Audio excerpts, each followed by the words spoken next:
Good evening. We are perhaps ready to go again. There's some things to mention from the earlier progress today from Bren. It's very interesting as well. But no new record has been made as far as I know, unless I've missed a better run than what I've seen. We're gonna jump into the server and check in with our players and see exactly what is cooking on Deep Dip. But Deep Dip 2, day 5 starts here. It's gonna be potentially a big day, because we are getting closer to floor 10, double digits. We've already reached 1 kilometer on this map. It seems like Hazard is on floor 7 run. Let's check that out first, and we'll see.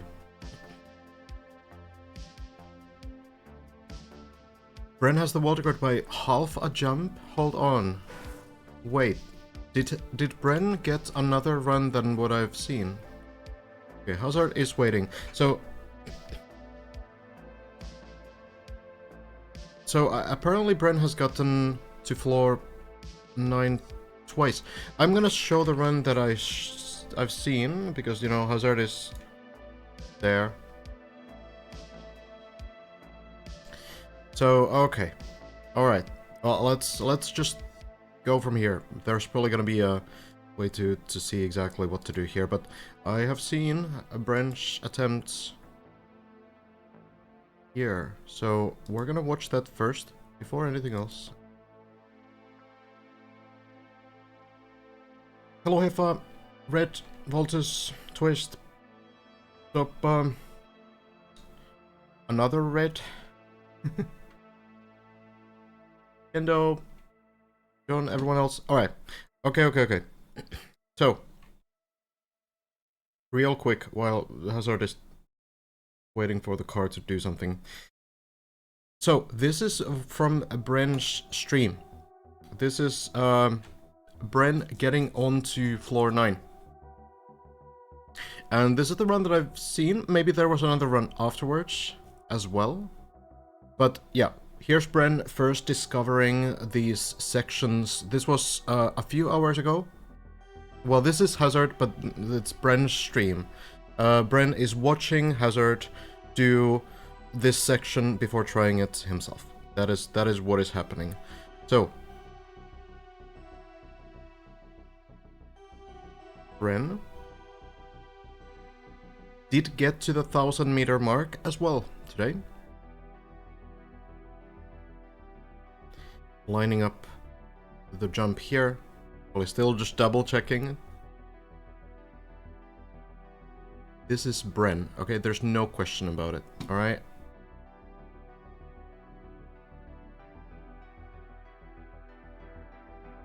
No one ever listens to me. Okay, so Bren here.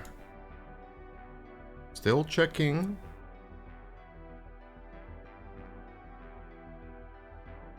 And lines it up the same way as Hazard did. Speeds up. Hazard did fail this jump one time, but Bren manages first try. It's a very tight jump, but doing very nicely. So then a little bit of discovery again, and Bren does get to the same part that Hazard failed earlier. So, a pretty big jump all the way onto this platform here. Need to take the quarter pipe jump and then jump to floor 10. This seems to be the way. So Bren has got to the same place. The small tunnel that we skipped, but nothing super crazy. And now This is what's interesting, because we were watching Hazard try to do it with this roll, jumping up. Barely missed it. Very close, but not quite. But look at this. We were already wondering yesterday, why is this plastic here? Could it be that it's a plastic bounce? Could it be that you just drive forward, take some speed, drive forward, and it bounces you to the quarter pipe with a little bit more speed? Now, Bren had the same idea. Bren thought, might be it.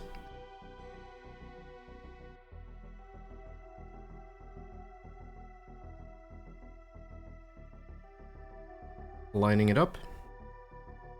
Going in. Bouncing. Not getting enough speed. The run ends here.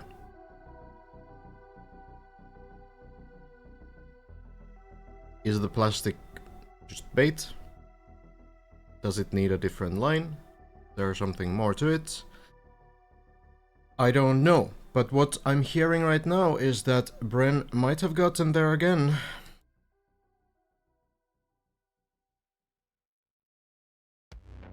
So I am curious.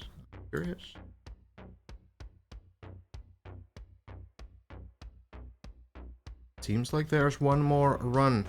Not quitting after that fall from floor 9 to floor 2. Going back in, clearing floor 7. Getting back to floor 8. Clearing the jumps on floor 8. And then we get back to floor 9. And I'm very curious because this is the run that I haven't heard of at all.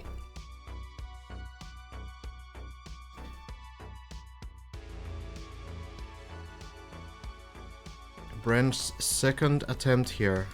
Still checking, lining up.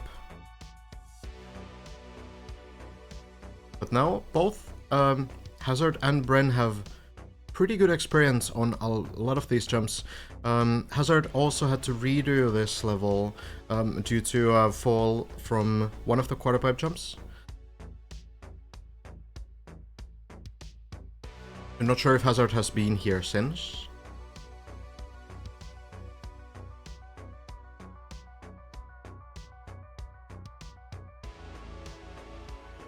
We could actually quickly check in with Hazard because Hazard is waiting for an unturtle to do something.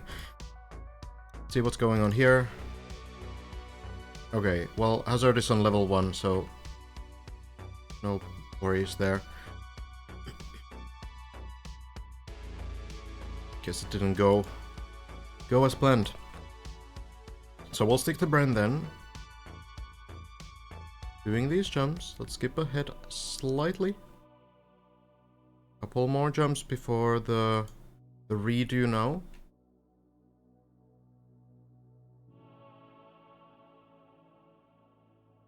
Bren also seems very patient here, honestly. Just making sure that the route is correct. Things working. Yeah, this is a VOD indeed. Bren's VOD. Oh, fails that jump. The same way as Hazard did.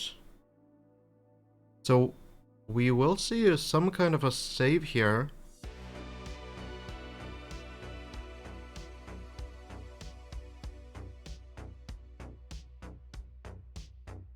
So yeah, indeed, watching Bren's VOD from earlier. I could move my mouse so the timeline is visible at the bottom.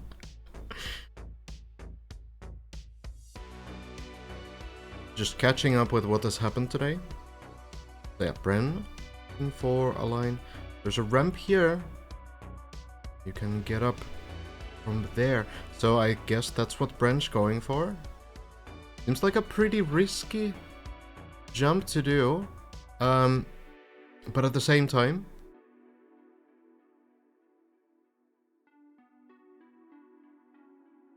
will save a lot of time. Bren gets the landing.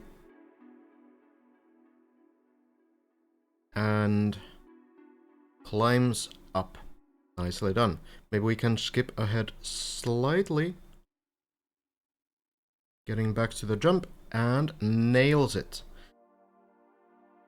And now we're back to where we last saw both Bren and Hazard use the arrow. What? Oh, arrow keys. Okay, I will in the future. But now we're gonna watch the rest. I'm very curious what Bren decided to go for on this run. Still looking. Goes for the bounce again.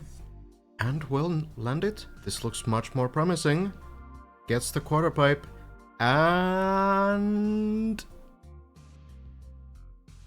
lands on the platform. And this seems savable. This seems to be savable.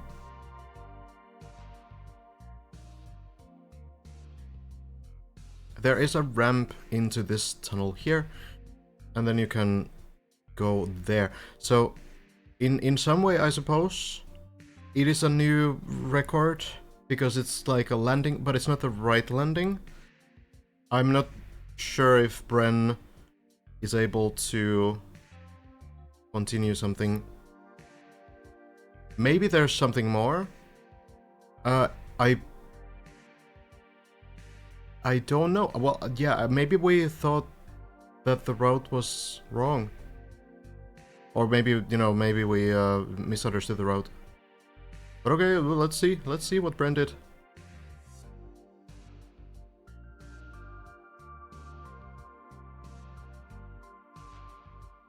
Lands in. But no, we've already been here. Yeah, that's the assumption, that you do need to land on the top of the pole. And that seems to make sense as well, right?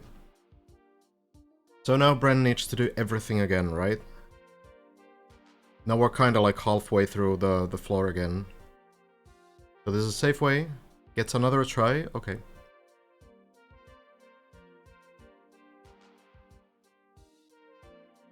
I will use arrow keys so Hefa is happy. It is much smarter, honestly. I'm not very smart usually.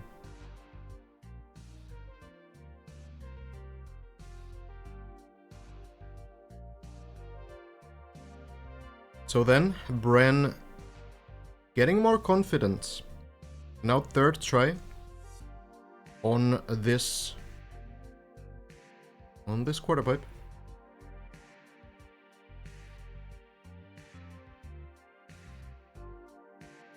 Yeah, this pole seems to be the landing. That seems to be it. So Bren kinda dead set on the plastic bones, and it makes sense. It seems to be working.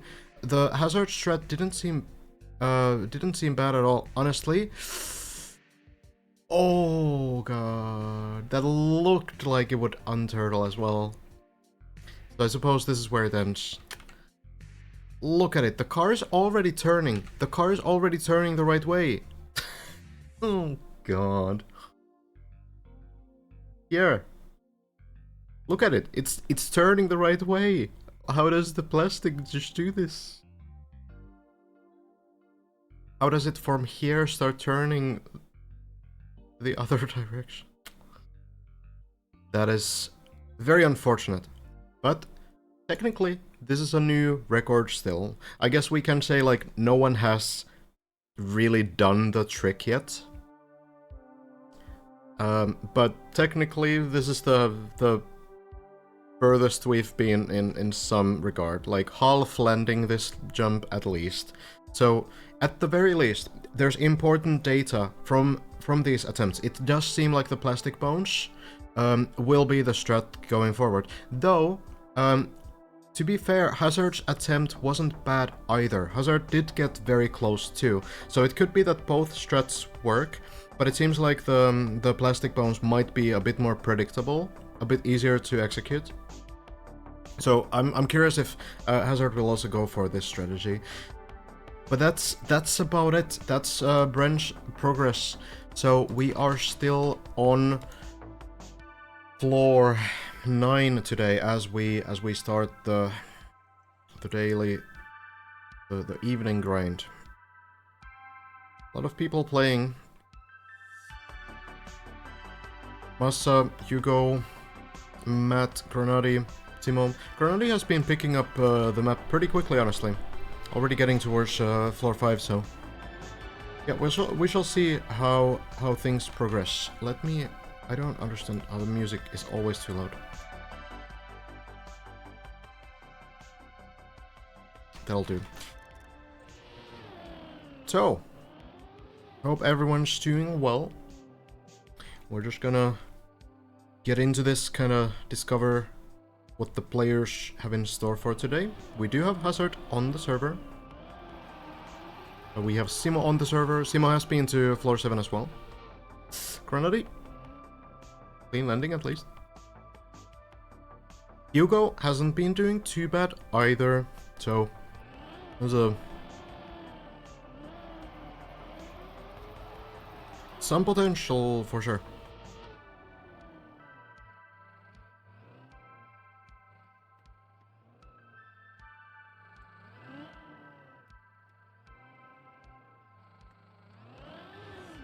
Chronic can BP here. It's now a PB? Okay. A good way to start. Not too bad at all. Hello Nifma. Everybody else too, who I missed earlier.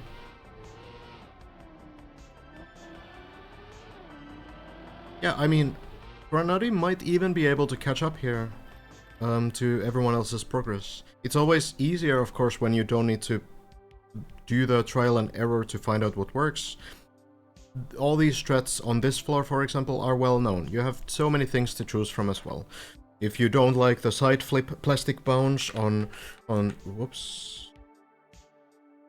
Clicked off the screen. If you don't like the plastic flip, like the sideways flip on the plastic bounce, where is it? Here, then that's fine. People have also figured out that you can do like a nose bounce and get it just fine. If you don't like to do the risky strategy where you just drive up the hill with the wet wheels, that's fine. People have figured out to dry the wheels and do the drifts and go up here and do it that way. There's so many ways. Here as well, if you don't like this ramp jump, people found out that you can just follow the beam, land here. You have so many things to choose from. So you can kind of, you have all this information to work with, so you don't need to really spend time and attempt, more importantly, to try and see what works for you. You can just ask someone like, oh, what should I go for? And then they will say like, oh, this is a good strat, but you should watch out for this and this and this, right? So there's a lot of potential on these players, but at the same time, we've known these strats for a while now, and there's still players that are kind of stuck on this floor 5 region, so it's not like an automatic ticket to floor 9 that you know what to do. It does seem like there's differences in execution as well. But yeah, you can already tell that Granadi has seen these sections, even this is if this is a personal best run, so already knows what to do here as well. Goes for it, jumps in the eyes a bit to the side, but lands it.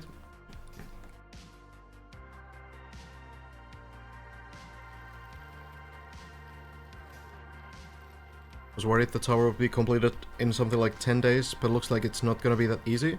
Hard to say, because like, we've seen the floor 9 one-shot essentially from Hazard. Oh, red lied to me, so this is actually not a personal best. Unfortunate for history archival.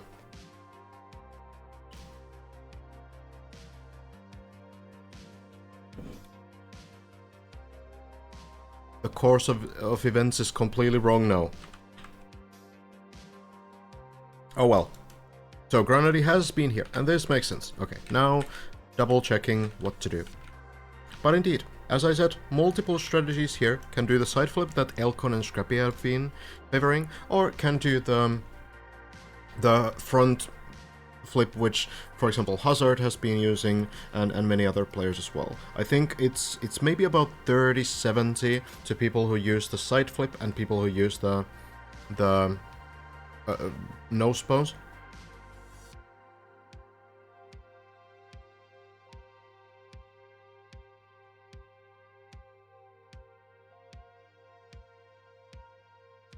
I wish I had Prime. Been loving the deep dip cast so far. Hey, thank you, Livismias, for the 100. Much appreciated. And for reminding me that I needed to double check my alert settings. I will check those in just a moment. We'll see Granadi try to get this bounce for the first time. Matt also on floor 6, by the way.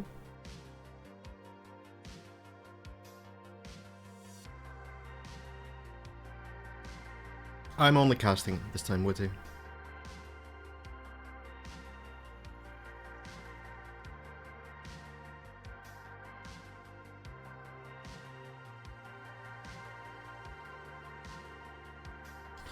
Still no sign of Scandiar on the server.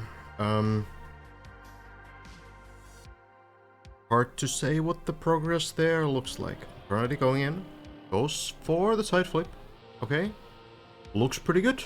And Granadi one-shots the bounce. Nicely done.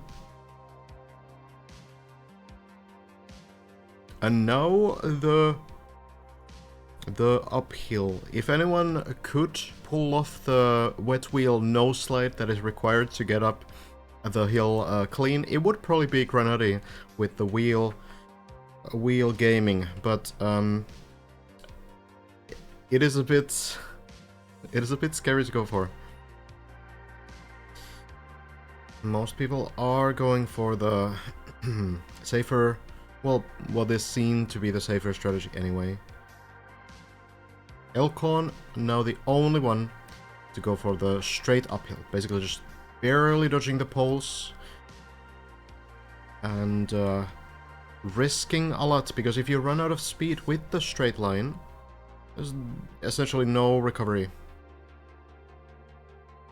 Hazard is on the server and is probably the #1 name to follow right now. Matt falling down to floor 4, it seems, by the way.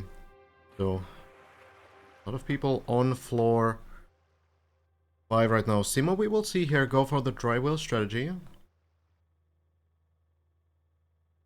Getting rid of the wet wheels.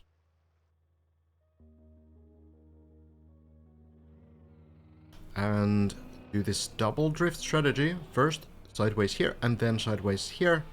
Simo getting much more consistent on these floor 5 attempts.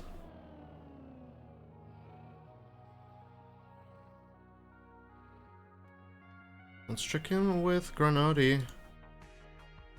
Still wondering what to do, I guess. Also have Scrappy on the server, had some pretty nice attempts, got to floor 7. Kansika is a new name on the server too, by the way.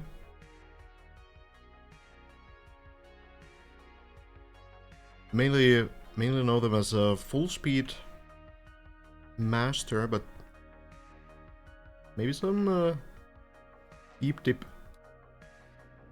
experience can be there as well. Played last night too? Gotcha.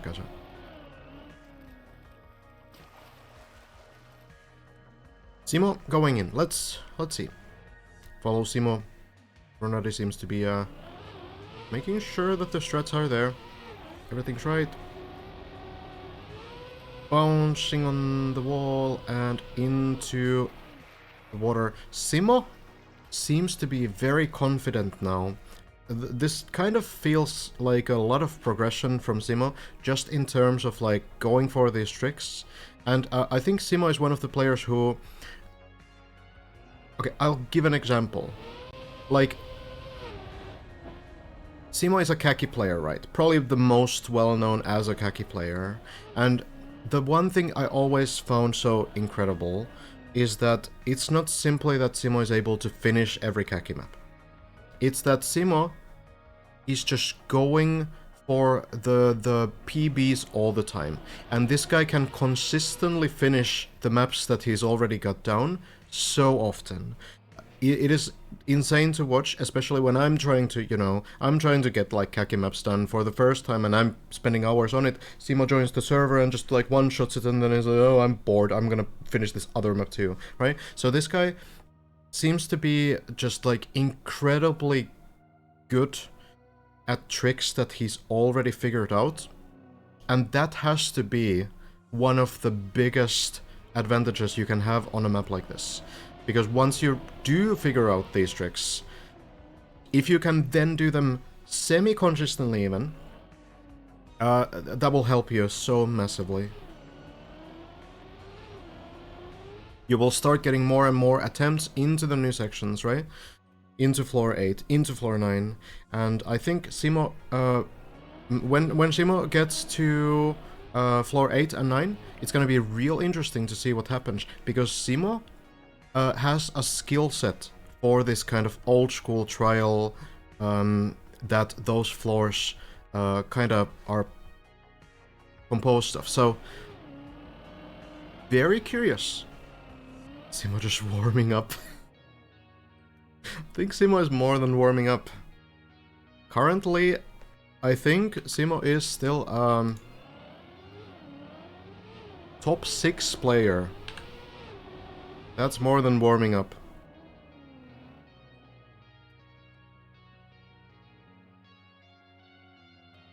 I ask why you're not playing yourself? Because I figured that someone should cast this.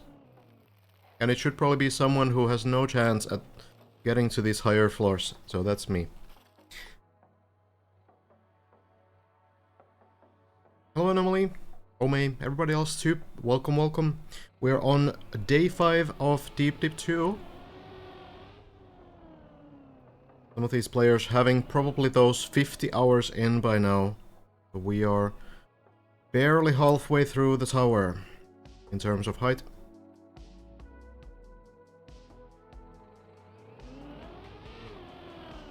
Simo for the turnaround. Gets it. Goes up. Bounces.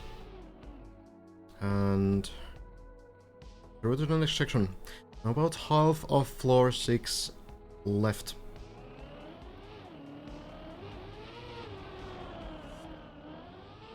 Bouncing into the water. Scrappy and Massa on a pretty decent run. I think Massa probably just did the... Oh, Massa fell. Massa tried to do, I think, the big jump at the end.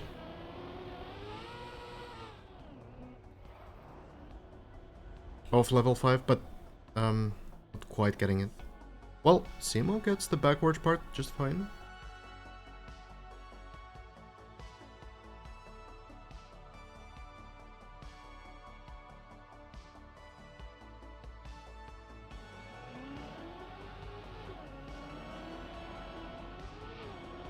Scandier has about 12 hours playtime on the map. I would doubt that, actually. I'm a bit skeptical about the number. And yeah, it's hard to say about Scandier's progress because Scandier hasn't been on the server. I don't know. Maybe Scandier has been streaming, but I am completely in the dark on the progress there.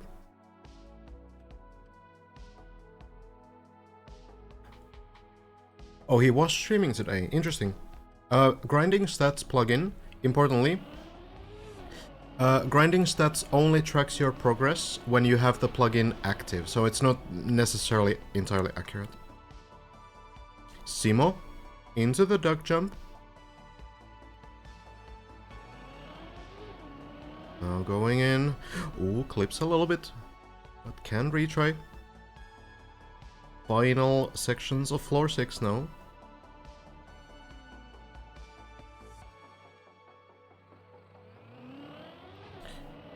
Redoing the line. Oh, it's a bit too far, but very fortunately, there's a well-placed pool right below, so Simo will not lose too much progress here.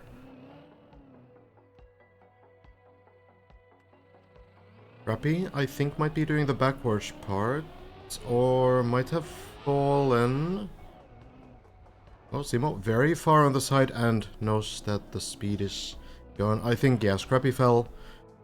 Has restarted the run, so...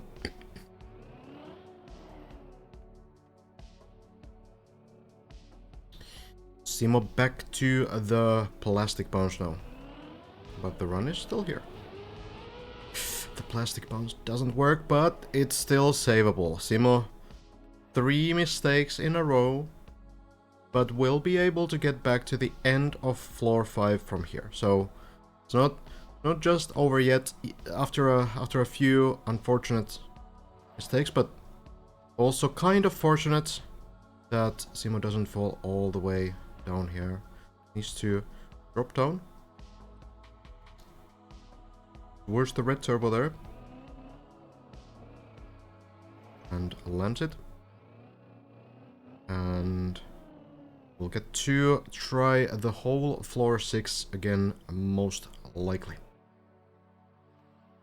Stats got reset a few times with updates. Yeah, it's sometimes a good plugin to look into, but it might not be entirely accurate.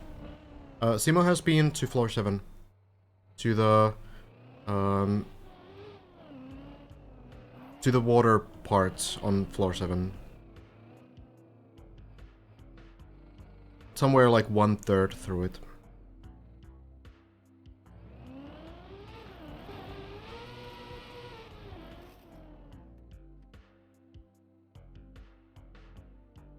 I watched you hunt a map under timer pressure for 64 hours. You have the patience at least. That's true. I would have the patience, but I do not have the mechanical skill. Do you think pace will take a big part in the success of First Finisher? Depends, because there's also downsides to being able to do things fast. Which is that usually you will make more mistakes just because you're a little bit less accurate, sometimes. So, you know, someone like Elcon is basically speedrunning like floor 3, for example, right now. And when it works, it gives him a lot of efficiency, but when it doesn't, then the efficiency gain from the other runs is basically wiped out, because now he needs to restart a run that took 3 minutes. Right, so there's like 2 sides to it, and I think it probably evens out at the end. You just need to be like playing with the playstyle that you're comfortable with. I think that's going to give you the best results overall. So I'm not gonna say that Elcon's playstyle necessarily is like bad, but it's probably something that will cost a few runs early on. At the same time, we do see Elcon. Okay, Simo, plastic bones, works out. We do see Elcon be very patient and careful when he gets to a new section. So it's more like Elcon is just like going in on these things that he's confident in very quickly, and it works often, not always, and someone who's a little bit safer might be able to get a few more attempts in, but those runs will be slower. So, you know, there's like a balance to this, really. And then there's also the mental side to it, of course. Like, are you going to be able to bring yourself to do every single jump safe? Or is that going to just drain you because you're not really, like, playing Trackmania the same way as you're used to, you know?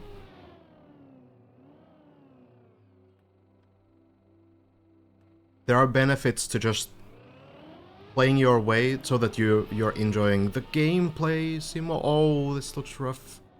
Oh, hold on. Well, back we go. Oh, jumping to the red turbo. Simo, why would you go there? You could just jump backwards. This is savable, but why? There's grass on the other side too, man. You could just go here. This is savable.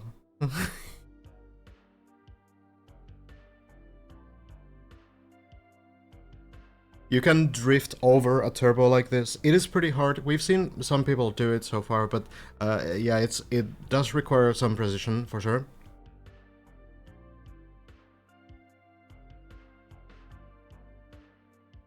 The danger is that you drift to the wall and you fail, you know, something. Bob, no and... way, it's a lot of months. FRFR. Oh, again, thank you for 32 months. Oh god. Much appreciate you.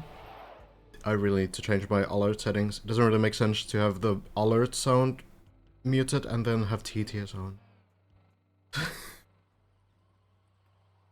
But I very much appreciate it.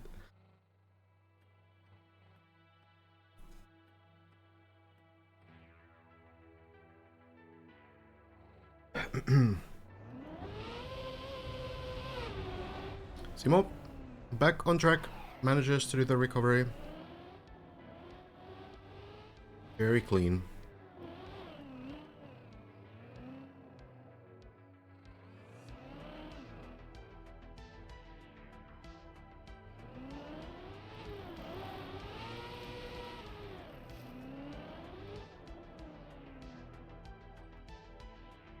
We're roughly 400 meters right now from the current world record. It's kind of insane to think that this is only like 60% of the current world record. And we are considering this like a promising run, right? But there's really half of the track to go to reach the heights of these top guys. Is this recoverable? Hold on. Timo? Doesn't look too impossible. 2 wheels off the ground. Wait, no. It's 3 wheels on, right? Okay, hold on now. Well, there's some ground below. Simo, in worst case scenario, could maybe try to land below. I'm not sure what the plan is gonna be. Simo for sure has done these kinds of recoveries on trial maps before. Maybe has some idea. The jump isn't super high either. Simo's gonna try it with 2 wheels. And it works. 2-wheeling the ramp. Why not?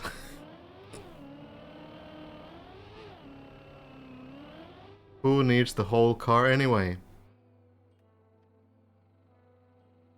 We're back to the tricky parts of floor 6.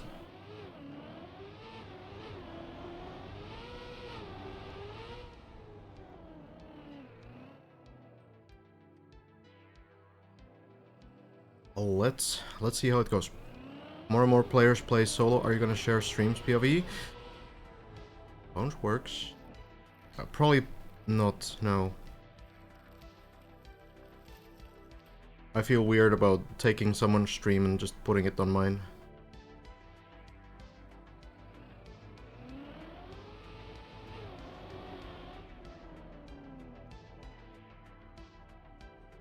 Seems like, you know, I mean, at the moment we do have 27 people playing on the server. So, it does seem like the server is working pretty well for most people. In Trackmania, of course, server gameplay can be kinda wonky sometimes. It's pretty well known that maps have much lower FPS on servers compared to in solo. So on a massive map like this especially, it's understandable that some players would choose to play in solo because they might double or even triple their FPS in some cases. Timo now, back to the pool, lands it.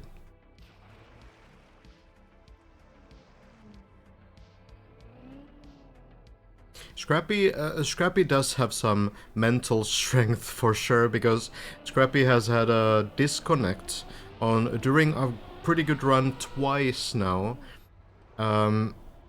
So Scrappy definitely deserves some props for still playing on the server, even after some runs ended because of a disconnect, so...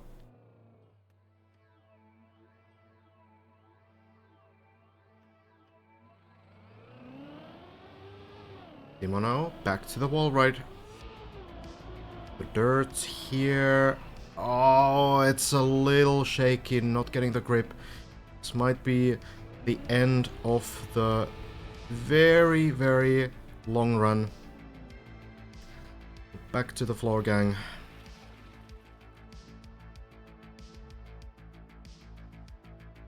A very good attempt from Simo still.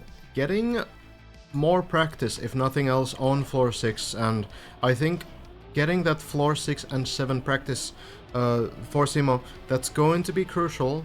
And as long as Simo has the mental to go through this grind over and over again, at some point I think we will see the strong consistency from this player. The same kind of consistency that we see from this guy, for example.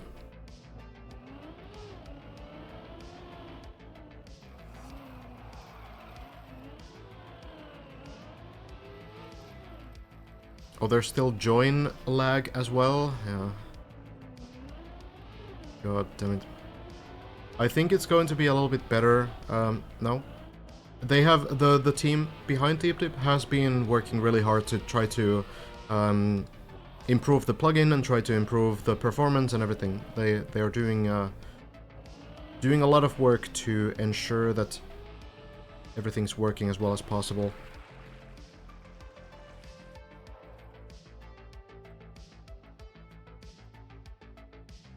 You played racing games at 15 FPS and still had fun? Uh-huh.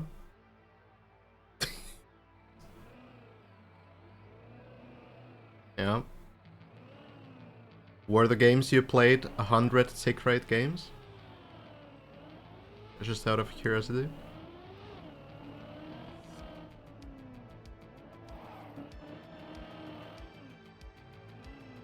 Oh, Ion, B-Dog. I did not make a map submission this time, no.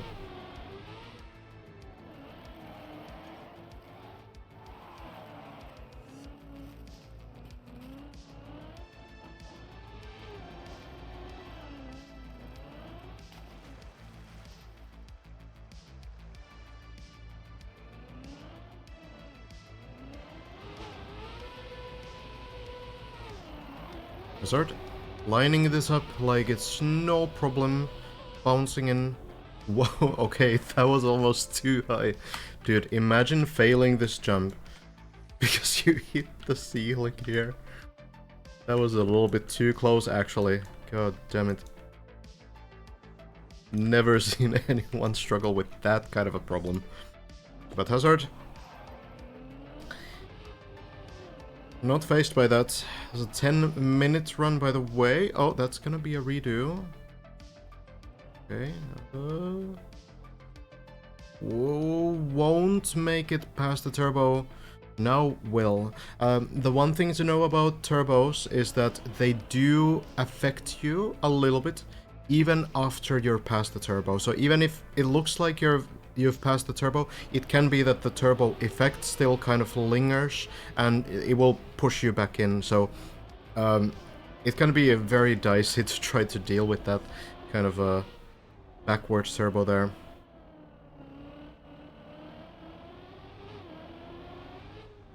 Oh yeah, 144 FPS on fast games is a huge difference to 60. Reminder, by the way, because there's usually one.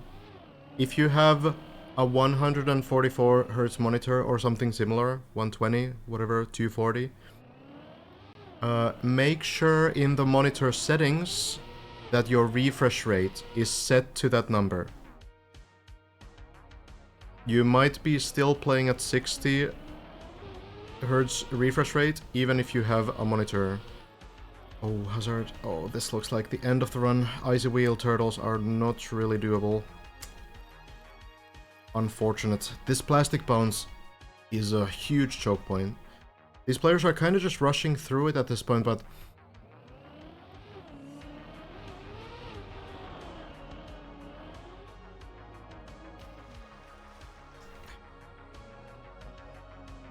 it is definitely dangerous. Not very consistent. Scrappy on a potential personal best run. has struggled quite a bit with the wet plastic at the end of this level. I'm not sure if Scrappy has been able to get to... no, yeah, Scrappy did get to floor 7, actually, and failed the first ramp. That's what I've seen. There could be maybe a better run as well that I haven't seen, but doesn't seem, based on the height here, that Scrappy has been too much higher. So we might be on a PB here. Gets the dirt.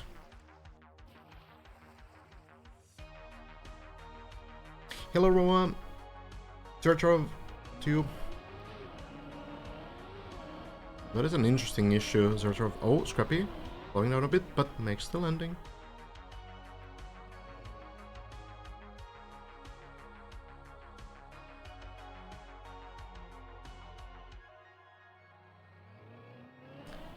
Then going for the duck jump. This is what we saw Simo just fail. Scrappy flips it, but this is recoverable. You can drop down and just try the last 2 jumps again.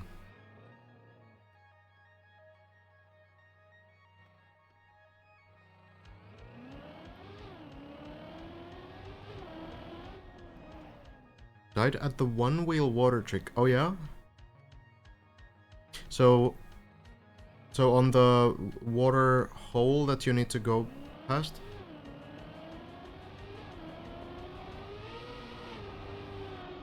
The duck jump seems to be working.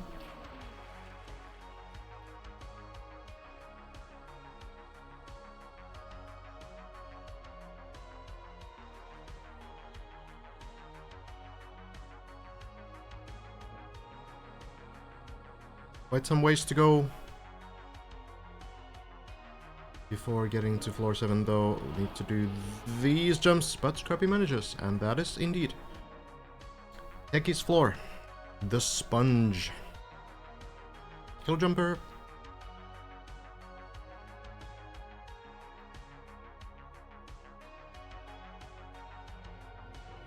Thank you, Portal. So Scrappy has managed to get through these jumps, but no. Realizes too late that the line is not there. And this is the worst place to recover from. Now, we did see Matt in a similar position last time. What Matt then tried was jumping on this penalty grass here and then trying to go here, but failed the jump. It's a very long jump, and I don't really know if it's doable. Honestly, you might be better off trying to... I don't know. There's just very little you can do here. Everything on level 5 is so far, and you can't get back here that would allow you to recover to this point. This is probably the worst platform to be on, unfortunately. Wouldn't be surprised if Scrappy just drops backwards and lands on floor 3 here. Might still want to try this jump. Getting to floor 3 is probably not that difficult at this point, so it could be worth the risk to try to land in like a weird bug slide here, because if you manage to do this, then you can at least get to the final parts of floor 5 here, back to the red turbo. But yeah, not sure. Scrappy taking the speed. I think that's gonna be the plan. Same thing as Matt did, jumping in. See if he manages. Actually, very close attempt, but no. A long jump. That was looking better than Matt's attempt, but just not good enough. And turtles, of course.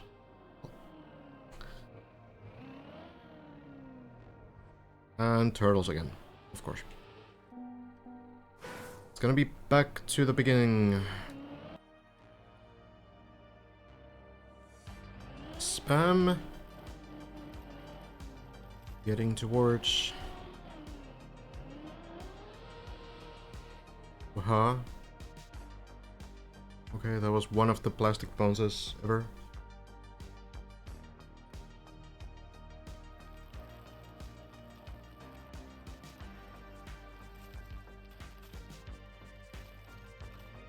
Very cool.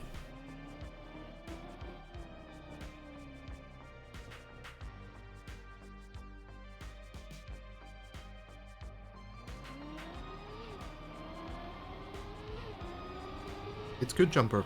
Hello, hello. Not too bad. Okay, you know what? I'm gonna change the alert settings as we watch spam here. I need to do it in a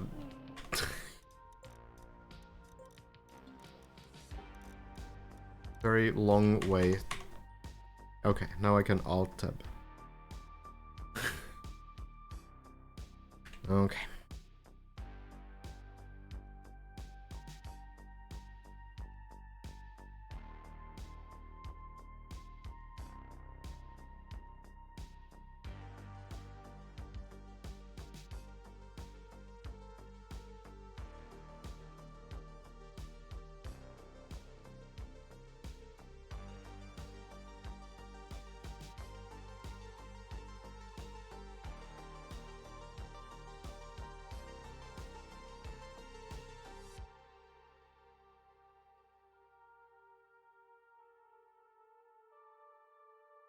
There's one.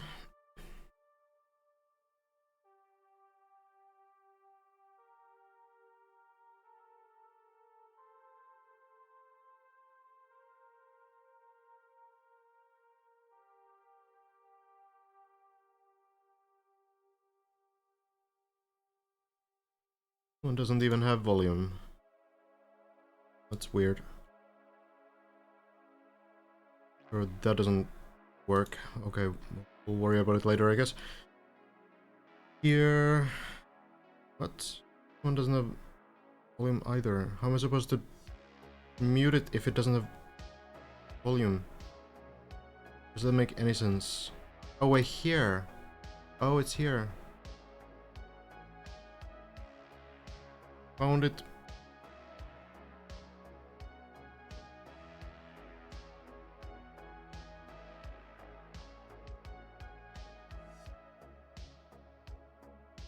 I'll need to remember to change everything back as well. Okay, I think everything should be fine now. Alright.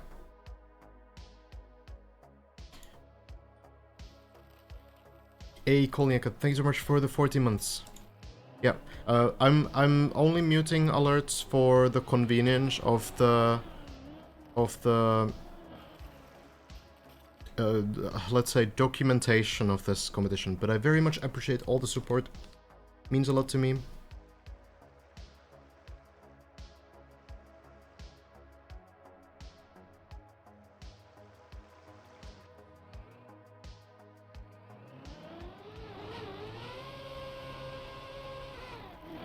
Oh, spam. It's to retry this section. What do you think about Granada's performance? Started late and played only around 9 hours so far, and PBs goes to floor 6. Yeah, Granada was making it to this area actually. I think we didn't quite see the fall, but Granada at the very least got to the wet wheel uphill. So that's really good progress for 2 sessions, essentially. I think Granada will really benefit from the fact that many players have figured out so many different strats here, and I think anyone else who's starting late or potentially has to take like a small break, for example, Hazard has a LAN coming in, Scandier as well. They have some RPG LAN this weekend, so even then, bam, looking good here. Good line, bouncing, landing. Even then, they have all the progress that others make to work with afterwards, given that nobody finishes the map at that time, of course. So we kind of already see the effect at the top as well, right? Bren kind of looking at like hazards and Elcon's VODs and figuring out exactly what to do and figuring out what doesn't work as well. So even like when Hazard makes a mistake, that's like more information for Elcon and Bren to work with. So they can think like, okay, well, I'm not gonna try that, right? So Bren did go for the plastic bones on the final final parts on floor 9 now, where Hazard wasn't able to do it without the plastic bones. A little bit too fast. Icy Wheel Turtle, not generally a thing, so... So, yeah, indeed. If we take a quick look at that section again, here. So on this part here, Hazard decided to go around and roll down to the quarter pipe, and then try the jump. It was a pretty close jump here, but didn't quite make it. Bren looked at that VOD, and decided like, okay, I'm gonna try the plastic bones. And Bren failed the plastic bones once. Didn't really get enough speed to even make this jump, but then found a much better strategy and got to try it 2 more times. So Bren was able to get 3 attempts with the plastic bones, of which the last one did go high enough and did land on this pole right here, where you're supposed to land. Unfortunately, it turtled. So Bren's run ended here afterwards, but this is again a lot of data for Hazard and Elcon. So all this like experimentations that the pioneers on these new sections do, that's gonna always help the next players. And imagine how much data Granati has to work with. That's so much, right? Everything's figured out on these first like 6, maybe even 7 floors. There's no real like, you know, secrets anymore. There's no real like inconsistency or like reliance on luck. People have figured out like, okay, this is how I'm gonna set up for this jump, this is how I'm gonna line up for this. So Granati can just take those strats and will probably, you know, fail some of them a couple times, because there's also the added importance of experience that Hazard has, for example. So you obviously need practice as well. Like, it's not like, you know, I've seen every strat so far. Doesn't mean that I can go on the server and finish the map, right? I mean, although we haven't tried, but, you know. Most likely. I would not one-shot the map. But Granati doing really well, making good progress. Could be a player to look out for.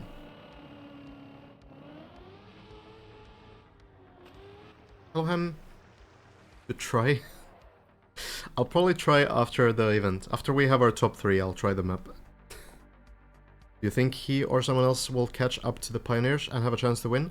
Well, that's the thing, right? Because while you're catching up, the Pioneers are still making new progress, right? So is it kind of like sure, Granati is reaching these floors like 5 faster than anyone else was in the beginning. But the problem is that these guys, Hazard, Bren, Elcon, are still getting further and further every session. So unless the progression stalls entirely for like multiple days, I don't think it's really realistically possible to catch up. And then we can also think like, okay, well, is Granati able to battle against someone like Hazard or Bren, even if they are like at the same point, right? That's also a big question. So there's a chance definitely to win. I wouldn't be surprised if someone who's starting a couple days late or someone who needs to skip a couple days ends up winning as the competition goes like further and further. But it does at least require the fact that there's some kind of like a full stop for a little bit. Yeah, and of course, like, if you start playing like 16 hours a day and you somehow don't burn out doing that, then you can catch up just because you catch up with playtime, right?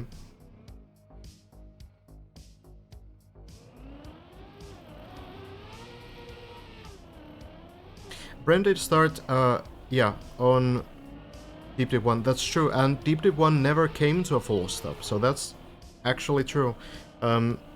Was still able to catch up then. So, I mean, we'll see. We'll see. Wouldn't definitely say that it's impossible that someone who we haven't even seen so far might be able to start getting to like top 5. Hazard not getting the line, but this is recoverable. Hazard, no hesitation. This guy's just, you know, this guy's just driving. No need to think, like, you know, oh, I failed that. Oh, it's okay. I know the recovery. Just keeping going. Keeping the run going. Fails again. We go again. Giving others a chance to get the prize pool. Yeah, I know. I'm that kind.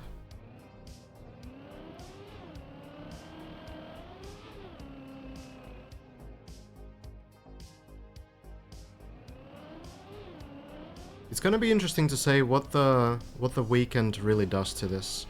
I'm not sure if it's gonna be all 3 days or even like from Thursday onwards or something. Bren, I guess, will be able to play. So it's difficult to really say. I guess we'll have to wait and see. Hazard finally gets the speed. Makes the jump. Good practice. Now the flip. Looks pretty good, but looks kind of turtly. And again. And again.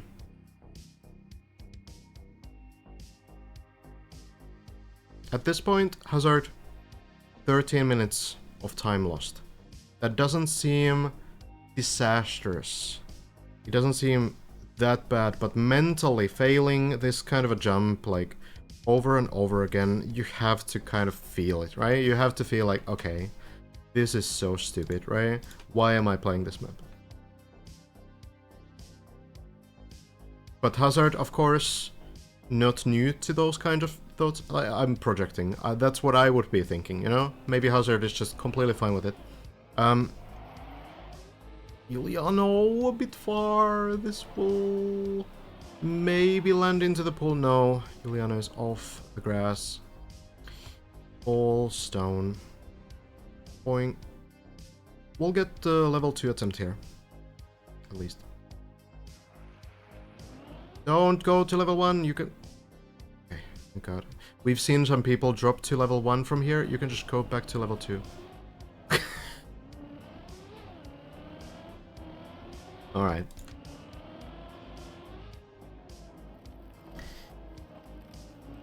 Current world record belongs to Bren, technically. As far as we measure, like, if we measure it by who has done the final trick, like who has done the furthest trick on the map, then it's tied between Hazard and Bren, because they failed the same jump. But Bren got closer to landing it. As in, Hazard failed the landing, but Bren was able to land it, but turtled. And the run ended there. So we are at the very end of floor 9 right now. Both Hazard and Bren essentially have the same sort of section that they're trying to clear next, though.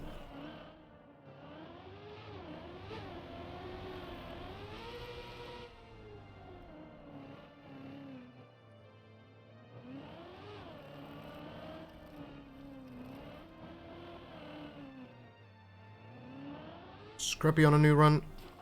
Gets the bones. Very clean.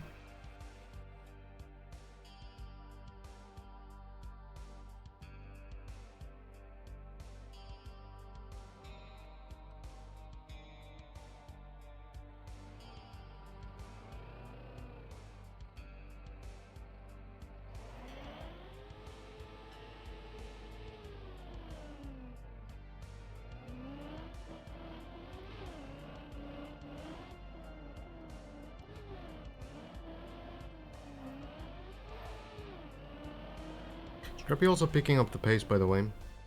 Getting more and more efficient on these earlier floors.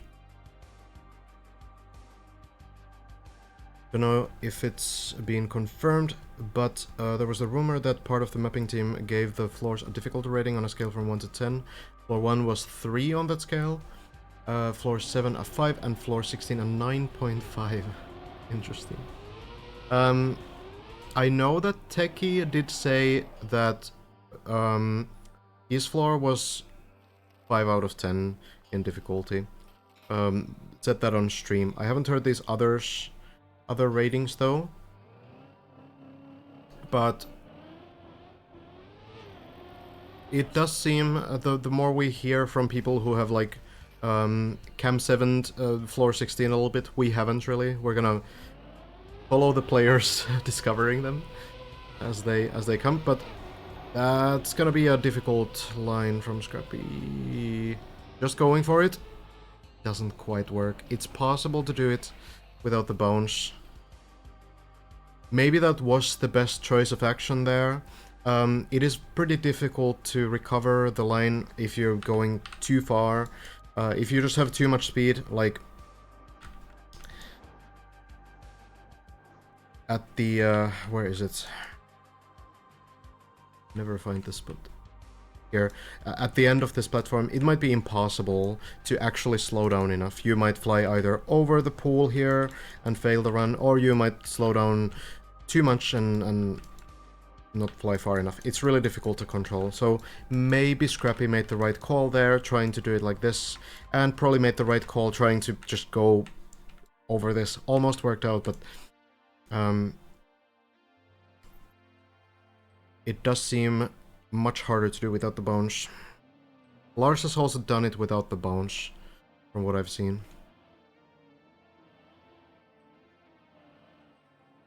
Do you play or just commentate? We're commentating only.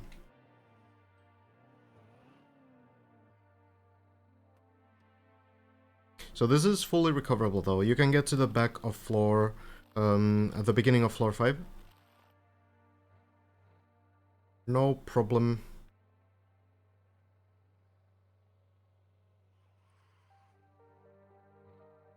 Well, it's not that easy. We've seen people fail this as well. You need to get on the bobsleigh.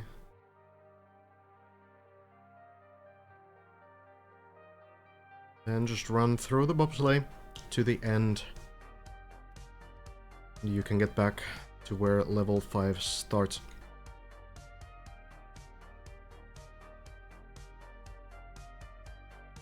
Hazard still on the server. Hazard is still on the server, taking a bit of a break it seems, after that previous run ended.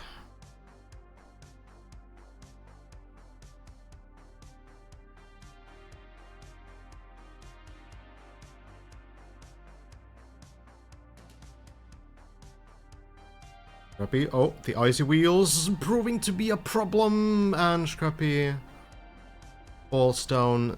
Didn't seem to expect the icy wheels to affect the line that much there. I mean, Scrappy did wait so long as well. How were the wheels so icy still?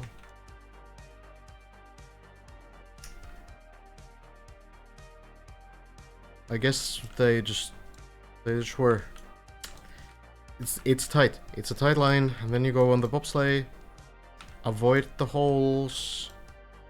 Avoid the holes here, and then drop down here, and this is where the level begins again, but Scrappy needs to try again. Granati has fallen as well, it seems.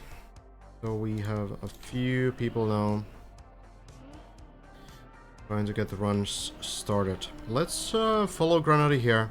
We can check the early floor confidence, as well as show the first few floors that are becoming pretty basic for a lot of these players.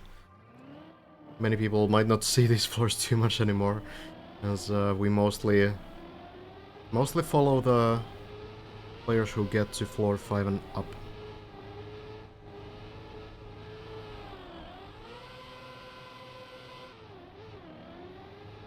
Hi Aggie, by the way. I think I forgot to say that earlier. What are your predictions on the winner?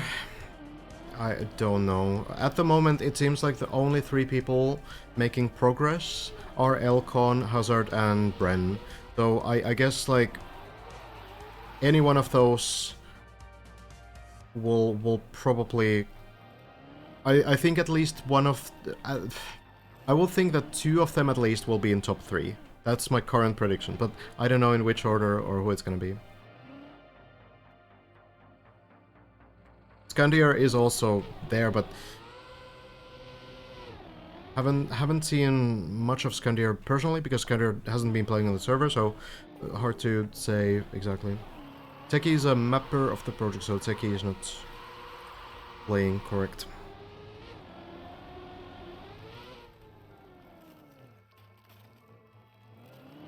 Oh yeah, it's wet wheels into ice there. That's fair, but once wait, you can't get rid of wet wheels on the beam? Why not? It's just a normal beam, isn't it?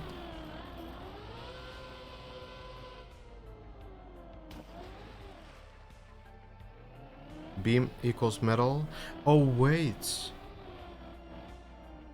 Yeah. Oh, yeah. For some reason, I never even realized the fact that just like tubes, right? Wet wheels don't decay there. Man. Yeah. God damn it. I actually have never thought of that.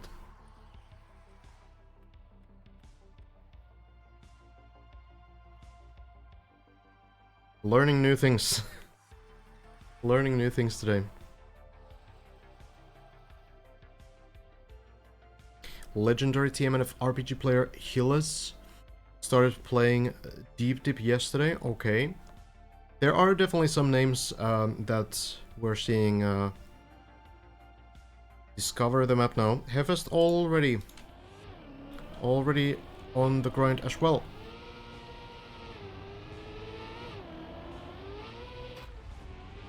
One of Finland's prominent players.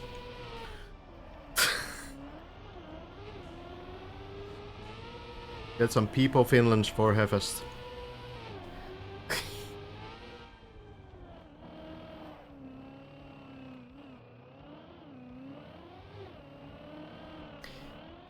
For context, Hefest is not Finnish. Hefest is Croatian, but yeah. Seems to be having fun with the Finnish flag for a long time now. Anyway, first practice maps indeed are out. Going for the style points.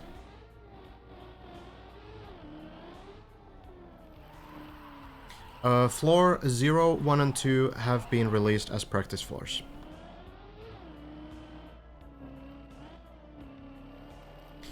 The thing is that our top players definitely do not need practice on those floors. They've played them enough and they are pretty much figured out. So I feel like it's mostly going to help people who are maybe starting now, or players who might be still trying to, you know, get to floor 3 or floor 4. Not really players that are competing for the prizes. I think Spam misses the recovery path. Immediate restart.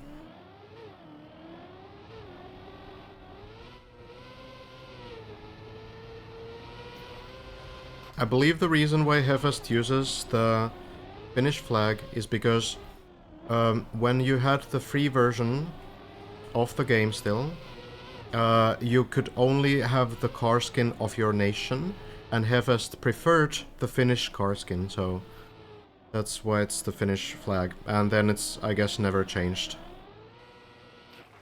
To play this event, you do need to have club access, so... or at least standard access, I suppose, but they only sell club access these days.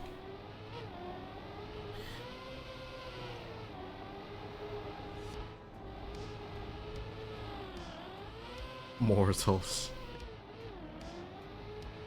It's nice though, because I think for someone who's a bit newer to the game, they can definitely do like floor 1 individually with enough practice, but it might be very tedious to have to do floor 0 every time before that. So, you know, it's nice that we have the practice floors, even if it doesn't, you know, affect the top competition. Just for like the casual experience, I think it's going to be nice. The more players can participate.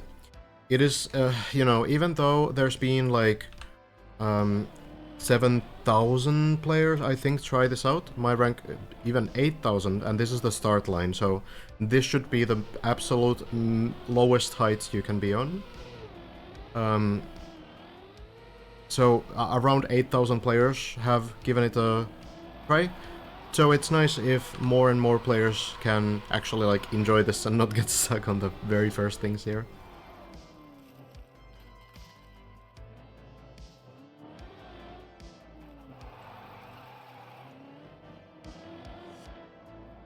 Hello Birch. Hege, Valse. Henry, everyone else too.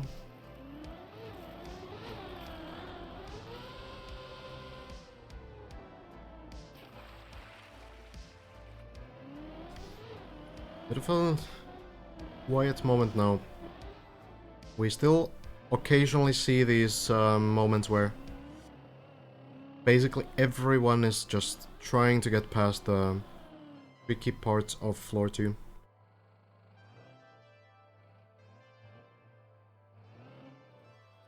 I'm gonna focus on casting. I'll probably try this map myself when the event is done, as in when the top 3 has been decided.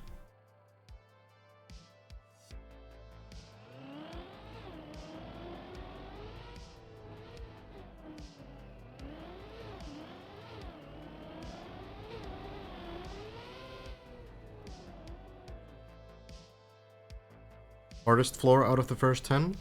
Really depends on your skill set, I think. Floor 2 has been very problematic, and I think it still is for a lot of players. Even like our top players.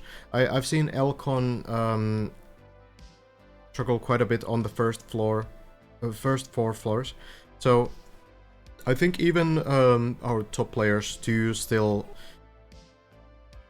kind of struggle getting runs going to floor 5. I think that's generally where the run like properly starts right now. So floor 2, pretty tricky. Floor 4 has a couple big choke points, but players are getting much better on them. And I think right now, like the hardest tricks. Oh, it's hard to say. I feel like overall, a lot of the floor 7, 8, 9 feel pretty balanced, but the speed checks that we see on floor 9 do seem kind of brutal. So I would say that the latest floor that we've been to, floor 9, will be one of the biggest choke points as well. The thing about floor 9 is that it might be more speed checked than a lot of other stuff before it, but the benefit that these, or the advantage that these players have into it, is that it's very old school, sort of traditional trial stuff. Which means that Hazard, Bren, all these like guys who have been playing that stuff for years and years and years, they have like really good intuition for those kinds of jumps that we have there. Much more so than this wet wheel, ice wheel, plastic stuff, right? So I think the intuition will make that probably more consistent for some players, whereas some players who haven't really played that stuff too much might struggle with it more. There's probably some players who find this kind of stuff completely fine, and the sort of danker plastic bound stuff much easier than the sort of more traditional, very speed-checked trial stuff. Spam too much speed. Balls off. Need to restart the run, at the very least from floor number 1. So, Hazard still on a break. Massa currently getting towards floor 6 here. Did Simo also leave? No, Simo is still in the server as well. Well, Simo is, I think, is a spectator, so maybe taking a break as well. Plastic is just Royal. Yeah, I think like Royal players might have a pretty good intuition for these parts.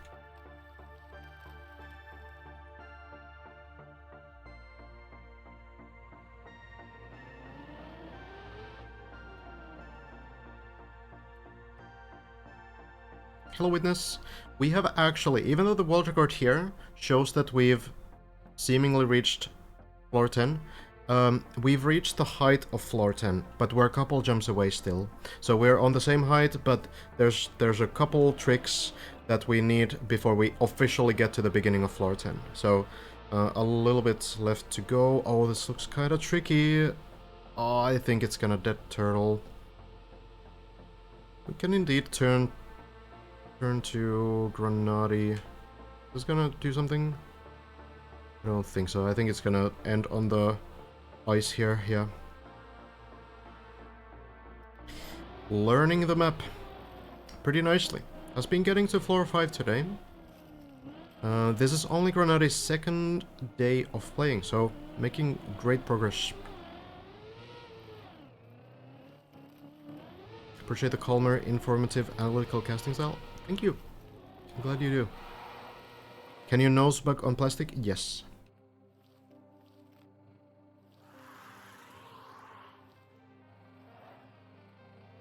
Oh, really, Chai? Interesting. Maybe it comes through from the height.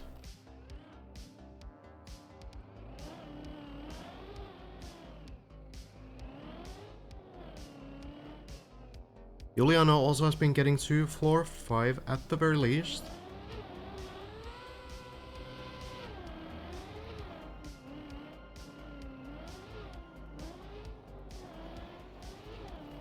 Granada is playing on wheel, yes.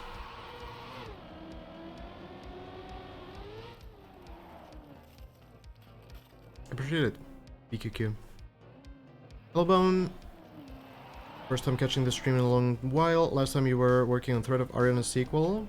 Yeah, that's still ongoing. Exclamation point core.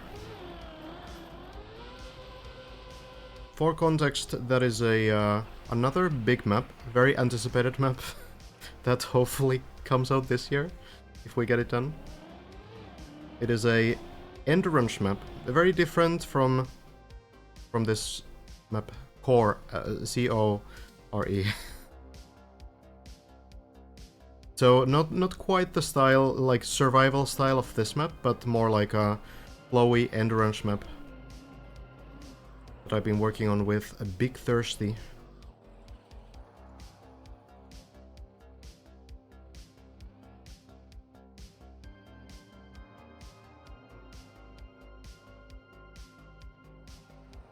Doing the turtle just fine. Checkpointless core. It would literally be like a 10-second map because the finish line, the other finish line is just next to the start.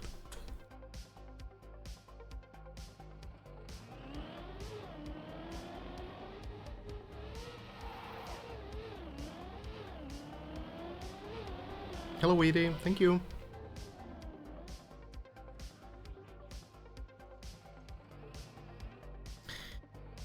Nobody on floor number 4 just now.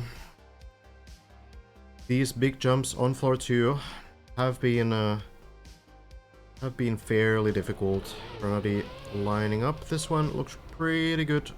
Gonna land as well. So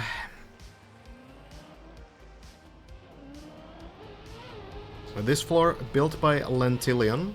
You might know Lentillion from the World of Wampus maps that people have been hunting. 100 checkpoint maps usually. Very long, sort of similar in style maybe, but very unique as well. I think a little bit different stunts, but I think Lentillion's mapping style does show a little bit with the plastic plastic stuff here. We're already jumping out of floor 2 now, and then it's time for floor 3, which is by MaxJess. Pretty unique floor, this one. Uses the water property of keeping icy wheels,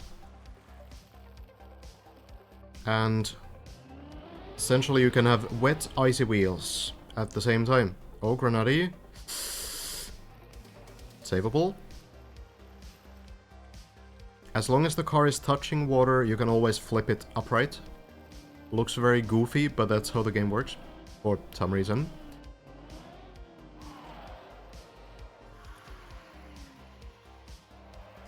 Wet icy wheels never decay on plastic, so this entire floor is essentially based on the sort of very slippery interaction between the wet and icy wheels and plastic. Very unique design. Here you need to slow down sufficiently. Grenade perfectly handles it. The main thing you need on this floor is patience. We're seeing even the top players make the mistake of sometimes going a little bit too fast and a little bit carelessly go through these sections, and that can cause some accidents.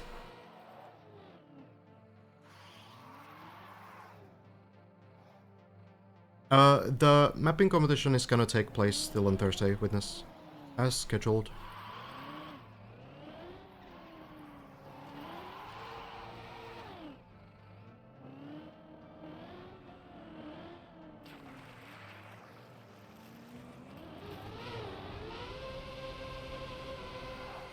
Oh, the bug slide not quite working for Grenady. Gets it. Grenady will have to recover here. Could be absolutely doable. We've seen people do it from day one.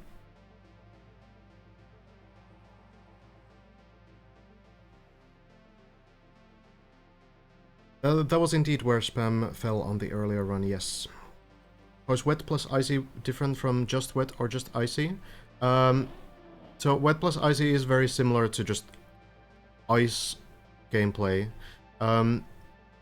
Icy wheels on plastic will decay, so if you drive a little bit with just icy wheels on on plastic, you will run out of the icy wheels. Now Grenady doesn't have the wet or icy wheels, so can just drive normally. But now again has the wet wheels, so the bug slide here seems to work. So wet wheels essentially just make the car very, very slippery, and you can do things like bug slides, which looks similar to ice sliding, but can be... it's a little different. It can retain a bit more speed, it can be done in a little bit of a sort of... It's a little bit faster to do. It's kind of hard to explain, really, but... basically, wet wheels just make the surface slippery, but you still have like a pretty high amount of control. When it's icy, then you're kind of just sliding around without being able to bug slide.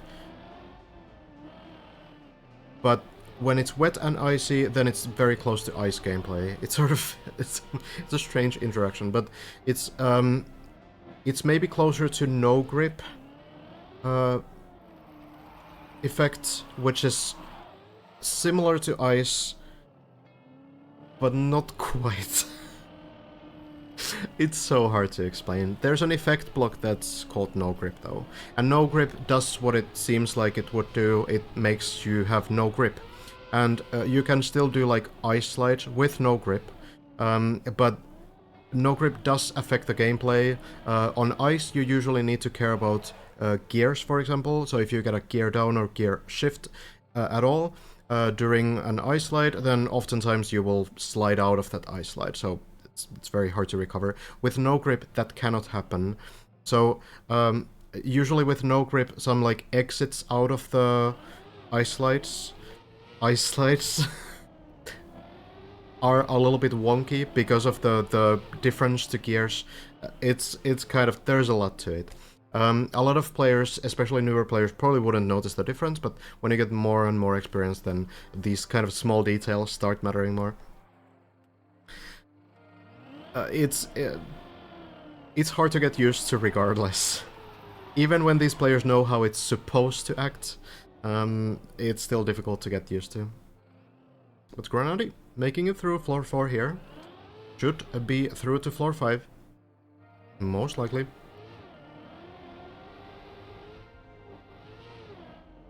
Wet slippery is different from ice slippery. And wet ice slippery is similar to ice slippery, but closer to no grip slippery.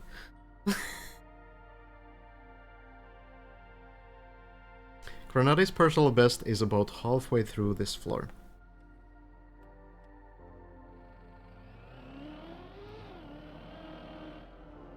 No, yeah, like you could write a book about the plastic interactions in different ways, for sure.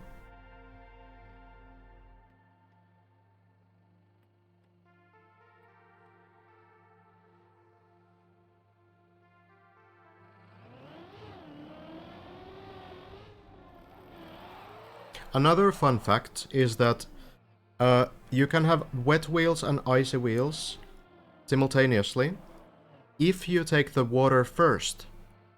So if you go to water first, you get 100% wet wheels, and then you go to ice, you get 100% ice wheels, then you have both. 100% wet wheels, 100% ice wheels, both at the same time. The reason why the ice wheels don't decay on plastic is because you also have the wet wheels. So that they kind of, wet wheels lock in both the ice wheels and the wet wheels when you go on plastic. But if you go on ice first, and then you go to water, the water will overwrite the icy wheels. So you need to do it in a specific order where you go from water to ice, not from ice to water, otherwise it doesn't work. Game is the biggest spaghetti. Granadi a bit off with the jump. Is it gonna be savable? Tree of Life. Right there. God damn it. GG's to Germany for that one. And now to the quarter pipe. We'll jump over here and then try these sections again. We didn't quite see where Granadi last failed, so it could have been this uphill, which has been difficult for many, or it could be this section, but it's probably one or the other, because we did see Granadi reach that point, but not really get much further, so somewhere around there, most likely. The current prize pool is somewhere around 27,000 US dollars, of which 50% will go to the first person to finish this map. So these guys are not just chilling, just vibing, playing for fun. There is a substantial prize pool that they are playing for. For the second place, 30%, and for the third place, the remaining 20%. Top 3 will get prizes. There's been some really big donations. There was a Rocket League organization, I think called Rule 1, if I remember right, that donated a $10,000 contribution to the prize pool, which was very unexpected, very, very, very impressive.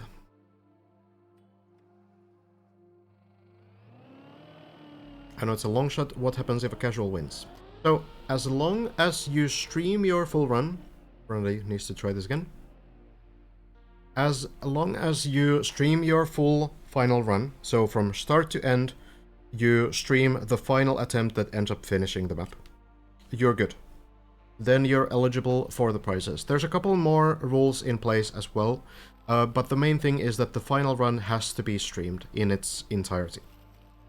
It can be anyone. There's no restrictions on who it can be. We're just playing on a server with streamers. So there's like a special server for people who stream, and then there's a bunch of other servers for other people, but those are fully eligible for prizes as well. You can also play the map in solo, which some players have opted to do because they have some FPS problems on the servers, for example. So absolutely anyone can claim the prize if they are the first to finish. Now, some special rules do include that you are not allowed... Ready? Round 3. Oh! Not turtling. We'll get to the third attempt. Some special rules include that you are not allowed to practice these maps in the editor, for example. You are not allowed to practice any floors that haven't been reached yet, especially. So, I think even on the practice floors there was like a rule that you cannot go into the editor to practice them and set like a spawn position there. You have to play them as they are. So that does limit the way you can practice quite a bit. You have to essentially try to do full runs and get as far as possible to get experience, and then look at clips and such of other players getting to later parts and such. So, Granadi, this could still be safe. Yes. Another funny thing about plastic is the bounciness, so that's pretty interesting. So yeah, a couple more things that the players need to be careful with. So, for example, they cannot watch clips of someone playing the map in the editor. So they can't watch clips of someone who went to the final floor, for example, and played something there. Only what has already been discovered by the players by playing the full map can be shared and watched. So a couple, caveats there, but as long as you follow these rules, absolutely anyone can participate and win. But if we are being real here, we have probably already seen Granadi going for the Elcon strat, and we might see just how risky it is. Yeah. Elcon doing that so consistently. And what I said earlier, Granadi, as a wheel player, would be one to be able to do this precise line around the poles. Most players choose to dry the wheels first, going here, staying a little bit, getting the water out of the wheels, and then doing the double drift strat, where they kind of take the slow way up. So Granadi going for the straight line, but even a small mistake here probably results in falling down. Now, Granadi pretty fortunate falling down on the beginning of floor 5, so we'll be able to recover from here, but... Oh yeah, mats. We don't have them, but could probably add them.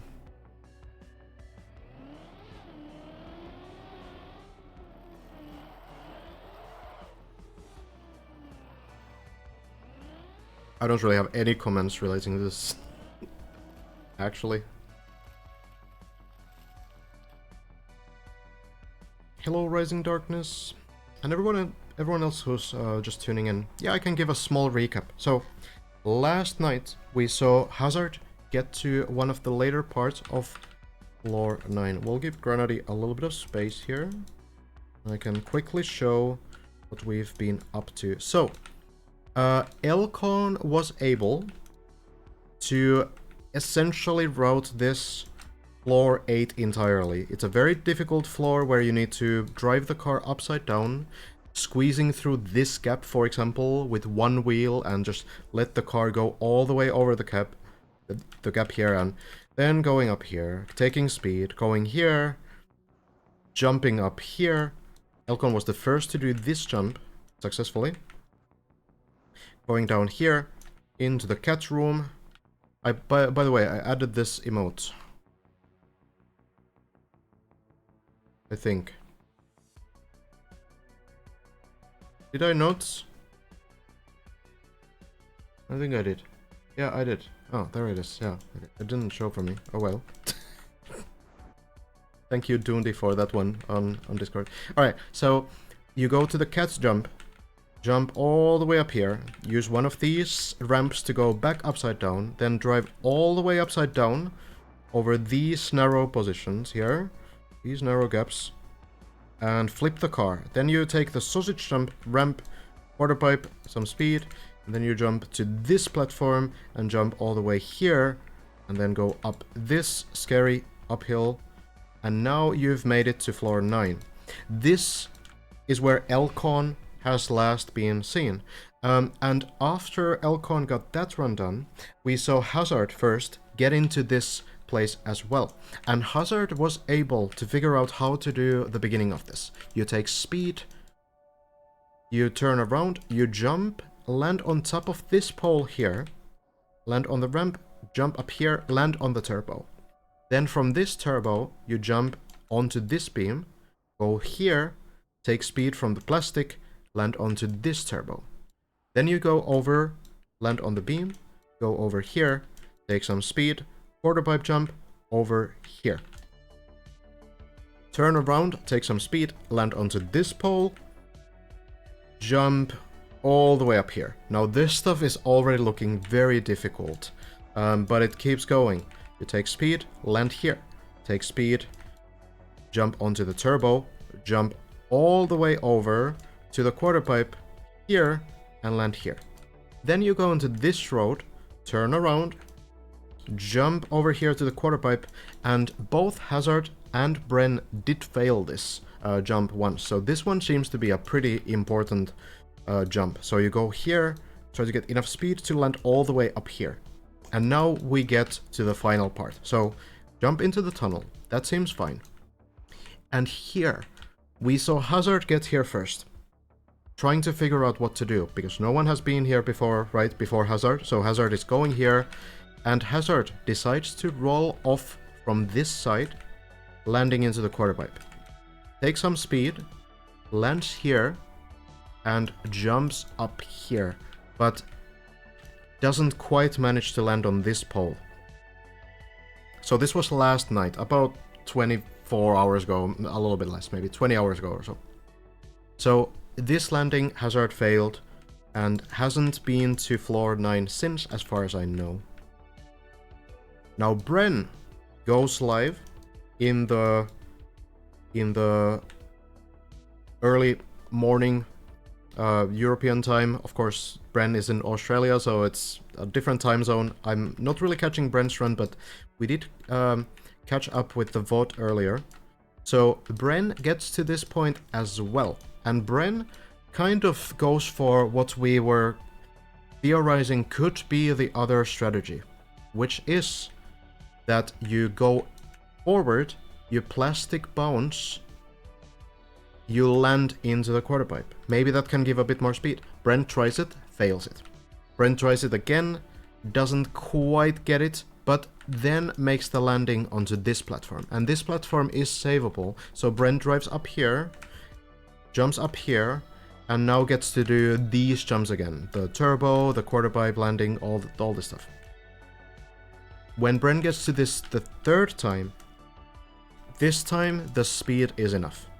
Bren bounces, lands, takes speed, lands this jump, and the quarter pipe jump is enough speed, gives enough height. Bren lands here, but unfortunately the car goes upside down and the run is over. So we can say that both Hazard and Bren have failed the same jump, but Bren technically has gotten a little bit closer to landing it, as in has landed it, but the car said no. This is still floor 9. So from here you can go over, land to the ramp. This is the theory anyway. No one has done these jumps, so we can't be 100% sure how this is done, but this seems to be fairly obvious. So take speed, land on this ramp, and then you jump up here with this ramp somewhere here onto this platform. And this section, this dirt block, seems like it's going to be the beginning of floor 10. So we're very close. We're just a little bit away, but not quite there yet. Still work to do.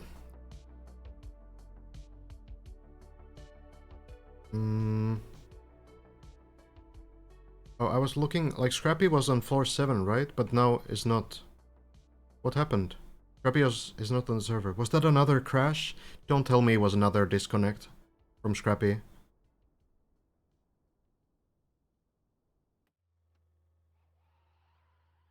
Granadi is on a PB while we've been talking about all of this. Hopefully Scrappy just, you know, failed the run and left the server or something. It would be very unfortunate if that was the third disconnect. It crashed? Oh god. That's the third time now. Oh no. So unlucky.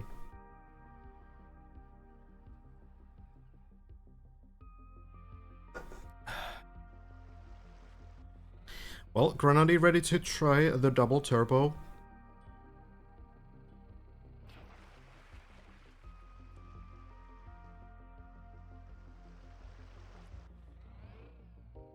Oh, we don't, Mets. Granadi. Seems like a good line, actually. We'll try for it. It's a little bit off to the side, actually. No. Just dodges the pulls. Yeah, it's a little bit too far to the side. Losing a bunch of speed there. So, what is this run? How many plastic bounces are you going to get? Alright, well, we're back to the beginning. Back to the beginning. Hazard still taking some rest here. That is our current top player on the server at the moment. Hugo, also a player with potential. Oh, thank you, Jay. Yeah, there's the clip. Unfortunate, but you know. Hugo has been getting some good attempts. If we look at the leaderboard here, Hugo is nowhere. What? Oh, 24th? Oh, maybe Hugo hasn't got to floor 6 yet, actually. I thought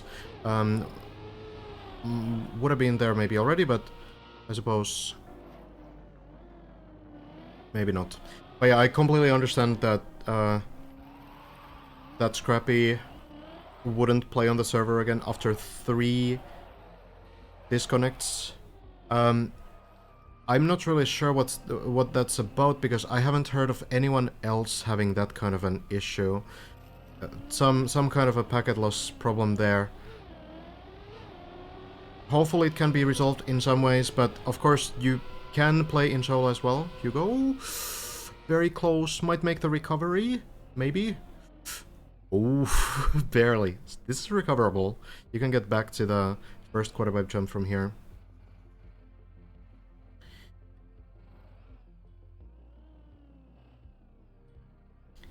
Yeah, it's very understandable, of course, like, especially as a competitive player, you know, Scrappy is getting to floor 7, so doing pretty nicely. You don't want to have those floor 7 attempts die just because you got a disconnect, obviously.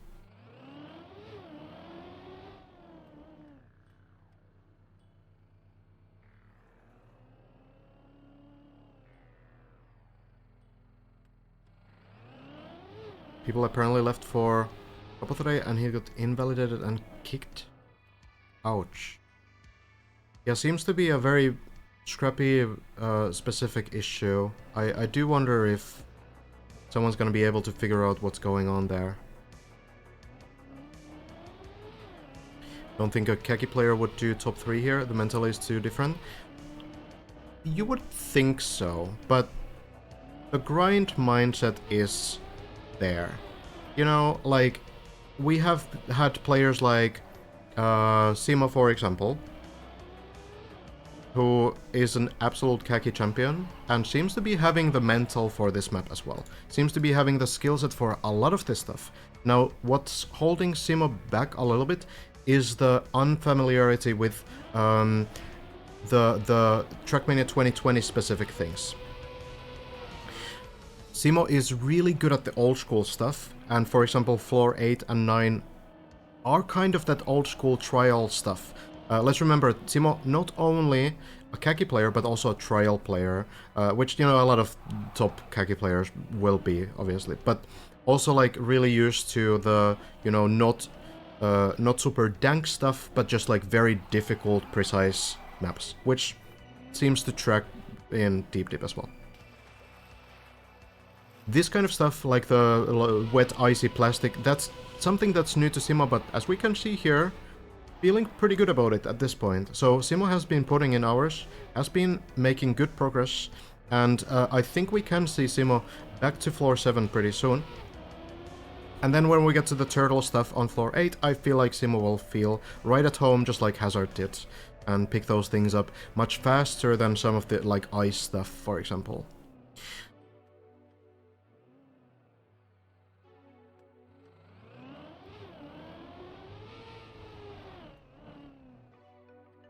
Also, there's been a couple other Khaki players. Hugo is one, but there's also been Saifi has been playing. Now, I don't know if Saifi has, you know, had super notable grinds yet, but yeah, currently on top 38, 500 meters, which is very well done, obviously. Around the same range as Mada, and Wosile is there as well, Mime around that area too. Saifi was the first player to finish every single Khaki Reloaded map. of which there are a few hundred of.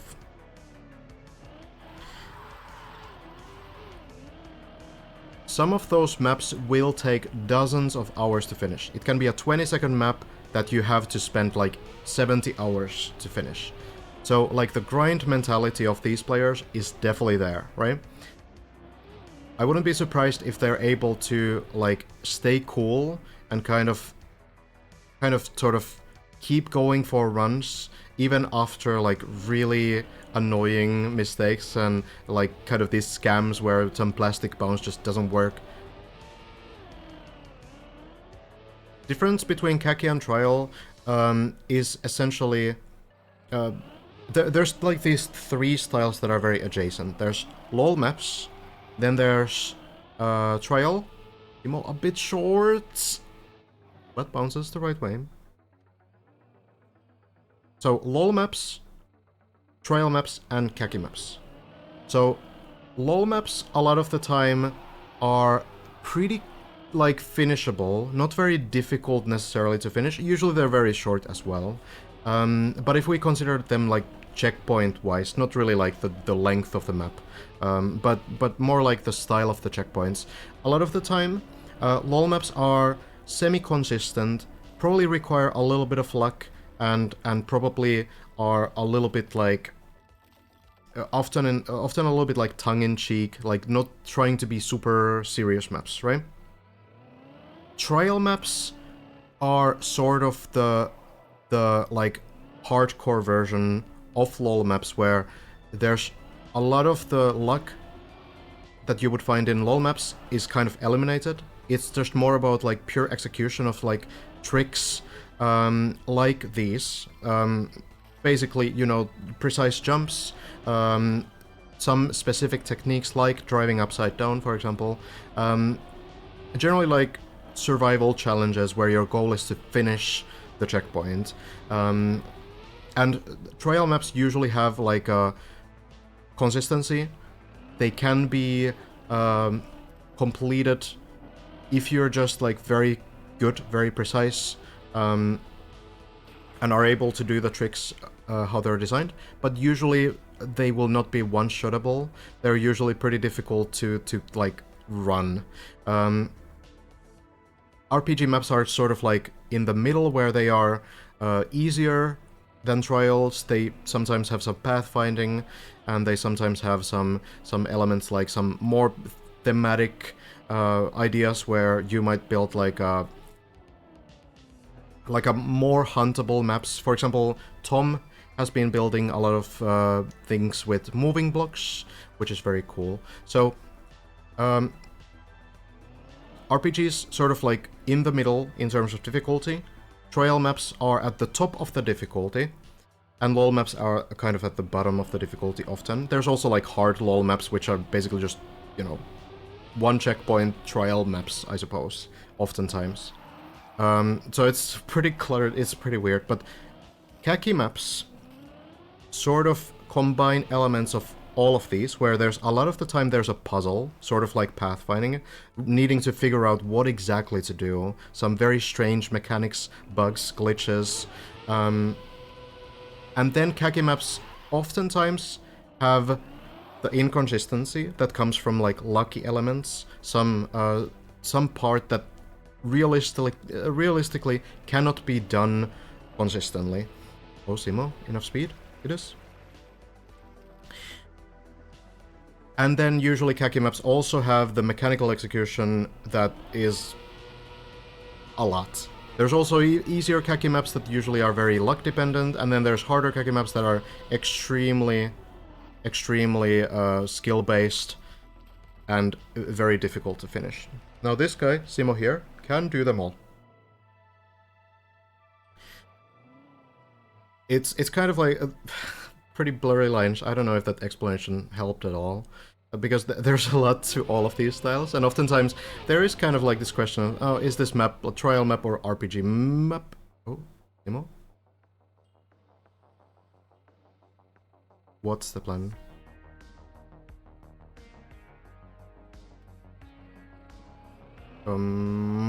Wow. Okay, that was impressive. no struggle at all. That is not easy to do. Take some balls to go for that kind of a save. When you have 2 wheels off the track like that, it's usually very difficult to save, but as said, this guy has done tricks like this for a while.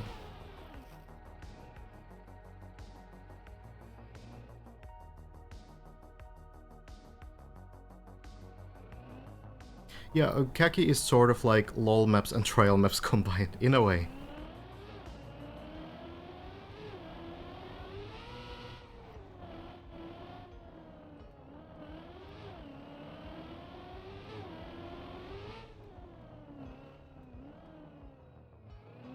Which floor is seen as the hardest so far? I think that depends on the player. Oh, Simo back for the 2 wheel. Now, Simo did just go with 2 wheels last time. Might do it again. Just needs a little bit of speed. This jump is doable. Manages it again. Simo really doesn't feel the need for all 4 wheels there, I suppose. And gets to the transitions on the platforms here.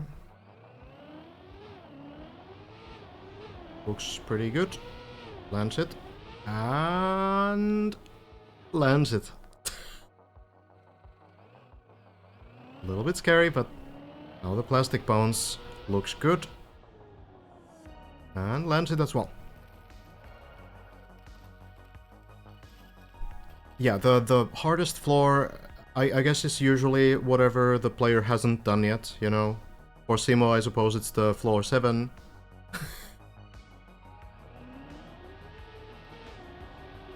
It kind of depends, because you have such like disproportionate amount of practice on these floors, because on the highest floors you always have the least amount of practice. So even if like floor 2 might be mechanically harder than some other floors higher up, you have done floor 2 so many times at this point that it just becomes easier in a way.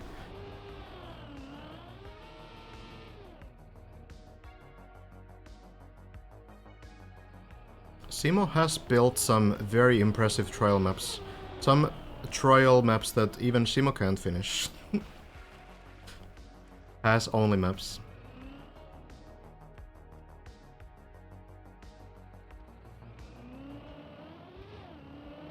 Hazard was online a little bit ago, maybe taking some rest now.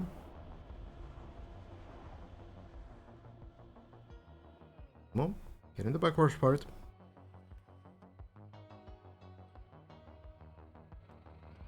Hey, no problem, Pocket. Glad to do it. Floor 2 probably is not underrated by the players, but on this stream it's kind of like easy to forget that it's really, really hard, because we don't see it too much, because usually some players like beyond that. Simo gets through the dirt this time. That's true. Floor 3 definitely seems to be less trouble than floor 2 for pretty much every single player.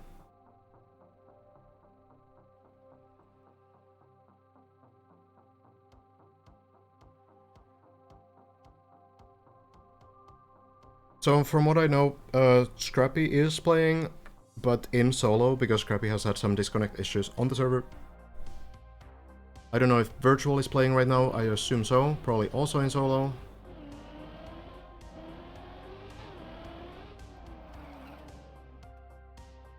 Simo into the duck jump.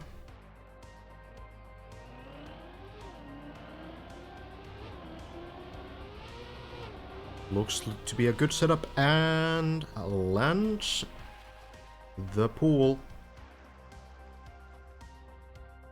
Saying hi to the ducks, and then going towards floor 7. Need to be very, very careful with these plastic floors here. It's wet plastic and Simo. You know what? Simo's probably fine with that. That was a very fortunate landing. Very fortunate turn of events right there.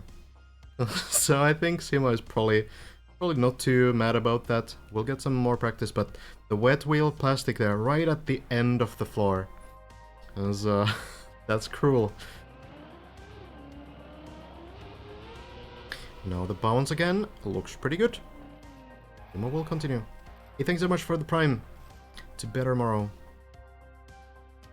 Reminder, I have alerts off right now for everything. But I very much appreciate the support.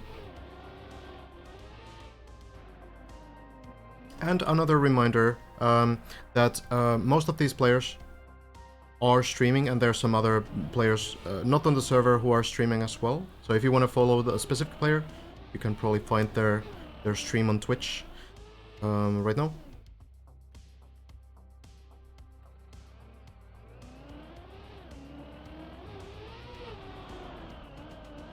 We'll focus on the server here. Virtual needed around 13 minutes to floor 7 and fell. Gotcha. Thank you for the update. That is a pretty good pace, honestly. So a lot of these players getting more and more consistent on the earlier floors, but floor 7 seems to be a big choke point for many. Floor 6 also seems to end a lot of runs for the players that have already cleared it. There are some very decisive parts on floor 7. I think overall the level has like less tricks than floor 6, for example.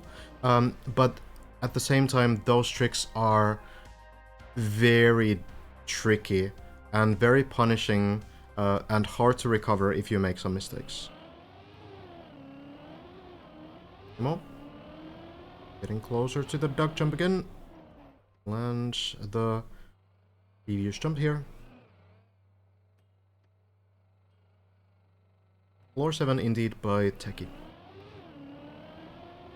Now, Timo. Pixel perfect line jumps up and we read the ducks again. Maybe this time with a little bit of better luck on the plastic.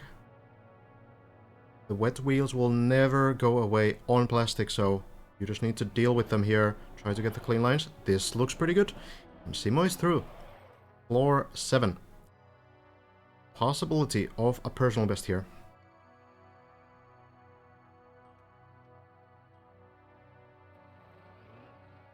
I haven't seen anyone hit the ducks so far, no. Simo has been through these jumps, so knows what to do. Lines it up and lands it with no problem. Next up, the backwards speed slides.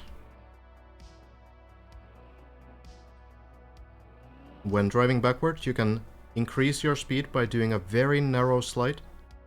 We'll see Simo do some wiggles here, just like so, to get enough speed.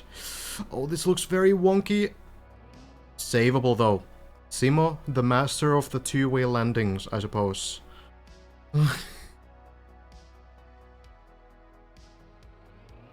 So many of these. Now getting towards the water sections, and those have been pretty difficult for many, including Simo. Simo, I think, has failed the... Oh, not happy with that line. We'll retry it. Need to be careful around the turbo here. Getting rid of the icy wheels first to be super safe. And then just precisely lining up. Taking this turbo here shouldn't really end your run, but it can be very rough to deal with. Simo dodges it. And line up for this again. The water parts have been difficult. I believe that Simo did fail the jump through the hole. 2 holes. One that you need to dodge in this next section. Oh, Simo, not quite getting it. Is there a recovery? Looks like there will be.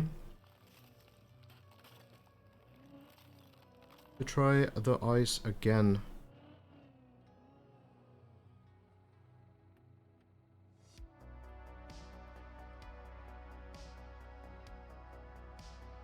There's one hole that you dodge over here. Very narrow. You fit the 2 wheels here and you go there, and then you need to jump through this water hole and land on the side. And that has been very difficult. Many players have fallen back into the hole. And the run basically ends there. There's really nothing below that you can land to.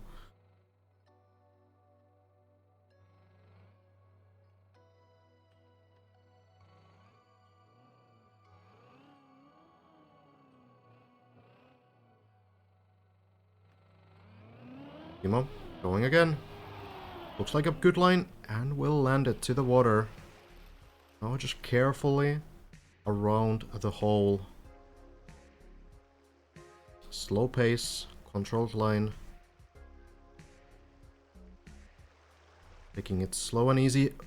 Falls to the ledge. This is savable, but can Simo do it? Needs to go towards the corner. Oh, no. Actually, no. Simo has found out another save here. Doesn't need to go to the corner. Manages to climb up on the middle. Well done. And now we are, I believe, on a personal best run if this next trick works out. We're equaling personal best right now.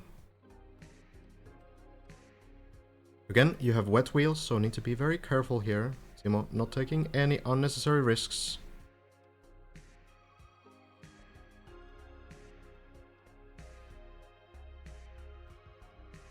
Carefully lining up.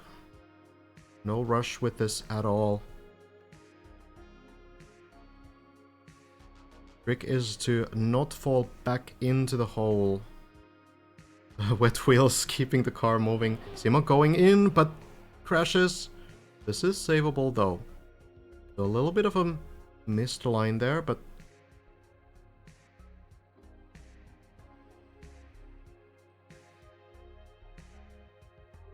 be able to retry.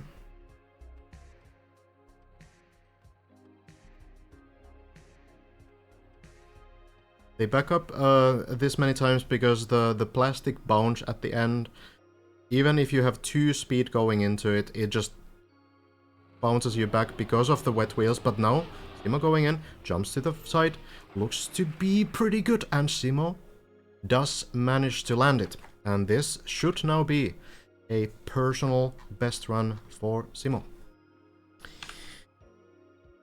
Next jump. Taking speed from the pool, jumping on the sand, and then lining up on this. So you go upside down on the plastic, going through here, upside down, bouncing all the way and landing on this ledge. This is not easy. The main issue on this is to line up the plastic entry correctly, because if you're a little bit off, you might fall back into the quarter pipe. Now, you can still recover if that happens, so if Simo falls back to the quarter pipe, that is savable, but it's a bit of a long journey to get back here. Now, you can think of it as extra practice, but of course it would be nice to make some progress as well.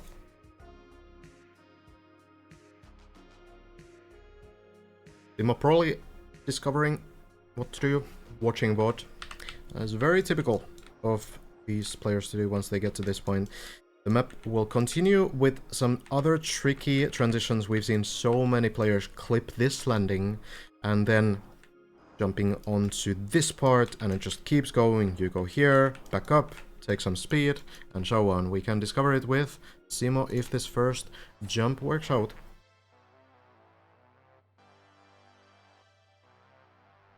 $800 meters. Pretty high up already. Getting closer to those top heights. Currently, the top height is somewhere around 1,050 meters. Pretty close to that. Yeah, Bren currently has it, but Bren and Hazard have basically failed the same jump.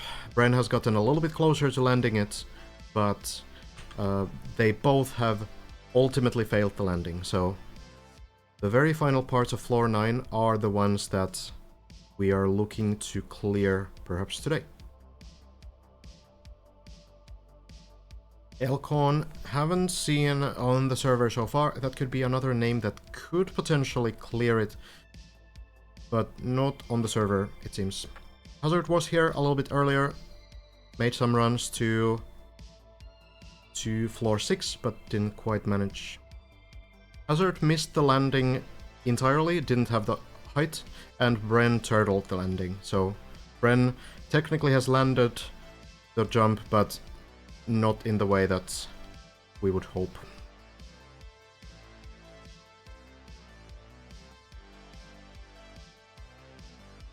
Elcon has been to floor 9, but to the very beginning of it. Then there's a couple players who have been to floor 8, Lars being one of them at least.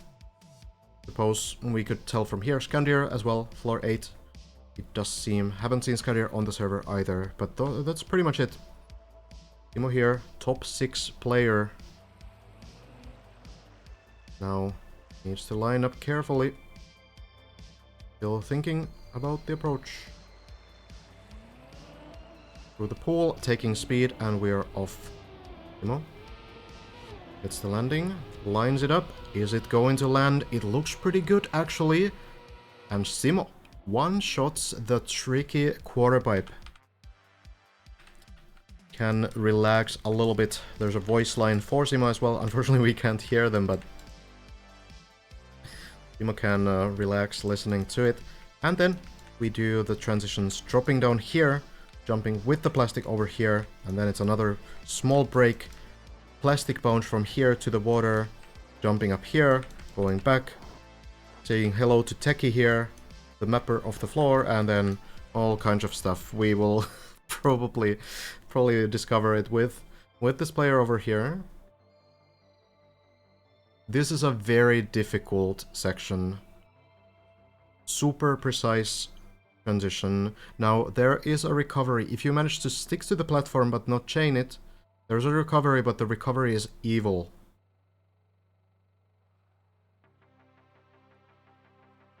Not very nice from Techie. Let's hope we don't need to do it though.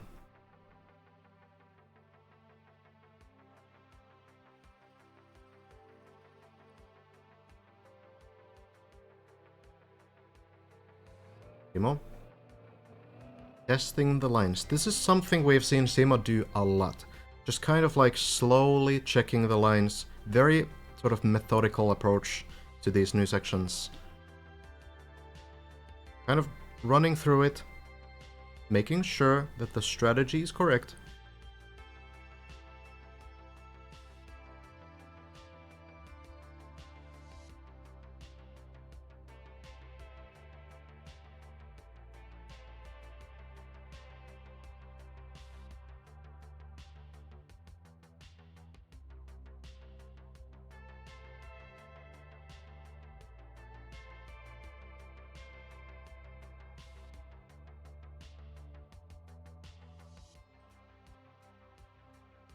Now, backing up.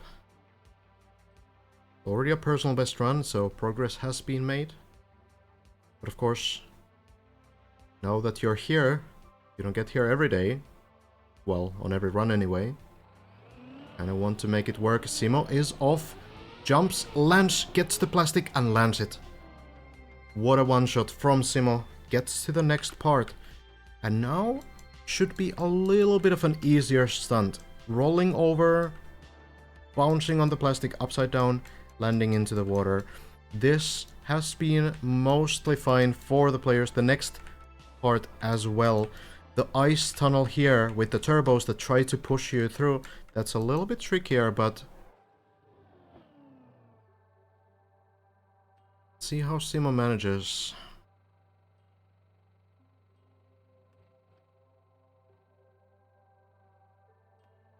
Lining up carefully.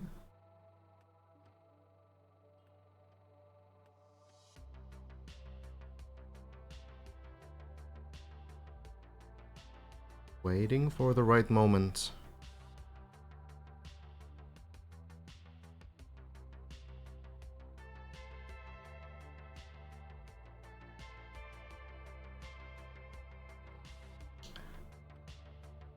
Testing it out still, and now going.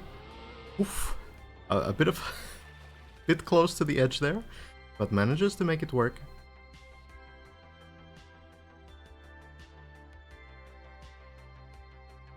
Most players have been fine with this plastic bounce, and I think when you do it one time, you will get much more confident on it as well. Now, onto the dirt and then jump onto this platform here. Shouldn't be, again, compared to the previous sections, not a huge problem, but whenever you do a new jump, you're not quite sure what to expect and how to approach it.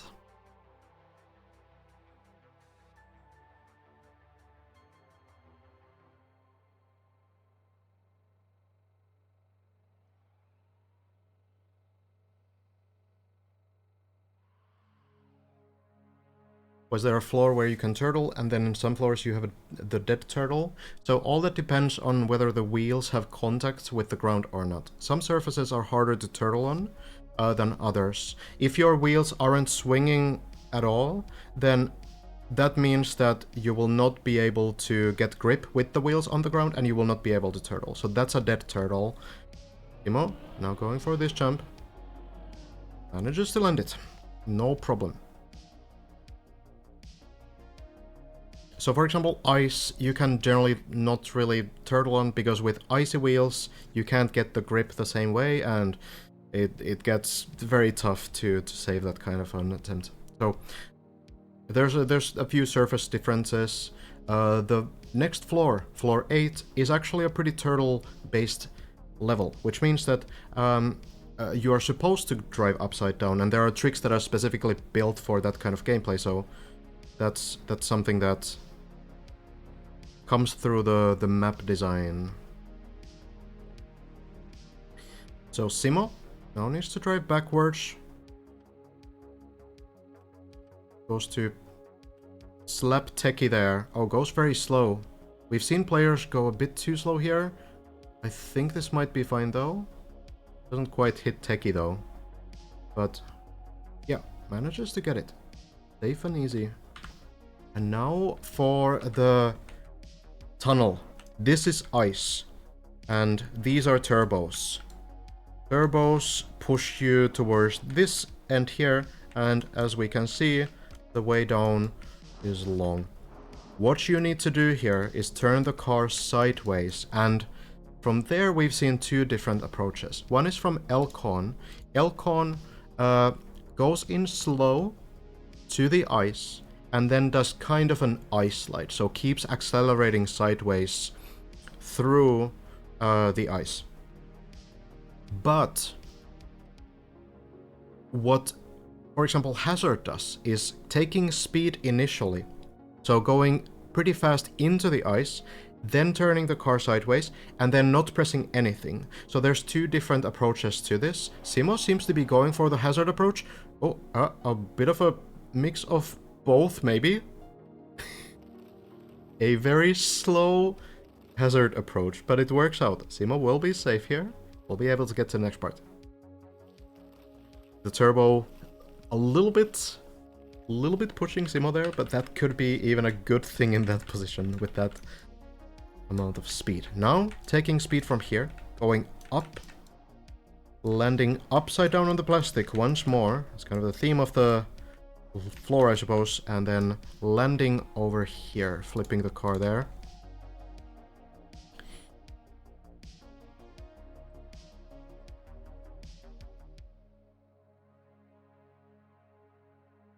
And I think just clearing this, or just attempting this jump, will be a new personal best in terms of height. Of course, well, I don't know actually. It will be close to a personal best. It's gonna be one of the highest parts of the floor. But of course, you're very close to floor 8, and that's where you want to get, so let's see now. Timo, again, testing out the line. Maybe also turning the camera. That could be another reason for this.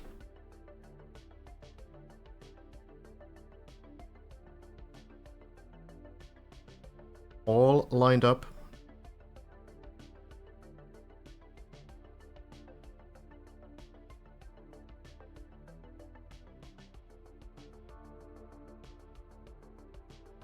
Thinking through the lines again. Making sure the strats are down in memory. Not much you need to really do here. There's an air brake that you need to do, and you also need to be careful not to fly too far. If you get too much speed, it's possible that you miss the landing entirely, but Simo has probably been checking a VOD, knows what to do, knows what can happen. So Simo going in on the plastic, flips the car, and lands it. That is going to be, I think, a new personal best. 842 meters up on this platform. Now, a couple easier things before the very final jump. You go over this beam. You jump across these platforms. Need to make sure that you slow down in time. And then this jump. Getting speed from here, jumping up. This is where floor 8 begins. Simo, very close to getting a new floor.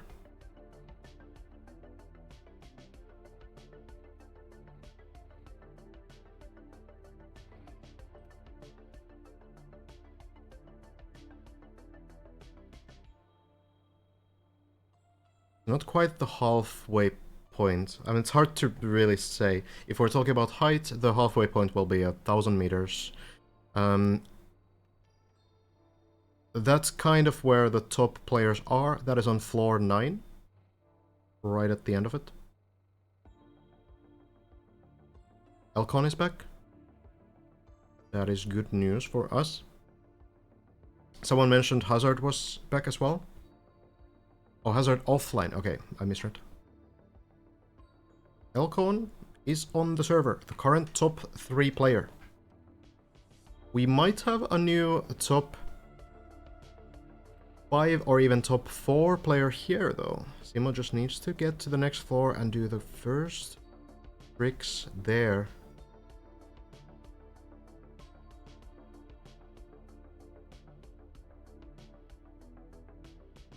Just checking. Struts. Simo has been very patient with these new sections. Been making very good progress.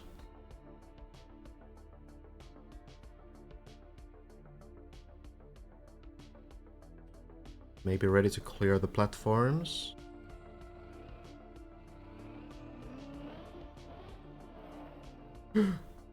Always so scary, but Simo handles it perfectly.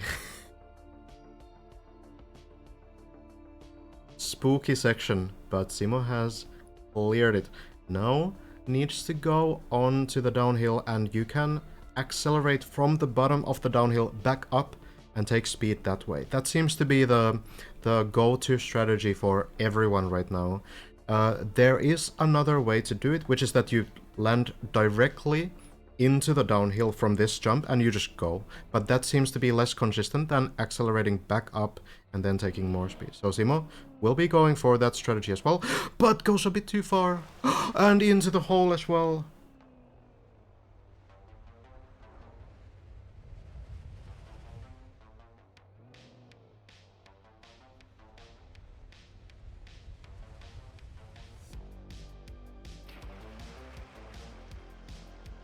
Most unfortunate. At the same time, that is a new personal best run from Simo, and it is good progress.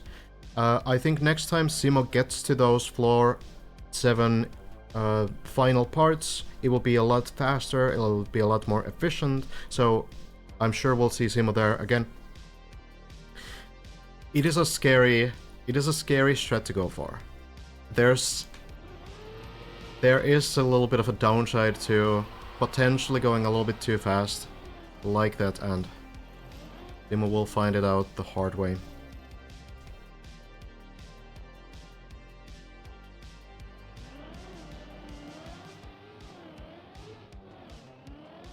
Yo, Sagi, thank you so much for the Prime. Very much appreciated. Elcon with some new strategies here. This will work, yeah. It's so funny how on day 1 it seemed like, oh, you need a very specific strategy for this floor 1 jump. But now it's kind of like, oh yeah, I'm upside down, who cares, I'm just gonna do it anyway.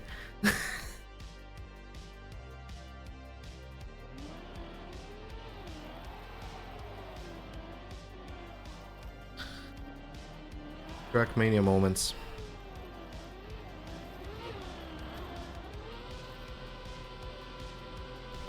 The tracker with virtual, that might be a little bit, you know, outdated, or if it's up to date, it's good to remember that on some jumps on floor 7, you might get a little bit higher than floor 8 still.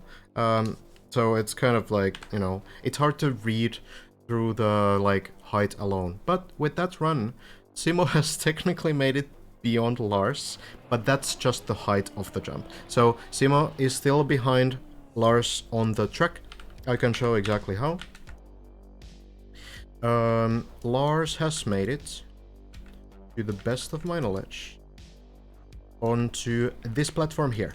So when you get to floor 8, you manage to do the plastic jump here, you land here, you go onto this part, turn the car upside down, and then you turtle, drive upside down through these ledges here, and then you need to flip the car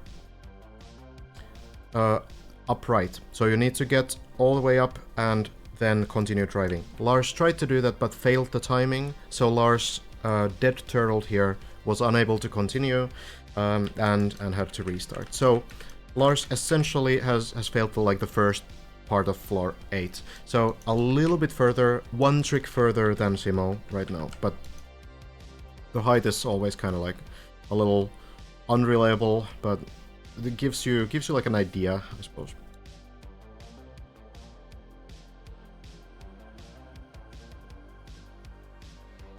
Didn't even know I had a Prime thingy. Happy to support. Really, really love the stream. Your cast is chill and insightful in just the right way. Thank you very much.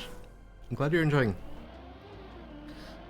Speaking of turtles, yeah, there's many of them. The prize money is crowd-funded. Currently somewhere around $27,000. It is kind of wild. 50% for first place, 30% for second, and 20% for third. And that is who finishes the map first. Yeah, so it's reaching the finish line, yeah. If you reach the finish line first, you will win. If you're second to finish, you're second.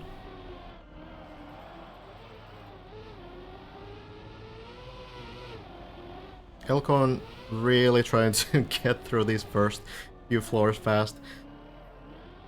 The sort of speedrun mindset might sometimes cause some mistakes, but at the same time, I think Elcon probably enjoys the gameplay more that way. And more than anything, this kind of a challenge is mental. When you play the same map 8 hours a day, 10 hours a day, even more for some of these players, you need to be sort of like in a good place with your mindset, and maybe the sort of kind of more traditional Trackmania lines are giving Elcon the motivation to keep it going. Like lining up for every jump and trying to like rethink like all of your approaches, that can get very mentally tedious. So could be that, you know, this is the way it's gonna work for Elcon. And I mean, it has been working for Elcon. Elcon has been to floor 9, one of the 3 players to reach that floor. No one has been to floor 10 just yet. Very close, but not quite there. Are you casting virtual as well? I'm only focusing on the server right now. So virtual and Scrappy are playing on solo, I believe. Because they were having some server issues. In Virtual's case, I think it's performance issues, so FPS related, and in Scrappy's case, it's getting disconnects from the server, which is very unfortunate, happening on pretty good runs as well, so completely understand those reasons, of course. But we're gonna focus on the server, so if they join the server at some point again, then yeah, I will absolutely keep an eye on them as well, but otherwise we'll focus on the players here. Hello, Gouda.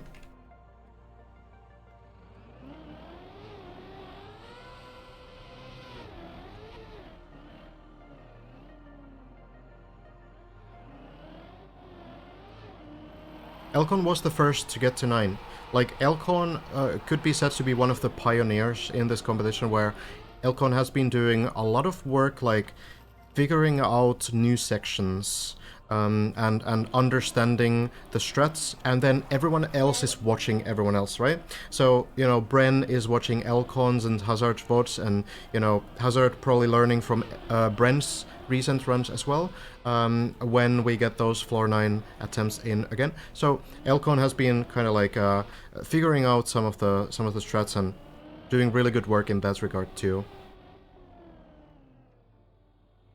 Sort of improving the collective progress.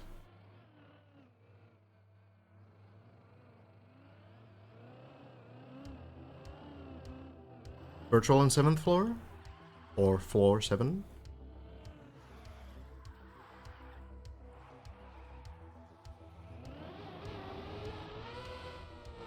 This looks a little bit wonky, but bouncing up.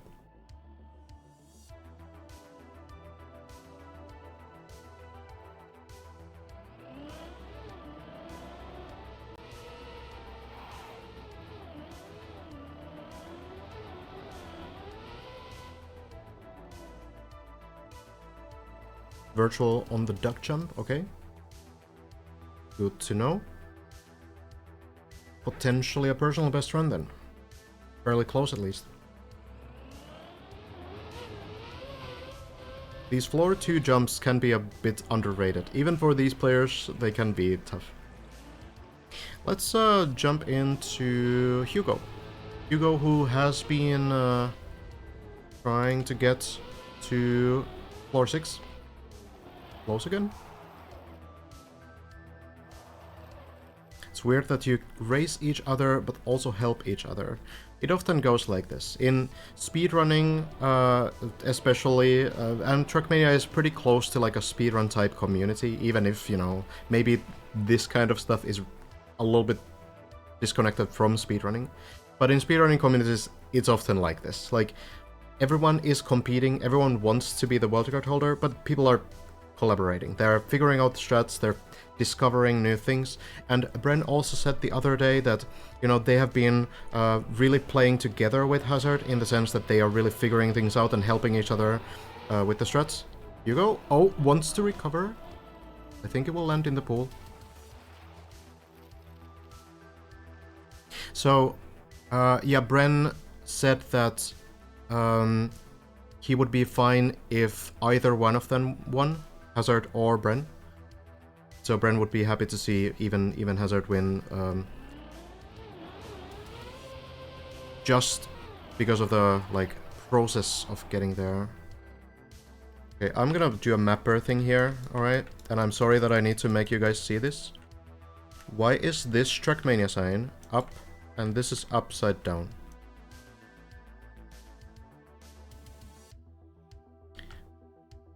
Look. Guys.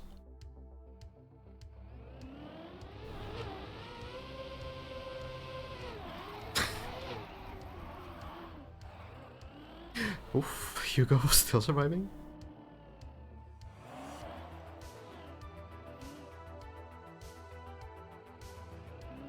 So turtlers can read it. Okay, that actually, good explanation. Yeah, it's for the people who turtle on that platform. No, yeah. No, it's completely designed that way. No, it's not a mistake. Fine. That's the reason why I will not finish. Yeah, same. Lars on the server as well, by the way, has been getting some good runs. Janik is using a plugin to switch between players and spectate. Yeah, I know, it doesn't work for me. It's very broken. But the plugin creator knows, and there could be an update to it.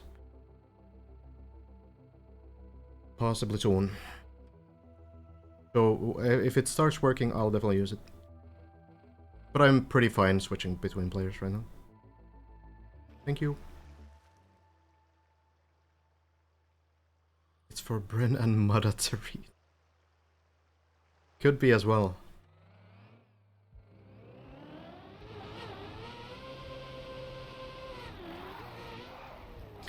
Hugo still not getting the line. The goal is that when you turn around here, you get a direct line towards the turn on the wall. So you don't want to smash into this block. You don't want to land here. That will probably not work.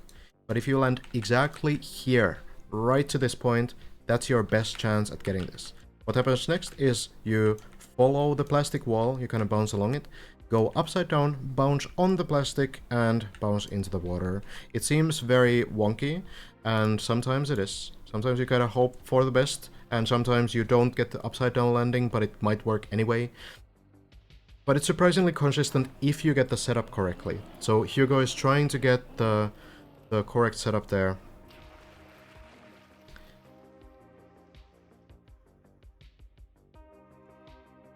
Skandir, according to the leaderboard here, has been to floor 8. Not maybe super far to floor 8. Hard to say, but has still been to floor 8. I'm not sure how far. Skandir hasn't been playing on the server, so a little bit out of the loop. Yeah, Alcon is climbing, seeming to go on a run here. Just now, getting into floor 5.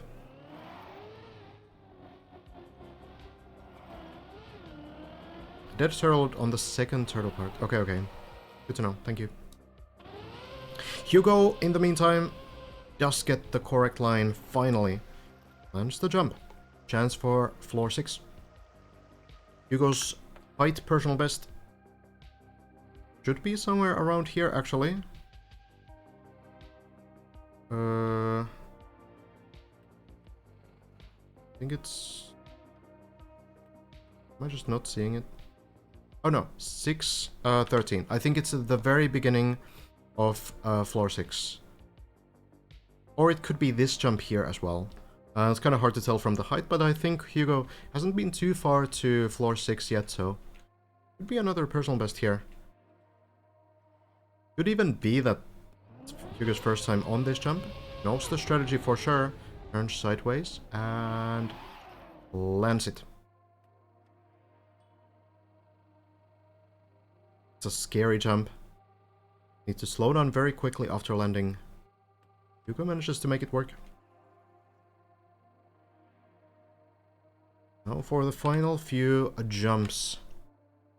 On floor 5, need to land onto the turbo platform here, go up the hill, and then the plastic jumps down there, and then into level 6. We'll see how Hugo manages. Elcon in the background trying to do the plastic. Doesn't seem to get it, Elcon. Falling down somewhere. What happened here? Oh, Elcon back to the bobsleigh, so we'll get to retry that trick right away. Not a big loss. Very fortunate. Very fortunate to land that. Hugo, now ready to go. Lands in. Oh, goes for a little bit too much bugslide. And falls off the platform. Now, this looks recoverable though. Maybe back to the beginning of floor 5. Oh, you can probably get a couple jumps in at least. So, could maybe be worse. Maybe you can even go up here and do something from there. I don't know. This floor is not really known for like too many recovery paths. Other than getting back to the beginning, and I think Hugo has already moved on. Yeah, Hugo actually manages to find the landing onto roughly the middle part here, so we'll get to try the double turbo again.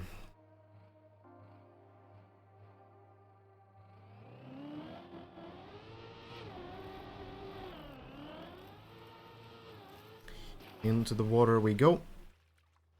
Lars, Sano, and Massa getting deeper into level 4, but level 4 can be a big choke point for these players. We'll see. Oh, Hugo too fast and needs some luck here to survive. And it just so happens that the scenery, the decoration here is perfectly placed.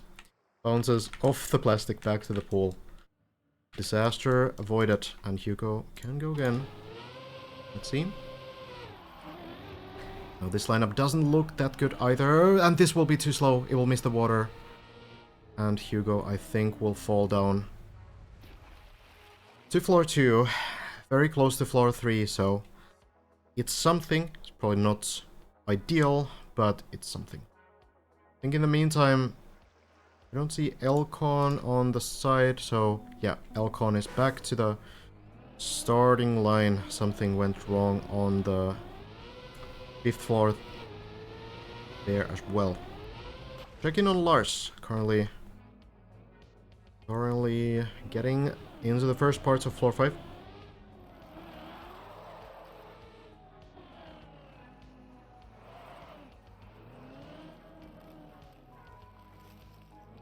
Lars, one of our top players, still holds the top 5 spot.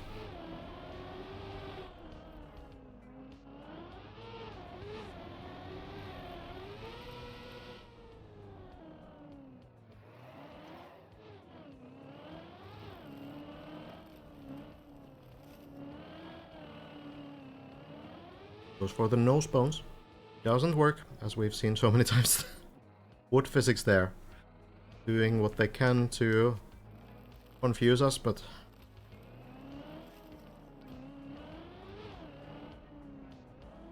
game updates. Incredible.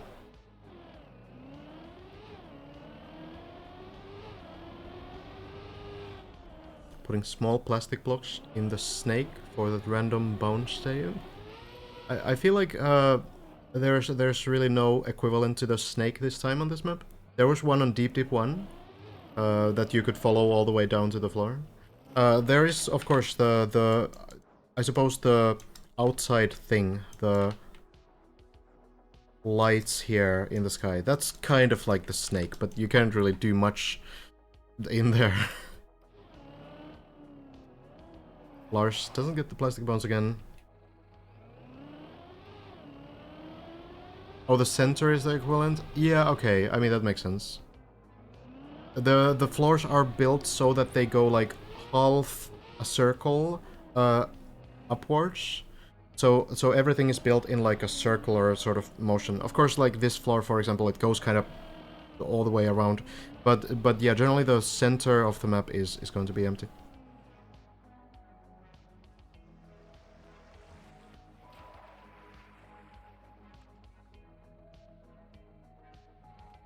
Spiraling, exactly. Lars going for the dry wheel strategy. As do most people. We saw Granadi try to do this Elcon strat earlier today, where you just kind of drive up the hill, but Granadi didn't get it to work.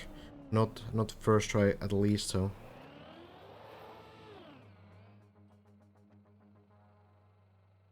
Surely the ending to the map is very easy, yes. I am absolutely confident. Lars getting to the double turbo.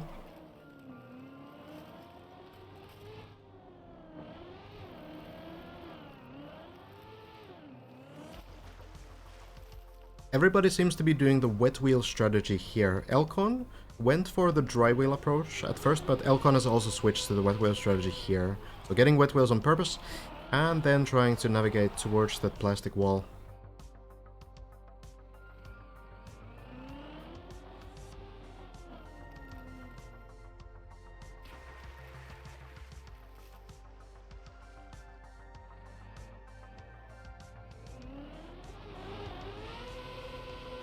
Second try. Not confident in the line. Again. Or maybe it's some ice slide setup moment. Really hard to say what can happen there without playing it, because there can be some really weird sort of ice slide starts where you accidentally turn to the other direction that you meant to. Lars, not feeling the line. That was looking like it could be possible. But again, you want to land to the beginning of the corner. That was going to land a little bit earlier on this wall, so it's a little bit dicey. And since you can restart this, you can retry it fairly easily, why wouldn't you, right? Like, as long as you feel confident about saving it, like Lars seems to do, then you can just try it again, make sure that it's gonna be the right line, it's gonna be as good of a chance clearing it as possible, because if you fail it, there's a high chance that you fall all the way down, and 13 minutes of your time is lost.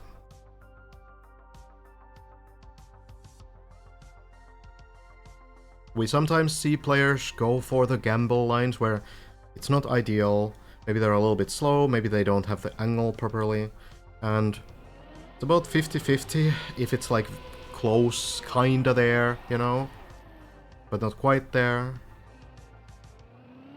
It's like 50-50. So with the good line, it's like 90-10 maybe. So it may be even more. It seems to be very consistent if the setup is right. So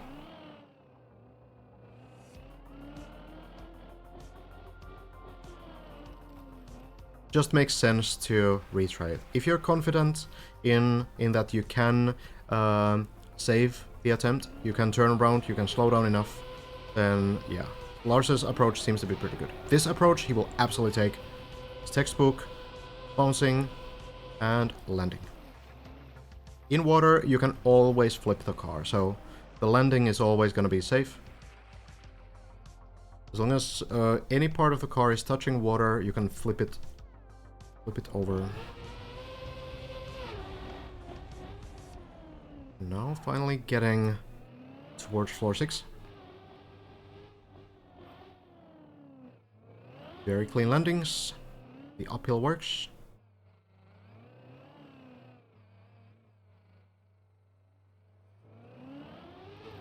And the final jump looks good. Lars is on floor 6. Made by Classic. Called the Knot.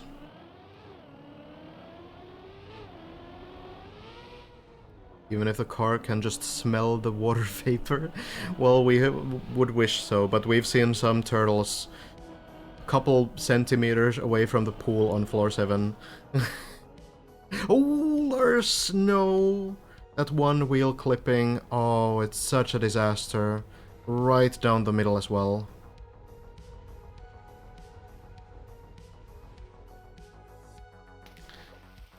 Uh-huh.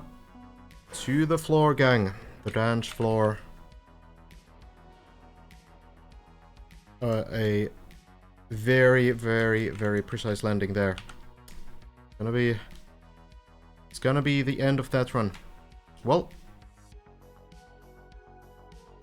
Hugo has made it back.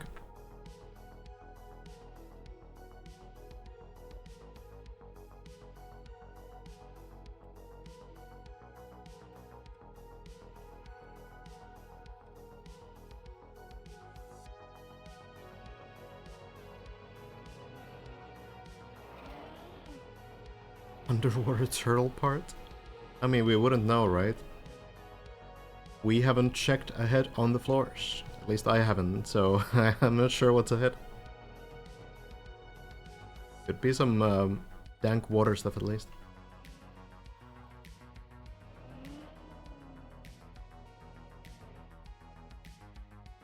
Oh yeah, it's pretty rare actually that anyone lands like directly into the dance floor, so it's something, you know.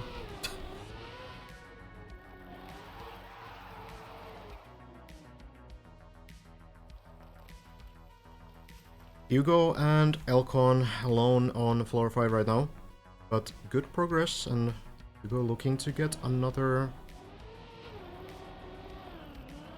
run in.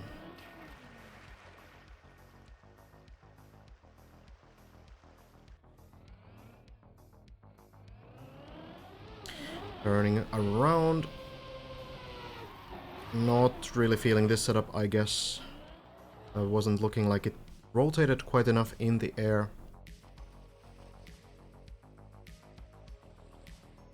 Can't even describe what's going on later. Gotcha. Yeah, we're gonna discover these floors together with the players as they go in there.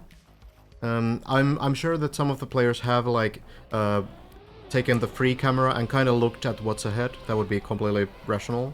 The only thing that you can't do is watch someone play those floors. So obviously, you know, you can take a look like this and kind of guess what's happening and get a feel for like the overall tower. But here, indeed, here's the full thing. There's a crown at the top right there, and that is the finish line where it's gonna be. Hugo needs to slow down here. Looks to be safe. Yep. How long we'll be casting today? Probably like at least 5 more hours.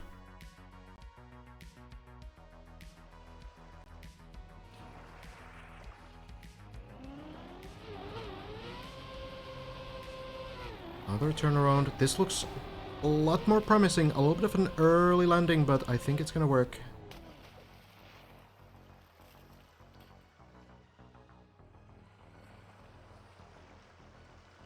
Highest you got was floor 3.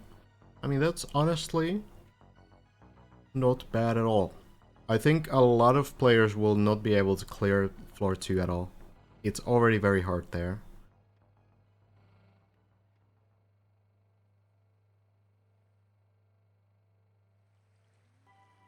Top 500? Yeah. That sounds entirely possible. Considering there's like 8,000 people who tried the map, it's pretty good. Hugo is on a personal best chance here at least. I'm not 100% where Hugo has been, but it can't be much further. Going for the uphill, but again, twice in a row now, will not manage to do so. But Hugo does again manage to land onto the previous part here and will be able to retry it from about halfway through the floor. So it's not too bad for Hugo. Elcon has fallen. Lars climbing again, Marius, Clovers, Spam, Yummy, and all kinds of players here in the floor 2-3 range. Hugo really the only one right now. A little bit higher, I think, clipped the bobsleigh there as well. A bit scary.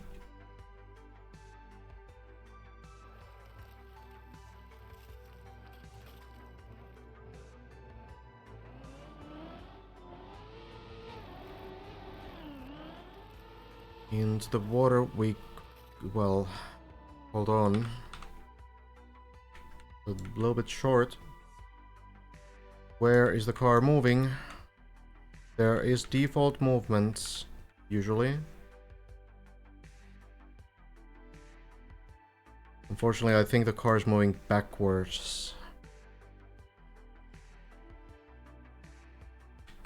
Not the right direction. So Hugo might need to finally restart this run as well. Some good attempts, some good practice, I bet, but not able to get to floor 6.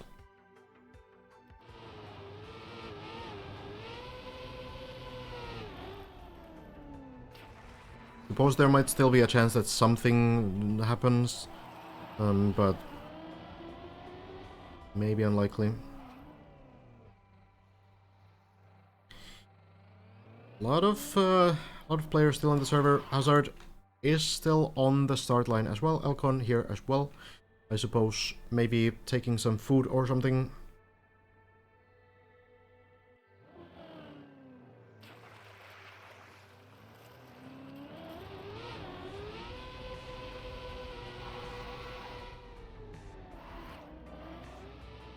Hazard, almost a 2-hour run. Impressive endurance.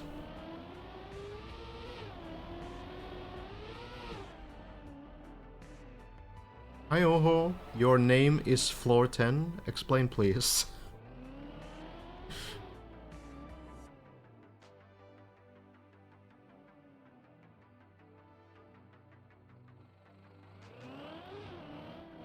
Sounds like a spoiler.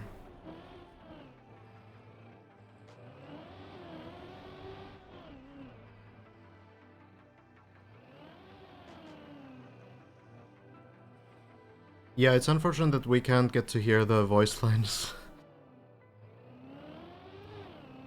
There's a lot of cool stuff though. Oh, that's what you mean, my stream live notification or something. Oh, well, it's good to see you.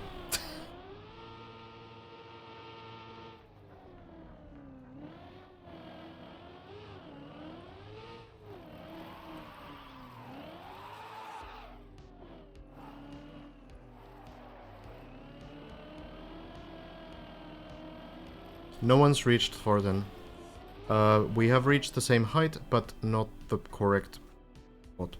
We're still at the very final jumps of floor 9. Hazard and Bren currently tied at the very same jump. Bren has been able to land it, but in a turtle, and unfortunately the wrong kind of turtle. Hazard hasn't quite managed to do that, so I suppose Bren is a little bit ahead, but it doesn't really, you know, matter. Both have failed the same trick. It's what it is.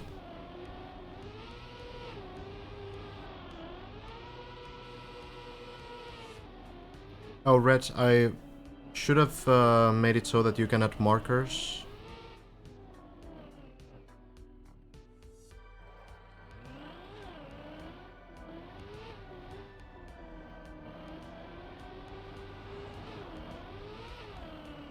If you want.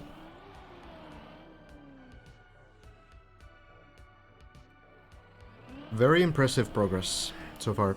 It's honestly been going kind of fast, all things considered. And it's really mostly, I think, thanks to Elcon and Hazard. Of course, Bren has been doing really good work as well, finding out some like setups for tricks and such. But Elcon basically soloing most of floor 8 and Hazard soloing most of floor 9. And then Bren kind of like gathering all that information and being able to also get some very promising attempts in, so looking good.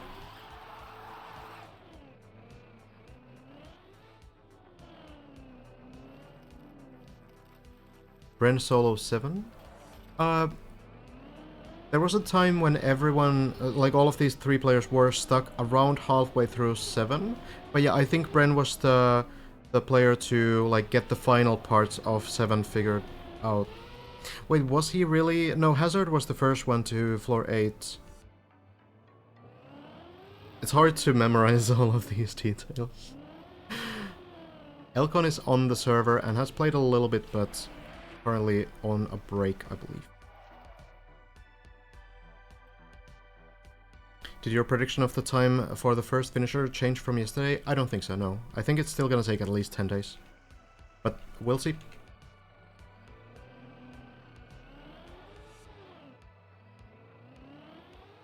It's probably like...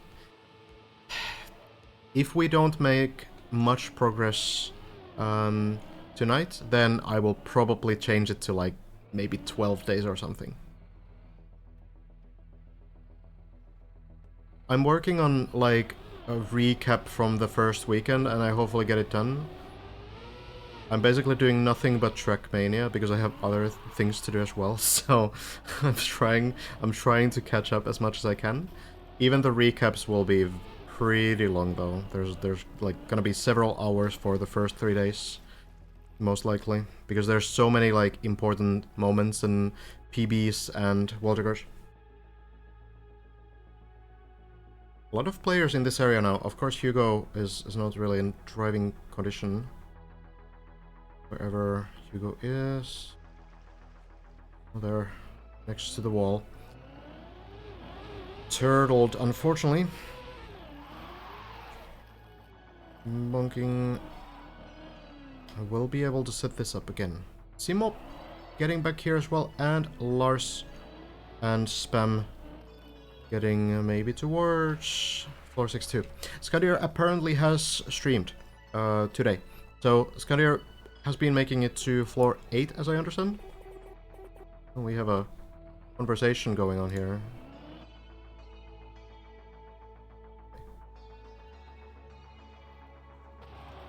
Lars, we'll redo this jump again.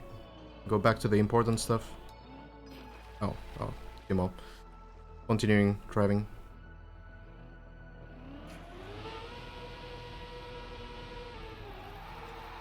Not quite getting the line either.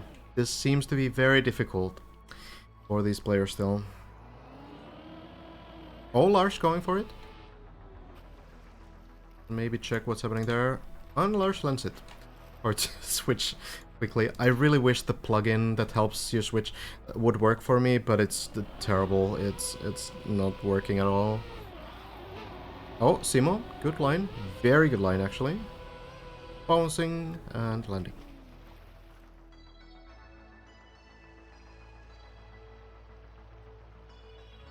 Shortcut after the bob jump seemed to work looking at Skandir this morning.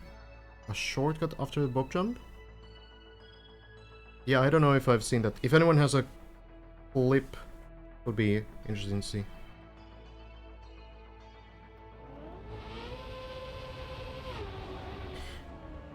No real progress after last night. Hazard and Bren have reached the same point. Of course, the progress from Bren is that Bren found a new setup for the last jump that we are kind of trying to get right now.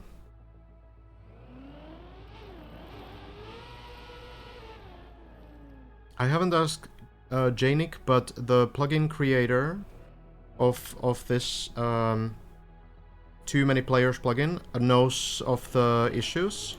I can show exactly what it looks like here, real quick. This is what it looks like for me. It's not good. Okay, we're not gonna use it.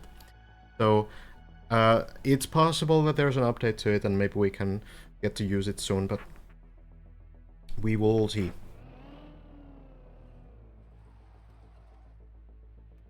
You were talking about the last night with Roa. You skipped some turtle stuff. Oh, yeah, on floor 8. Yeah, now I know what you mean. Yeah. You don't actually skip any turtle stuff, but you do skip a little bit of, you know, tedious section. It's essentially a time save, more or less. Yeah, the plugin gives me a list of players that I can use to switch between players a little bit faster.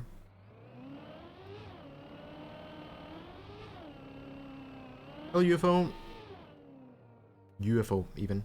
Not too much. Not too much right now. Oh, Lars has fallen through. Who knows? But Simo making good progress here. Floor 6. Getting back towards floor 7. Failed the last jump on floor 8 not too long ago. Really confident on these jumps now. Very fast setups. Hazard back online. Gotcha.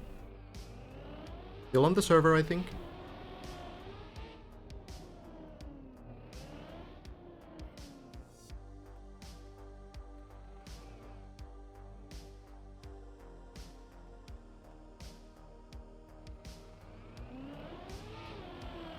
Tomorrow will be like a big day in the sense that tomorrow is going to be the 6th day. On day 6, on Deep Dip 1, the map was finished. It's pretty clear that this map will not be finished on day 6. But it's gonna be interesting to see how far exactly we get in comparison. I would be extremely surprised if someone manages to one-shot like 7 floors today. That would be very surprising.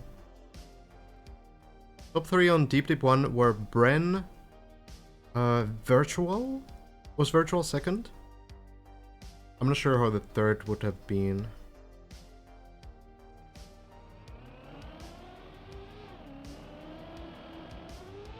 Oh, Simo, not enough speed here. Oh, what's gonna happen? I think it's back to floor 5, actually. Back to the classic.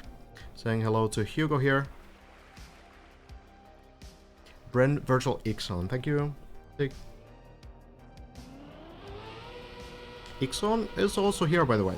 4 or 5 right now, but Ixon hasn't really been getting to the floor 7 range from what I've seen so far.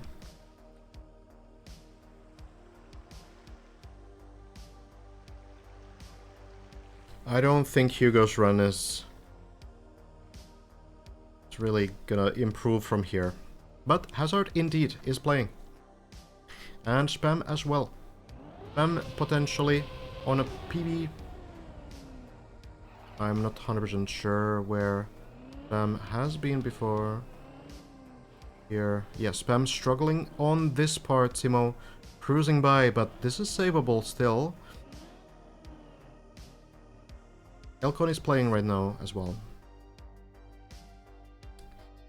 Very tricky to save, but it's possible. I'm trying to get the speed.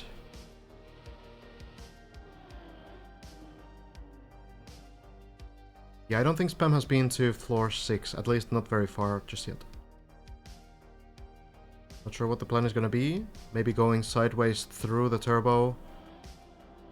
Definitely doable. Actually, no, turning sideways and then just driving back to the setup. This is very doable, and Spam seems to be getting it.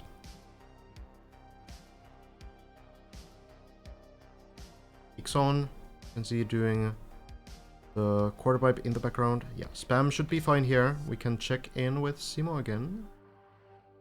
If I'm getting through these parts, Simo. Getting back to the tricky parts of floor 6.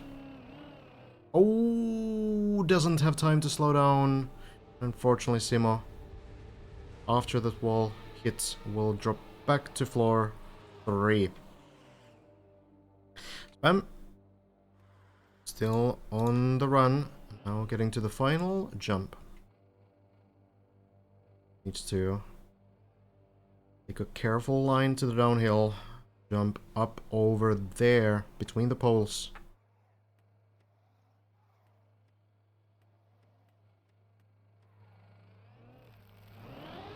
Jumping in, looks good, and Spam has reached floor 6. Well done.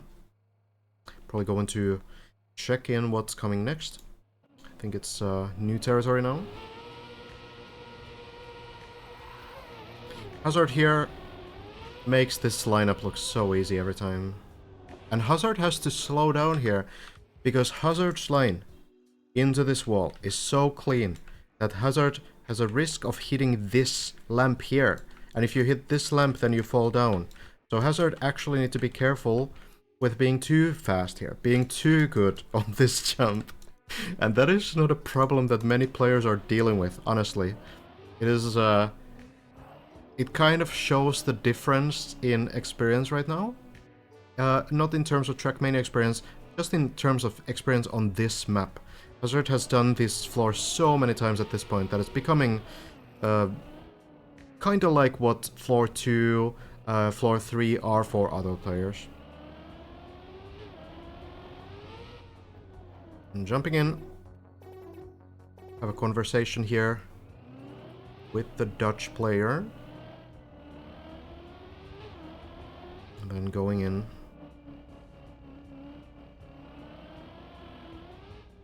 Lineup looks good. Makes it to the turbo uphill. Need to avoid these turbos here. They are backwards turbos, which means they will push you back if you hit them. You don't want that to happen.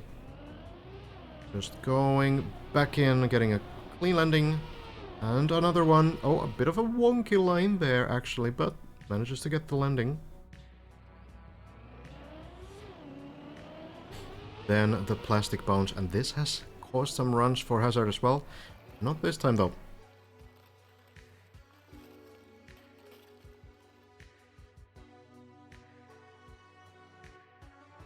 Hello, hype, Uni.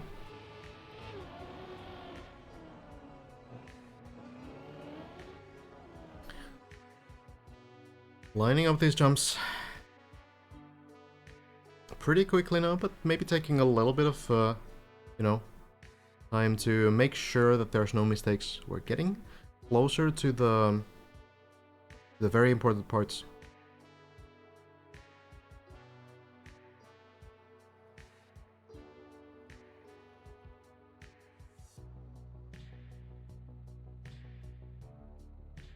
Spam seems to be falling down, has made a mistake here.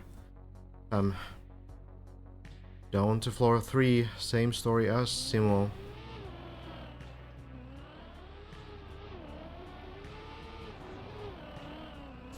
Hazard makes it through.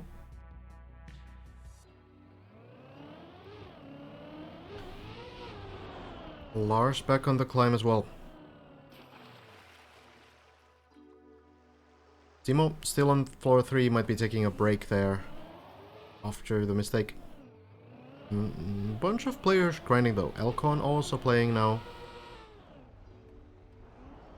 Might see some good attempts pretty soon.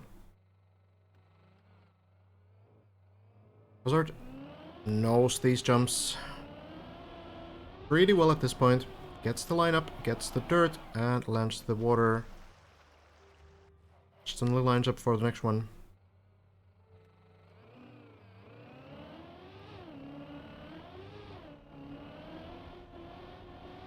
Bit of a careful line up there, but manages to get enough speed.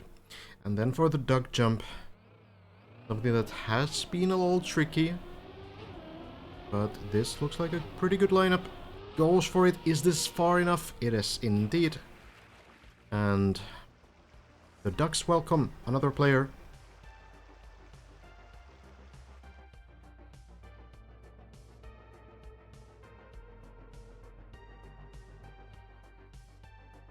Now the wet wheel plastic. Being also a tricky part for many, but Hazard clears it. No problem. Now for floor 7. Has also been through this level many times. Hazard's first day on this floor actually was pretty important, because Hazard failed the last jump 3 times in a row. And that might sound like a bad thing, but the final jump has a very good recovery path if you're just a little bit too slow for it.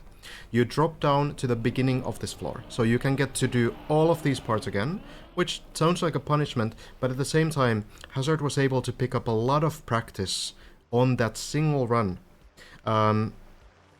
Just because he failed the last jump multiple times. So I think at this point, Hazard probably has pretty good experience on this section. And knows what to do exactly. And we might see another attempt towards floor 8. Lining up this one, it's kind of tricky. You have the wet wheels on the plastic, and the plastic is bouncing you around, and want to have a clean line, but this does not look that clean, and this is very difficult now. Very difficult to recover. Hazard will jump to the right. Is there any path to recovery? Not really, no. Going back down. Very unfortunate, because if Hazard crashed a little bit more on the corner,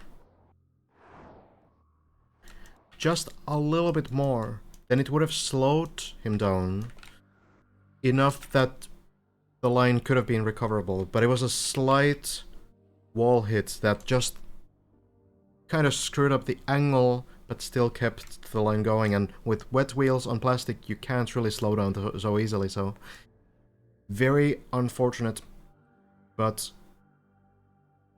seems to be pretty comfortable on these floors now, so might be able to get back soon. Hugo is moving still, has been for the previous 20 minutes perhaps. Still moving backwards maybe? I'm not sure. Looks forwards. Yeah, I don't know if this is recoverable. I'd be surprised.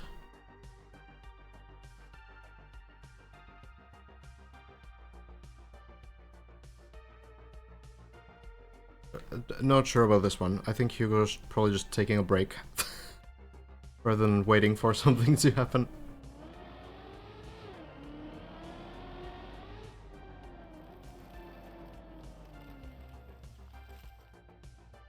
What I noticed that most consistent players will deliberately redo parts when they get the chance. Elcon and Hazard do it a lot. I'm not sure if it's deliberate. I think they do generally try to always get to the next part, but they are really good at like recovering failed attempts, so they get the chance to practice the previous part.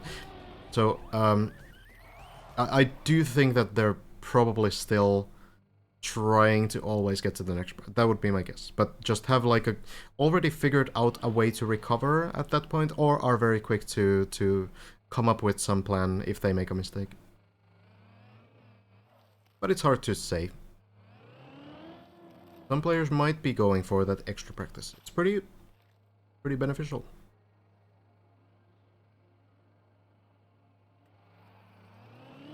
Hugo is still turtled on the bobsleigh, or on the next to the bobsleigh.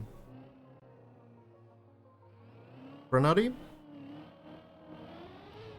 did get here earlier today and has only been playing for 2 days now. This is the second day that Granati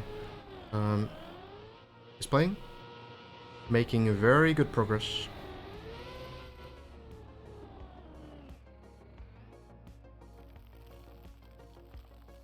Floor 5 already gets you to...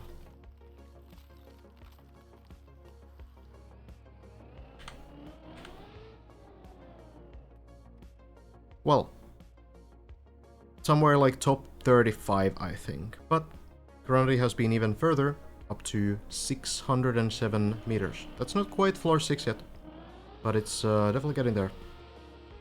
Oh, barely makes the landing, but this seems to be impossible to recover from. At least extremely difficult to recover. Generally, you just want to drop down and hope that the plastic bounces you back up. This looks promising. Bouncing around, and there we go. Elcon climbing, everyone climbing. Hazard on the grind still after that mistake, and Simo has gotten one jump away from floor 8, and now he's trying to get there again. Bren has technically gotten a little bit further than Hazard, as in half a landing further, meaning that Hazard failed to land the jump entirely.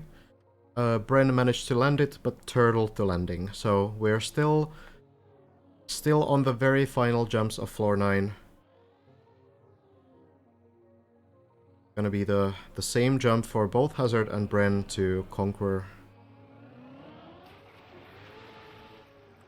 Everyone's bouncing into the water.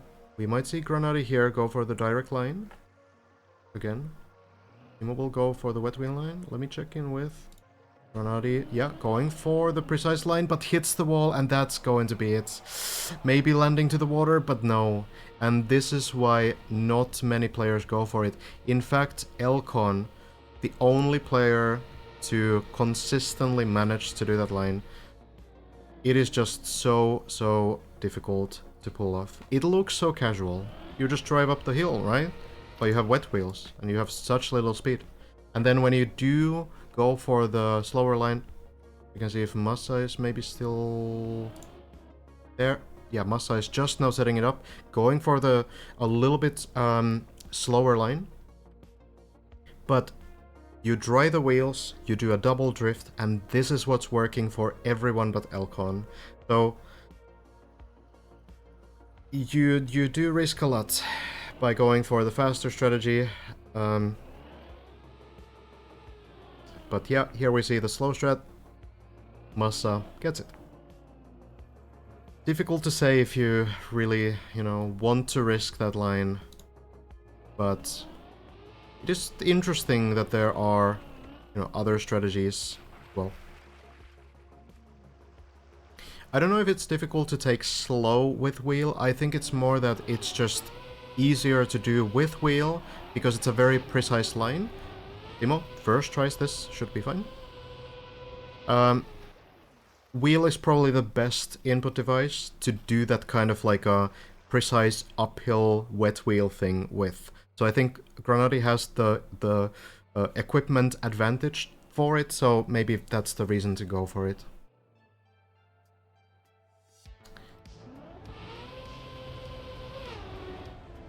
Timo, close to floor 6 now.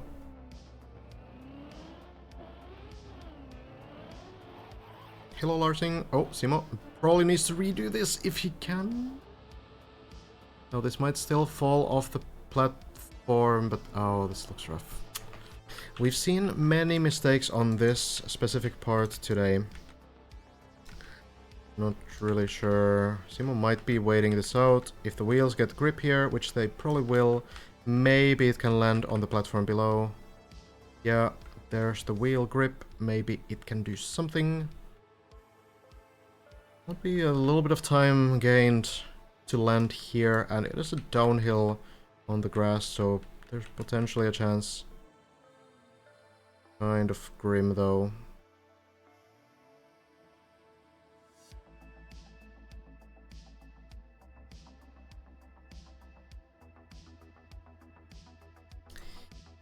Will not wait for a miracle to happen. We'll just start over. Massa still on the run, but has to do the recovery path back to the beginning of the floor. Lars, I suppose, also getting here and is making his way towards the double turbo. Hello, Larsing. This must be the evening caster Janik mentioned. Very possible. I know that Valen has been casting as well, I think.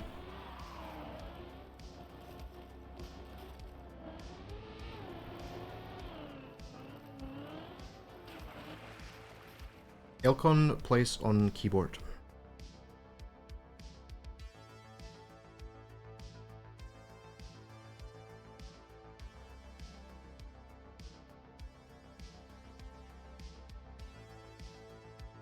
Demo is picking up consistency, but still making unfortunate mistakes. That seems to be many players right now. Like, Hazard also has failed some floor 6 and 7 parts, and not really, you know, getting those far attempts, but it's getting brutal. At this point, you know, you make that one mistake and it's like 15 minutes lost, when on day 1 it was like 1 minute lost, right? Maybe 2 minutes lost. So it's just that, like, these very small mistakes are becoming so much more punishing. It's kind of, you know, it's tough to say, like, don't make mistakes, right? And the longer the map goes, the easier it is to make that one crucial tiny mistake.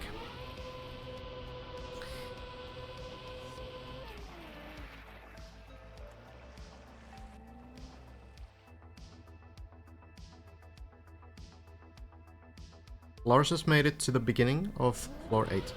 The very first part. Rasta as well? Okay, good to know.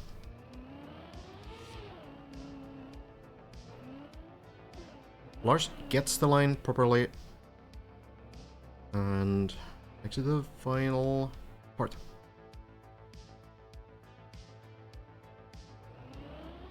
Thank you for casting, makes it much easier to follow along while at work. No problem. Hope you have a good day at work.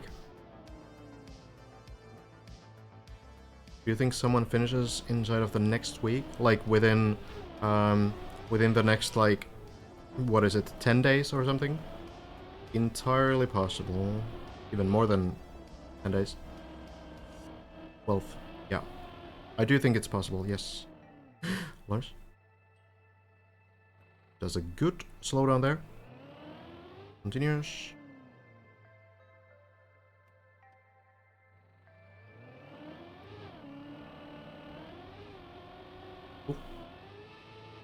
Bit of a slow line there, but works just fine. Hazard is playing as well now. Has probably been a little bit, but we have our 2 of our top 3 players playing right now. I don't know if Simo is still on the server, not seeing on the tracker right now. Lars manages to do the plastic bounce. Very well done. Simo obviously just had a run, but might have gone to break since, maybe. But we have a lot of very, very strong players here right now. Hazard and Elcon, 2 of the 3 players that have managed to make it to floor 9, and Lars, 1 of the 5 that have managed to make it to floor 8. One of the... yeah, one of the 5, yes.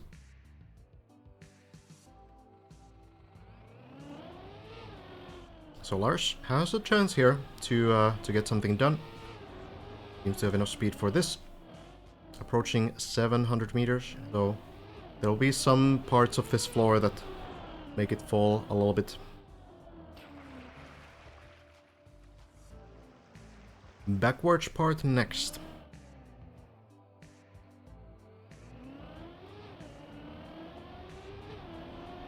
Bouncing on the plastic, getting through these turbos backwards. They don't affect you when you're driving backwards. Simo hasn't made it to floor 8 just yet. Simo failed the final jump.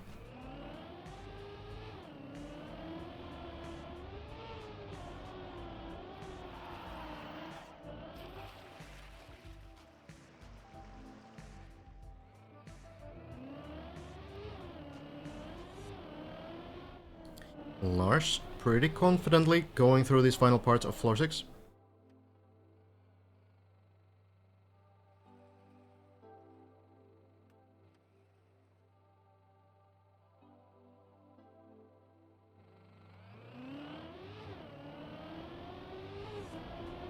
Jumping towards the ducks, but no, that's not quite the line, so we'll redo those 2 jumps. No problem, there's a recovery path luckily.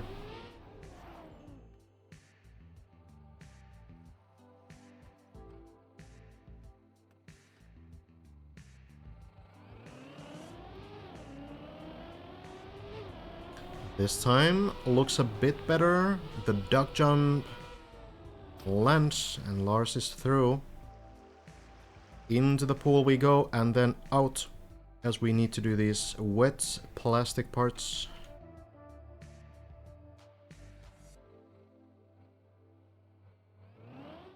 Very careful line from Lars, looks good. And Lars manages. Now the techie floor.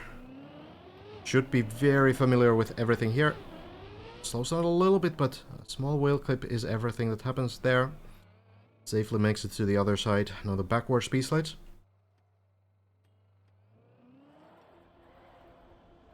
Just to be enough speed. Is the line good as well? Yes. Lars towards the water has been the end of many runs. Let's see how this one goes. Landing into the first pool, no problem at all. Now safely, very carefully, along the edge of this hole.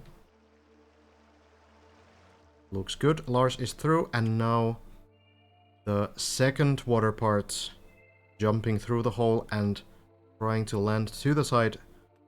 Not fall through it again. Goes for it with very minimal setup, and that seems to be a mistake.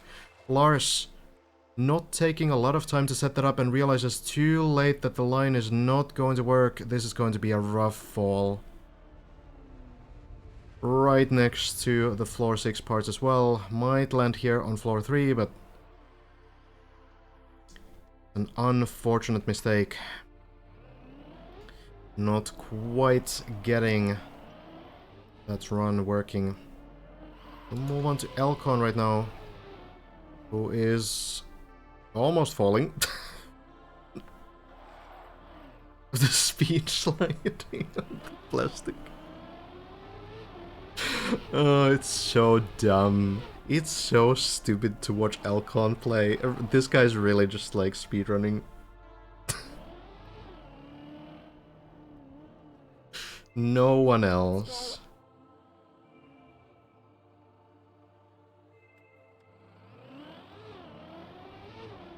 Saved at least 0.2 seconds with those speed slid, hey? Good.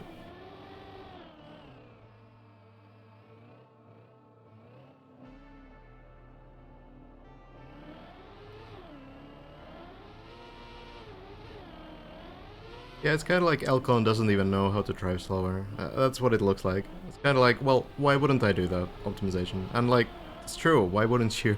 But it just looks so silly. But it's working. It's working so far.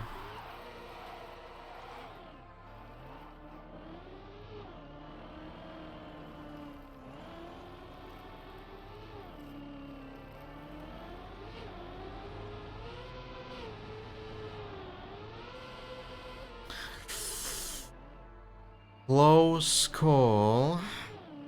But Elcon manages to do it.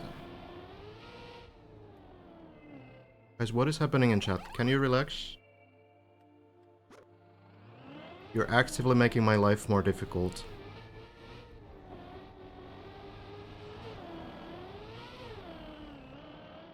Now going in.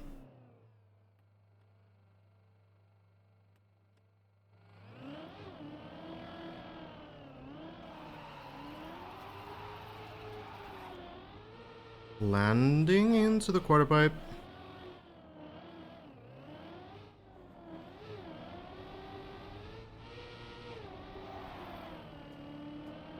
And Elcon is through to floor 5.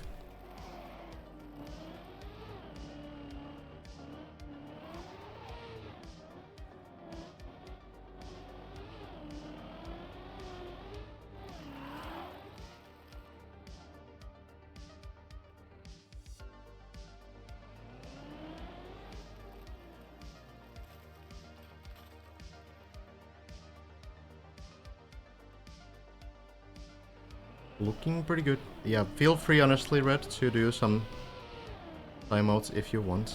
Then, you know, cases like this. How good are you at Cup of the Day? I recently won Div 2.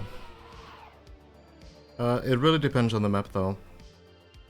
Sometimes I'm in, like, Div 8 if the map doesn't really suit me, but I do land in Div 1 occasionally.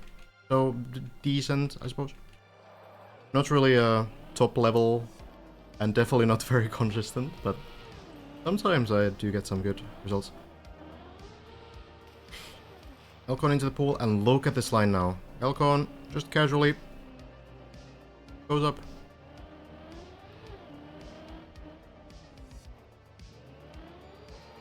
Looks so easy, incredible. What style gets you in Div 1? Ice, full speed, backwards, if we ever have backwards couple of days. Kinda depends. Occasionally it's something completely sort of unexpected as well. I did do pretty well. Like, the Div 2 win was on like a fairly technical dirt map, which is definitely not my number 1 style, so... Elcon gets the first try here. Actually... Oh, that looks like a bit of a scam line, actually. That should have worked. That is very unlucky from Elcon. These kinds of plastic bounces, like I said, it's not necessarily like 100%, but it's like 90-10. Works 90% of the time, 10% of the time, that's the scam, and happened there.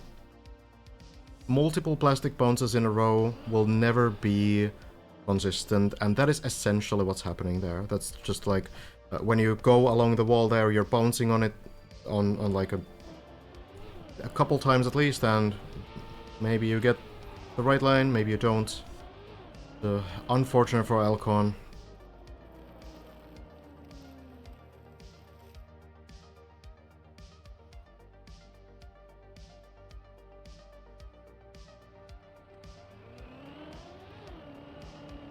Demo back on the grind here.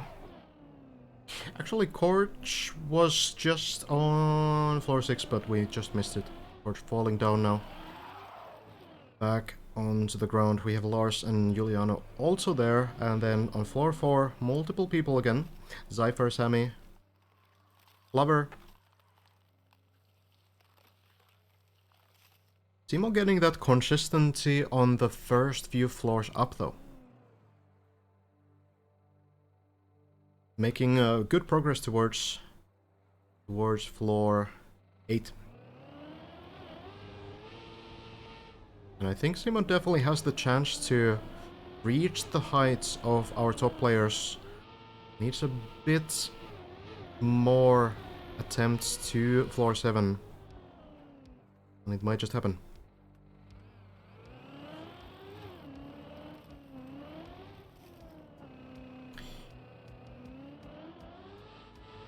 Goes for the side bounce, works out, and the dry wheel strategy next And with Lars. Lars already back to floor 6 after falling to floor 3 a little bit earlier.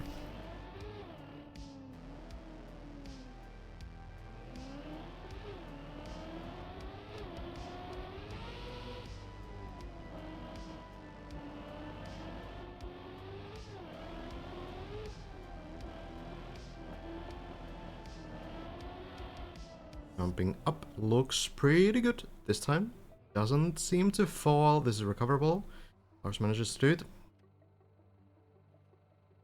Yeah, Simo's the weakness is definitely the ice stuff and the weird stuff that a TMNF old school player isn't really that used to. But Simo's picking them up. And as I've been saying, floor 8 and 9, much more familiar stuff to Simo, for sure. Very classic stuff. Nothing really very crazy sort of mechanic-wise. It's gonna be the turtle floor, basically. Lars. Lands it. It's gonna be, you know, that stuff.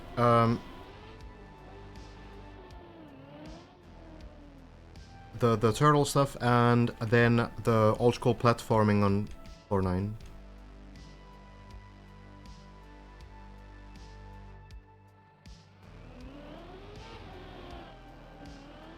Turning around and jumping into the tunnel, and looks to be just enough speed. More than enough, actually.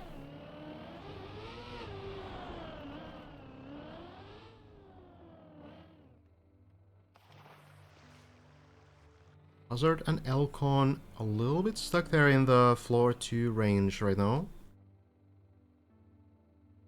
But only a matter of time before one of them gets a good run going.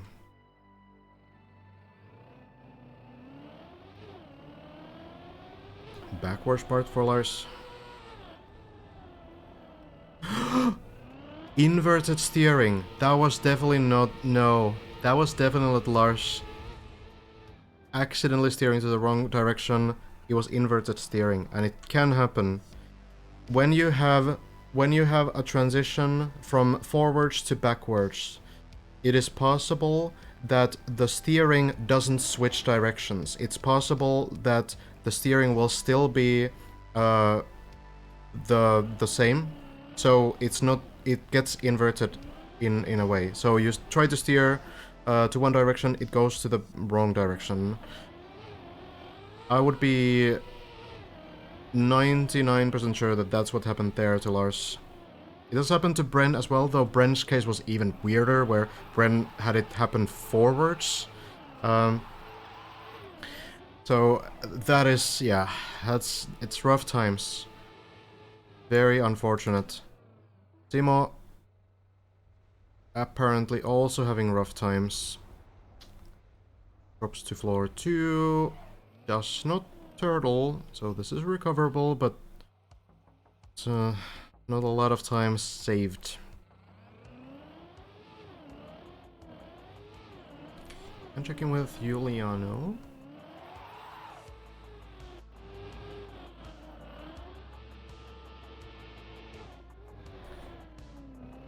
Be doing the quarter pipe.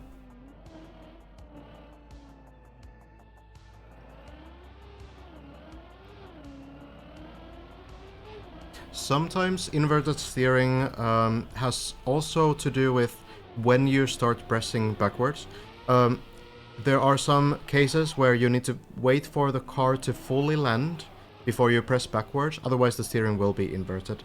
So there could be some consistent way to avoid that from happening, but of course, like, the limited amount of practice and attempts you get to these higher floors will make it difficult to find.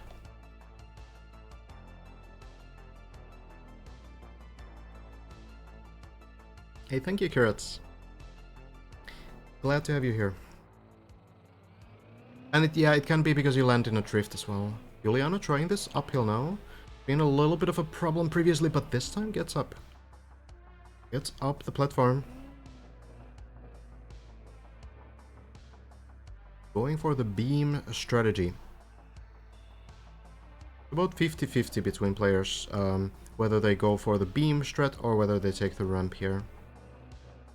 Juliano, I think this lands. Just goes right away to the wall hug. Think it's enough speed. Lands the bobsleigh. And gets to try the double turbo. Something's happening with Hugo. I think this is a new run, not the one that Hugo turtled about half an hour ago.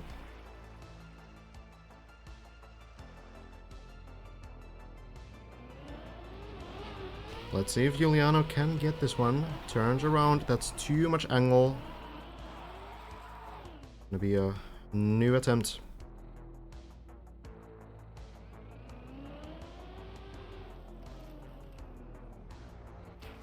Plastic bounces are confusing in other ways as well, by the way. They do confuse the game in ways that I don't have time to explain. It would be a half an hour speech.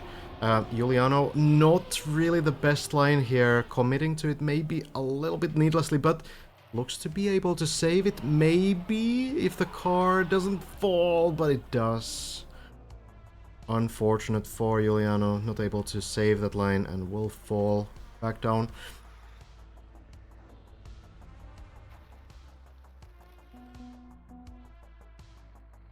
I built a map where I had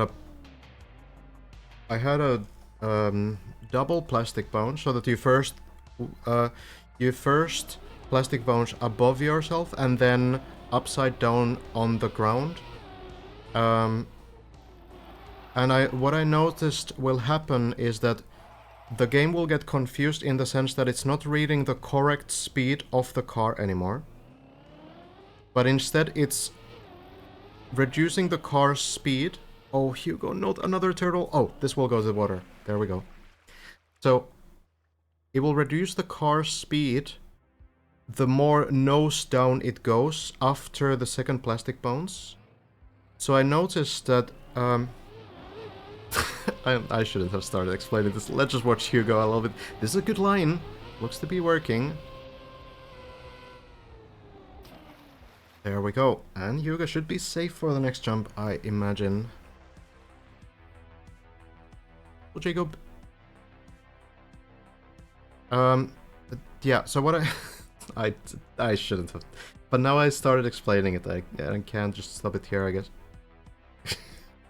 What I noticed is that the car reached the speed of the car.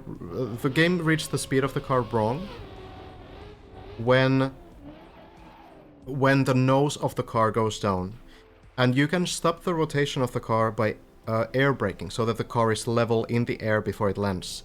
And this is important because when the car lands, the speed will be correct once again, because it's the momentum of the car that ultimately keeps it going. So even if the game thinks that it has 100 speed, it will still go to the correct speed when it lands. But gears in this game are automatic, but also speed dependent, which means that you can only keep gear 5 if you are at about like 300 speed or so. Which means that even though you keep the Hugo...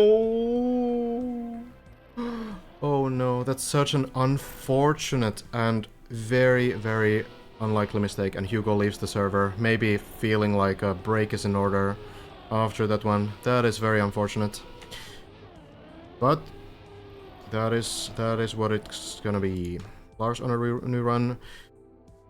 Simo on floor 3 as well. Elkhorn somewhere in this area too. We can follow Simo for a little bit. So, yeah, so you can only keep gear 5 at about 300 speed. And then gear 4 you can keep at around 200, and then the speed reduces for every gear. So, essentially what happened is that if you wouldn't air brake, you wouldn't level the car, the game would think that the car is slower in the air. So if the nose goes down more and more, the game just thinks that the car is going slower, and this will cause a gear down to happen on the landing. So it was possible, even though you had 300 speed as momentum, that you would land on first gear on the landing, and then immediately switch back to 5th gear directly.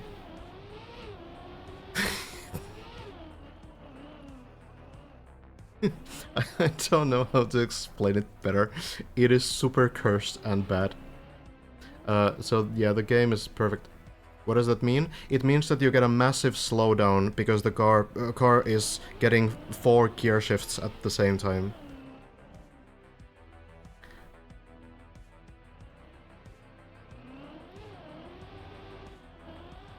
So you would be faster with air braking, even though intuitively you would want the nose to be like, you know, going down, because then you actually get an earlier landing when the car lands, which is usually the better way. But I noticed that the air brake is faster because it, for some reason, is the only way you can keep the gear. Timo fails the quarter pipe, but gets a new attempt soon.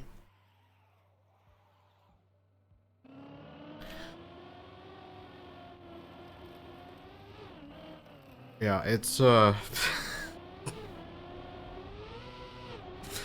game is very good and never breaks. Lost it when you said plastic. I don't blame you.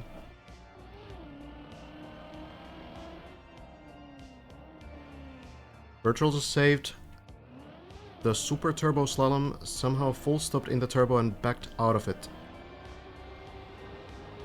Interesting. You can, if it's the floor 6 super turbo thing, that is savable. Yeah, the beams are possible to drive back, so a lot of players have been able to save that. So in basic terms, plastic breaks the game's memory of gears. I think it's more like it just doesn't read the speed correctly after the double plastic bones. I don't really know. Like, it's very strange. It's not really... The car doesn't really memorize gears. It bases the gears on speed. So, if your speed drops far enough, then it will just drop the gears as well. I'm pretty sure speed and gears are like directly linked in the code. If you have 5th gear and you drop to like 280 speed or something, it's also RPM related, so it's a bit more complicated, but basically like,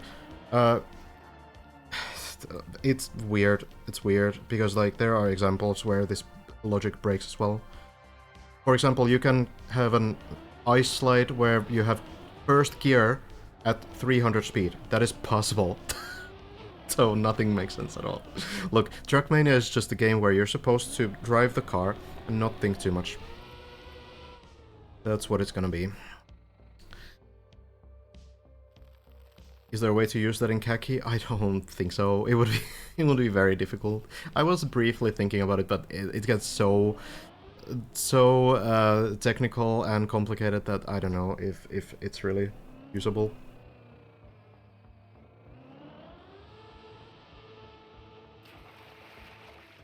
Massa? Lands Ixon here as well.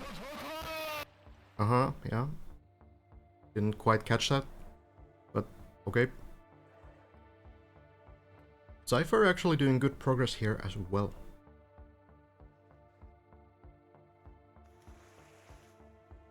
I don't think Massa is... Are the wheels dry? I guess they are. I was very close to the pool there. Works out.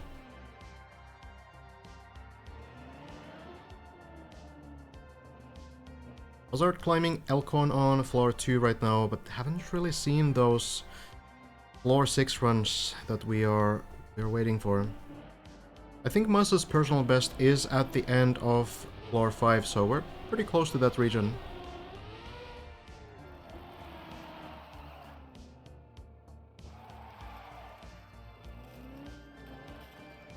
Still fairly new to the game, love hearing about this mad theoretical stuff.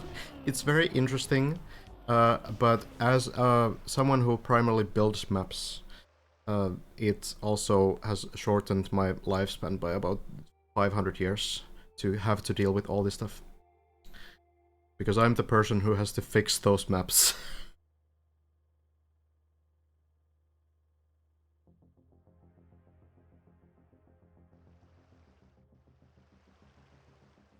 Bren has been super consistent, and Hazard actually has been... in the last few days, I think has been more consistent as well. Of course, like, you know, sometimes you might just not have the best day, right? You might just not be able to you know, keep it up for the whole session. It might be pretty difficult to, especially as you play this every single day for a week, for 2 weeks, and going even longer. It might be difficult to, you know, keep up that consistency, and can't really blame these players. Oh, Massa not getting the bounce, but this will still work. Entirely possible to land it directly like that too, if you just keep your speed.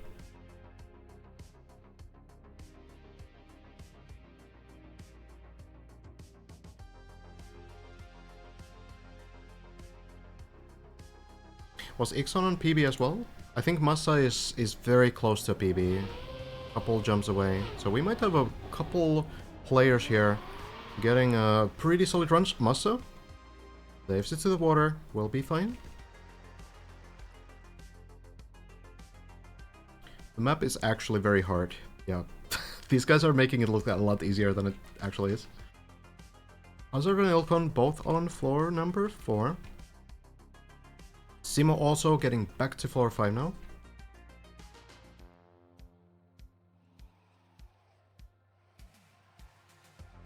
Not really a new strat, just a little bit of a slower strat, I suppose.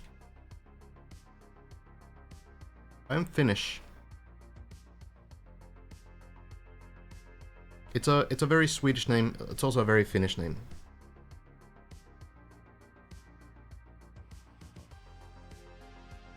Alright, Massa, I guess, discovering the next section. We can check in with perhaps... Oh, Juliana falling down. And maybe check in with Ixon. Ixon taking the recovery way, so has failed something here. We'll be restarting the floor and check in with Simo instead. Simo, right now, getting ready for the plastic bounce, I suppose. Maybe a bit of a breather here. Now, need to go in.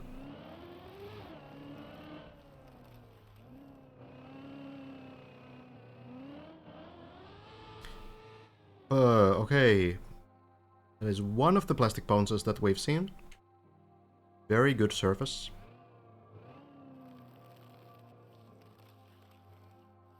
That's cool and great.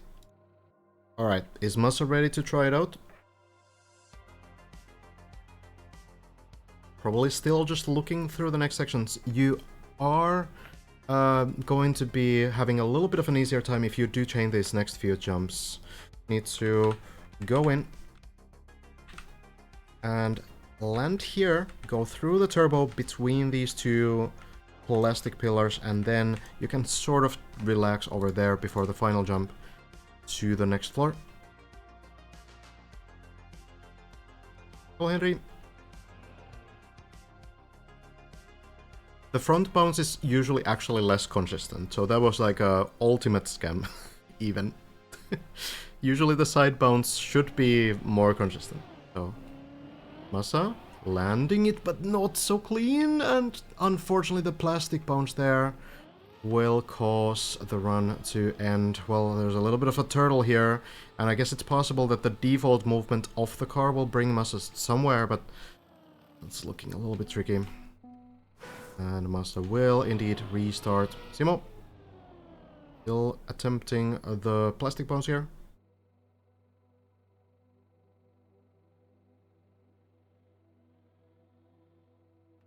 Elcon also on a run a little bit further ahead, so might be looking to get something done today. Let's see the plastic. That looks a little bit better, even with the weird wood rip there on the wall, but not quite the right line. Going in a little bit too far. Simo already getting a new personal best today, getting to the very final jump on floor 7, so looking like a good day indeed. Elcon, haven't really seen Elcon get close to a personal best. Elcon, of course, has a hard time improving because PB is on floor 9. Only 3 people have ever made it that far, so might take a while before those kinds of runs happen, but let's see. Elcon trying to get this double turbo to work now. Hello, no significant progress in the last 4 hours, not the least in the sense that like someone would have got like a new water card. But we do have PBs. We have some personal best friends. Ocon getting now through the jump. I think Ixon might have PB'd on this run as well.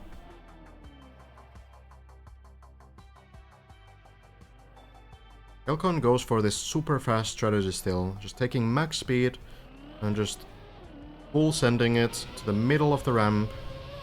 And okay, that was a bit scary, but it did work still. Usually looks a little bit cleaner. But Elcon has figured it out. Like, you know, everyone else has also been doing it just fine. Elcon is just doing this strat. The only one to go for that strat. I guess, you know, it's all about what you feel is most comfortable for you, and if this is more comfortable for Elcon, then so be it. Can't blame the consistency. Can't say I've ever seen Elcon fail that after one line mistake a little bit earlier. Looking like a promising start to the run. Oh, clips the block, but knows how to deal with it.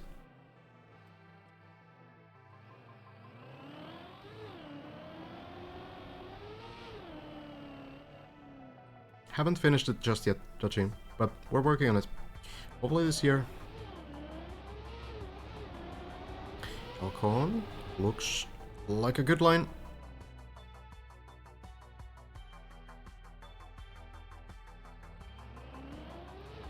Now for the plastic bounce, this has been very tricky. Looks pretty good, and avoids the turtle.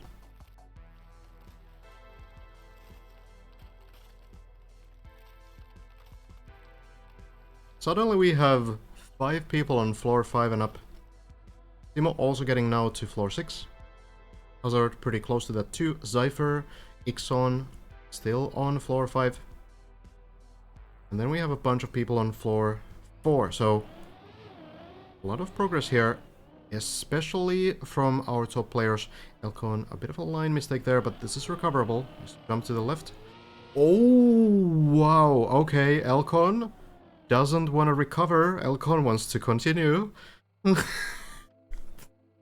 That's brave. It worked out. I did not know that was possible. You could jump on the platform below as well, but Elcon saves some time. Okay.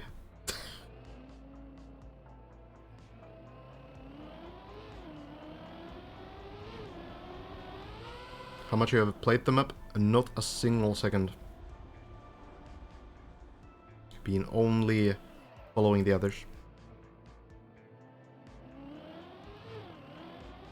Let's see, Elcon going directly into the next part. Seems like a clean landing. Dirt zoop. Rip is there, and Elcon makes it through. Ixon and Zypher still on floor 5, trying to make it through.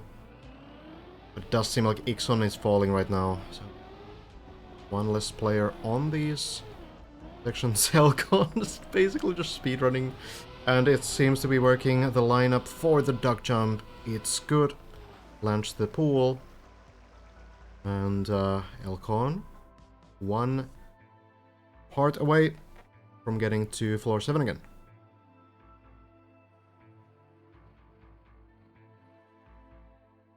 Hazard and Simo still there as well, in the same floor.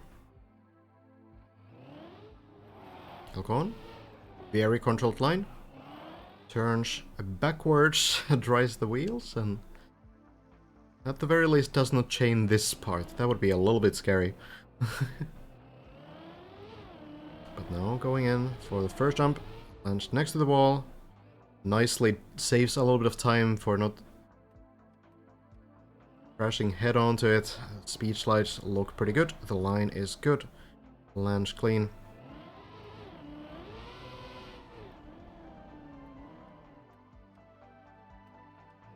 Hazard now getting to the dirt wall right in the background.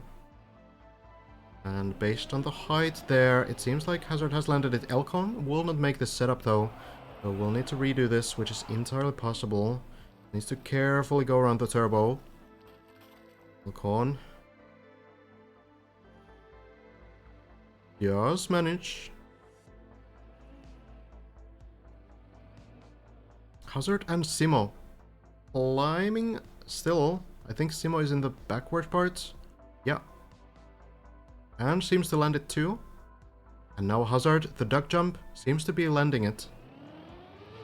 Based on the height there, so we will have two people perhaps at the same time on floor 7. That might be new. It hasn't happened many times at the very least. And Elcon makes it past the hole too. So very solid runs right now. Now lining this up. We've seen so many mistakes on this jump. Goes for it. The line should be fine. Now just next to the floor. There we go. Next to the hole, or rather on the floor. And Elcon gets it and is ready to go again for the lineup. Is it going to land up? This looks like it might. It will be very close to the edge, but nah, who am I kidding? Well calculated. And Hazard indeed, by the way, is on floor 7 as well. Simo's still on floor 6. Elcon going in, barely gets the landing there without clipping. We'll continue. Virtual also on floor 7, gotcha. Not on the server, but playing solo. Yeah, Hazard right there. Elcon bouncing off of Hazard. Get to the next section. Hazard, we can see here. Is the landing going to work? Seems like Hazard's car at least stays there. We can really quickly check if the car landed the right way. It did indeed. So Hazard will continue. We'll follow Elcon for now. Can't really follow both at the same time. Unfortunately, pretty difficult, but we shall see. Elcon to the turbos. Hazard, we can judge from the height if it lands. It doesn't seem to land, so Hazard will fall back to the quarter pipe, I think, and needs to do the recovery route. Elcon will stay here for a while. In the meantime, Simo, I think, has also... No, Simo is on the very final jumps before floor 7 too, so there's a lot happening. And we'll try to keep tabs on everyone. Elcon now. Going for the flip here. Oh, a little too far, but doesn't turtle the landing. That is the important part. So potential on getting to floor 8 now. Very few jumps remain. Timo seems to have fallen in the same moment. So down to 2 players now. Or 3, I suppose. Virtual is there as well, but not on the server. Elcon slows down enough. Now we'll take more speed from the uphill.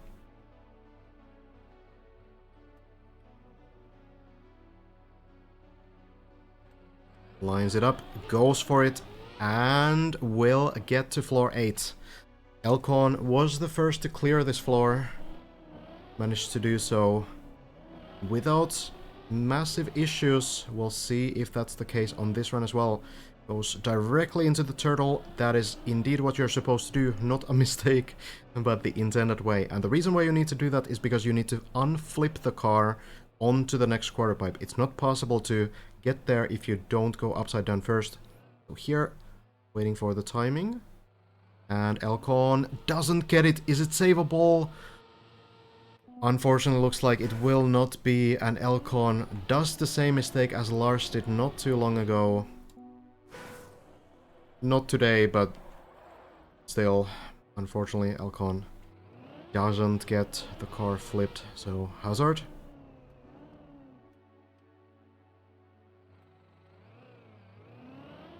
Will be our only player to perhaps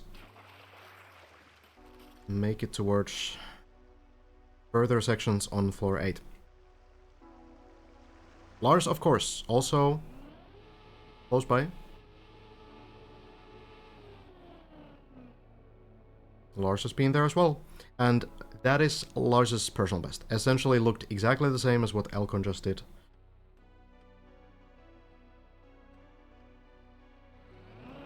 Hazard, this time with a good line. And jumps to the side. Oh, but unfortunately falls down the hole. The car is very slowly moving. It seems to be on the ledge here. I'm not sure what Hazard can do. We'll probably try falling back down. Unless there's a way to climb this. It looks way too high. Sometimes you can climb these kinds of walls. It's sometimes possible, even for like very long periods of time. Hazard probably has done stuff like this before. But I don't know. Oh, he's climbing. Gets a little bit further, but the wheels need to stay... The front wheels need to stay above. They need to stay higher than the back wheels. Otherwise you fall further from the wall and it ends. Needs to get really good control. Probably some side movements as well.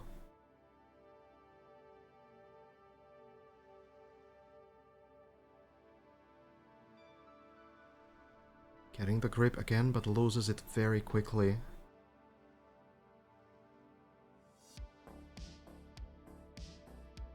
There are some players who can do this stuff really, really well. I don't know if Hazard is one of them. Oh! Oh no, this might be too far from the wall. I think Hazard will fall this time. Oh no, wait, hold on. The ledge extends really far, actually. Oh, the ledge is really far, actually. I thought it would be ending right here, but no, the ledge extends pretty far. This could be savable if you fail it. That looked like a pretty promising attempt as well. The front wheels up on the ledge, and I think you can do it.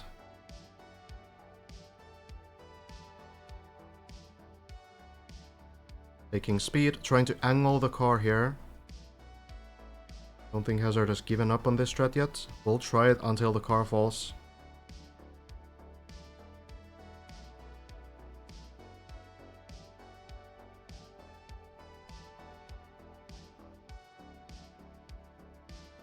Need to get the front wheels to go high. This looks pretty promising.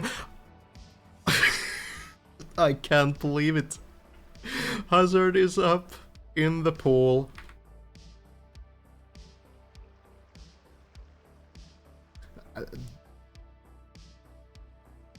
Maybe taking a small break after that. Now, we're discovering new recovery ways.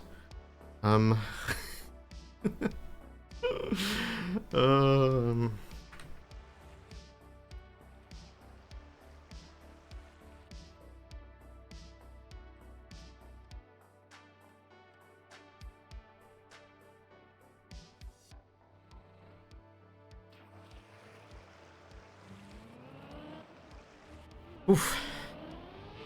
Hazard, ready to continue.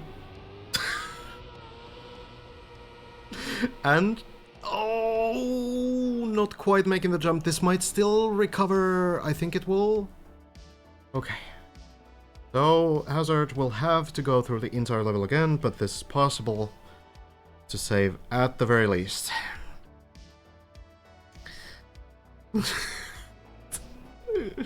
What is this run, dude? Yeah, Hazard has probably done this a few times before. Oof. Important save to find. Yeah, knowing that it's possible will give players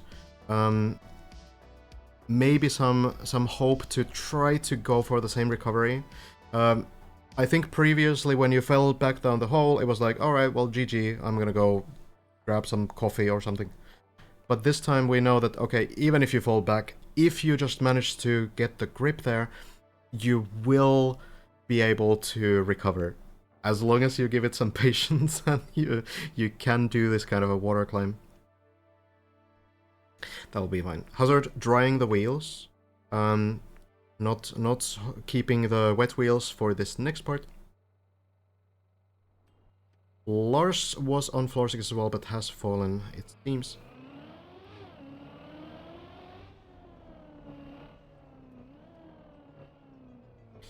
Back to the duck jump we go. Virtual fell as well, okay. Hazard goes for the jump, looks to be very good. back to the pool. And then we're out of the pool.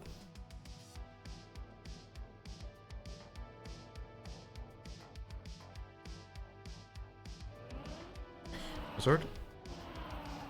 Ooh, doing well.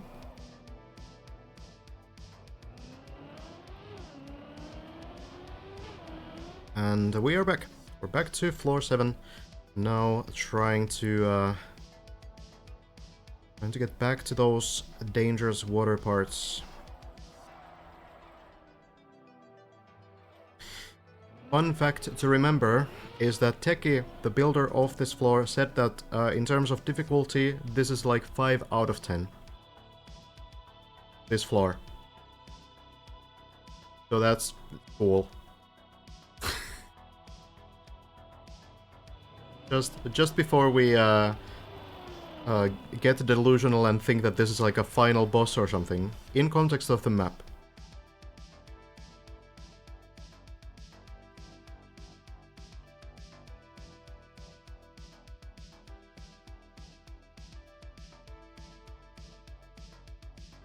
Yeah, Teki has been, I guess, playing a little bit of the known floors. I think mappers are playing the known floors a little bit.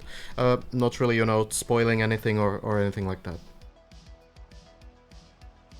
Hazard once more to the pools. 40% on the height right now.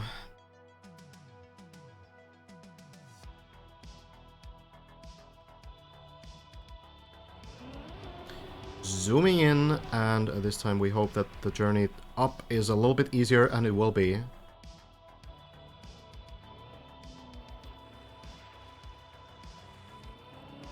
Then directly for these jumps again. It was very close last time, and Hazard has been good at this jump.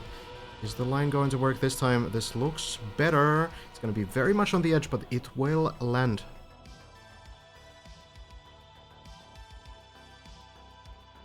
Hi, Teki. Hazard doing Teki's transitions right now, nails them. And the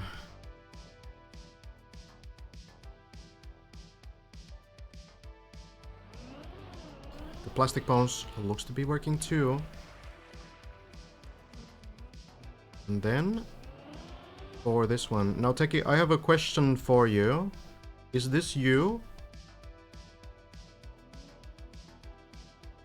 This guy.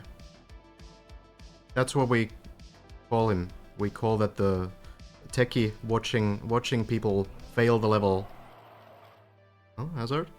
Very control line through the turbos. It's your cat.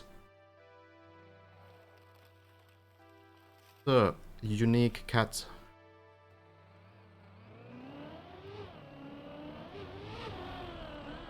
Hazard. Couple jumps away from floor 8 now. Getting another attempt. Yo, J Farbs, thanks so much for the team.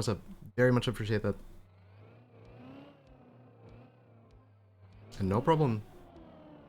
So, Hazard failed this jump a little bit earlier. Failed it by, wait, did he? Maybe I'm mixing it up with Simo. Hazard has had a fair amount of fails on this jump, but maybe not today. Now, lines it up, goes back down, and then back to the top, getting the speed, and then it's time to go. The speed is enough, and Hazard here gets to floor 8 once more as well. Now, turning the car upside down, and hoping to get a bit further than Elcon. Hazard currently is tied for the world record with Bren. Elcon has made it all the way up to floor 9. Hazard does the flip. We're getting a little bit further into floor 8, at least. All the way up until these transitions need to land on the beam now. Hazard taking the speed and lands it. Lines up this difficult speed check here. Needs to get all the way to the bobsleigh. Will manage to land it. And crucially, doesn't go too far either. Now, taking some speed. Jumping onto the right side. There was some word that the shortcut here would be possible, landing directly on the higher platform as well, skipping this stuff, but it is really not seeming to be a problem for people to get through these few jumps. As are making sure that the speed is enough here, lining it up, but it doesn't seem like these are like a problem for people to do. Essentially, you would get to this platform directly. So maybe you save some time, but at this point you're getting closer and closer to a world record. So maybe we're not speedrunning that kind of stuff just yet.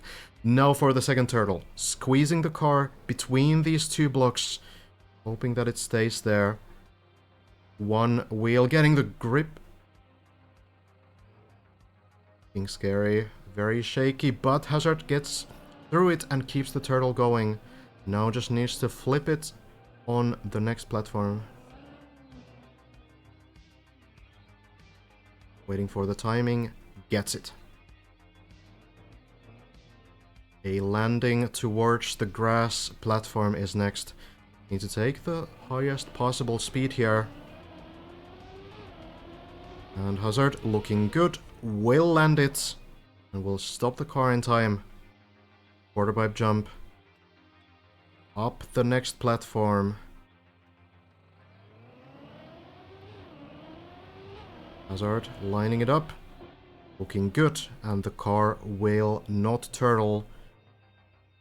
Getting further and further into floor 8. Into the cat room.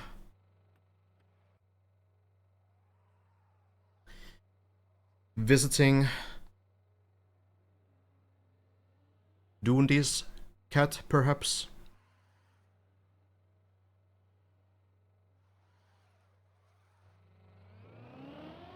And now we go, have to land all the way onto this reset. It's looked to be a little bit on the side, but Hazard lands it clean. And then another turtle section, this one, the scariest one of them all. A very long section. Hazard, of course, as an RPG player, as a trial player, will be very familiar with this technique. So we will see at least a solid attempt here. Hazard needs to go over these very narrow walls here. Times it so that the wheels go over the correct side at the right time. And now flipping the car, does so perfectly yet again. Getting closer and closer to floor 9. One transition section missing, and we are basically through. Couple jumps here. Getting onto the right side to take speed from a quarter pipe. Then a long jump towards the right. Hazard taking the speed. Going for the ramp. Turning to the right here. Landing clean. And now long jump. Lands it perfectly again. And if this uphill goes fine, we should have another attempt at floor 9.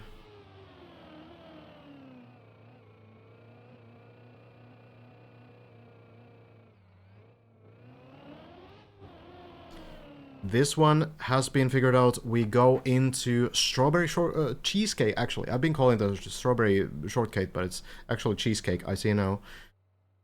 So, floor by Rioter. This is the furthest we've been. My playlist ended. Get it back. Hazard. Getting ready to drive here.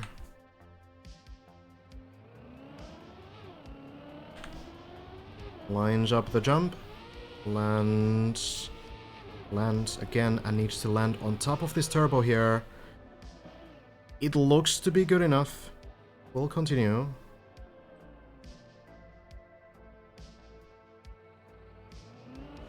Now. Clean line. Needs to jump to the left here. And then speed from the plastic all the way down to the other side of the turbo. Line it up and then hopefully get to the next beam. These jumps are not easy at all. They're very, very speed dependent. You need to be extremely careful getting these right. Taking the speed, lining it up on the turbo, and it unfortunately doesn't work, but we are not out of the floor. There possibly exists a way to recover. I'm not sure what it is. Maybe Hazard has an idea already, actually. I haven't seen anyone have to recover from this position. Going over on the sausage block.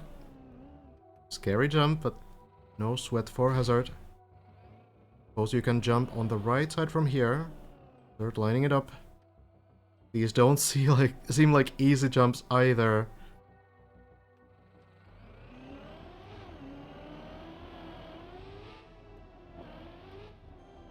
Manages to get it.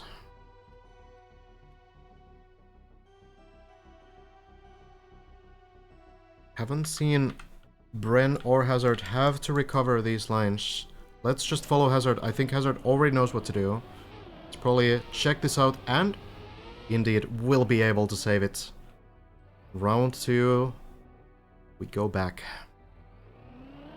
Well done.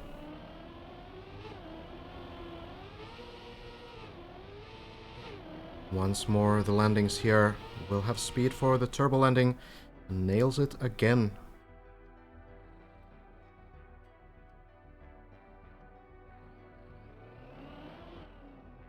Now, everything again.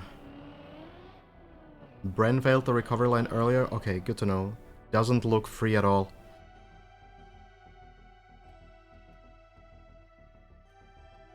Lining it up. Hoping to not get that weird sideways bounce this time. Looks better, and the landing succeeds. Hazard. A few more steps. And we're back to where it last ended. No one has been to floor 10. This is the final floor anyone's reached. We've reached the heights, but we're a few jumps away. Hazard has been through these jumps before, though, and knows exactly what to do. Jumps to the right side. Lands it clean. Now needs to take some speed and jump towards the left. Over here. Through here. Onto this platform there. Done this a couple times by now. Seems to be comfortable with it. Well, as comfortable as you can be. Taking speed. First landing is there. Some air brakes, but no! The speed somehow is missing, but Hazard is still saving it. Landing clean. And seems to be back to the second turtle part here on floor 8. So this is not disastrous. Not as bad as it could have been. The bright side to this is that you will get more practice on these parts at the very least, so.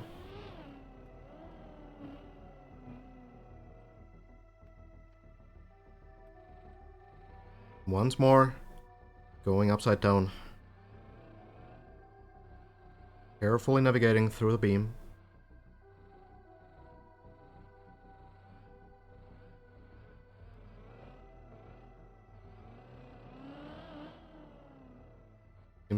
Seems to be going pretty fast to my eyes, but maybe Hazard has it all under control. Oh, going. Perfect timing, and now the unflip works out. That is 4 out of 4. Now for the final transitions. Jumps around. Lands back. Looks to be a good angle. Hazard jumping in. Nails it once more. We're back to the 9th floor after this uphill.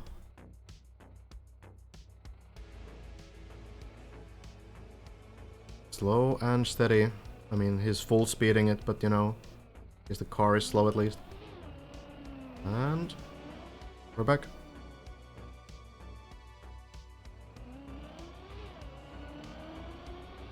Back to the jumps. At this point, Hazard knows what to do, knows how these jumps work, needs to do them all over again, nails the turbo landing for the third time.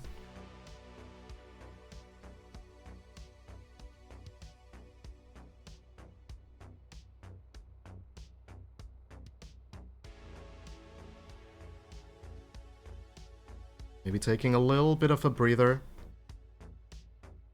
Can't really blame the players. It's a 46-minute run now.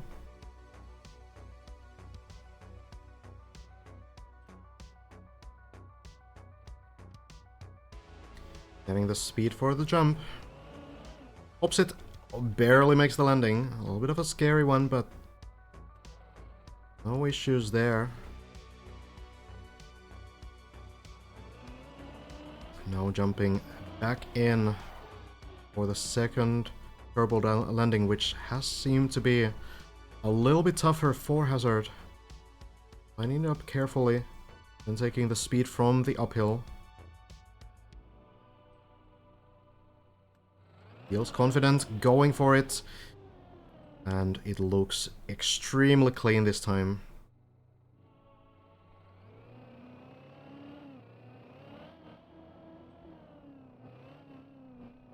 Making sure the speed is correct. Doesn't want to make any unnecessary mistakes here. Jumping to the side. Very controlled. Very clean.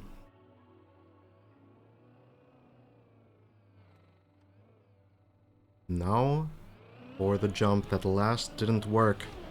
Hazard this time makes the first jump and the landing works. Hazard is through to 1,000 meters at this point. A few more jumps and we can retry the section that hasn't worked for either Hazard or Bren so far. The drift line doesn't feel comfortable with the speed. There's no rush at this point. We'll just want to try these setups as long as they don't work. And this time it seems to work. Hazard getting it, jumping up, landing perfectly. Now for the next part, Hazard needs to go on this road piece here and then jump back into this quarter pipe and then the next quarter pipe up here. And then we're approaching the territory where Hazard last has failed. Taking the speed. Going for the jump, but it's off. It's not landing. And back to floor 8 we go. There's luckily a pool of water directly below.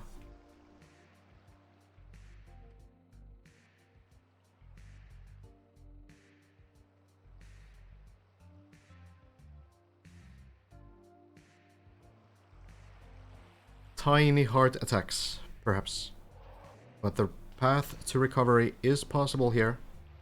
I do believe it goes back to the second turtle. Probably gonna dry the wheels out of the water here first.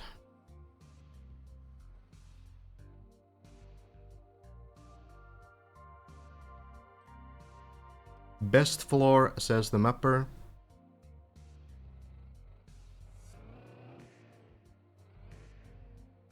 Even a nice friendly block to get the side wheels back on the road. That is probably very welcome.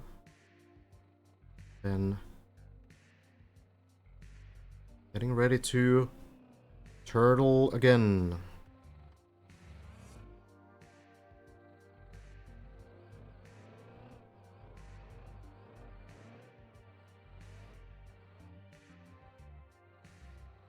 Once more, Hazard back in the element.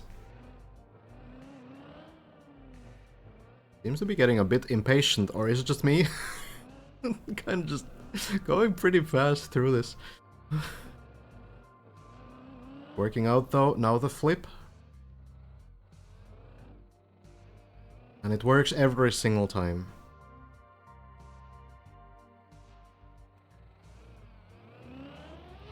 Back to the final jump now. Turning around. Getting the speed. Landing it clean and... once more. Perfect.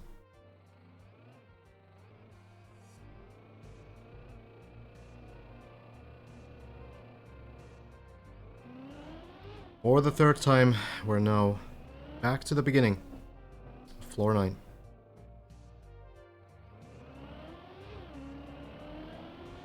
Enough speed? Will be. Landing on the ramp, and now another turbo landing. And there it is. Well done.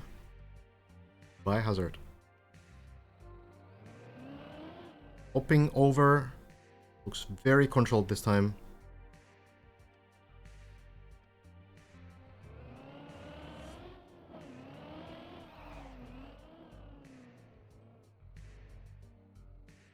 Once more to the turbo landing. Very careful with the lineup. To be good. And it works beautifully.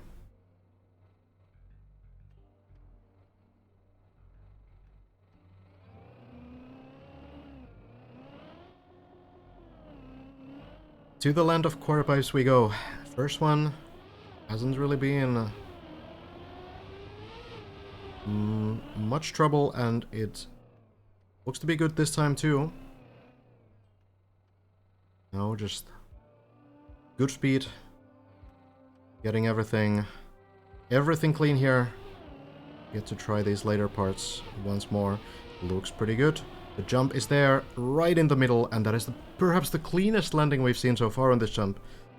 Which is kind of scary when you think about it, because that is a tough speed check to do every single time. No problem for Hazard. Going for the turbo landing. It looks good. Quarter pipe landing works out, and the landing after works great as well. And back we go. I'm hopefully getting into the final parts. In the speed, but wants to be a bit more careful this time with the line specifically. Maybe going for the line that Bren and Hazard were using earlier. It seems that they will. Hazard taking the line, taking the speed. This looks much better than last time. Is it enough speed? Is the line correct? It's a little bit short, and Hazard will unfortunately fall again. Why does it take 2 seconds for me to get... A new sub. But we do fall into the plastic here. Thank you very much for the 10 gifted. Much appreciated. I still have 1 alert on, apparently. But I very much appreciate that. I forgot to mute one thing. So, very much appreciate you, Hey Farbs. One more save for Hazard. Now just thinking, how am I going to save this? What's the plan? How do I best save my progress? Jumping back here, and there seems to be a tube here on the side of the track. Now, don't look down, everything will be fine. Nice and easy. Hazard gets it and doesn't go too far from the beginning of the next floor. Needs to do this jump again.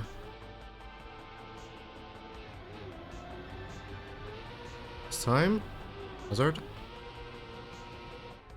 will barely make it again. Getting very good practice on these jumps. Looking very promising in terms of floor 8.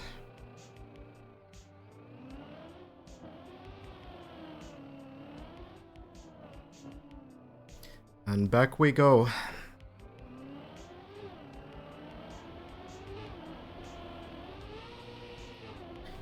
Clean landings once more.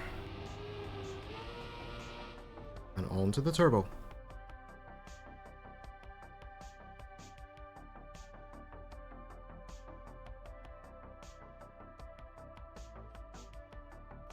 We keep it going. The turbo landing has been so clean from Hazard so far, but final parts of the floor are not very forgiving at all. Everything becomes so difficult to do. Hazard at the very least showing that the Dane can get there very, very consistently. And that is super, super important, especially when you consider when we put a little bit of a reminder that, hey, lands it. A little bit of a reminder after all of this that what does the height percentage say? It says about 50%. Just to remind everyone that we are 50% up this tower. So,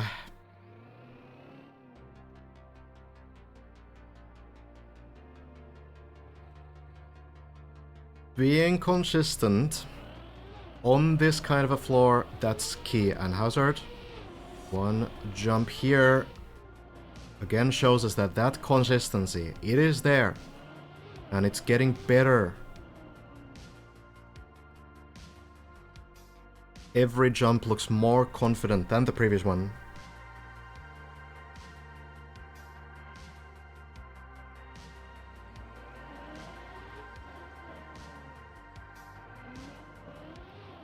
Now for the next part.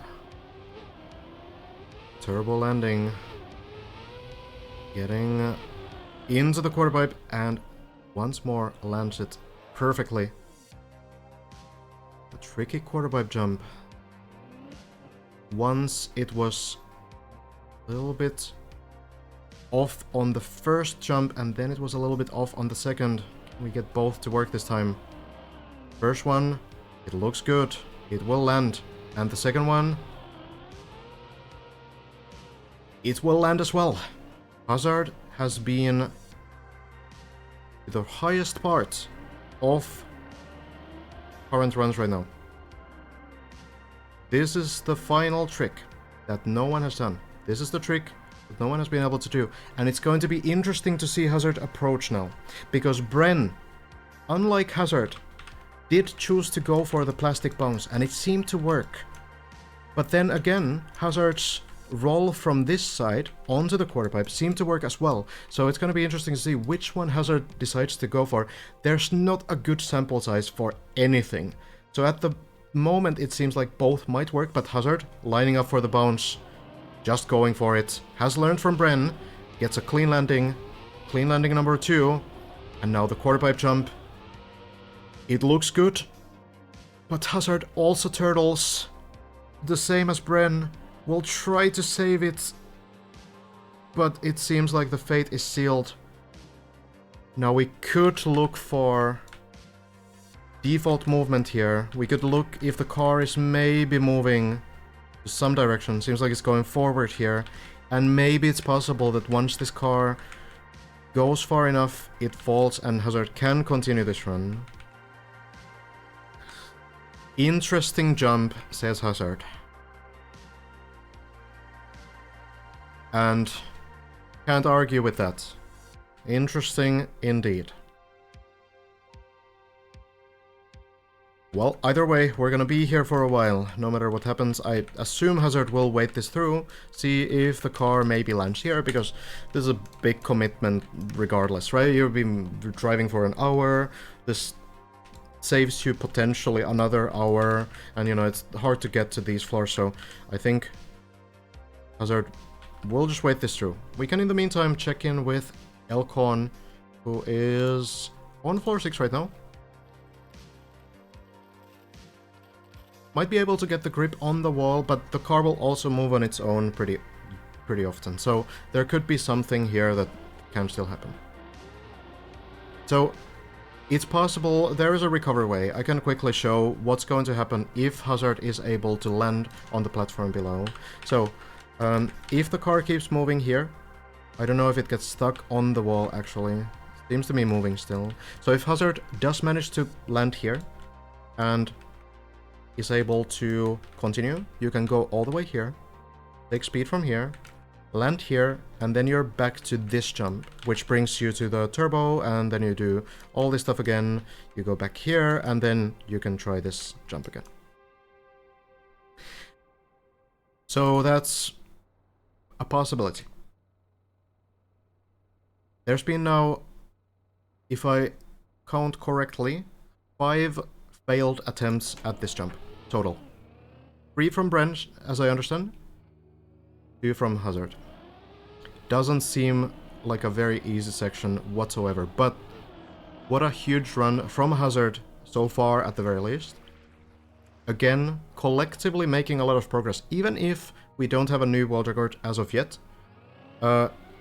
Getting those saves, getting everything, all the floor 8 recoveries, finding all this information for the others as well, that's going to bring us further ahead on the map, no matter what happens. Alcon, getting further and further. And we might see another attempt on floor 7 here, from Alcon. Also having got to floor 9 a bit earlier. Any updates regarding interviewing the mappers? Not yet, no. I'm being very occupied. Thank you again, Dayfarbs, for the 10 gift subs. Enjoy those, everyone who got one. And Gouda for the 100 bits. DCB for the 2 months. Thank you for the great work. And chat, remember to follow Willem. The Prime is free. Thank you. I appreciate it a lot. Very much appreciated indeed.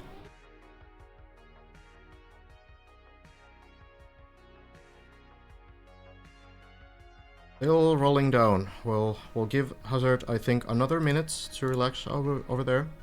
Elcon getting to this tricky jump that has been a bit of a run killer, going through the floor, through the water, into the hole. Clean entry, jumps a bit to the side, and will be able to flip the car here. Excellently done.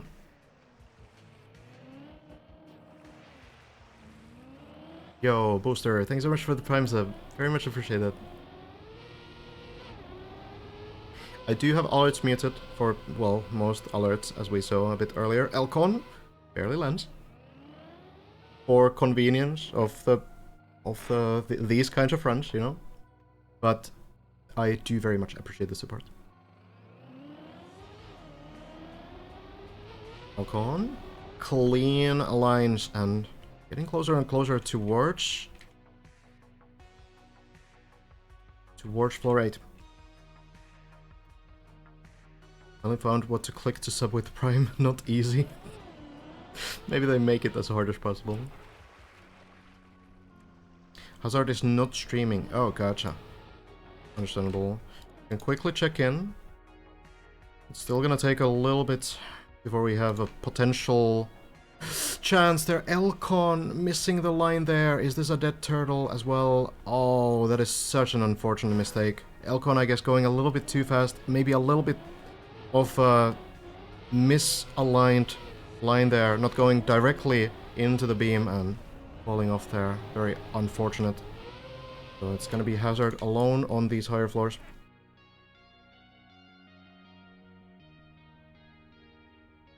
Must Figure, thank you so much for the Prime as well.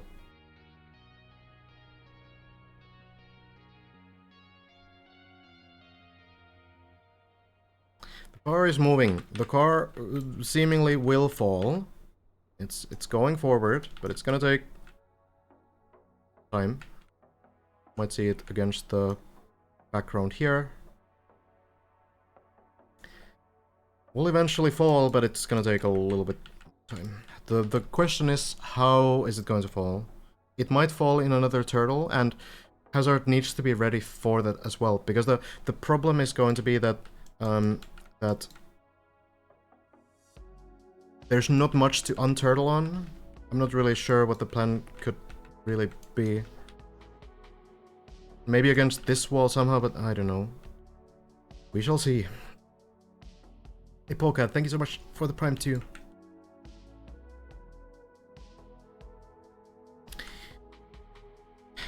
It could be that it gets stuck on the edge. I think it's likely, like, there's a high probability that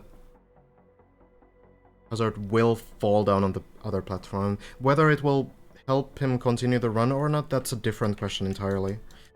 But we shall see. We shall see.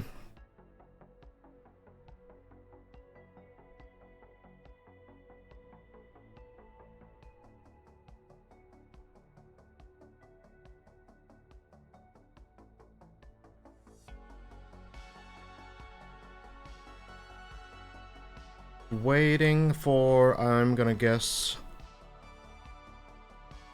1 more minute. Probably gonna work. Everyone blow on your computer screen. Yeah, maybe that can maybe work out. We can try.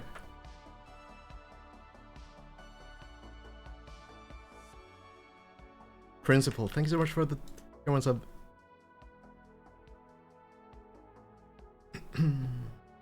Why is Hazard on the streamer server if he isn't currently streaming?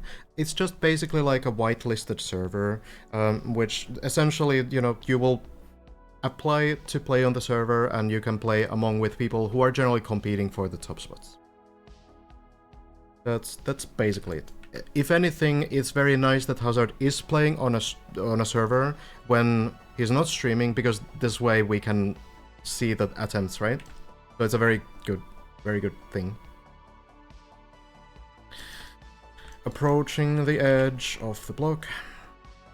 The car might flip a little bit because the other side will exit the platform a little bit, so there's a chance that it goes upright. We'll need to wait and see.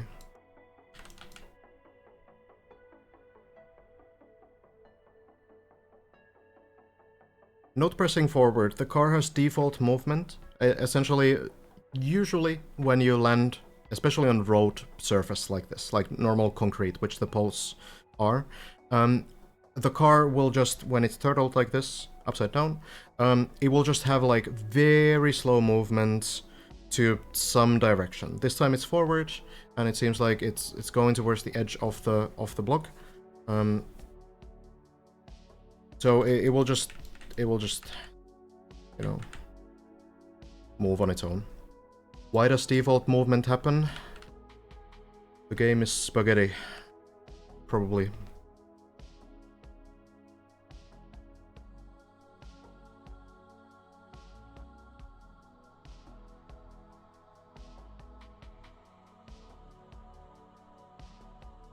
You had spaghetti today, nice. Here's some more.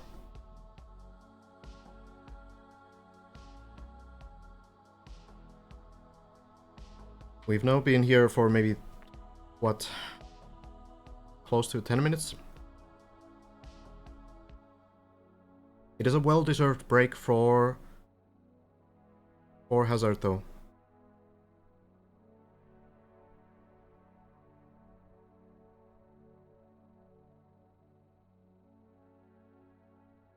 And grab a drink and relax a little bit.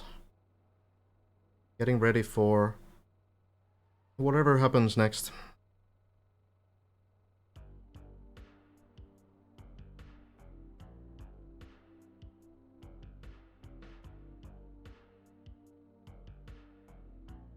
The car is still moving to my eyes. Pretty sure it's still... yeah, it's still moving.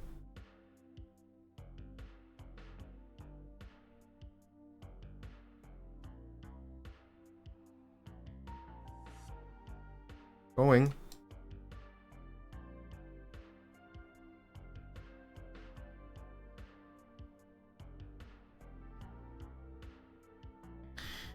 Okay. We're getting close. What's it gonna be?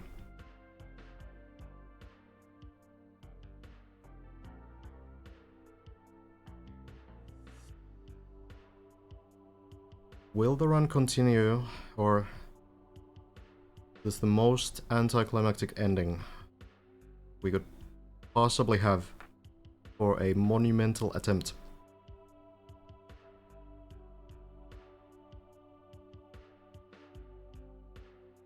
Very close. Hazard hopefully is ready.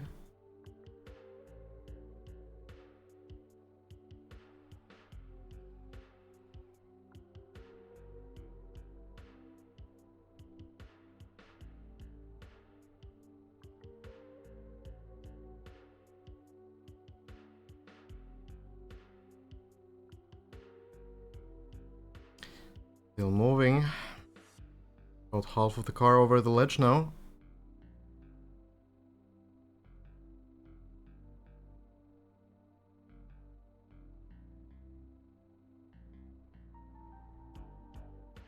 And the run continues.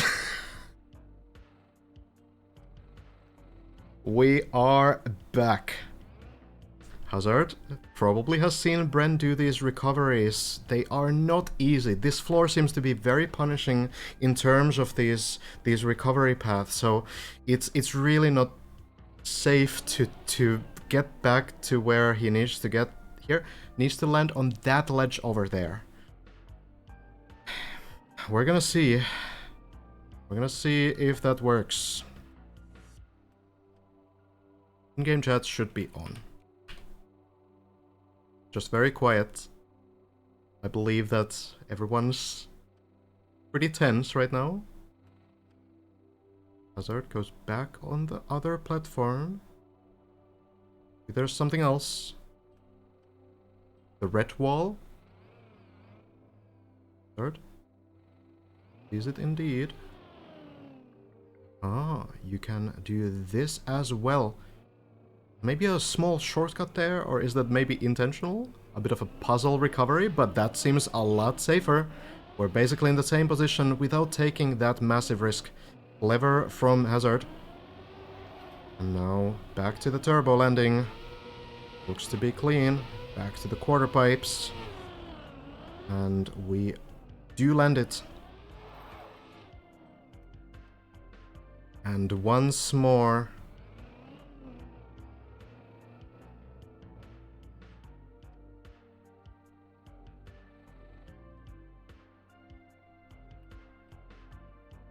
Hazard lines this up carefully now. Make sure the speed is correct, the line is correct. Looks good to me. The landing. What about the line? Barely misses on it. Might land back to the quarter pipe though. Is turtled. Is there? There's a wall on the other side. Hazard has been so good with these unflips. Just needs to get the timing right. And never fails. Never misses. Hazard can recover this. Bren has done so. Hazard probably knows how it's done. Take some speed from the quarter pipes.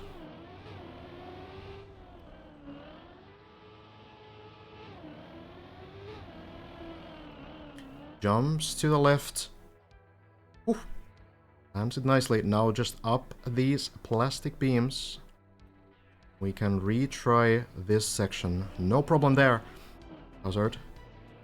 Back to the road. Back to the line. Back wheel. Right there. And we're off to another try. Jumping up. And now the lineup looks to be a lot better. And Hazard gets another attempt. We are so close to another record.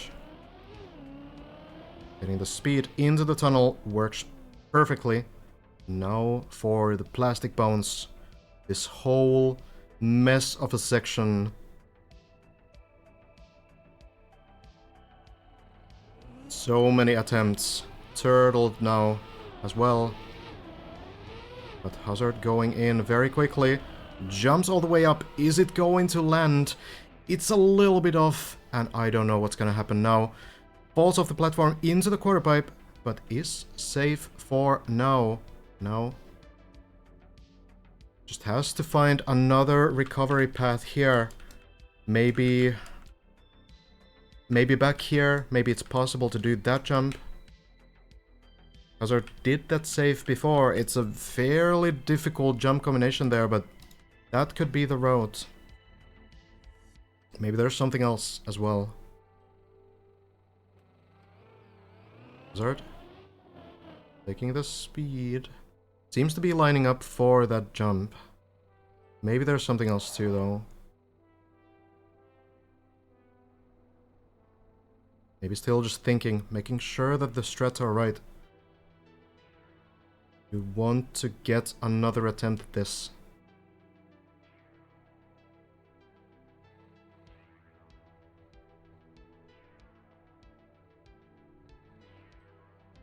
Dropping down on the beam instead. A little bit shaky. It's a very narrow beam, but that seems to be working. Doesn't need to go for the long jump. Nerves of steel. And now for these transitions. First one works fine. Couple more remain. In the speed for the ramp here. Works as well. Now we're back on this platform here. Some speed into the ramp and then back to the beginning of the floor. Hazard still survives, and we have one more attempt in our hands on floor 9. The run that never ends.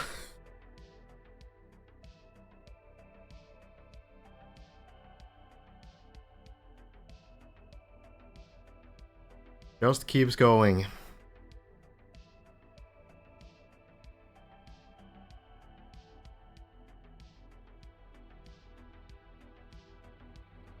And at this point, Hazard has every strategy pretty deep in muscle memory. Knows what to do. Landing here, then the turbo landing. Lands that as well. Not a single mistake on that jump so far. And onto the beam. Works fine. To the left we go, and now lining up for this second turbo landing.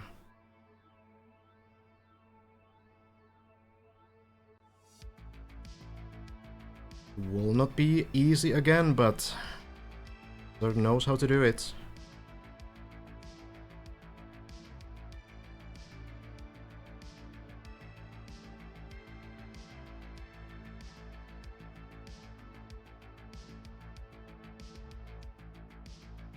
It's a little bit scary.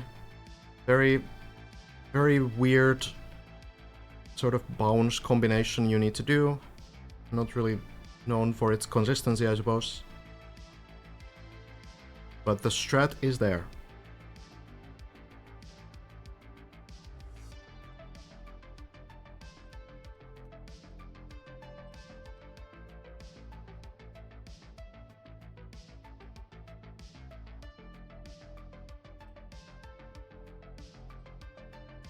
Hazard backing up. Like a good line. Maybe a little bit to the left. Is it gonna work? Will work. Over the turbo into the beam. Now for the quarter pipes.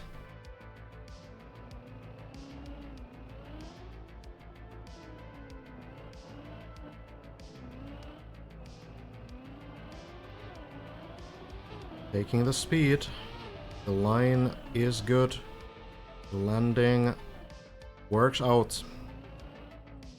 No problem at all. Once more up to 1,000 meters for, I don't know how many times we've been here so far on this run, but we keep going. No brakes. Hazard, another super clean landing here. Making it look so much easier than what these jumps actually are.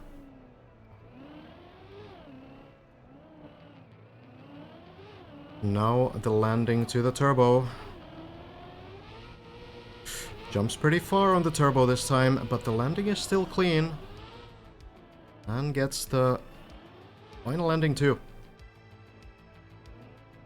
Again, back wheel on the wall. Lining it up and going right away to this difficult quarter pipe combination. First landing doesn't quite work, and I think Hazard will probably retry this, going for the recovery now. Landing sideways this time. Might be a little bit safer that way.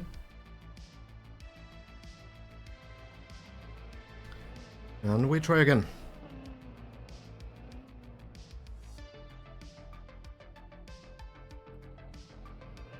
One more attempt here. Jumps very high. Lands it. Is Hazard comfortable with this attempt? Yes, indeed. It's gonna be a little short though. And that will be another fall, and it will this time fall down back to floor 8, but what a conveniently placed pool that is. Because it saves Hazard's run yet again. Suppose we get a little bit of variety here. Some turtling. Driving upside down next.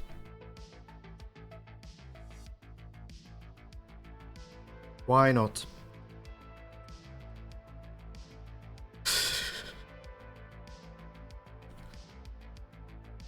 We might be here all night.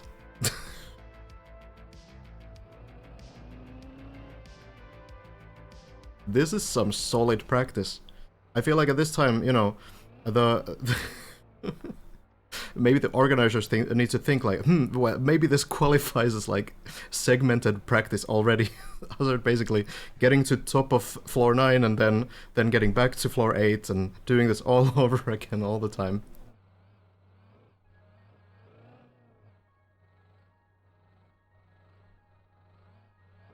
Seems to be working out fine. Now the turtle, once again, Hazard going pretty fast. Again.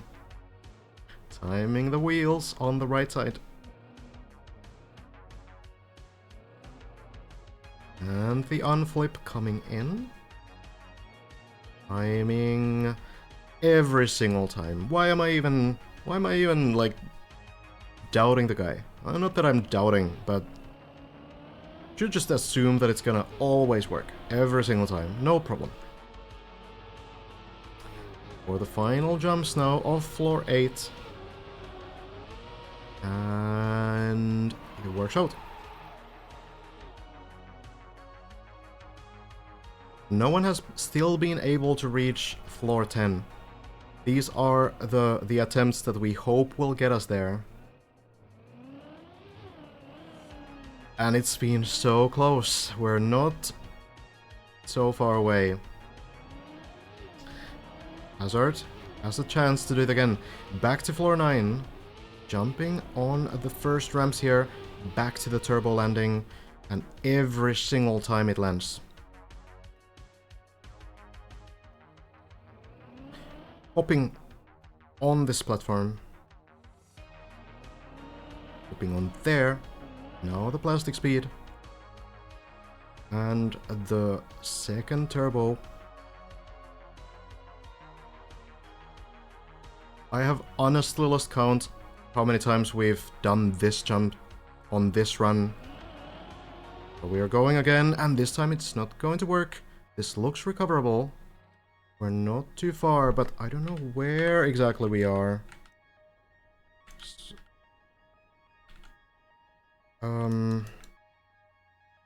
Where do you go? Huh. Where?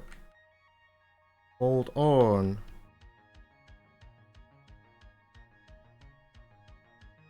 Hold on.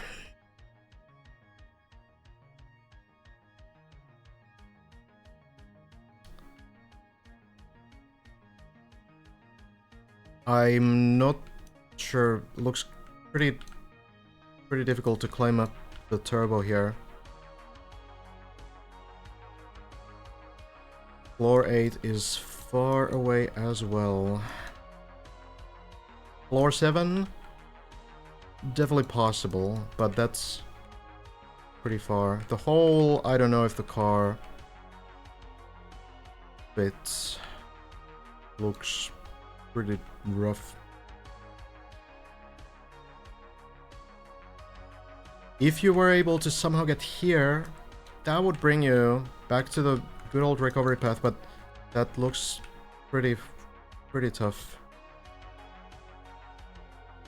Let's see what Hazard can come up with. The run is probably going to continue, but how far do we need to go? Hole looks too small to me as well. It should be the double thing, but because this beam is blocking it, it's not looking good.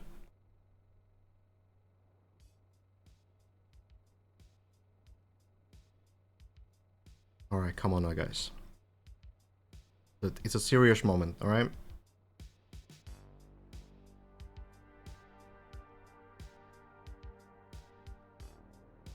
Let's see.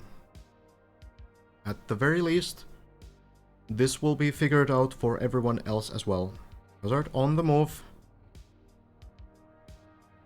Dropping down to the platform below. So, water here. Now that's interesting. Not sure why there needs to be water here, and I'm not sure if that's gonna help. That's actually going to be pretty rough, because if Hazard wants to drop down from here, that's gonna be wet wheels, and it's going to be also very difficult airtime to manage. So this could make things more difficult.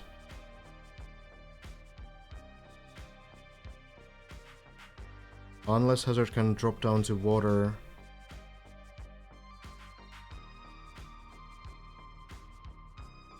Taking speed.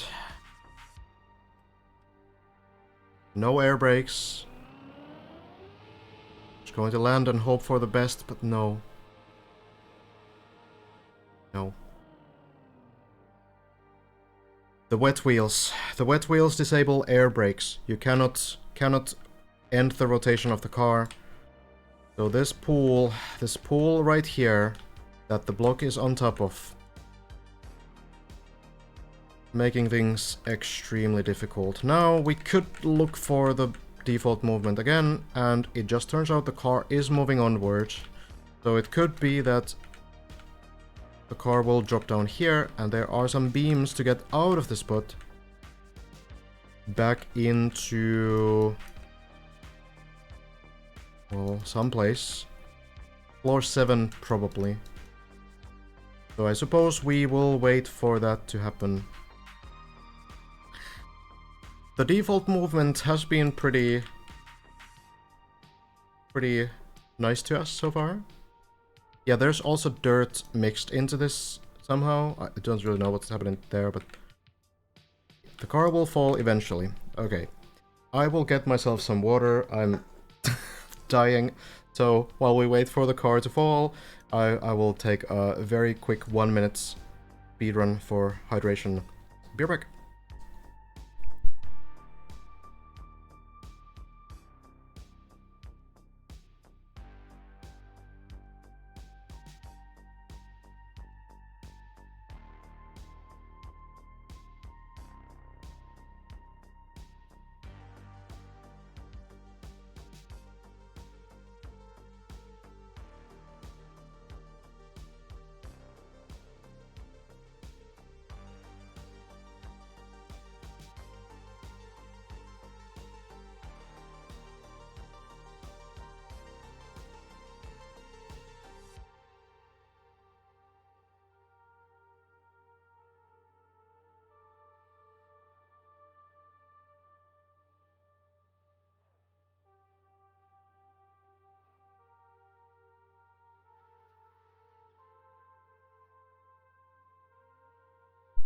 Alright. Didn't miss anything, I suppose. Don't seem to have missed anything. I'm gonna do one more thing real quick. As we wait. Will not miss anything because I will do this. But I had one alert that was enabled for some reason.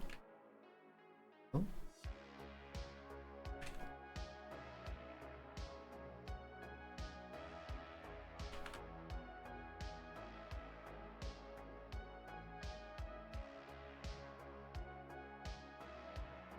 Real quick.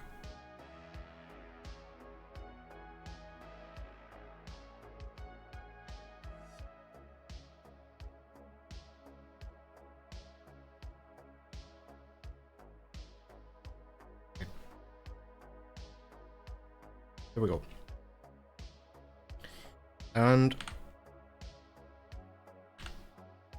then this thing back, and we should be good to go.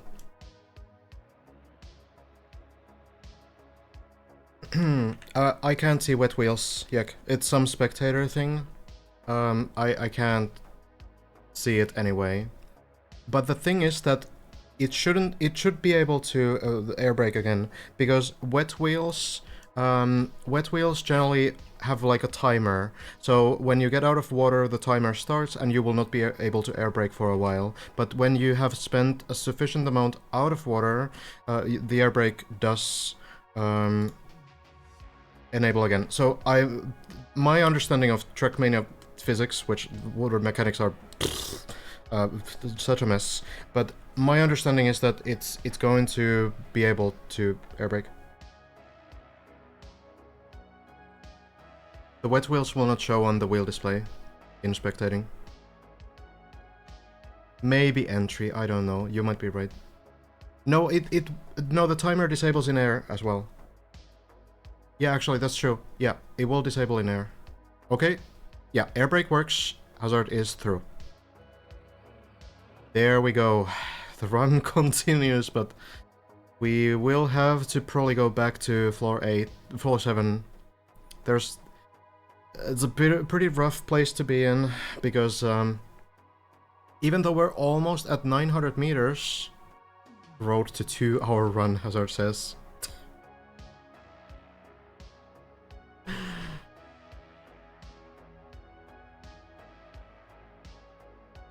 Even though the height is pretty good, I don't think there's many places to actually land to, unfortunately.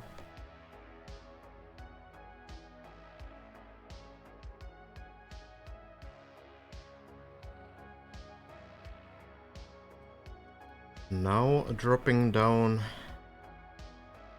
here.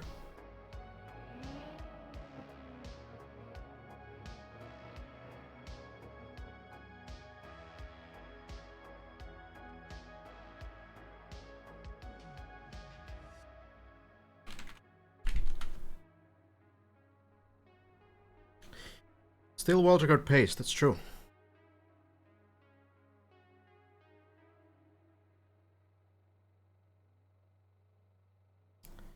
Still doing very nicely. It's a little bit of a tough position to be in. I suppose you do just drop to floor 7 though. I don't think there's too much you can do here. You can maybe get like to, you know, a bit of a further position here. See what he comes up with. We did have a second default movement turtle, yes. Did happen.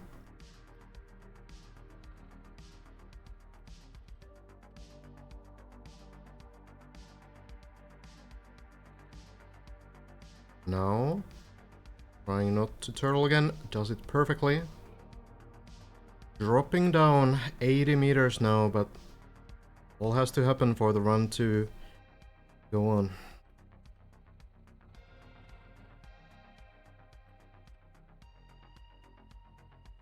If you're just tuning in, Hazard here has been to floor 9, I think 5 times on this single run. Has dropped down, has failed a bunch of different things, and always recovered. And we're still here on a 1 hour 34 minute run. And down we go onto another platform. Now officially back on floor 7.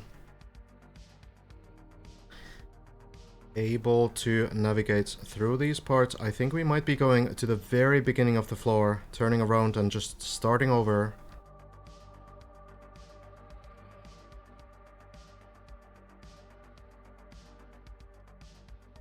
Hazard dropping next to the first ramp of the floor, and indeed, we start it again. Getting through the first ramp now. Once more, it's been a while since we were here. The furthest Hazard has dropped on this run has been floor 8. Has been doing those turtles there for a while, so doing a little bit of different stuff for now. But still a very solid recovery. These floor 7 runs don't come so often. Oh, still feeling good on a 1 hour 35 run.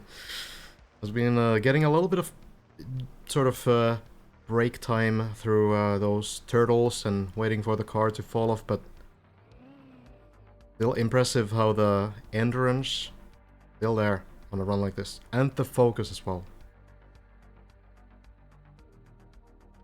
In the meantime, Lars, Elcon, Simo, Matt, Carl Jr. all on decent runs right now. Getting towards floor 6 or floor 7 in Lars's case. And Lars, I think, has just landed into the pool. The duck jump has been completed, if I understand right. Hazard here, now jumping through this pool, and it works perfectly.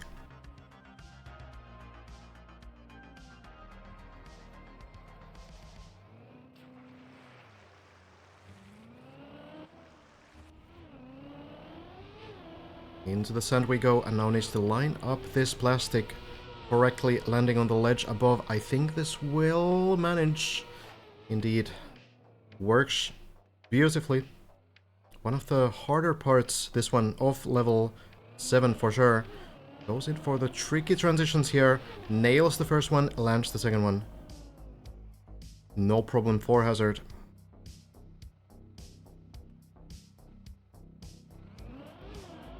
Now for the plastic punch. Well done again.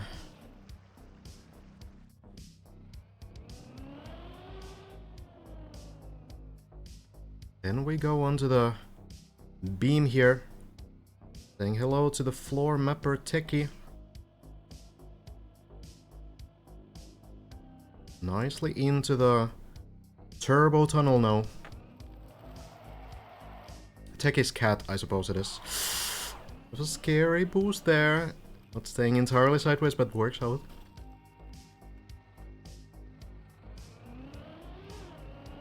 Then, for the final parts of this floor, flipping the car here. Wow, that was a high jump actually.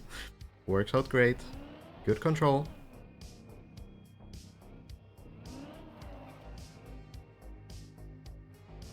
And then to the final jump, and we're back to turtling.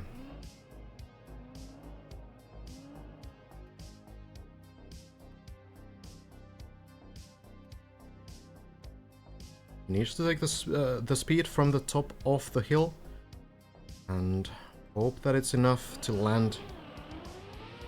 Seems to be getting it. A bit of a close call, but safely back into floor 8. Getting closer and closer again. The consistency is incredible.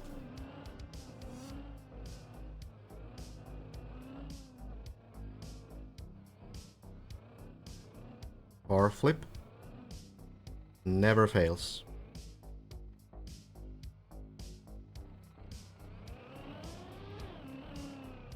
Back to the beam now. Carefully lining it up, and the landing works beautifully.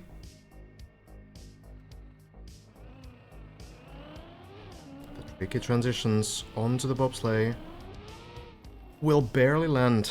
The pole doesn't prove to be much of a problem there. So Hazard's run keeps going. Jump onto the right, taking the safer path. Can't really blame him. Don't think anyone else is taking the risky jump to the other platform yet. Lars making good progress as well, by the way. Halfway through floor 7.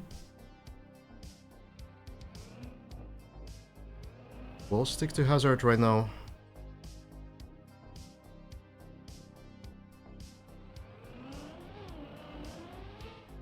Getting to the second turtle now. I have heard rumors of Skandir trying the risk jump, but didn't manage it. That's what I understood, but I'm not sure. So landing here directly from the quarter pipe, but seems like a pretty unnecessary risk right now. Let's see now, squeezing the car between these two blocks. Looks very shaky, but that's normal, don't worry about it. And Hazard makes it, and the turtle keeps going, importantly.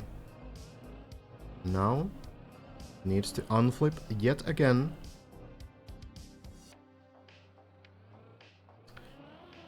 Every single time. What is that, like 10 in a row now?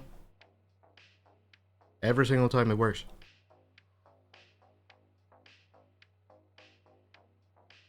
It's just crazy.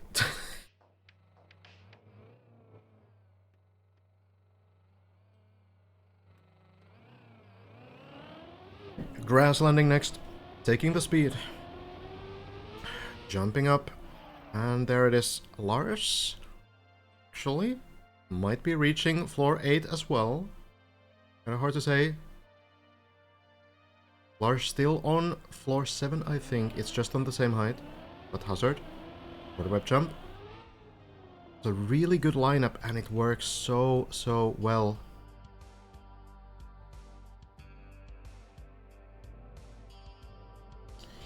Into the blub room we go. Lining it up.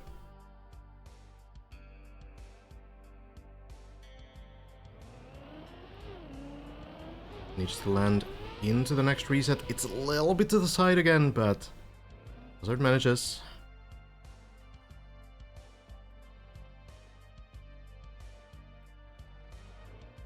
And then for the third turtle.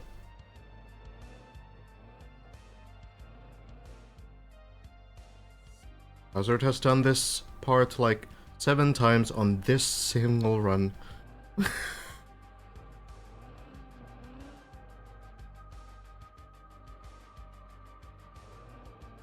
So the practice is there. Carefully still lining it up. And then the unflip yet again. Waiting for the right timing. And who would have guessed? It works.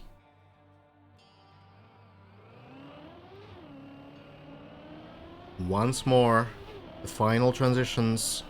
Turning to the right. Jumping down. But the line is not there, and this might be it. The fall is going to be long. And Hazard. What a monumental run.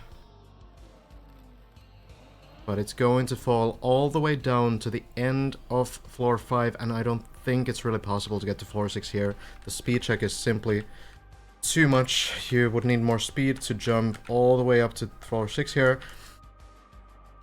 The run is not over, but I feel like at this point Hazard might want to take a break. Well, what do I know? Maybe you just keep driving.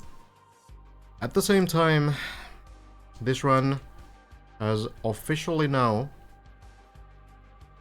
gone low enough that we will switch our player a little bit. We have another player here. Lars has managed to reach a personal best. So, on floor 8, Lars now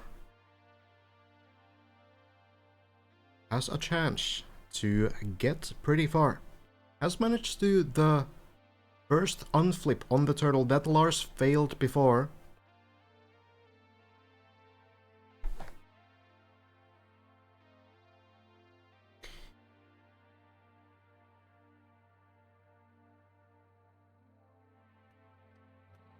Hazard will make a recovery here, getting to the middle parts of floor 5. We will follow. We will follow Hazard, don't worry. But at this point, Lars is the player to look out for, but as many times before, the first attempt on the beam unfortunately does not happen. We've seen Elcon fail it on first try, we've seen Hazard fail it on first try, Lars will follow. Back to floor number 4. And we get a little bit of a breather from all of this. Elcon, not on too bad of a run. But floor 6, we've seen a few times by now. Floor 7 is sort of where these runs become full of potential. Hazard might be climbing back in no time, so we switch back, but let's focus on Elcon a little bit as well. At the end of the day, Elcon has also reached floor 9, so a lot of potential on this player too.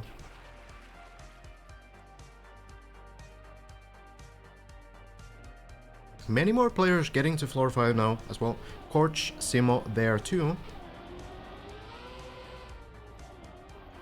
Oh yeah, I mean, watching Elcon play is maybe not much of a breather, but you know. I feel like compared to Hazard's saves on the previous run, it's still a little bit, you know, we can relax a little bit more.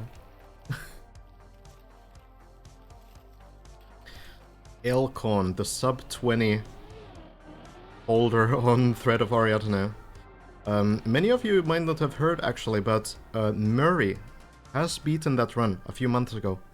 And Murray's run on that map is absolutely monumental, so if you haven't seen it, it's worth a watch.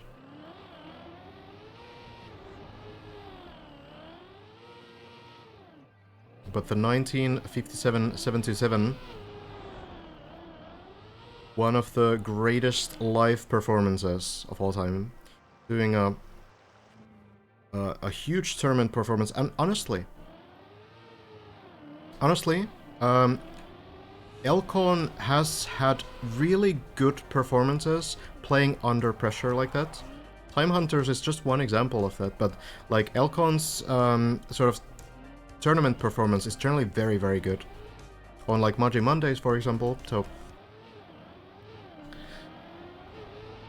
I feel like Elcon's nerve control is very good.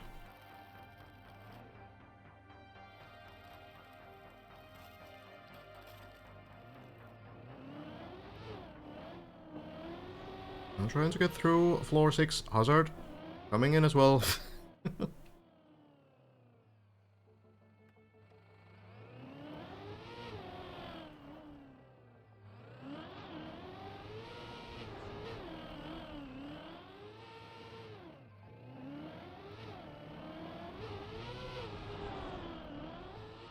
Oh, that is an interesting plastic bounce that I haven't seen before.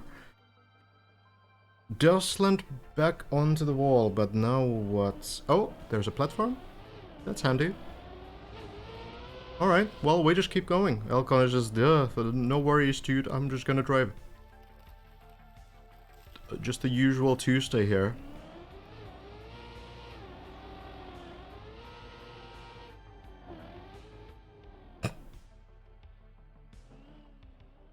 Hazard a little bit higher on the floor, but I think Hazard is a little bit behind still. This floor 6 is a little bit different. It kind of goes up and down a lot.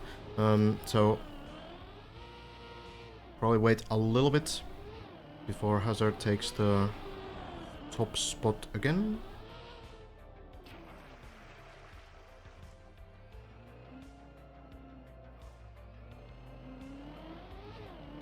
It does seem like all the very good runs are starting to come in though.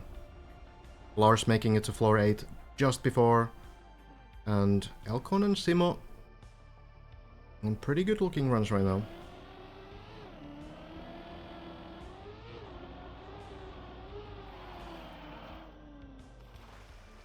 Into the water, and a few more jumps.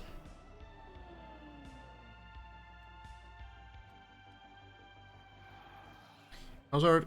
Let's go. Loops in. Have a little bit of a conversation there between the players. Going. Elcon chaining these jumps. No problem. The duck jump looks to be very clean. A little bit of a bonk there, and that's it. Hazard jumping in as well. We can judge from the height if it lands, and it will, of course. Fun. Now trying to navigate through these platforms. Wet wheel plastic is very slippery, so you need to be very careful. Elcon, no problem. Just for the goes for the speedrun strat of turning around onto the dirt. And Hazard will join. Hazard is not going for the speedrun strat unless he drives straight. Oh, okay. Alright. Yeah. Oh. Not drying the wheels in advance. I guess that's fine. Looks like a... This looks like a race.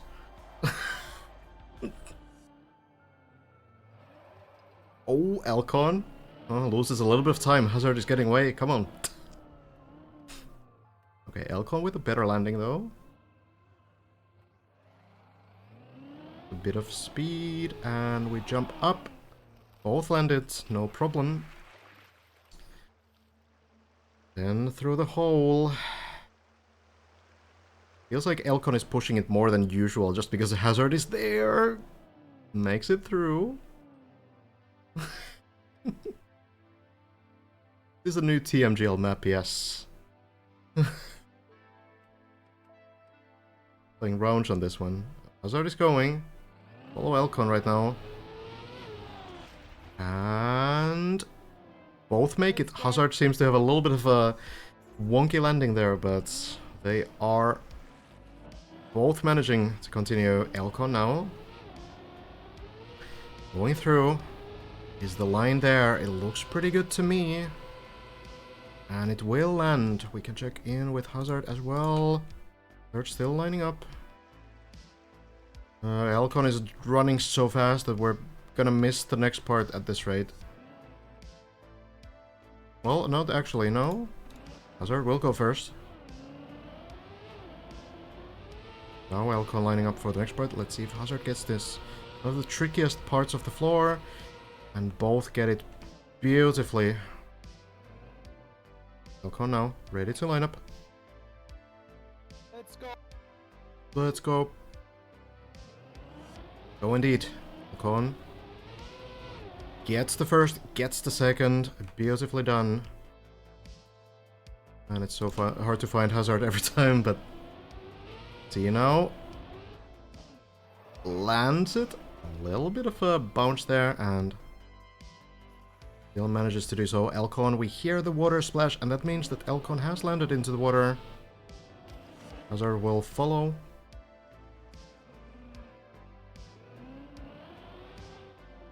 Both players getting onto the beam as well.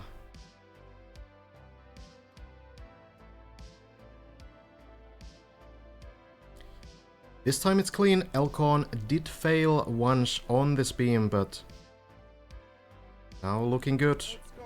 And both will go through the turbos. Hazard, a little bit of a boost there. A little bit of a boost there. Manages to get it though.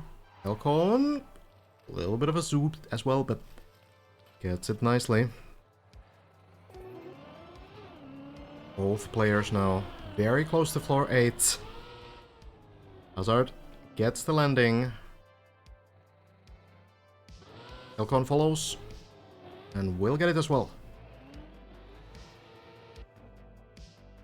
Hazard will likely be the first to try the final jump.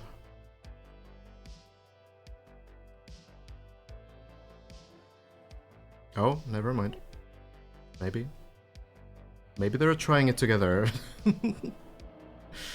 Slowing down. We're done.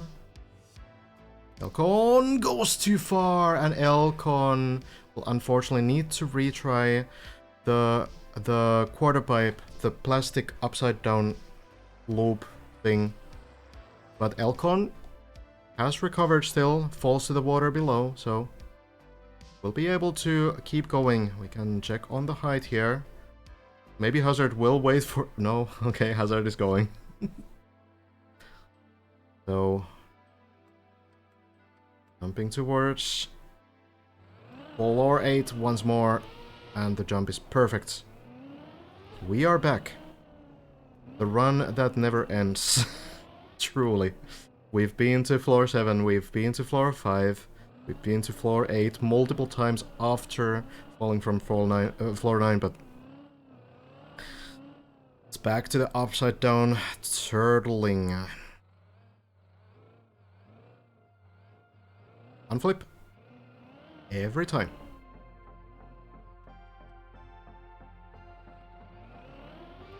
So the rules state that the players need to stream their final run live. They don't need to stream if they're just, you know, basically practicing these floors. The beam. So if Hazard is not thinking that this run will finish the whole map, which is, to be fair, unlikely to happen anyway, good control. Like, basically not going to happen. We haven't seen so many runs, we haven't seen so many floors yet that it's basically impossible. So, Hazard getting some experience, and once these players are ready to finish the map, we will absolutely have them stream every single run as well.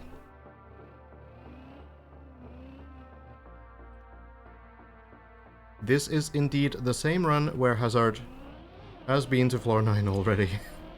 Fell back to floor 8 multiple times, then fell back to floor 7, then got back to floor 8 but fell down to floor 5 and now has been climbing once more.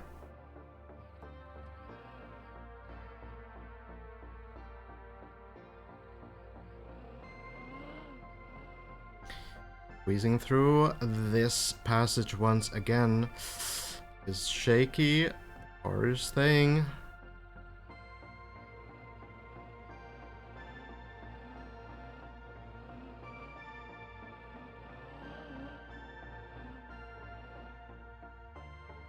Now the unflip again.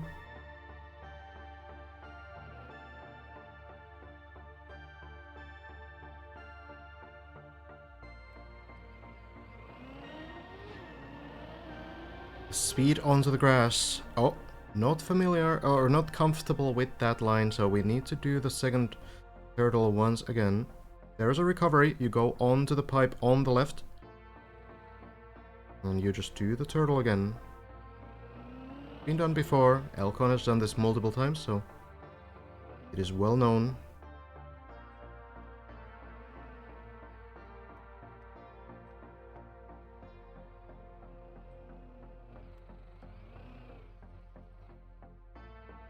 Once more into the second turtle.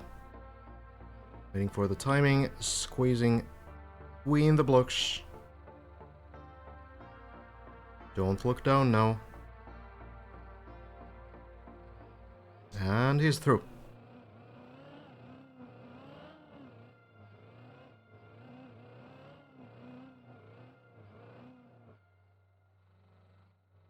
Now waiting for the timing.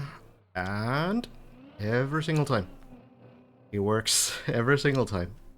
This guy is so good at turtling. Now the speed is there. Landing is there. Hazard. Getting further. Oh, Elcon has fallen. True. Elcon has fallen all the way through now. And Hazard lands it again. So consistent. Now, CMOS Run, still alive. Has been on floor 6 for a while, so I'm not quite sure what happened there, but seems to be making some progress, as far as I see. Still moving. Massa falling all the way down. We are on to the blub room once more. Hazard in. Doing this pretty well so far. The aim looks pretty good here. Oh, we have a little bit of spectator lag, but the line is good, the speed is good. Looked like it was a bit slow, but I think that's just the spectating.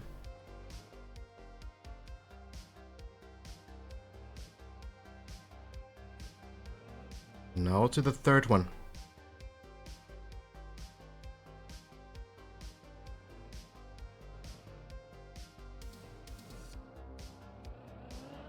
Two-hour run. And it's been a wild one. Been going on for so long. We were on floor 9 already before 1 hour. Well before 1 hour. And Hazard. Now the jumps that didn't work last time.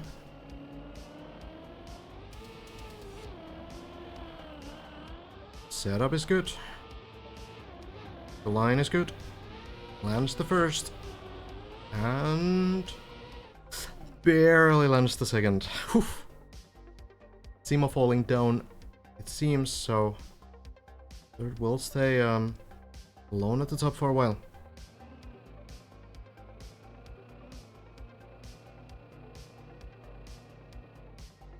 And look at that. Who likes some strawberry cheesecake? I'm not even seeing the level name anymore. Maybe that's how long the level has been going. But we're just going right in.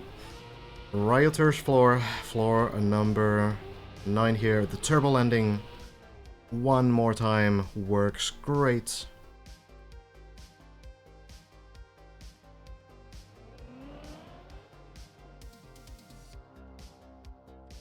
Bit of a deja vu here. But the level is as punishing as ever, of course. We know what can happen here now. Hazard being extra careful this time. Making sure the line is correct.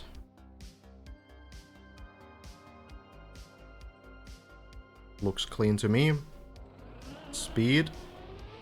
Bouncing over and we're on the beam. The disaster of last time is successfully avoided. Keep going.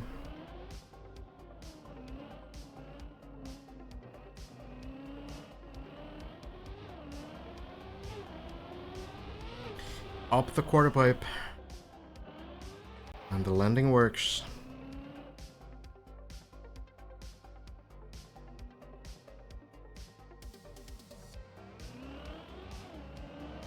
Now over the pole into the big jump here. And it lands as well. Small wheel clip works just fine. Then around, taking speed for the turbo landing. Small drift there. Landing it clean and into the quarter pipe once more. And it lands. Getting close now. One more quarter pipe remaining and we're into the same jump that has been failed 5, maybe 6 times at this point by 2 players who have tried it. The line. It looks good this time. We are back.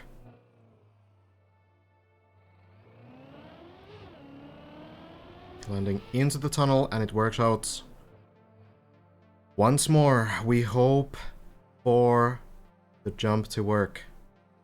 Bren has struggled with it. Hazard just turtled the same way as Bren did. We have another shot at this. Can it work? Hazard going for the plastic bone strategy. The speed was good last time. Going in now. The landing is clean. Speed is enough. What about the quarter pipe? What about the landing?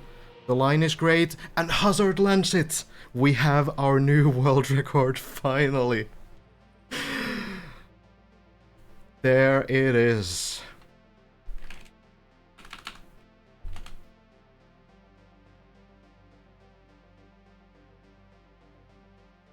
Now, we're not quite done yet. I mean, you know, you look at the percentage, we're 53 and 7% through the tower, but let's not worry about that for a moment. We're so close to floor 10. Jumping on this ramp here. Landing here, jumping through here, somewhere.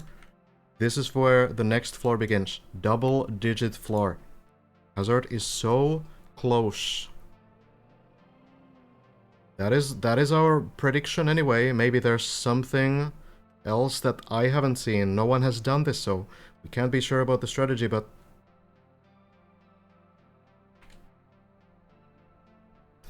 end looks nasty, Hazard says, and I can't disagree. Good lucks to the Dane.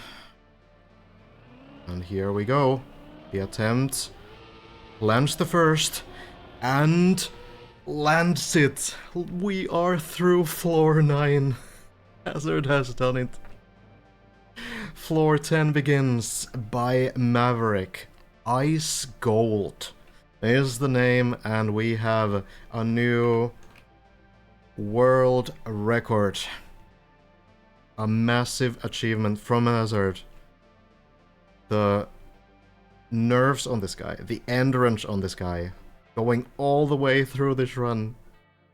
And then you're slapped with in the face with the realization that we are not more than a little bit halfway through the map. Just keeps going. Floor 10, there's still 7 floors remaining to be beaten. We are not very close at all. But the progress is what you have to be happy with.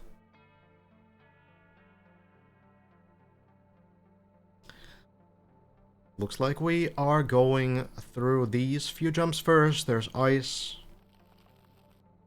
A lot of it seems.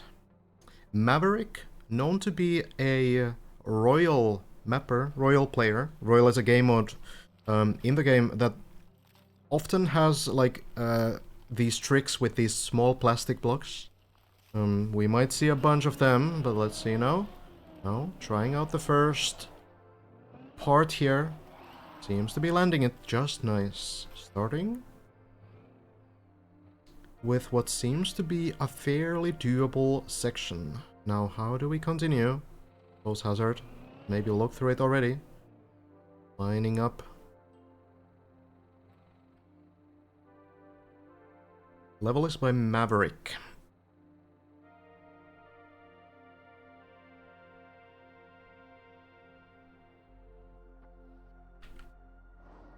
There's a sign to the right. Looks like a jump up here, but there's snow that will instantly slow you down. There could be some baits here as well. Difficult to say, really.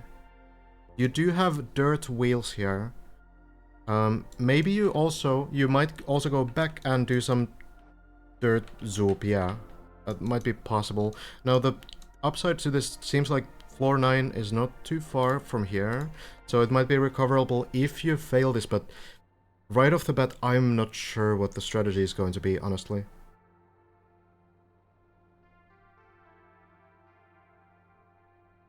It might be that, so there's an interaction with icy wheels onto dirt, where you can kind of zoop on dirt, but the same works the other way. You can have dirt wheels, and also zoop on ice with dirt wheels a little bit. So I'm not sure if that has anything to do with this, but it could be that you need to take the ice wheels here and then zoop on the dirt around here. That has to be the strategy, yes. So you get icy wheels, you do this backslide looking thing. It's basically just a turnaround. You can brake tap to extend it a little bit and get a little bit more speed, and the brake taps might be possible here. With brake taps, sliding out of this becomes a danger though. Hazard going! Nails it. Just does it like it's nothing. That's okay. Alright, well, no problem then. Don't need to worry about the strategy any longer. That's it. That's the first part of the floor. Seems like we have to go up here. The turbo can't be helpful here. It looks like the turbo will just throw you off the floor. Off the map, probably. Over there. So, can't be helpful at all. I feel like hazard going actually already. So, let's just see. That turbo cannot be the strategy. I can't imagine. So, you need to somehow dodge it. Need to make sure you don't slide out off the ice. Getting the second gear. And then sliding. Hitting the wall. The slide seems to still be going. I think this is doable. Hazard manages to clear it. Now carefully over the plastic. You have icy wheels. It's going to be very, very slippery. Hazard going to wait for the wheels to thaw, and we can discover the next section. This is a massive, massive run for progress for everyone. Seems like just a simple jump forward, but how simple can it really be when you're on a 2-hour, 11-minute run? Simple in terms of doesn't really look like there's too many like ways to do it. Hazard manages to do it, and then the ice slide manages to save it onto the dirt and change the line onto the water, and all of that works beautifully. So we are through now up to 1,075 meters height, and it just keeps going. There seems to be another turbo over here. Can't imagine that being very helpful either. I guess it's just to get you out of the snow though. Maybe it doesn't really end your run. But the plastic up the snow, avoiding the hole, very nice. This is ice as well, by the way. Very friendly of the mappers. Super cool. Very nice. Friendly way to build these. Alright then. You do need to go on the left side.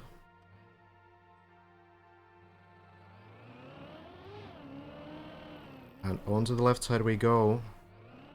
Carefully. Carefully trying to stay on the block. Grip is there. Onto the dirt, and should be a bit of a safe point here at least for a moment. Then we go up on the snow, sliding up the snow, and Hazard manages to do it.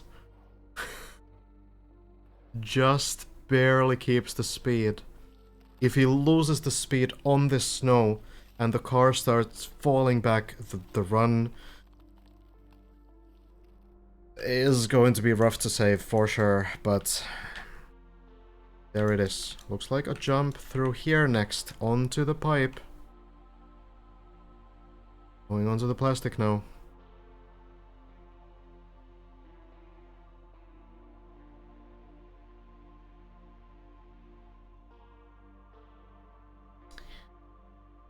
Pretty tricky transition, seems like.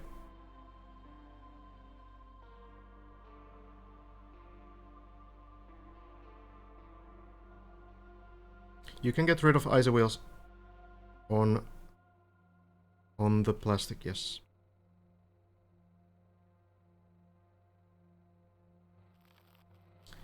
Hazard seems to have an idea of what to do.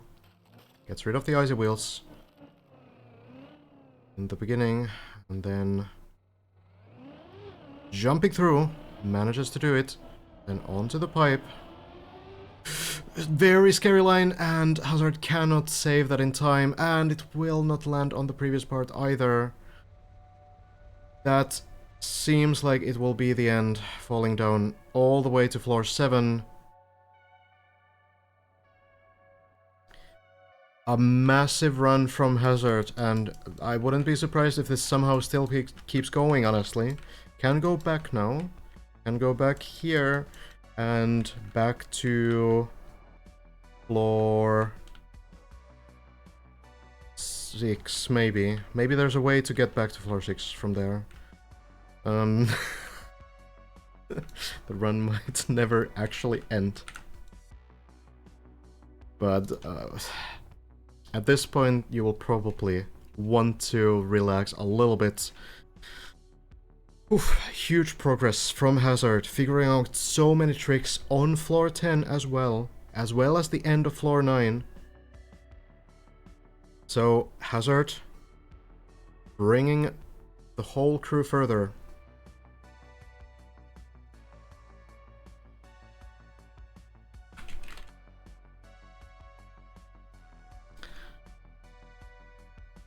And yeah, even after the 300-meter fall, Hazard is still the highest player on the scale. And here we go. Back we go.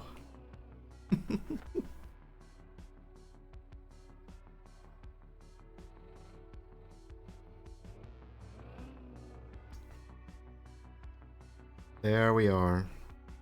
Yeah, virtual is not on the server, so it's a bit hard for me to follow that journey. Not sure what's happening there. Scrappy also went to play in solo. I don't know if Scrappy is still playing. Yeah, alright. Well, Hazard taking a bit of time here.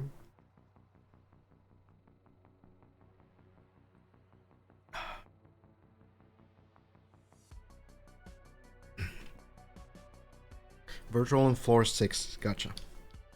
Hey, good night, Hype. Okay then. Could you explain why driving up that grass hill is so hard? Sure. So it's on floor 5, I suppose, you mean? It's the fact that you have 0 speed and the car is just not that powerful on grass, and also on the sides of that block you have penalty grass where you slow down even more. So that's what makes it difficult. It's basically just that the car just doesn't have enough strength. Elcon is doing the wet wheel strategy there, getting a bit more speed and just going up, but that is very risky, because if you make any mistake at all, you're very unlikely to save it.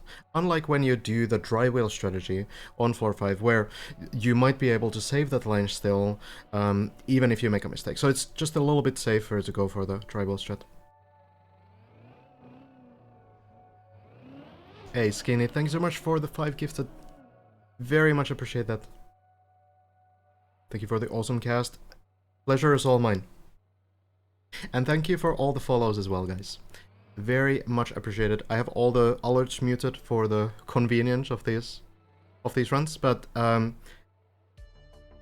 very, very appreciative of the support. Also make sure to follow Hazard on Twitch, because Hazard often streams these runs as well and has to stream the final run eventually. So definitely worth to also check out Hazard's channel and make sure you don't miss the next session there. Someone can probably link Hazard's stream. Thank you. There we are. Alright, so Hazard dropping down here, and I suppose we're maybe going back to floor 5 from here, the final parts here. The run keeps going. It just never ends. You know, it's difficult to stop the run though, until you fall all the way through, right?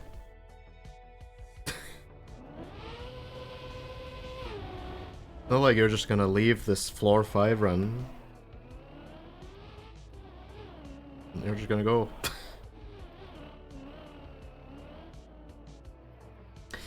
We have just witnessed the new World Record run, if you're tuning in. Hazard, this guy right here, reached floor 10 as the first player in the world to do so. Still climbing up, but yeah. Importantly also, Hazard not only getting to floor 10, but clearing the first very difficult obstacles over there.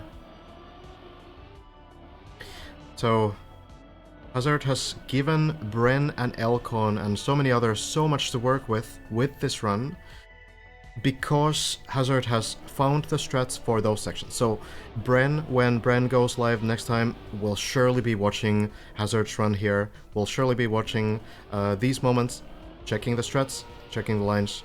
Hazard failing the plastic bones, unfortunately almost lands on the ramp there, but doesn't fall too far back here. Plastic bones, very difficult. We've seen it scam the players many times before.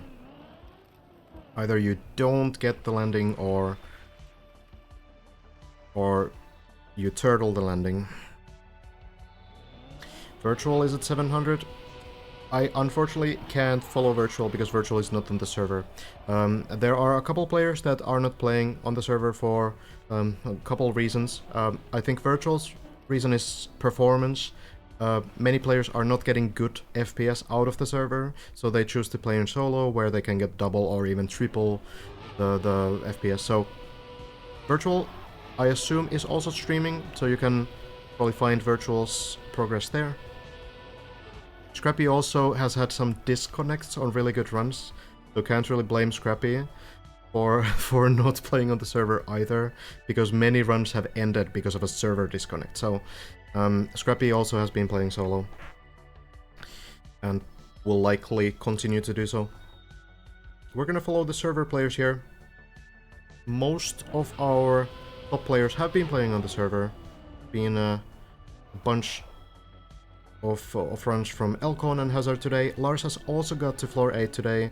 Simo has been getting some really good attempts too, to the very final jump of floor 7, so a lot to look out for. Alright, Virtual falling down apparently, so not going to reach...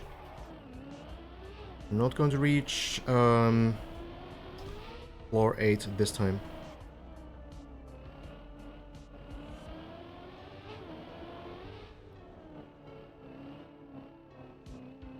Mada's progress we can quickly check here. Can overall check the leaderboard here, so as we see, Hazard 1,133 meters, another 100-meter barrier broken with this current run that's still ongoing, reaching the 22222 now on the timer. And no signs of stopping. Mada has been to 500 meters, possibly the end of floor 4, but not quite floor 5 yet. There's some players that definitely can pick up the pace. Granadi has been learning the map really quickly, considering Granadi only has 2 sessions on the map so far. So Granadi has got to floor 5 pretty far into it as well. So it's looking very interesting for the next few days. Lars getting towards floor 6-2 once more. I would assume that Granady is playing with wheel, yes. Hazard barely has the speed there.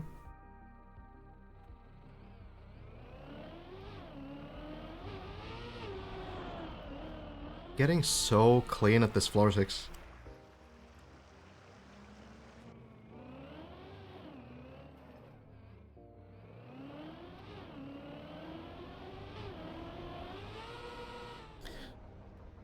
Backboard section over the turbos and bouncing up, making it look so easy.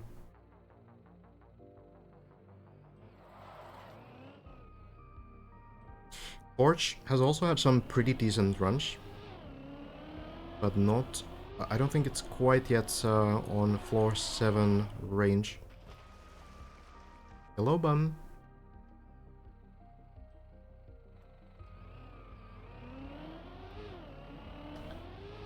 Couple more jumps and we're back to floor 7.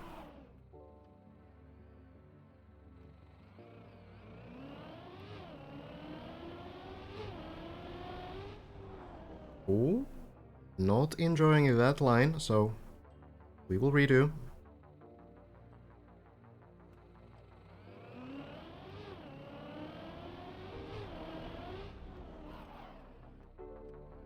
Luckily this jump is very easy to start over, especially if you just don't get the line here, you can just back up. Works fine. In Spectator, the input overlay is not super exact because it estimates the turns on the wheel position. Okay, duck jump works fine. So yeah, it's not 100% reliable, but it's more or less there. Not reading the actual inputs of the player. Now throw the wet plastic. Works just fine, and once more we are back to floor 7.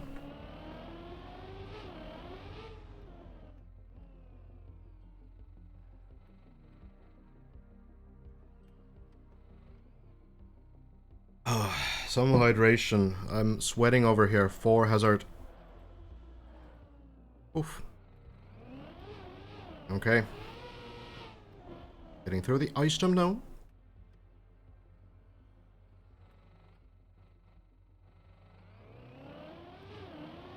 The line looks good. The jump is clean. Now the tricky water sections.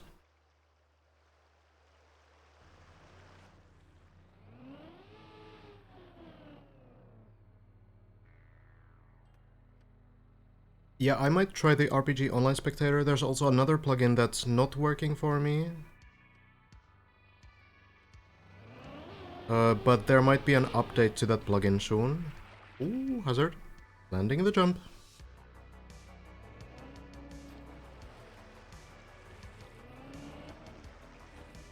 And goes directly for the plastic. Needs to get the correct line here. Looks pretty clean. It will be pretty close, but lands it.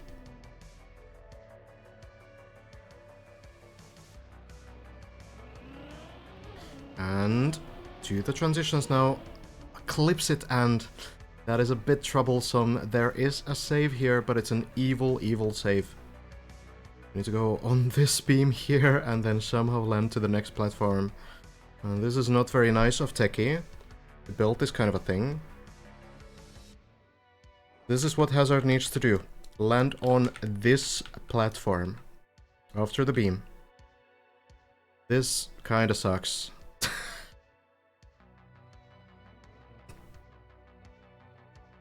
But Hazard has done it before. So carefully lining it up.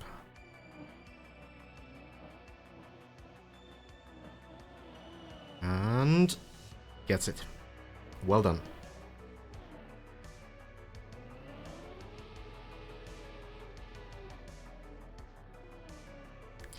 Back we go. And hopefully getting the first landing now.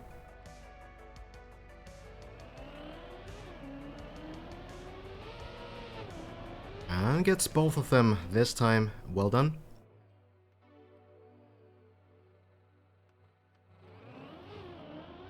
The bounce, oh, it's a bit off from the water, but still works. Speedrun strategy, I suppose. Getting a little bit faster into the next part. No problem, I suppose.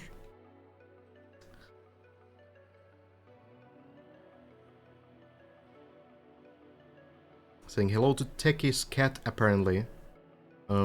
That's the official answer we have. That is the character there. And then to the ice tunnel. A little bit shaky, but works.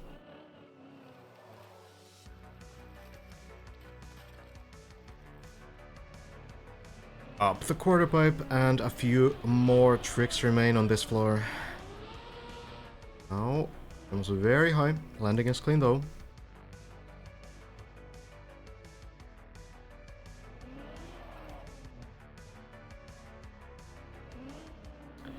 Then into the final jump. Will again jump down the hill first and then go back and gather the speed. Needs to slow down sufficiently. Was scary, but manages. Oh, there's someone jumping down there, and it is Lars. Getting through the water jump.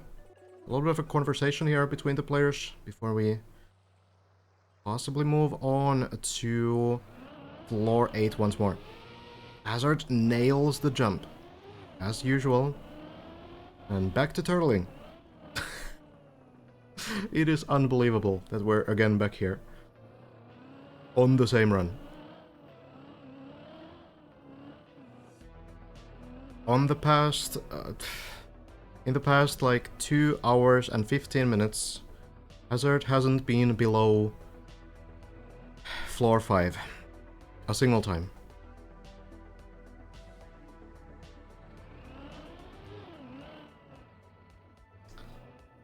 Into the beam jump. Taking the speed. Lining it up. And it works.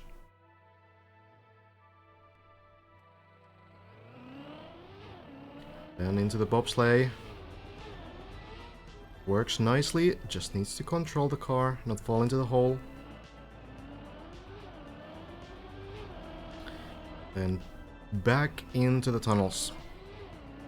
So this run has been to floor 10 not too long ago. We know a little bit of what's ahead there.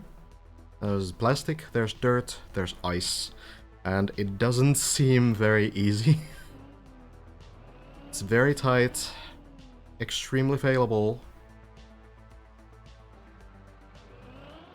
But the one thing that does seem to be true is that the map is getting harder the higher we go.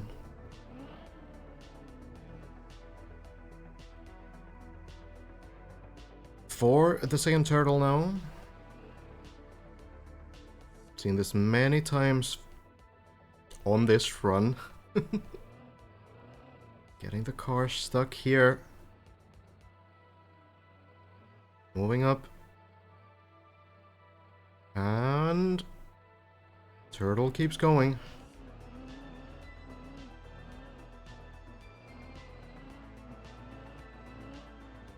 And the unflip. Waiting for the timing. Every single time. Works.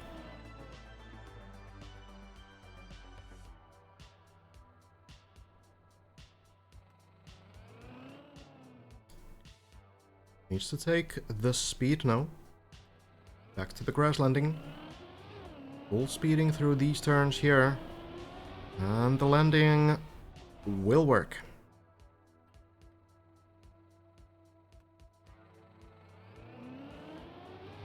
Straight into the quarter pipe, turning sideways and landing it. Get your blubs ready.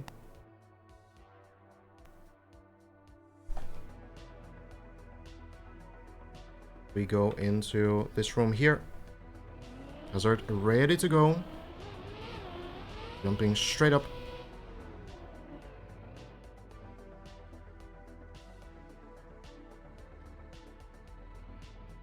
Now for the third one.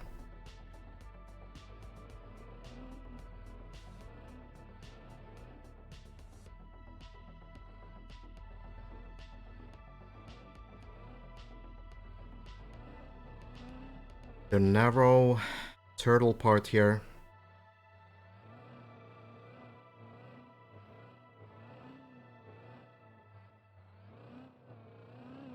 And finally the unflip. Every single time. Perfection.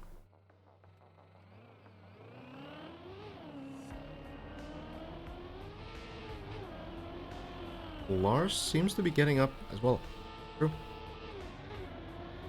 Line here from Hazard though. Critical jump. And it works. Saves the landing nicely, not falling too far.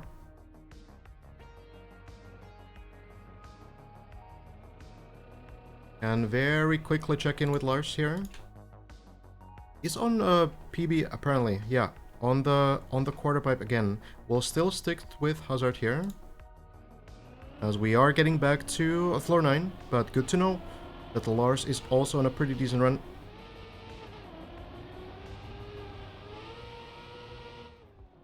Turbo landing, a bit of a clip there, but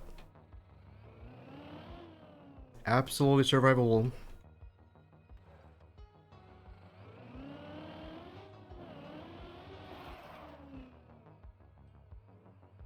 And now for the tricky ones. Oh, Lars has fallen. Not sure if Lars reached the beam or if the beam remains the next part for Lars to try to get to. The line is a little bit not super centered, and I think Hazard notices this too. Just wants to make sure that it's correct. This time that looks to be better. Hazard is happy with that. Lines it up and jumps. Beam has been landed.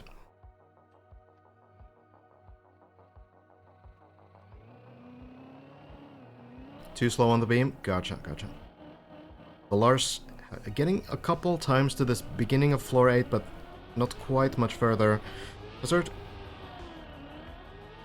Ooh, a little bit of a crash there, but manages to save it.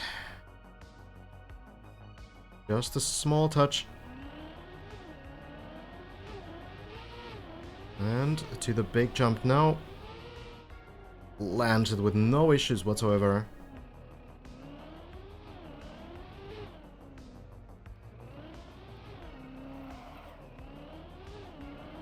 A small drift here. Back to the turbo downhill. Not happy with that one. We will redo the setup.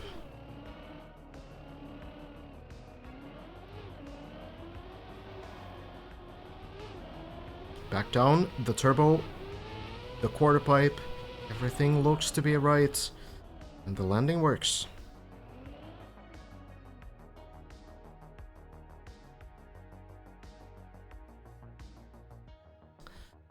We're ready for the final quarter pipes, and Hazard probably has the benefit of having done everything on this floor now, knows exactly what to expect. So, might take some nerves off, but at the same time, it's been a pretty stressful run, so could still be a pretty high heart rate. Touches a little bit, but is happy with this line. Barely enough, makes it over the border.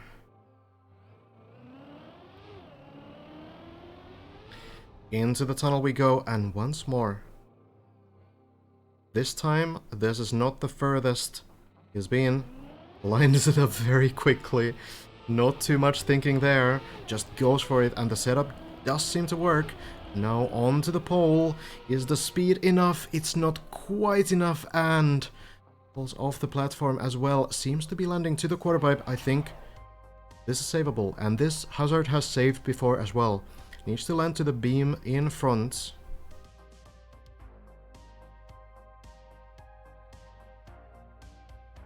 Very clean. No. Back to the beginning, off the floor. Couple jumps need to be done though. First the sausage to the left, then the ramp to the right.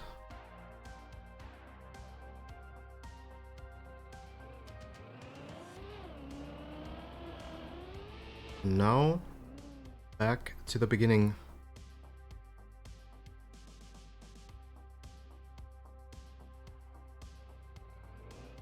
I've lost count on how many times we've fallen.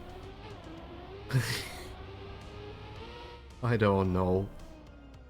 All I know is that Hazard saves the run again. We're back to the beginning of floor 9.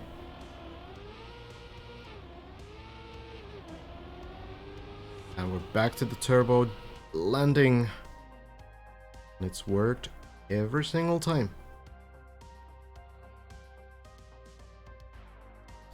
2 hours, 39 minutes in, on a single run.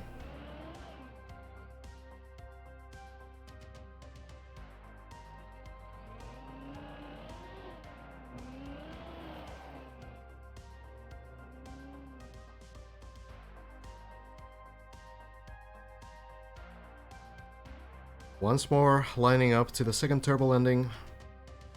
A little bit to the side, but Hazard confident. And gets it.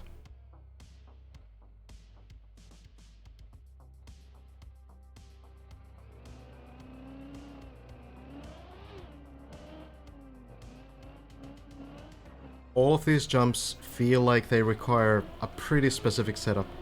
Everything seems fairly speed checked here, and also the lines are not so easy. This time Hazard nails the landing. No crashes on the border this time. And full speed from the back. Then again to the jump. And just every single time. Every single time it's scary, but every single time it works.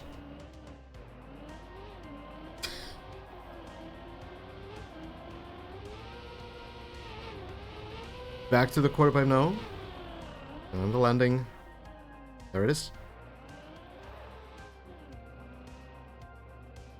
One of the trickiest jumps, this next one, but Hazard has been getting so much practice on it. At this point, I think the confidence is going up as the experience goes up. Lines it up. And gets it.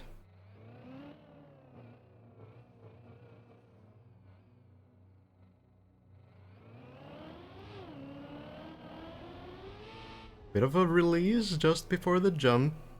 But Hazard lands it.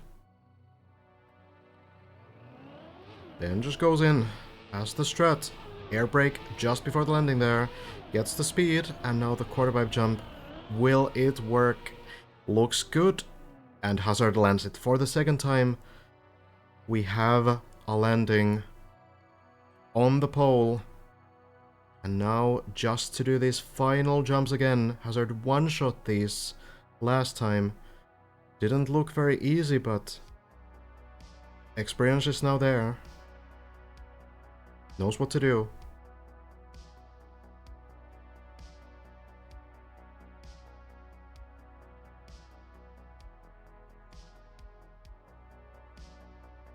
Taking the time, but now lining up for the first ramp landing. Lands it, and the second jump nails it. 2 out of 2. What an absolute madman. And goes right into floor number 10. We are here once more. Floor by Maverick, a well-known royal mapper building for the team game mode.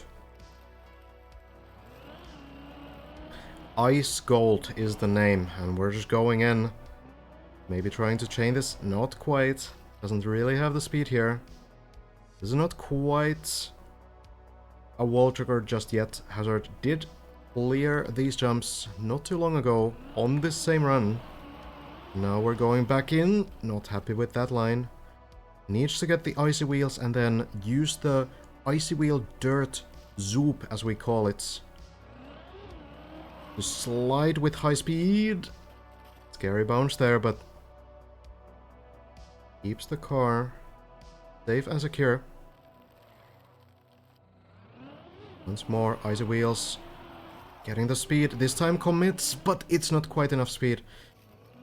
And it's a turtle as well. But the turtle is alive. Now the thing is, Hazard can't stop the car from moving. Needs to go up this hill. Needs to unturtle it.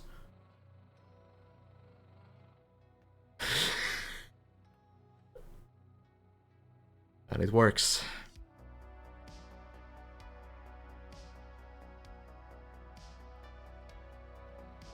The car is back on track and we are on floor 9 once more.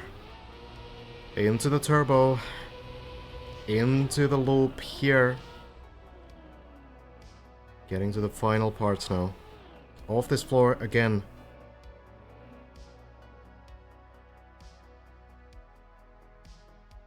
It does seem that there are some ways to fall down to this floor from floor 10 at the very least, so in some sense, even though those jumps look absolutely unbelievably difficult, at the very least they seem like they can be recovered from below. Hazard might fall back down to the quarter pipe and will indeed do so. This is recoverable.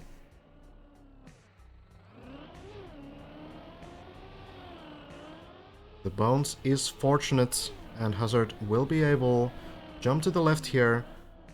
Try this whole jump combination again.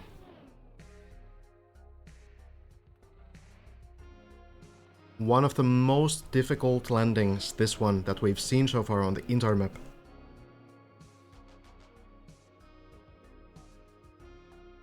Need the speed, need the angle, need everything. And Hazard is going again, but this time the quarter pipe just doesn't work. But would you look at that? We're back to floor 8, and the run keeps going.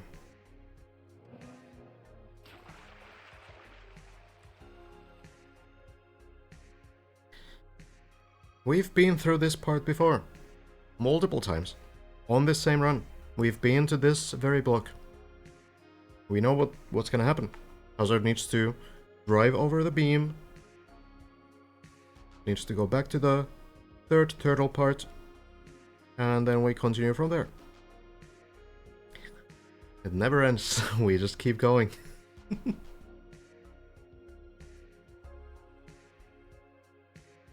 It is so much practice on this run for Hazard. Just so many recovery routes discovered. So many new sections discovered. And then so much repetition on floor 8 and floor 9. Going forward in this competition, this specific run will be a huge, huge deal for Hazard's progress.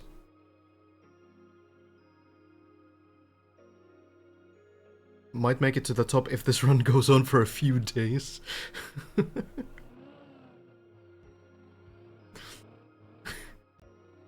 That's true, but you know, it's actually going to be a problem. If this run literally never ends, then at some point when we're like, you know, 200 hours in, it's actually might finish the entire map, and Hazard hasn't been streaming the full run. It's a bit unfortunate, yeah? Yeah, Hazard does need to go to the RPG LAN, that's true. But I suppose there's a few days before that, you know?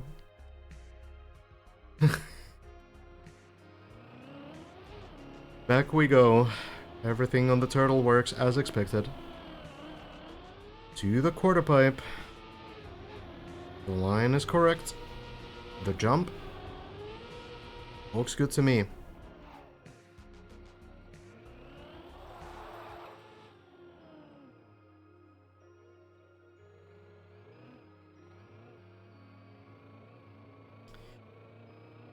One uphill remains, and we are back to a very familiar territory. This is strawberry shortcake, strawberry cheesecake. I'm losing my energy here as well, even though Hazard with these attempts is giving it back all the time, messing up my words, not thinking straight anymore. But we keep going. The turbo landing for the 8th time or something works out just fine, no problem there. We're we're going in.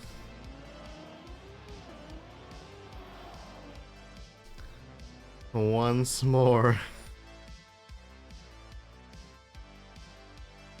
Strawberry cheesecake it is. By Rioter. Kind of old school trial style. Definitely something Hazard is very familiar with. Now, you know, through playing this very floor as well. If it wasn't before, then it at least is right now.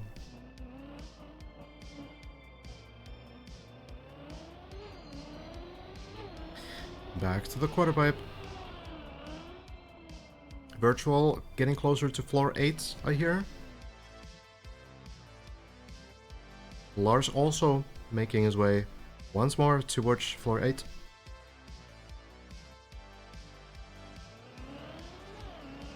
But this guy is further. The jump up works every time. We jump back towards the turbo section. Small drift there, Hazard will commit, gets the landing, gets the second one, and now to the loop. There we go. And now we are hoping for the quarter pipes to work. They've been a bit inconsistent so far. But Hazard knows the strat, knows the line. This looks pretty good. Gets the grip. Not actually happy with that line though. The small touch on the wall might have affected the speed a little bit, so Hazard will go again here.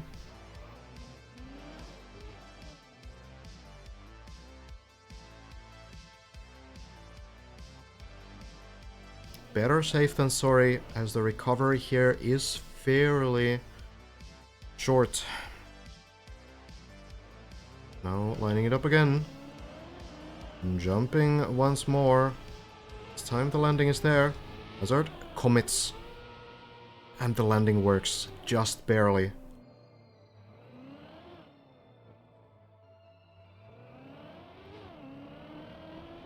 Again to the tunnel.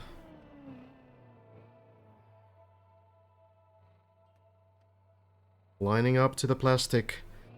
Not for too long though, going already, bouncing in, landing on the quarter pipe. The speed is there. The angle looks promising, but hits the roof, still makes it. The ceiling hit seems to not destroy the attempt, and Hazard makes it for the third time. And we go again for the ramps on our way to floor 10. Landing very shaky, but it does land. And Hazard here for the third time on the same run. Back to the Ice Gold by Maverick. What an unbelievable run this is. A true test of endurance. An unbelievable achievement already on our 5th day here on the Deep Dip 2 challenge. Gone further than anyone else 3 times on the same run. Now for the dirt zoop. This looks better than last time, and it will land. Now just carefully avoiding the hole. Hazard, the second best run of all time right now. Has done these next few tricks as well, though they do not look very easy. Goes up the ice hill, and then needs to avoid this turbo here. Goes an ice slide, but no. The ice slide a little bit too late, and bounces. And lands on floor 7. We go again.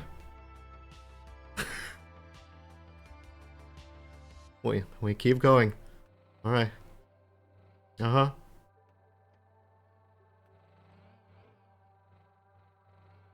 We're fine. No, there's no problem at all. We just keep going. Though I'm not sure how to handle this part. I think Hazard needs to drop down to the backwards part.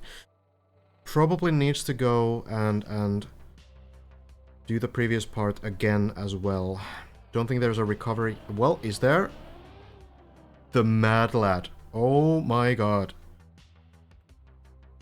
This guy... this guy has no chill at all.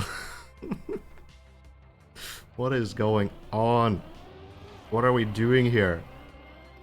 But the water landing does not work. This can be recoverable though.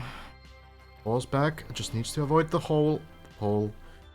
They're on the right position. Lars apparently just has fallen down as well. Might not be doing a personal best here. And I'm here. Whoa, okay, just goes through the turbo as well. I have no clue what's happening on Hazard's mind right now. Truly not seeming to care too much. This is a completely ridiculous run. I feel like I'm more nervous all the time than Hazard is. I'm a little bit more care with the turbo.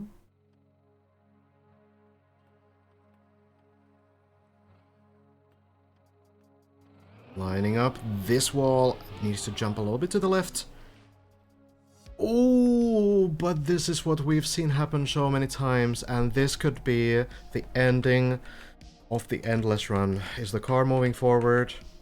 No, the car is moving backwards.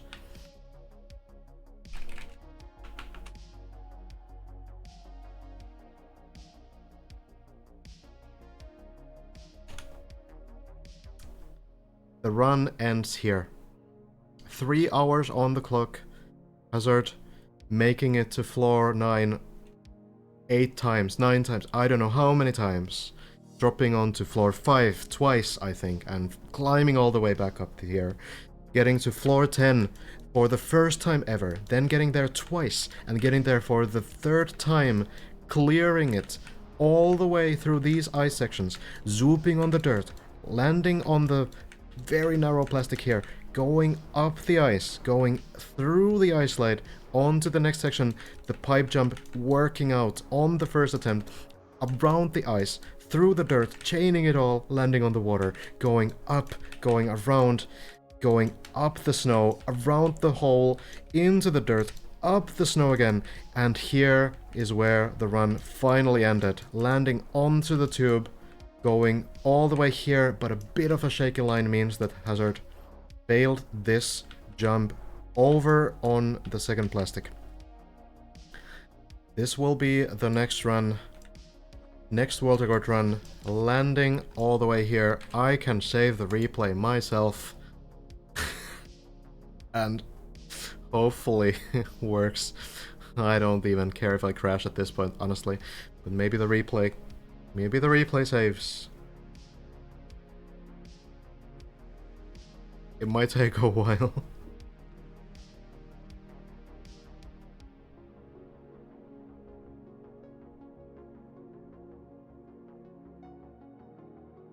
Alright, well, expected. I think Hazard maybe tried to save it as well. Yeah, I think the replay, unfortunately. Oh, it did save. Okay, maybe I saved it as well then. Alright, well.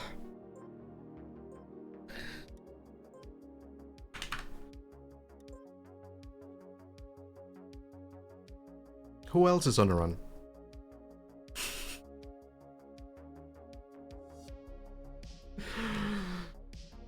Oh god. Alright. Must on floor 5. We keep going. Oof.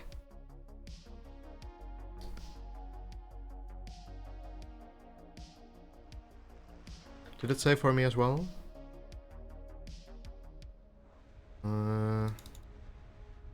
Yeah, it did save for me as well.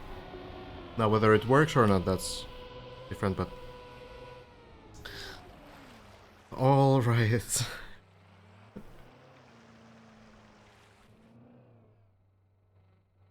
Need to run ads? Nah, it's all good. It's all fine. But I thank you all for joining us and tuning into this wonderful session today. It's been a wild day, mainly thanks to one person, and that is Hazard. The top 10 leaderboard right now, Hazard still stays at the top with this 1133 meter run. Bren still on second place, has failed the final quarter pipe jump off floor 9, but fairly close to floor 10 as well. Now the good news for Bren is that when Bren goes to grind for the next time. Ooh, Massa, a little bit slow here. Savable? Potentially, but when Bren... Oh, actually gets up, right? Just like that. Nicely done. So yeah, Bren's next session will benefit a lot from all the work that Hazard has been doing today. We have a lot of knowledge about what's happening on floor 10, a lot of strats for those lines, for the tricks there. So I think Bren can potentially make it pretty far as well. Elcon as well. Let's not forget, Elcon has made it to floor 9 as well. We are not quite sure about where Scandier has been. I heard that Scandier has been streaming earlier today, but not 100% sure of where the progress really is. But of course, Lars as well, getting to floor 8 multiple times today. So once Lars starts getting further and further into floor 8, there could be some really nice information from these Hazard attempts on floor 9 there as well. 3 hours on the same run though. That is crazy. You have a 34 meter record. That's true. It's where the start line is. So that's where it will stay for a moment as well. I'm probably gonna try the map out myself when the competition has ended. But For now, we'll focus on documentation of others.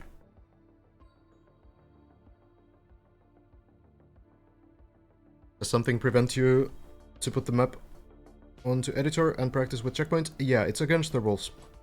You're not allowed to do it. You have to play on the full map, but there are also practice maps. The practice maps are available, and you know, since Hazard just stayed on the higher floors for a pretty long time, and we don't have anyone on super high floors right now, maybe it's a good time to also kind of showcase the earlier parts that everyone has to go through to get to the higher levels. So 3 practice floors have been released so far. There's floor 0, floor 1 and floor 2. Now for the top players this is not very important because these guys are doing just fine. They have the strats figured out, and most of these players that we do see getting to floor 7 fairly consistently, they are pretty good at these floors as well. So they mostly benefit, I think, more casual players, and also if someone's starting the hunt a few days late, then they could benefit from being able to practice these few first floors in isolation. So, lane here, showcasing floor number 0. This one is by Sparkling, the main organizer of the project, and Spec. And it ends right after these ramps. This stuff, not so easy either for like a casual Trackmania player, to be honest. I think, according to the stats a little bit earlier, there were something like 8,000 players who tried out this map so far. And I think 500 players made it through these first 3 floors. So it's a pretty quick drop-off already in the very early sections. Awful has taken the top 1 spot on Mudgy's floor, kinda speedrunning it a little bit. So the second floor here, a lot of plastic, some wicked stunts, some ice. Built by Mudgy. Go. Getting speed on the ice, landing up on top.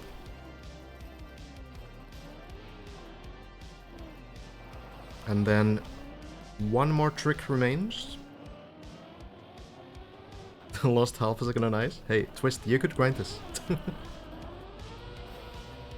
There we go. Into the water and into the finish. And then we have floor 2. And floor 2 is generally where we see these players getting stuck. Oh, Cubas has done a pretty good time here. Let's watch this. Wow, okay, alright. This is not what people are doing on the full map. That's not the jump. That's not what people are doing at all. A little bit of hunting. Cubas, extremely good player as well. Extremely good khaki player. So, not so surprising, but you know. This floor built by Lentillion. You might know Lentillion from the World of Wampus maps. Yeah, just going in on the turbos as well. Wow, really? What kind of a line is that? Oh, this is just too ridiculous.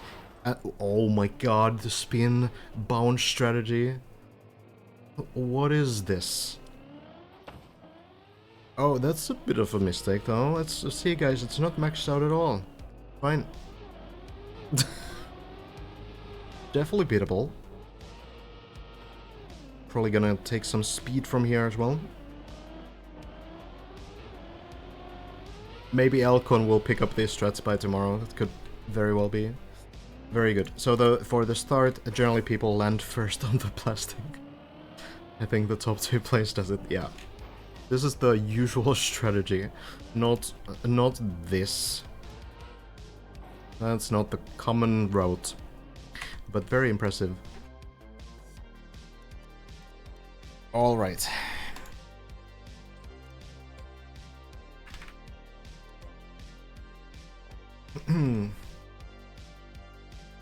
For the mappers, there are many.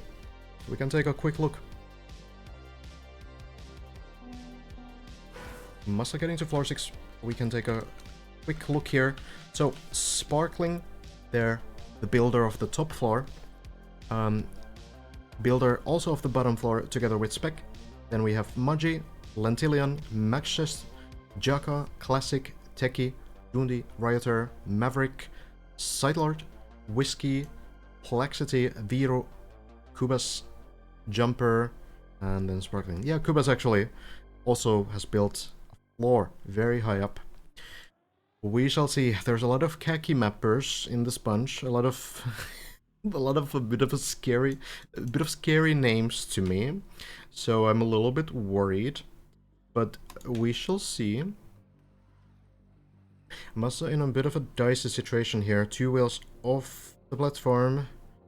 This is savable as far as I know, but a little bit tricky. Needs to do a bit of a scary line here. Gonna go a little bit off the platform.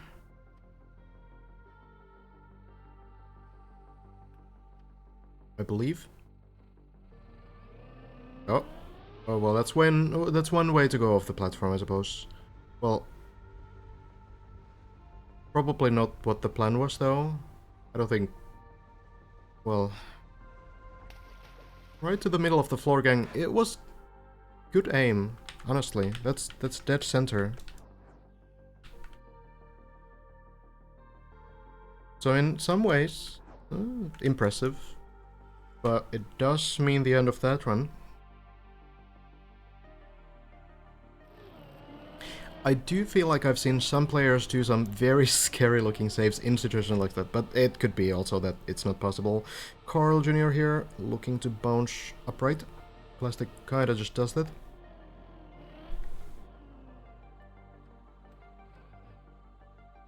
Well, keep going. Maybe I'll grab myself some water.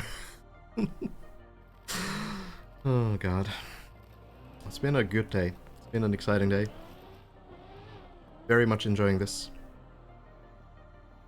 I haven't seen anything on the higher floors. I'm sort of discovering these sections with the players, so we're not really looking ahead. We're kinda keep going with the pace of the players.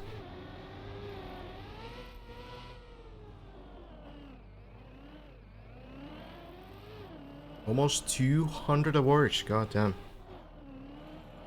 Very well deserved, honestly. This map is looking really, really good so far. Like, of course, it's pretty evil, yeah? It's kind of cruel. It sometimes feels like it's very overkill. But so far, it's making this journey to the top feel so exciting.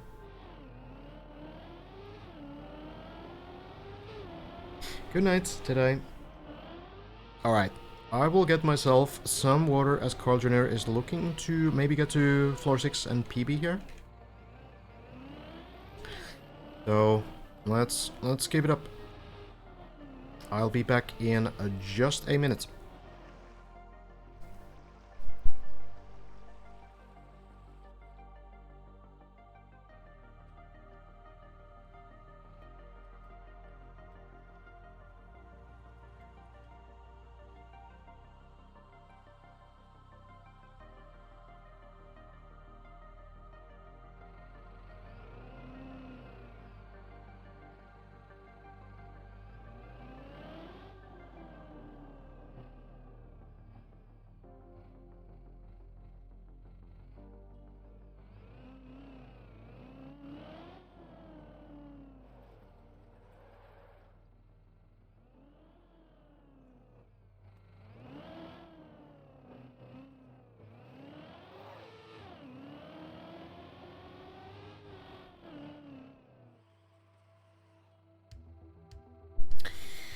Okay.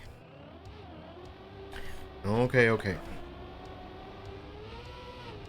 Carl Jr. getting to perhaps the toughest part of floor 5 that we've seen. The double turbo turnaround. It's possible to practice this map with save points.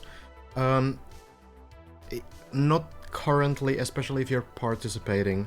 So I imagine when the competition has been has been concluded. So when we have our 3 first finishers, there will probably be a checkpoint version that's released, as there was with Dip 1. I would imagine that that will be the case, so you might need to wait a little bit for that.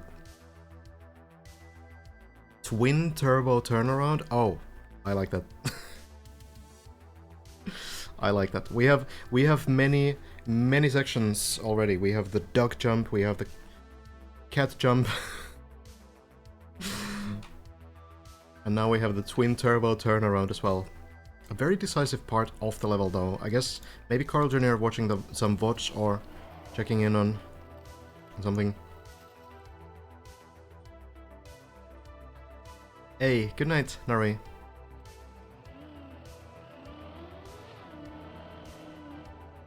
Lars getting a run into floor 5. Lars has been to floor 8 many times today. So, looking to get some more consistency onto floor 7. I'm gonna stick with Carl Jr., I think. Carl Jr. trying out the jump, but did not manage just yet. This is absolutely recoverable, though. You can fall back into the pool. Just need to make sure that you're not going too fast, not too slow. Prime jump, green ramp, messy jump. Okay, I don't know what any of those are, but suppose we'll figure out. How long will you still be casting for today? At least an hour. But potentially longer if there's good runs. Usually have like a strict time limit, but 8 hours is what I've been usually going for now.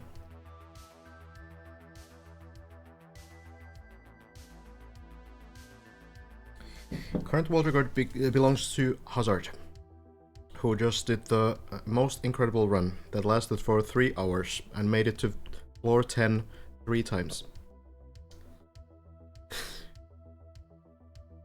Sounds like a joke when I say it, but it just happened. We saw it happen.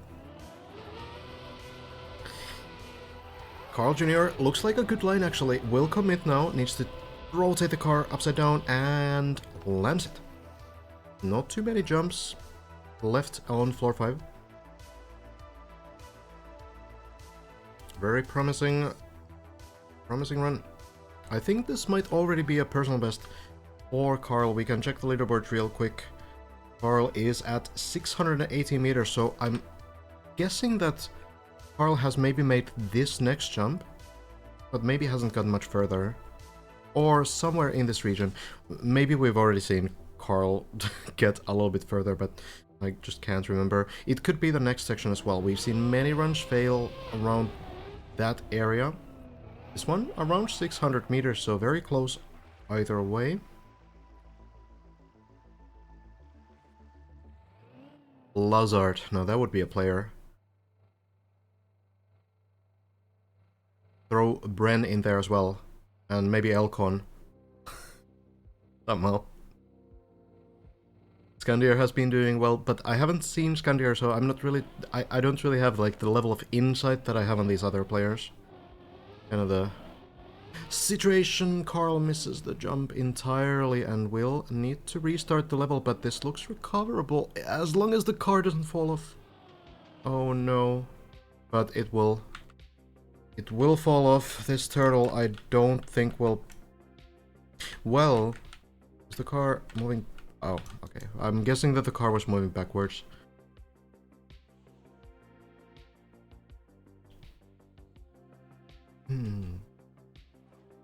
Alright, well, I guess we tune in with Korch. Haven't really seen Korch in a couple hours.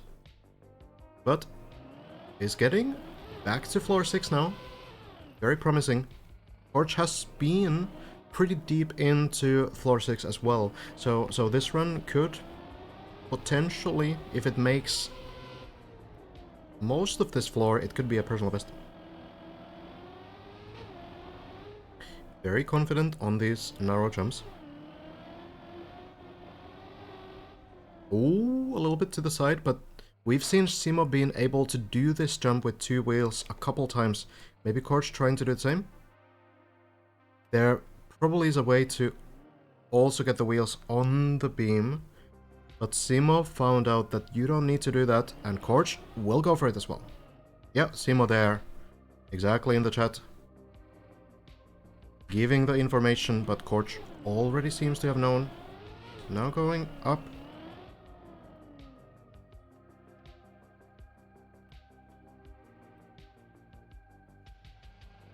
I am not sure if Korch is streaming. Oh, a little bit of a missed line, but this is recoverable. There's a recovery path.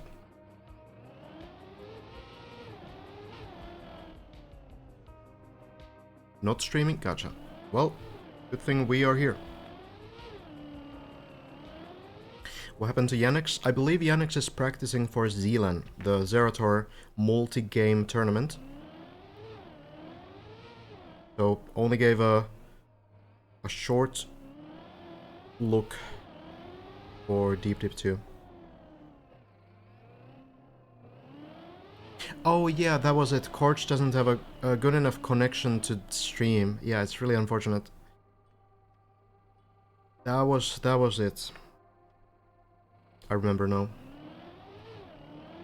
Hopefully something can be figured out if Korch starts getting floor 8, floor 9, you know, attempts. If there is a chance for the top 3 placement. Oh, it's a turtle, and it seems to be the dead kind. Unfortunately, we've seen so many turtles on this jump, it's unbelievable. Seems to be a very rough point on this floor. Lars is getting down there as well.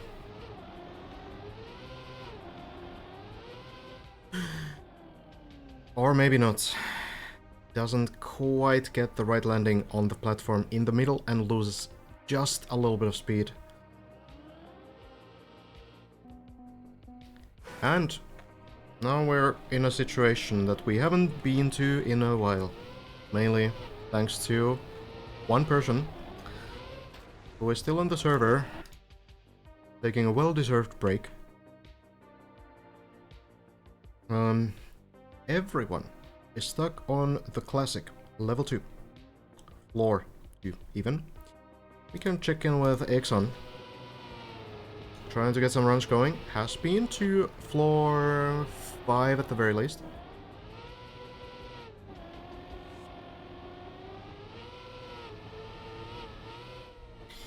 And a real quick check. 614 meters. That could be at the end of floor 5. It's always kind of tricky to fully like get the picture there, but it's somewhere around that area. Likely at the very end of floor 5. I think floor 6 might be like 620 or something. Virtual's on a good run. Gotcha. Virtual, of course, streaming in solo, so not on the server. Oh wait, what did I click? I hide the thing. Oh well. Yeah, Virtual is playing in solo for performance reasons, so we're not able to follow that journey. Well, still streaming, so probably available on Twitch. And probably on YouTube as well, I imagine.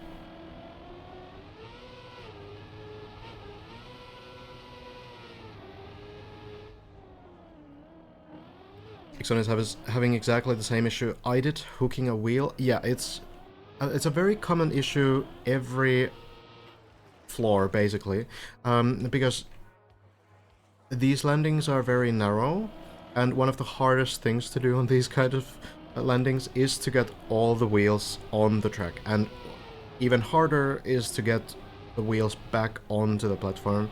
It is recoverable, and you know, these kinds of players who play a lot of trial maps, like very, very difficult maps with like very advanced techniques and tricks that you wouldn't find in normal Trackmania maps.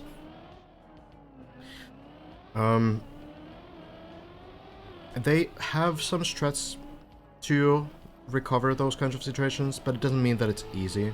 And for newer players, it's very, very difficult. And even like, I have like, at this point, like 5,000 hours in this game, but because I don't really play the trial kind of stuff, I don't really have that experience either to do those kinds of recoveries, so very difficult. very specialized skill set.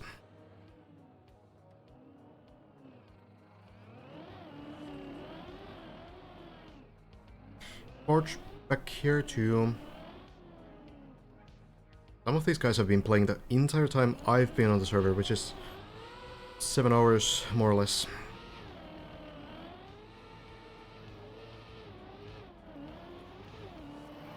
Are the wheels the same shape as the geometry that we see? Not exactly. I think the wheels are a little bit wider. I'm not an expert in the hitbox area. So there's probably someone who knows more about this than me. It's fairly close though. Hi Elise. We are winning in terms of getting a deep dip 2 experience today, at the very least.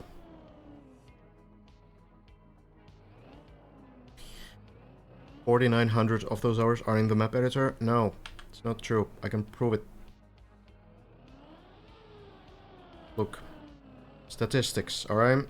Total time is 4,800 or something, and map editor is only like 1,900 hours. And the test time is... okay, well... okay, combined map editor time and map editor test time, I suppose are... you know... like 3,000 hours, but... look... still, the test time is like, you know, playing still, so it doesn't count, right? Surely.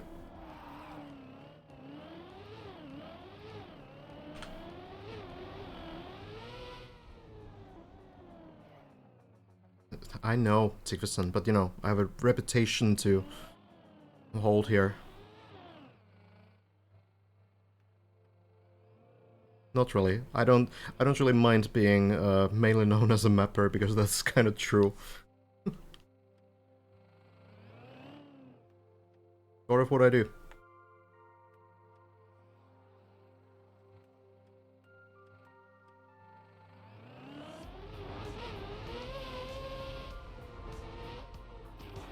There's 3 timestamps for that Alitar. Not sure. Maybe someone has it.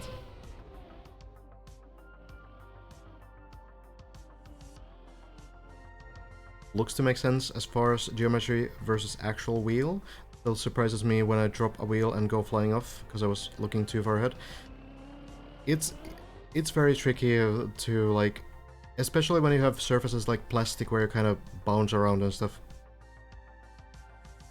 The game gets just... it gets to a point where you make these tiny mistakes that you just don't even notice you're making until it's too late.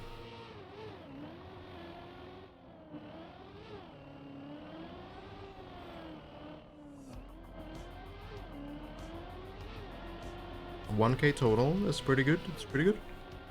Good experience. So, Hazard was the person. Hazard has by far the best run on this map so far.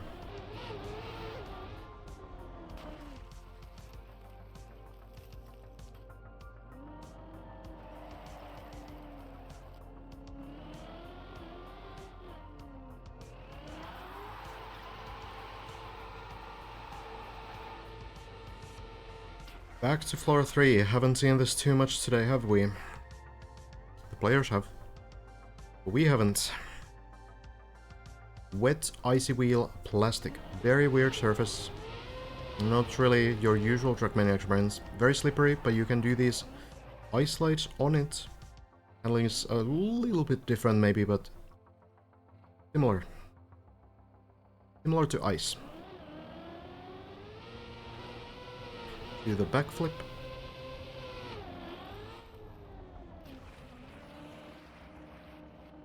Yeah, I also do many mistakes at the same time. Usually doesn't help on maps like this.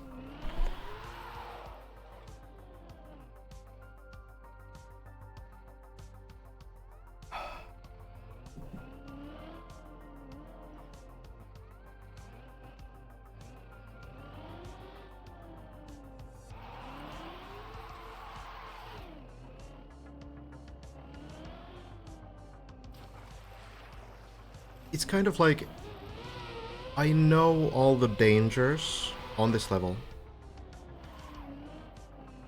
And it is so strange that it feels like we don't need to care about them at all. The players have fully figured out these early levels here, early floors.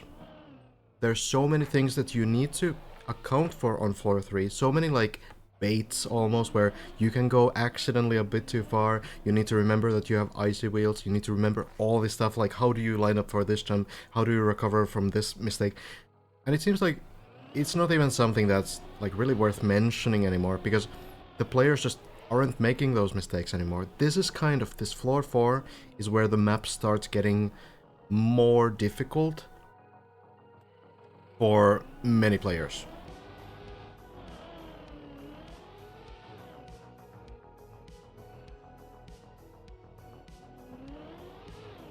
Sort of these areas where you need to actually kind of stop and think sometimes. Make sure you remember everything correctly, because like this quarter pipe jump, as easy as it might look right now, that was the biggest boss of this map at one point. Not too long ago either. On day 2, people were still trying to figure that out. Still trying to understand how exactly to do it. Now it's kind of like not a huge problem, right? Check in on virtual. Virtual is not on the server, so we can't really do that. But if there's an update from someone watching virtual stream, that could help. We're just gonna focus on the server.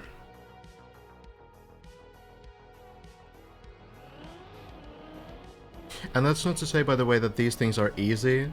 I'm not trying to imply that, you know, I could do these things blindfolded, both hands tied behind my back. I would fail these jumps every single time. But for these players, they are looking like kind of casual at this point. Just missed the big upside down plastic jump on 7. Gotcha. I did hear that that virtual did manage to do that jump before, but probably on a new run now. Good to know, thank you. You can just show virtual stream. I could, but I feel kind of strange just taking someone else's stream and putting it on mine. I just feel weird about it. So I'd rather just focus on the server. One-shot it, yeah. And now trying to get towards the supposed recovery path. Yeah, it's also not like virtual needs the views, you know. So it's probably fine.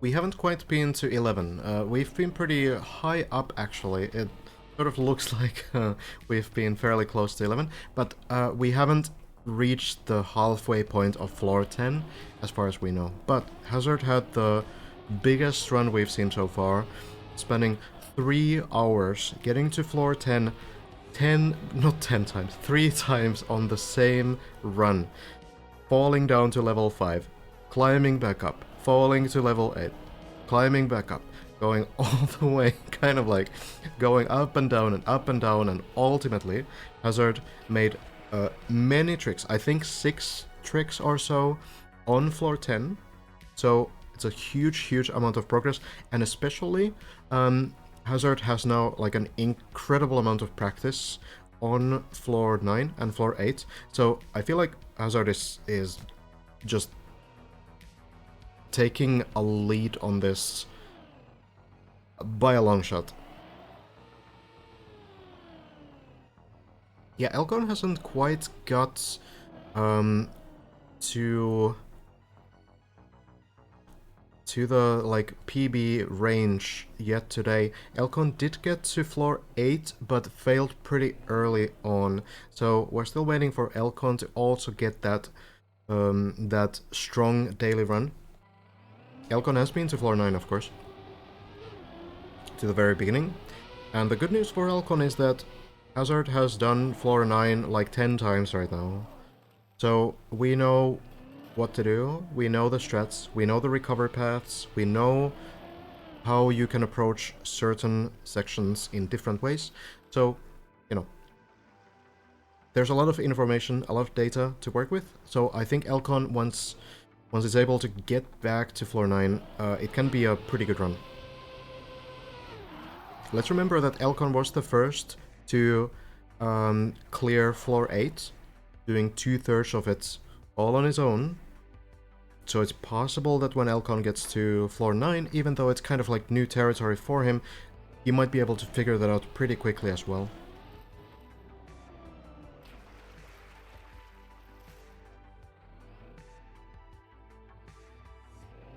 Yeah, the default movements on Hazard.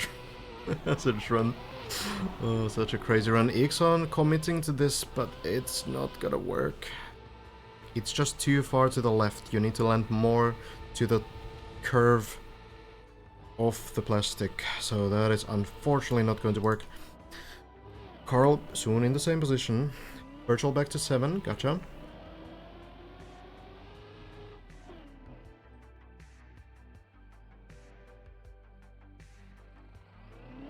Elcon also. Speaking of, climbing up together with Ave, Lars, and Sami. All on floor number 4.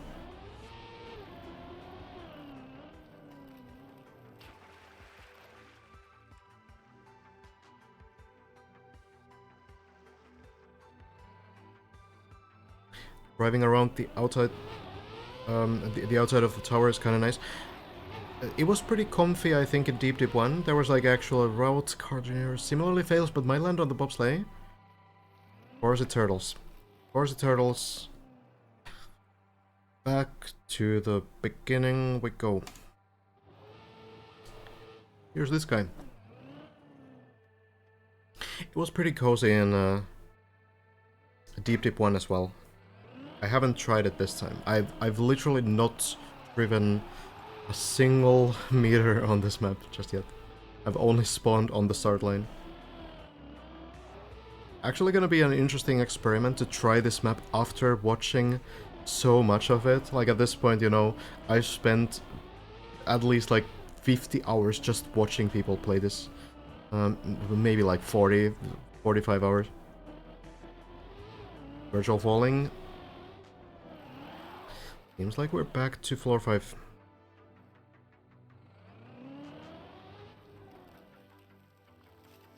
Check your green timer. It reset at some point. So I think I lost like 5 hours at least. 16:12. It's definitely not correct. Oh, you can set the timer to whatever. Interesting. That's actually a good addition in case it does reset, which I suppose it tends to do. I think with plugin updates it resets. Elcon? Gets it? And look at this line that Elcon goes for. No. And if you haven't seen that section before, you might be wondering like, what's there to see? Just drove up the hill. But that's the thing. No one else does it. Everyone else is doing a dry wheel double drift line up the hill, losing like 20 seconds. And that's because Elcon is the only one making this work. It's a very, very tricky uphill to survive. Usually you will lose the speed and you might drop all the way down, but Elcon is super consistent on this strategy. Yeah, not sure initially. Not a huge problem anyway. This is a great line from Elcon. Bouncing and landing. Yeah, Grenady has been trying to go for it, but I've seen Grenady have less success with it. I think Grenady just today discovered the section. Also, this super high speed line, this is kind of ridiculous. No one else does this. Taking all the speed in the world, slamming into this ramp, landing. And it works. Works fine. So yeah, Grenady has been practicing it, but hasn't had like a super good success rate from what I've seen. But of course, Grenady only on second session today, so has a lot of potential, making it all the way to floor 5 this quickly. Looking forward to finding out how far Grenady can go. I've gone a little bit off, but that's it. This is absolutely recoverable. Oh, I need to be a little bit careful. There we go.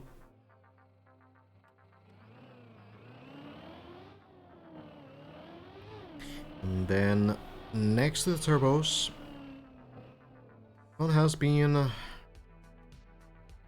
to these parts enough times to know what to do.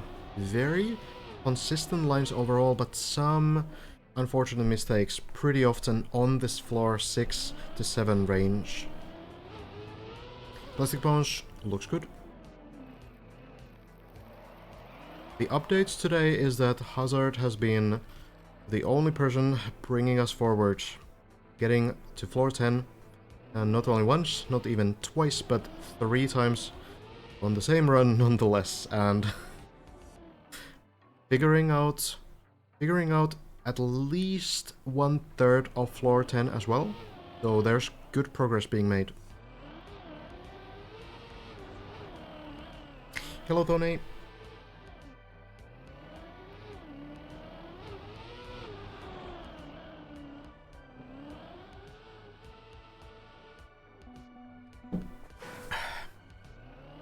Oh. Well, that was quick. No hesitation.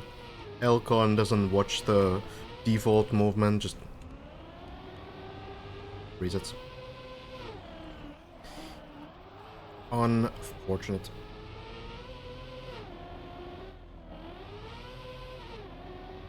Is Hazard still on the server? Yes. No, yes. Here. Actually spectating, so probably not looking to play after that monster of a run. Not sure, I might go in a little bit, but yeah, it was probably extremely draining mentally and physically.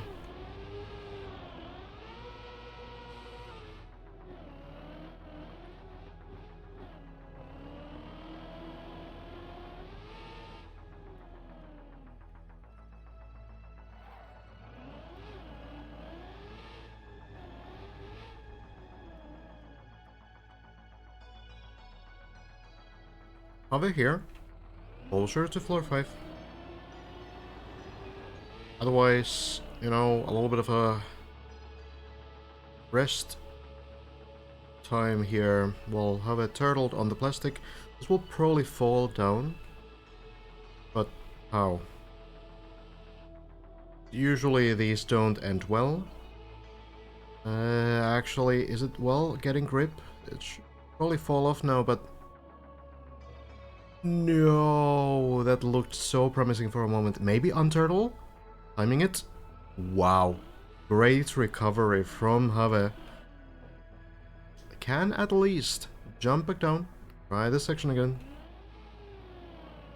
Have, of course, has been hunting deep dip and I think falling turtles as well, and all these kinds of tower maps. So definitely a future world record contender here. Hasn't really reached the same heights yet as the others. So, maybe still looking to find that god run. Hey, good night, Kettle. Rest well. He's gonna have a really good run here. Doesn't really work, you know? But, you know, it's possible. Have it, oh, a little bit of a rough line there, but saves it again.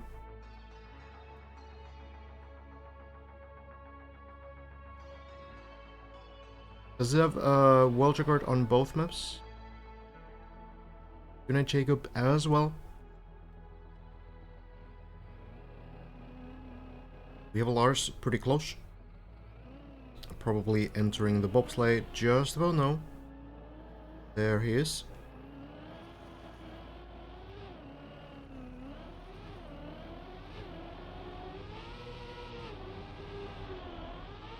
And Habe for the third time does get the jump. Hello, Boater.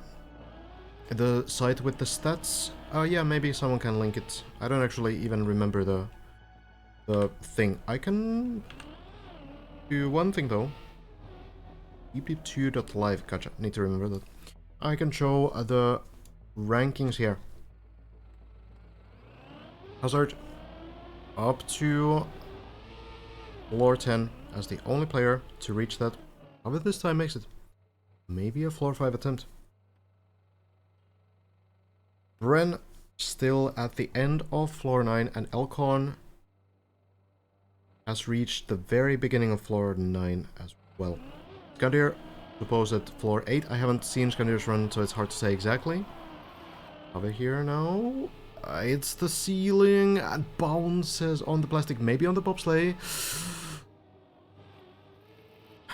What is with the turtles? What's with the turtles? How do you even turtle that? How does it happen every single time? That seems statistically impossible, but it keeps happening.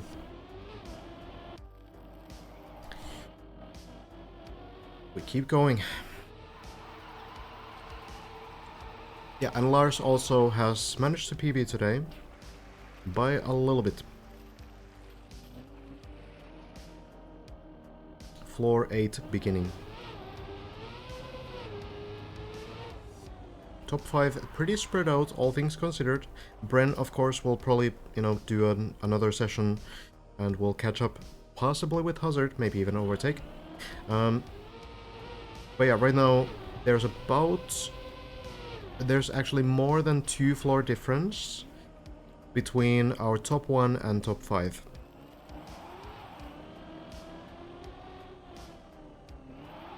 Interesting to see how that will develop now.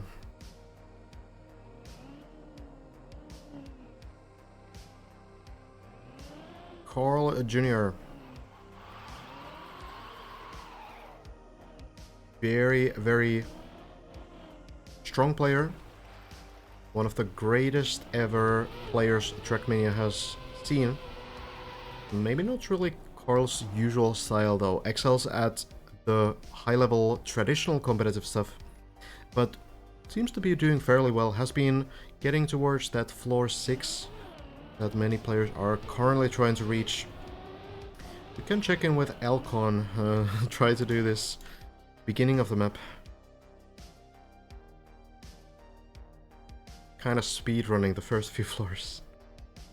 If Elcon is going for a run, maybe taking a bit of a break.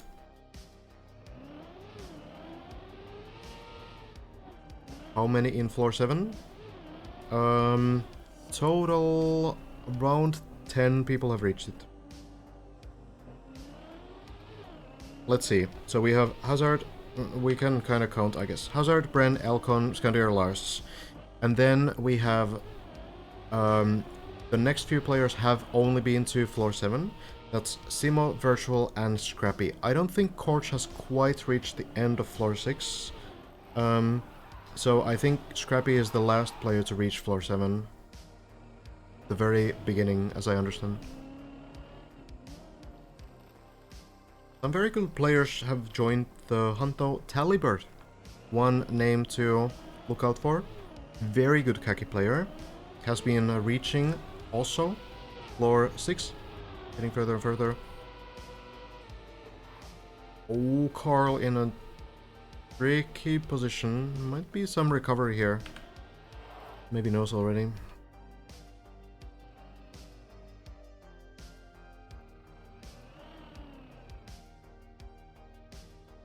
Oh, weird wood grip. Alright. Bonking down. Alright. Elcon's on the run again. Check in. Right in the beginning.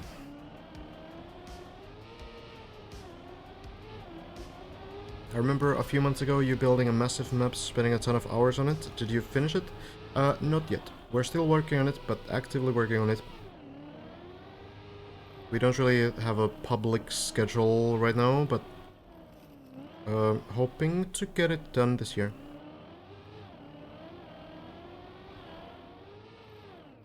That could be the second most anticipated map of the year, perhaps. There are some really cool maps being worked on, though. There's also there's a map coming that's I think a 1 hour long endurance like competitive map called Still. There's like 20 very, very well-known mappers that have worked on it. I think that's coming during summer.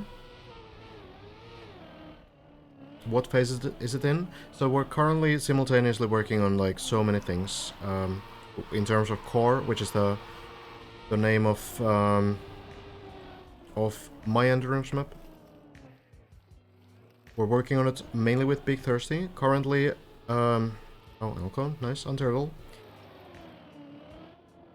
Currently, we're working on the scenery, the decoration. We're making Blender landscapes. There's also a lot of challenges that we need to do in terms of lighting and such that have never been done before. Can Elcon Untergal this? Looks tough. Very close to the water, but maybe not close enough. Maybe taking a break. Well, Lars getting further and further. Yeah, okay. Elcon restarts. Can tune in with Lars as well. Yeah, we're working on the decoration, the Blender landscapes, which there will be multiple. The map also will have a full storyline, so we're working on the script and the story, and there will be voice acting, and that's kind of one of the things that will soon be taken on as well. There will be a soundtrack, and I'm working on the soundtrack. It's not insanely far from making like a video game at this point, but of course, like, it's still far. Not claiming to be a game dev at all. But you know, there's some elements that are similar. A lot of work, but currently pretty good progress. Not too bad. Would love to see work in progress. We're keeping it secret right now, but there will probably be some reveals when we get further.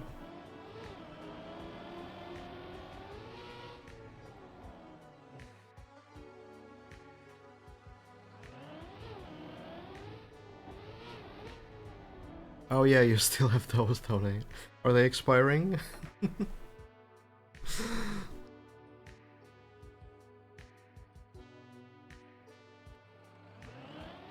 Elcon, yeah, Elcon had one really strong run, now hasn't really gotten runs going, but not a player to be underestimated. When Elcon does get those attempts going on, they can be really, really good. Needs to get to the later floors. What's the name of the map? Core. There's a comment also, exclamation point core. If you are curious, there's also a full run you can watch. It's about 21.5 minutes long. Forgot to cancel again, unlucky.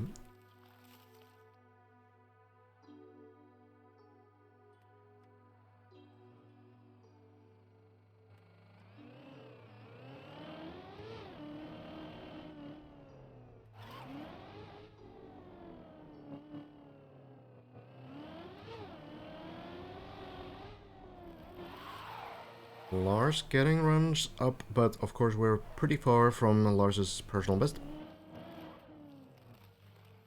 Needs to clear 3 more floors, 5, 6, and 7.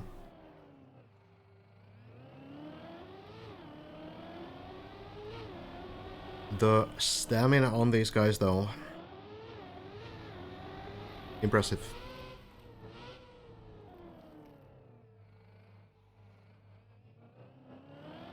It is an up-to-date run, Lollipop, but the differences between the early versions might be hard to tell.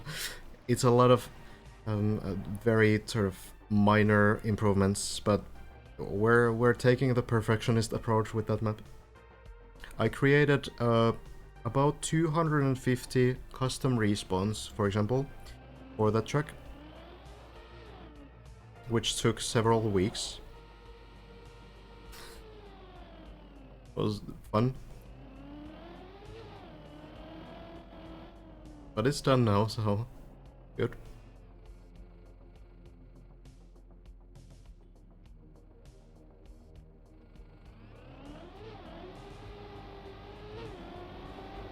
It wasn't that bad once you get the Stockholm Syndrome going. It's fine at that point.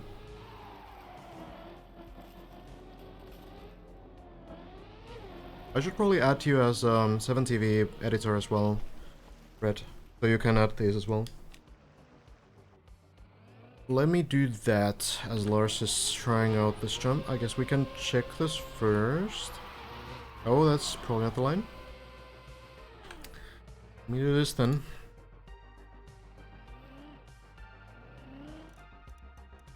This is how it has to be done. It's weird, but look, just this is how it works.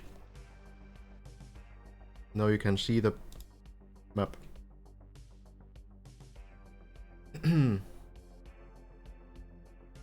gonna add this as caps look. It's pretty simple. Like, there's just an enable emote button once you're editor.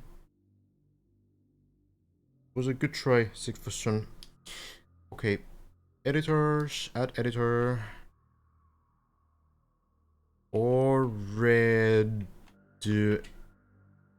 evil. I think that should work.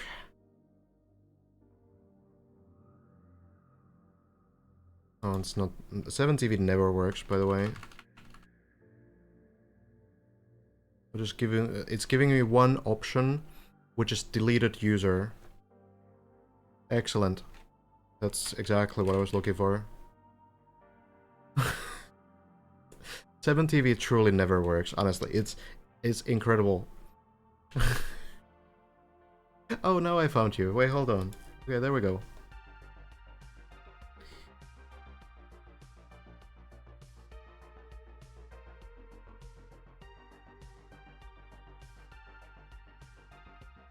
Okay, that should be fine. Alright. Should be an editor then. Bring it back to Lars. You can actually try, you can open that link and then you can try re-adding it. Maybe. Yeah, that emote really sucks. Actually true, Twist. Lars here. Jumping up. Do this thing. And maybe we have an attempt here. Can you add it with the caps lock though? You can do it by next to the enable emote button. You have the other button. So you can click that and then it lets you rename it and then you can click the checkbox. So you can disable it again. This is a mod training program now. There we go. Well done. Now you know everything that I know about 7TV. Lars going in.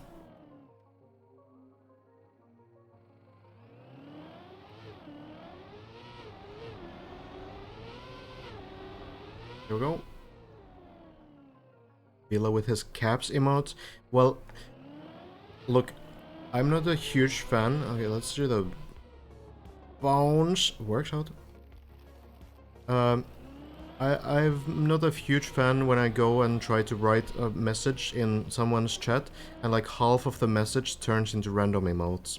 So I try to change the emotes to something that people don't accidentally type, so that there can be like a you don't need to read like hieroglyphs, right, when you read the chat. Yes, that's exactly what I'm trying to avoid, Son.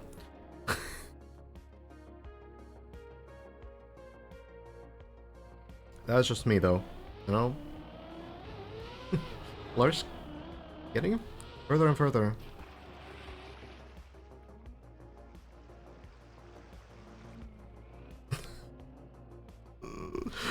Dude. This bog emote. Stop it, Vero. If you're gonna just go and caps lock your messages, then you deserve for the action and emotes to happen to you.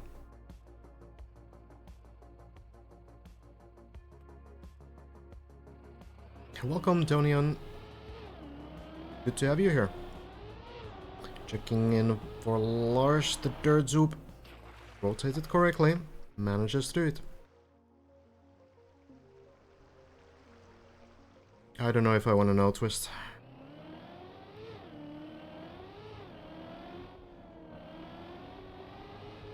Most of the time, yeah, it's definitely intentional. Yeah, that's true. But I... it makes reading the chat harder.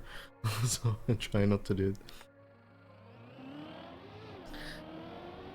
Lars to the dog jump. But doesn't get the speed. Lunch though. Not even a turtle. So this is recoverable. Lars can save this.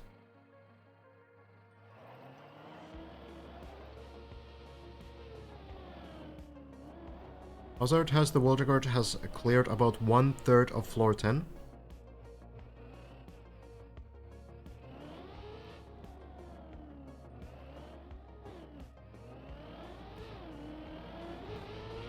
Why don't you promote the... what? The mapping competition?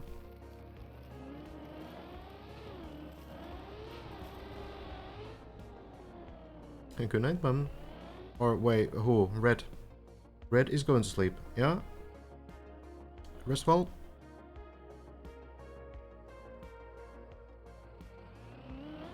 Yeah, I just haven't had the moment, you know, Red. Not Red, Bun. I'm getting tired. Mixing up the names now. Lars is playing well though. Doesn't seem to be affected too much by the fatigue here.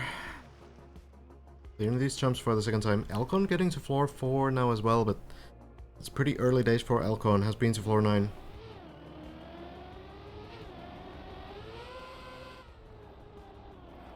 It's a bit of a dicey line, but once more we go back in and recover. Back to the bounce. Top 3 hardest jumps so far. It's hard to say. This bounce has been killing a lot of runs actually. I'm not sure how hard it is, but it seems to be like fairly inconsistent for most players. Other than that, it's really like depends on the player. We've seen just about every jump being missed at least once. The double red turbo, yeah, the what was it? Twin turbo turnaround on floor 5. That is definitely difficult, but it is also very recoverable. So that kind of reduces the difficulty because you can retry it so many times. But then there are some sections that you can't really retry, like some of the jumps on floor 9. Even though there are recovery paths, they seem to be kind of situational. I think Hazard got very fortunate on some of the recoveries there. I think we can agree. Recovered really well, like very skill-based recoveries sometimes, but overall the run could have ended much earlier as well. But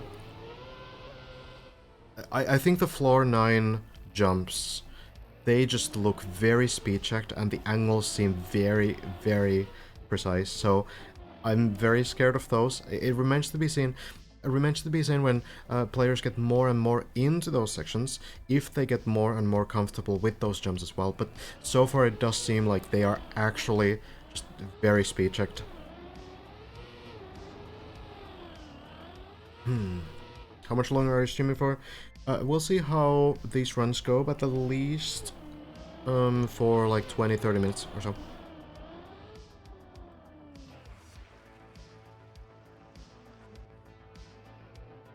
Last jump on floor 9, yeah, that's a... Or the I guess, third last jump, you mean? The turtle danger, that looks very rough. That's absolutely true.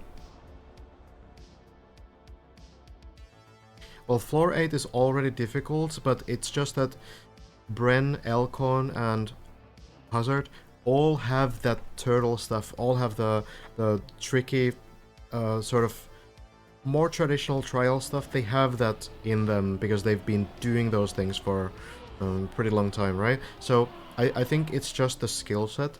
When we have someone who doesn't have that skill set get into those parts, which we've kind of already seen, like, you know, Hazard making turtling looks so easy, incredibly easy, not really making any mistakes at all on the turtle parts. But then we have Lars, got to floor 8, failed the first turtle. Elcon got to floor 8 today, failed the first turtle, and Elcon has been through floor 8, so definitely not like... Lars also definitely knows how to do those turtle tricks. But it does seem like a skill set difference where Hazard is just so familiar with those unflips from the turtles especially. So going upside down and then flipping the car back up. That seems to be so sort of comfortable for Hazard. So I do think there's some skill set difference as well. Hello, Paranist. Duck jump indeed. Lars nails it. Floor 7. Potentially. The emote is there. Working. Oh. And Lars manages to get to floor 7. Sponge by Tiki. Lars PB is the very beginning of floor 8. Managed to get one part further today, but it's still at the very beginning. Yeah, Carl Jr., for example, is not really like a turtle player, right? So there's some differences, yeah?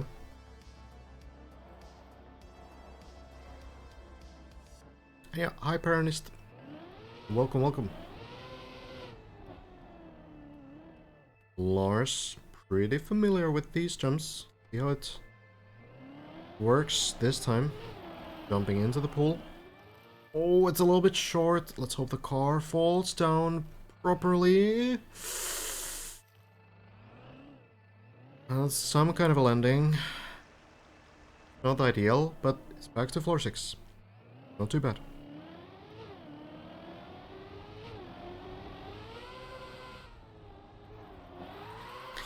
Doesn't get the speed, so retry a little bit more.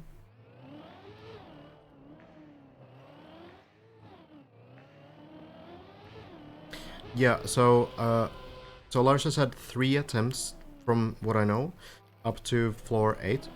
The first one, Lars failed the unturtle on the very first trick. The second time, Lars managed to get the unturtle, but failed the next landing onto the beam. I can really quickly show if we trust Lars to manage to do these things. So you need to turn the car upside down from here and go all the way around and unflip the car back the right way up on this quarter pipe. Lars failed this once, but managed to do it twice after, but on both of those attempts didn't manage to land on this beam, so hasn't been super far into this floor just yet. Not the right line here either.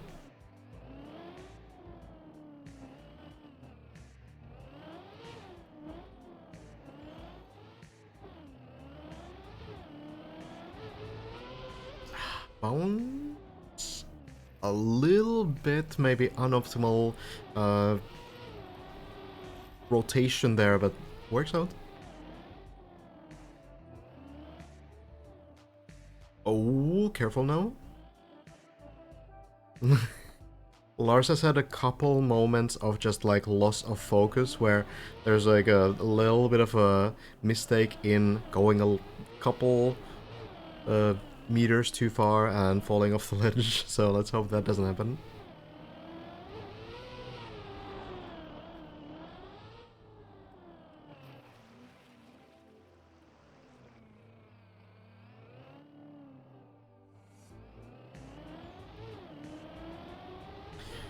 Back to the backwards part. Will it work? I'm Lars, will go for it. Should be enough speed. Getting closer and closer to floor 7 again. A lot of practice on this floor, and it probably doesn't hurt at all. It's Virtual in a separate server. Virtual is playing in solo due to having FPS problems on the server.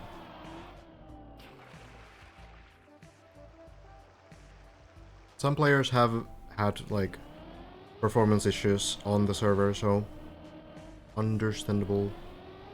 Generally in this game, you do have better performance in solo compared to servers, but it's cool to see that many players are still on the server so we can follow their journey.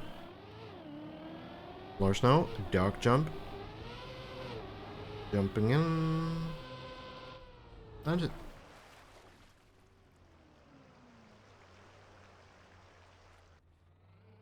Watching my VOD of a hazard run. Gotcha. Understandable.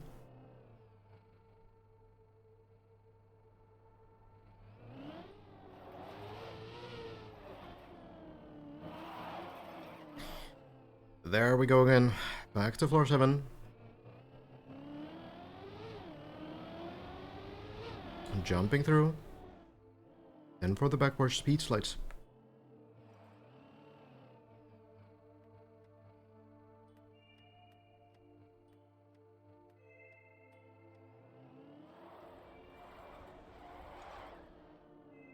Nailed it.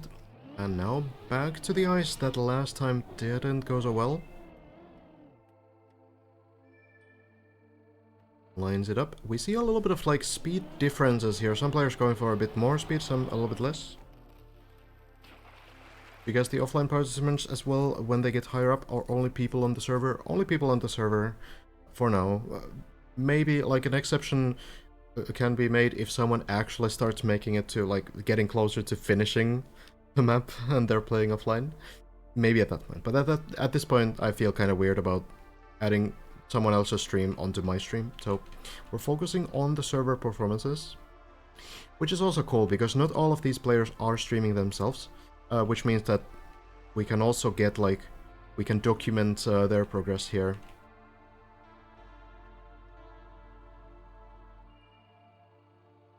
Lars now back to the water hole. Needs to carefully line this up and make sure that the speed is enough. Has failed this before. Line is good, and now the jump slightly to the side will land it. The water hole, very scary, but actually it's this water hole that's the scary one. This one is the one that players seem to fail quite a bit now. Then directly into the quarter pipe, but it's a little bit too far to the side, so Lars hopefully will unturtle this one on the plastic. Might happen, but the car looks pretty stable. I'm not sure about it. Maybe we'll fall down the other side if the car keeps going.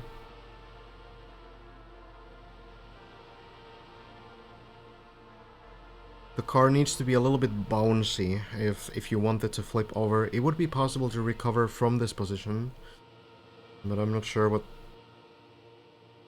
to expect now. Halo Wraith.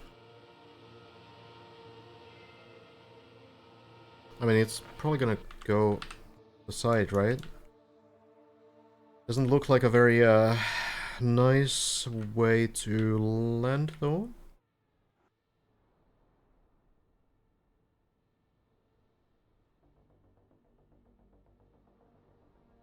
Floor 4, I suppose.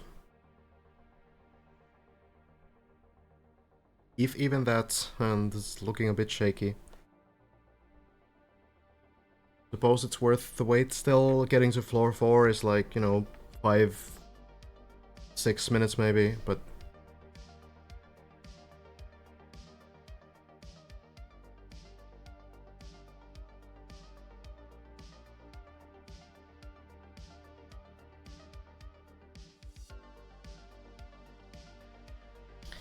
Anytime now.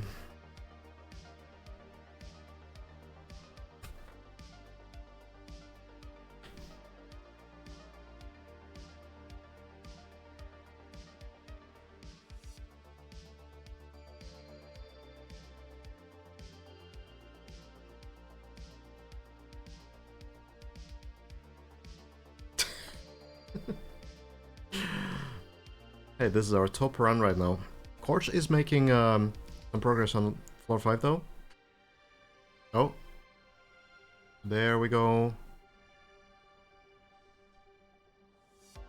And bouncing somewhere.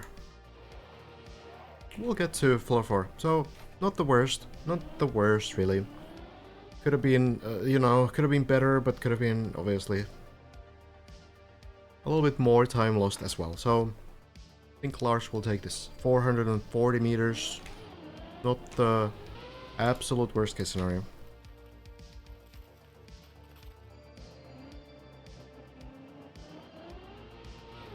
Corch getting into the turbo turnaround. Hardest trick, it seems, on this floor. Looks like a pretty good line. Commits to it. Is it gonna be enough? Oh god, the bounces, but well-timed air brake there. Corch is able to get back.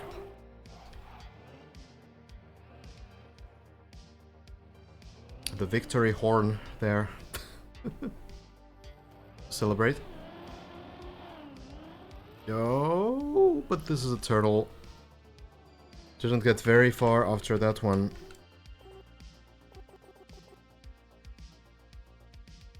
Unlucky. But calls for a new run, I suppose. Back on the grind.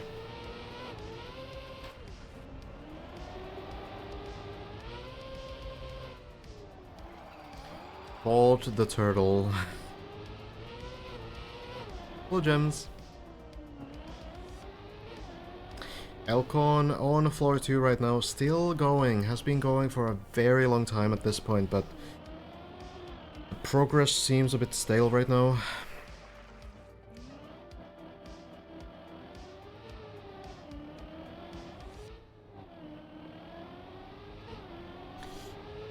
Not a whole lot of progress for many players today, actually. I do think, you know, there's a bunch of PBs, like Scrappy, I think, did PB today.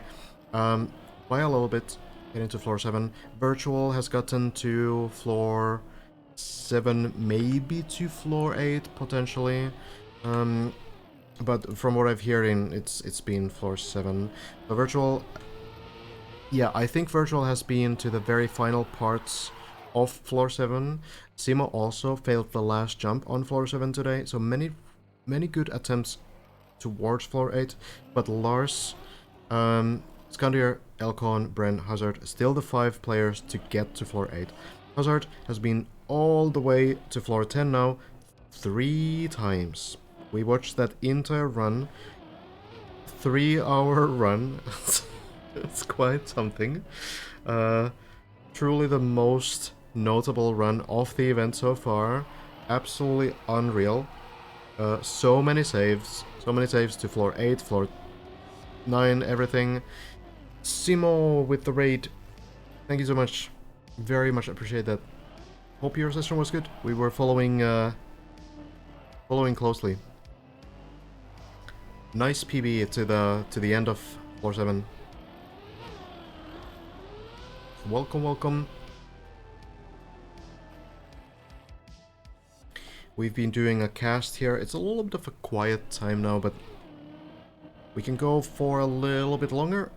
Been about 8 hours now, so probably not too long, but that's alright. There's gonna be someone playing for sure, so then I can just keep the train going. Welcome. It's been a very good day.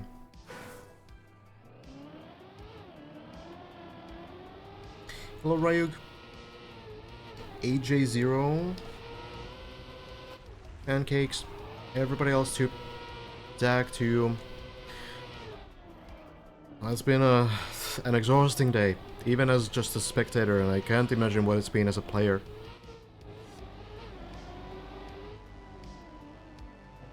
Hazard getting to 10 3 times actually, total.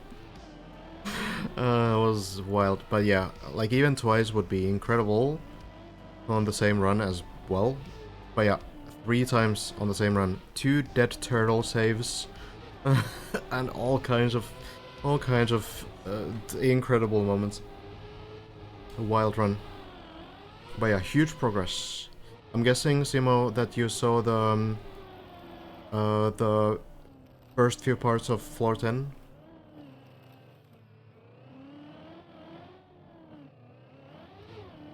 A lot of ice, it seems. A lot of very dank stuff, it seems. The map certainly isn't getting easier. Looks miserable for a TMNF Andy like me. Can't wait. That's the deep attitude, yeah. But I think floor 8 and 9 will be pretty strong for you. That seems to be like fairly traditional stuff.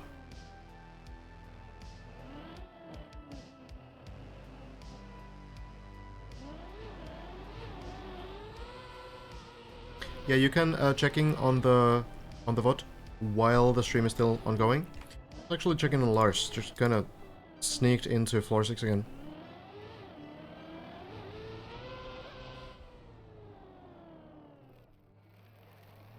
You can go to videos and then the same floor is gonna be there.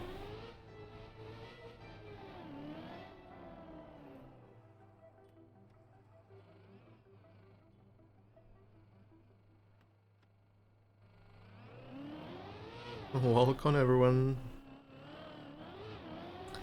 to the stream.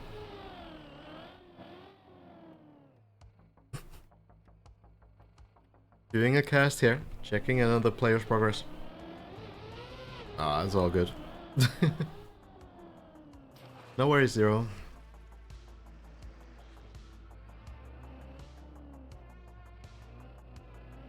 We're watching Lars right now.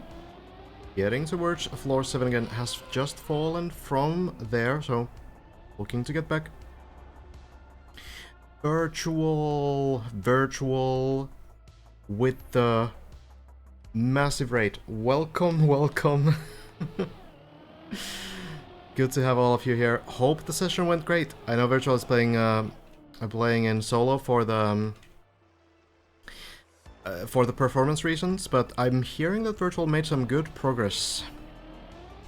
And hey, come on, Lars is on a good run right now. Look, we're gonna document the progress here.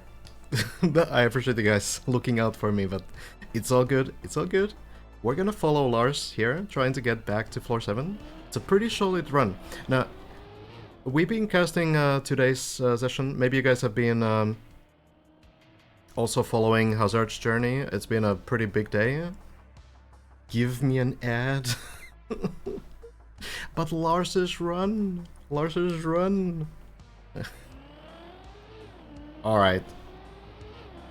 Alright, if it's really okay.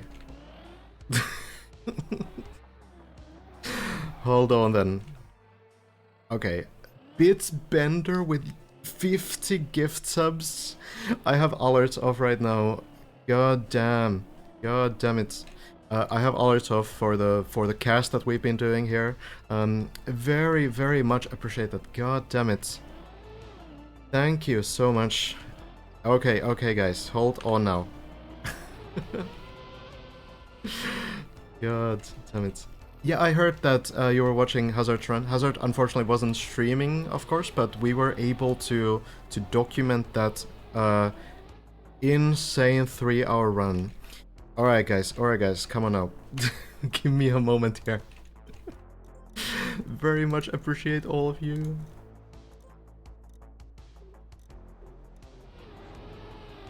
Welcome to the cast. We're gonna keep going a little bit longer, I think. God damn. Joso also for the resub. Oh, I'll try to catch up with everything. Give me just a moment. Okay, I'll give you guys ads. Alright. Okay, we'll do it. Since you guys really want it, we'll do it.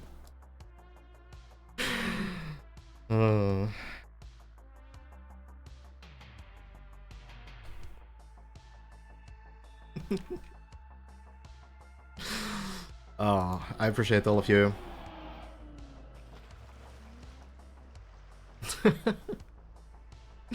God, the excitement for the ads.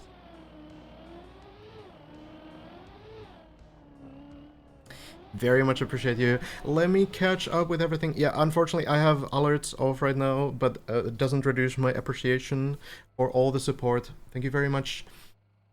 Dead Alley with the 100 bits cheer. Thank you very much. Joso, I already mentioned. Optane with the Prime sub as well. And yeah, Bitbender, thank you so much for the 50 gifted. Thank you very, very much.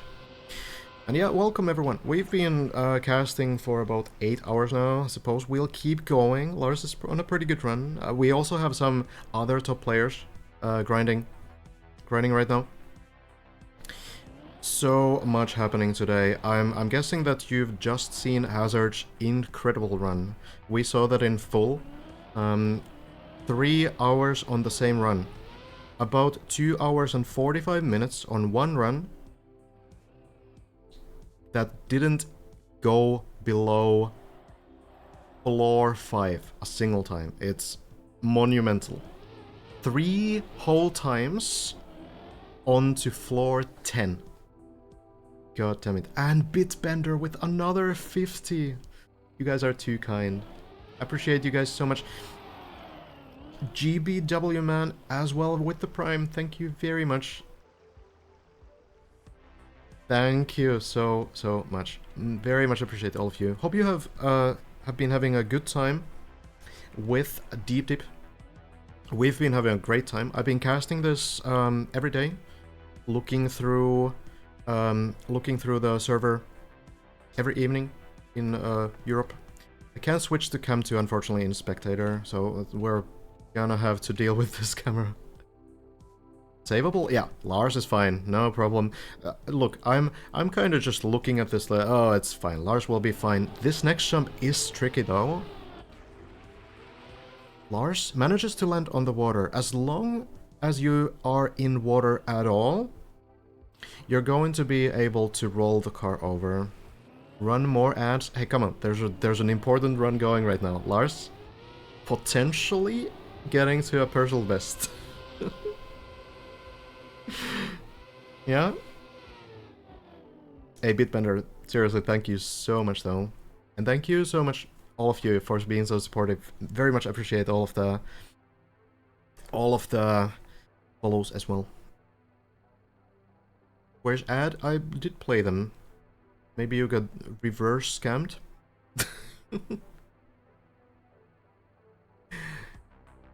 Alright, Lars on this section. I feel like we've already seen this before, yeah?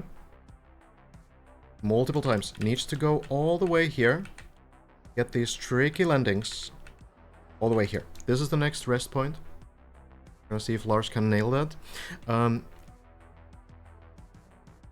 You can save the first landing. If you fail the first landing, you can still save that. So it can be completely fine. Oh, you guys really want more ads?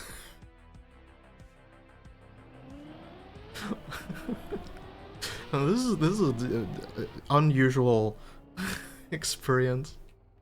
Please add. Okay. I'm gonna do one more 60-second button click. Yeah, surely that's okay. Yeah, and then we watch Lars's potential PB. You guys are great, though. I appreciate you. Hold on. Okay, we need to go back to... Oh, we're already in windowed. Okay, never mind then. I was getting to the ice tunnel. Oh, I actually can't click it for 5.5 minutes. So give it 5 minutes, I suppose. Which is not letting the button go. Okay.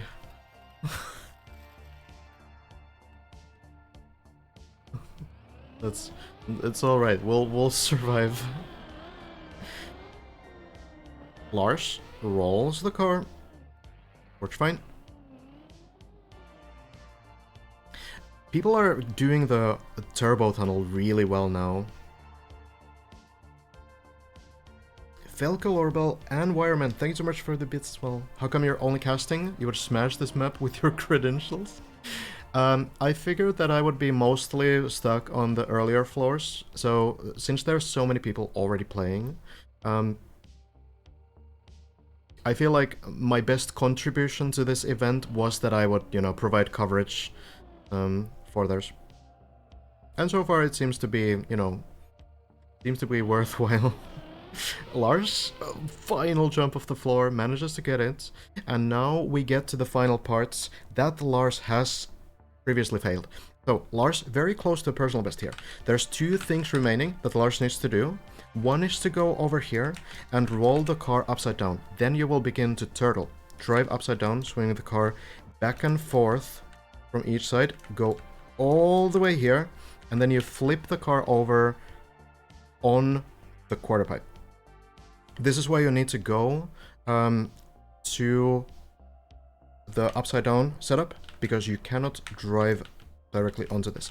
Lars has gotten to this part now, but hasn't managed to reach the beam. So we're looking maybe at a personal best with this. Manages to unflip the car successfully. Gets it well. Need instructions about Prime. I've heard that it's an Amazon thing that allows you to subscribe to any Twitch stream. It's included in the price for Prime. I've heard of something like that. So if you have Amazon Prime, then it comes with a free Twitch stream subscription. That is a thing. Yeah, no problem. Happy to help.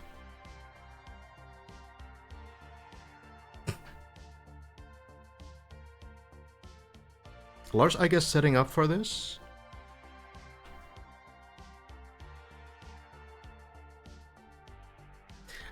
Essentially, the strategy here is that you go backwards, get some speed, and then barely jump up on the beam. Then you get into the next section, which is a transition combination, land all the way to the bobsleigh, and then Lars can kind of relax because the next part is not super difficult. So Lars probably figuring out what went wrong last time, because Lars has failed this twice now, today. This is the very beginning of floor 8. So, the current wall record about 2 floors above, but these are pretty important sections to get down. We've seen many players, Elcon, Bren, Hazard, have really, really good lines through these initial turtle parts. But Lars still kind of getting in there. So, we're still waiting. Dearlian, thank you so much for the tier 1. Very much appreciated. The green timer has reset for me so many times, so it's a bit, you know.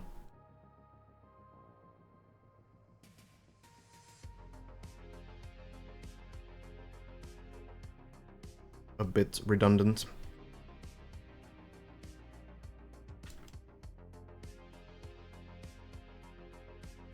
Ads are on cooldown, my friends. We're going to check now with Lars. Trying to get to this part. I'm guessing that Lars knows what to do, but just maybe, you know, maybe taking a small break. Maybe, you know. Watching his previous fails, that makes sense. So kind of like trying to figure out like, okay, what did I really do? What kind of a line did I take and why didn't it work? There's also a lot of information because there's been multiple players get this done. So Lars can potentially, you know, probably has seen some other players also get this. Probably will be able to get a better attempt than last time. Why does your accent sound so smooth? And I speak in English a lot, I guess. I'm not really sure. comes with experience, maybe. This is not an easy section, but I feel like some players have been able to reach a level of consistency on this, where they are, like, generally going to make it. Like, it's going to be pretty rare that they don't make this. Lars, moving the wheels. Okay. Is it going to happen? Lars lining it up, getting the speed. And... jumping. Going... Lars turtles the landing. And it's not going to work. After all that preparation, we're going back to floor 4. Might be able to save this turtle at least. There we go. That's good practice for floor 8 as well, because you need to do that multiple times, but... unfortunate for Lars there. Forge, a bit of in a dicey situation. Adds... okay. And we can do that. Well, actually, it's still 40 seconds. 40 seconds for that, so... Hey, Wireman, thanks so much for the 200.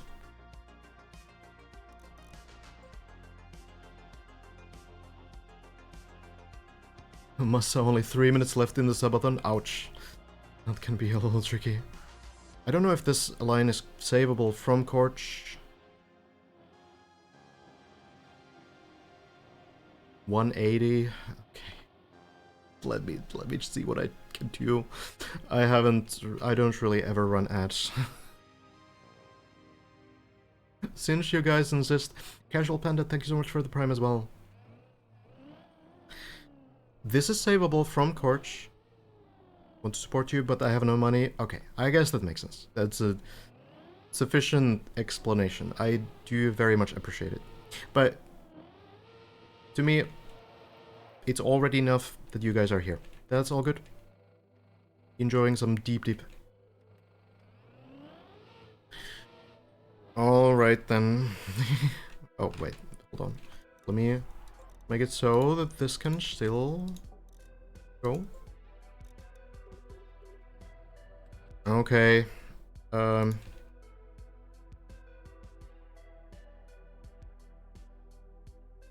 What did we say? 130? I don't want to farm you guys too much though. I have a lot of respect for you. 180? 3 minutes? Okay, sure, okay. Okay, fine. We'll do 3 minutes at. Okay, I appreciate you guys. Here you go then. Enjoy. Hope you get some good ones.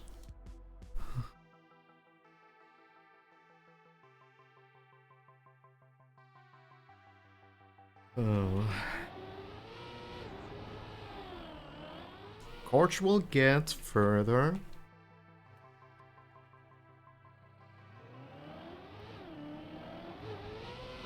Corch's personal best is actually at the end of floor 6. I think Corch can maybe get the personal best run here. Oh, it isn't Vero? That's unfortunate. Fishgrad, thanks so much for the 2 months as well. Very much appreciate it. Sorry if I missed anyone. I don't think I did. Thank you so much for all the support though. Been a long exhaustion session, but it's been a good one for sure. Bouncing in.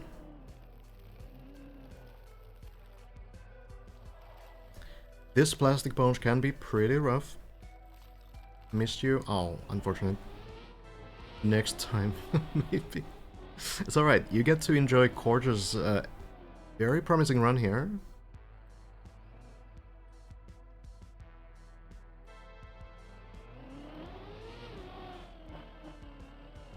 No, trying this again after the recovery and going up. Got 7 ads. I am not sure, Crystal, but I do appreciate that that people are looking out for me and trying to support the journey here. Hey, cheers, Brody. Hope you have a good night. We're gonna be watching the server for some time longer because there are still some promising runs here. Korch gets the speed here. Lars not too far behind. Elcon has been to floor 8 today, but hasn't really gotten the consistency to get there very often. Elcon has been kind of struggling in this like floor 0 to 4 range for a long time. Has gotten some runs further, but really lacking on the consistency that, for example, Hazard and Lars have been having. Like, you know, Lars already climbing back after that fall, further towards floor 6 now. Yeah, I appreciate you, Robisev. Have a good night as well, Korchi. Okay, that's one way to save the jump. A bit of a spooky one, but works out. Thank you, Decent Shark, Tribute Maze. Everyone else as well.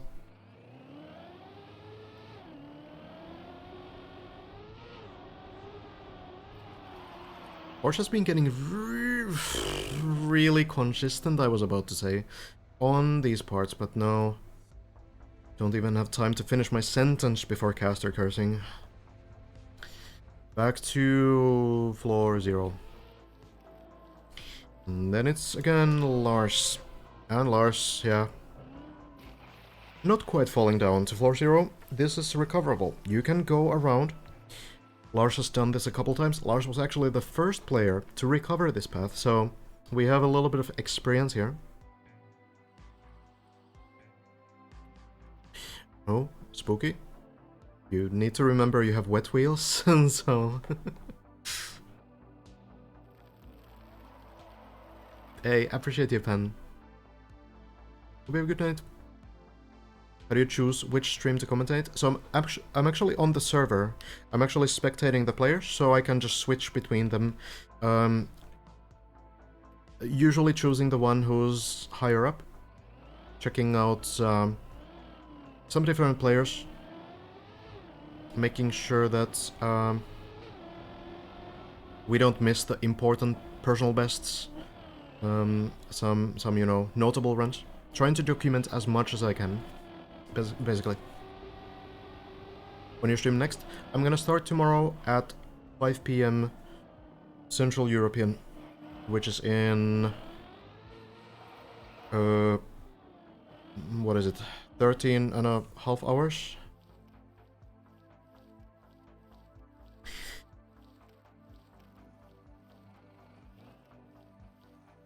Welcome, Hachi. I am from Finland. Pretty close. Appreciate you being so patient with all of us from the raid. We're pretty obnoxious. No, come on. But we wholeheartedly want to support our favorite streamers and the streamers who they support as well. Aw. I truly appreciate it. I'm glad to have all of you here. Hope you're all enjoying the deep journey. It's been pretty wild so far. And I think it's not gonna slow down very soon.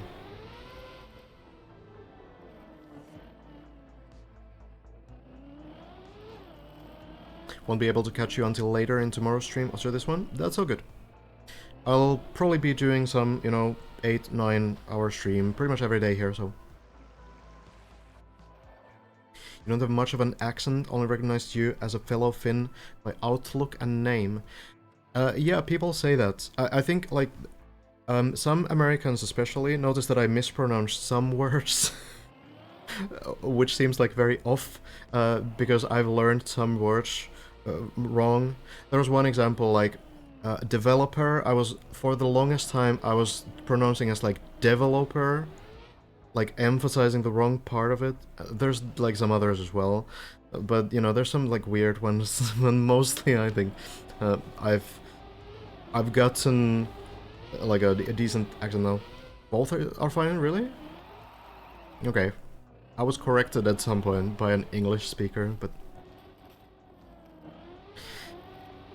Yeah, Virtual did train me in 2021. That's been a while ago. Lars coming to the hardest jump now, so brake tap with the wet wheels, turning around, and now trying to line it up, but Lars not comfortable with this line. We'll redo it. Yeah, Virtual did coach me, yeah, about 3 years ago. About exactly 3 years ago, actually. Been a long time. It's been a long journey. I know about... have about 5,000 hours in the game since then, so it's been a grind. Currently working a lot on tracks myself. I have a big one coming up, which is called Core. It's a 20-minute endurance map. Very different from this style. If this is your... maybe for some this is even their first introduction to Trackmania. It's very different. It's going to be like an endurance map. Kind of flows less of a survival challenge and more of like a world record type challenge. It's hopefully coming this year. There's a lot to do. We're making it like a fully story-based map, so there's going to be voice acting and the soundtrack and all of this kind of stuff. So it's taking a lot of time to build. The route itself took about 600 hours to finish, but that is now finished, so we're working on it and trying to get the landscapes and the scenery and everything else done as well.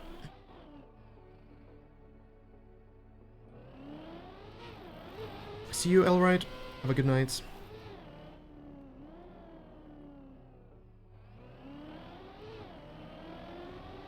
As an English PhD, English is an horribly arbitrary language. Lars, by the way, not quite making that jump. Gets to retry it soon. Honestly, your channel rocks. Thank you. Virtual told us about deepdip.tv yesterday, and it's how I found you, and I've been back and forth between his stream and yours all day. Love your commentary and just a different perspective on the map. Very much appreciate that. Yeah, there's been a lot of people who ask why I don't play myself. I'm not that good at this kind of stuff specifically. I'm not like bad at the game. Pretty recently I won Div 2 in Cup of the Day, which is like, that's a pretty good achievement, right? But on this kind of trick-based, trial-based stuff, I'm not that great. So I figured that since there's gonna be dozens of players, especially streaming this already, the best way I can contribute is to provide something else. I was thinking like a mapping analysis-based approach, but it made so much sense that I would just kind of cast, you know? Kind of focus on the player's journey and pick up the strats and be able to analyze and explain them. And it's really cool. I know that Janik has been doing it as well. I know that Valen has also been doing it, and it's really cool that some others are also doing. Yo, Addy, thanks so much for the 10 months. Thank you. Lars, this time getting deeper into... I shouldn't talk about this run at all. Back to the pool, back to floor 5. Let me just talk about anything but Lars's run, and we can just let Lars do his thing, and he's gonna get to floor 7. It's gonna be fine.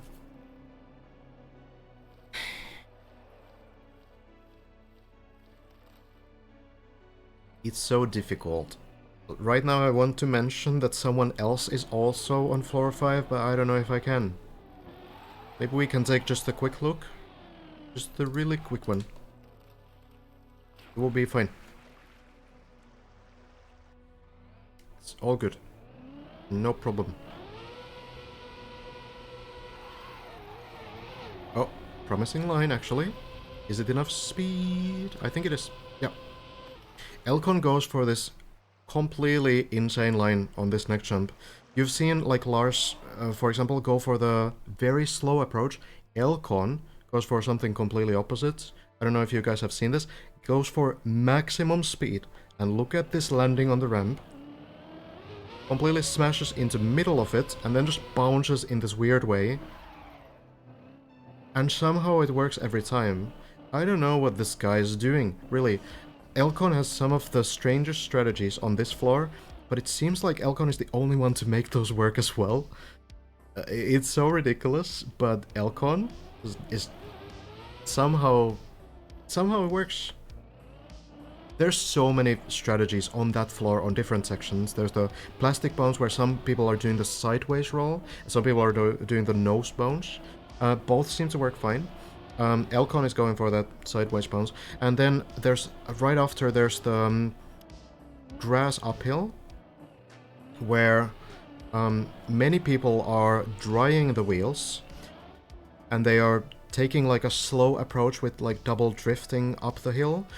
But yeah, Elcon goes up the hill with a little bit of speed, with wet wheels, and the thing about that strategy is that it's so much more punishing if you make a single tiny mistake there, but Elcon is able to make it work, and it's working really, really often. What floor is my PB? I have been to the start line of the map. I literally haven't left the start line yet. I've just been spectating others. How does one get motivated to build a single map for 600 hours? Is there any benefit for you of doing it? You don't get any money from building it alone? I mean, there's like stream support and stuff, but I have kind of this artist mindset where I just want to do things for self-expression. And you know, I just want to do things that I think are cool. So yeah, of course, like there was a recent time where a lot of like, if you've seen any Cup of the Day maps, for example, where you have like high speed, like full speed maps, Virtual is usually pretty good at those as well. So usually on full speed maps, the full respawns on checkpoints will obviously give you 0 speed, so the players will need to build a custom respawn that gives you speed, so that you can do the next section and you can, you know, get a little bit more speed so you don't lose like 15 seconds to a single respawn. A lot of the time those maps have like 6 checkpoints, so the mappers will build 6 custom respawns, and that's something that a lot of mappers don't like to do. That's like the least favorite activity of many mappers. For the endurance map that, you know, I've spent the 600 hours building, I had to build 250 custom respawns for the checkpoint, and it took dozens of hours of simply just building the respawns. And it's so boring. It's the least interesting thing you can do in this game. But what I learned from speedrunning a long time ago was that when you're trying to do like a wildcard run, you might not be able to do that run on that day, but you will never know if you just don't like boot up the game, open the map, and go for it and just play it. That's the only way you're gonna know if you can make any progress. And I think that kind of attitude sort of stuck with me to mapping as well, where I know that if I don't open the map ever, if I kind of like say, well, I don't want to do it, which I don't want to build 250 respawns, who does? But if I don't do it, then it's never gonna get done. So I kind of figured that, okay, let's just do it. And it's working so far. But yeah, it's hard to stay motivated sometimes, for sure. Elcon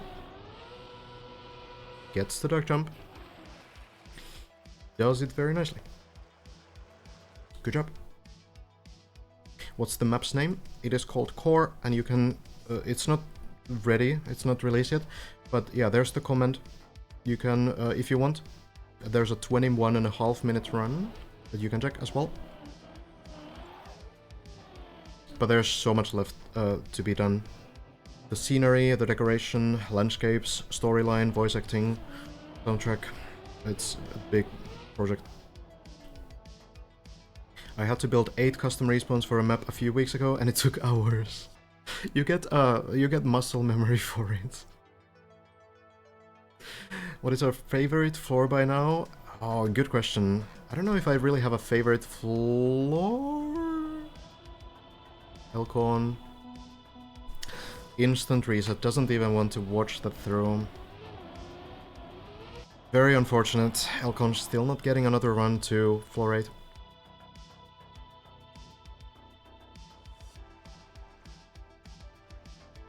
Lars pretty close though. It's a tough floor, this floor 7. I feel like floor 7 has a lot of really interesting stunts in it. I feel like it might be a little unfair sometimes as well. But it's a very cool level. I actually think floor 3 is a really nice design though. I actually really like that design. Super cool ideas. Yo, Panthermonium, thanks so much for the prime. Much appreciated. Lars, I guess, getting ready for another floor 7 attempt. Sorry that I don't know this. Don't be sorry. Do not be sorry for that. But how many maps have you built yet? And have you done multiple projects so far of such scale? Kinda hard to quantify how many maps I've built because there's a lot of like speed mapping where I've built maps in like 20 minutes. So if we don't count those, then that limits the number quite a bit. But I have built a similar map called Threat of Ariadne, which was released at the end of 2021.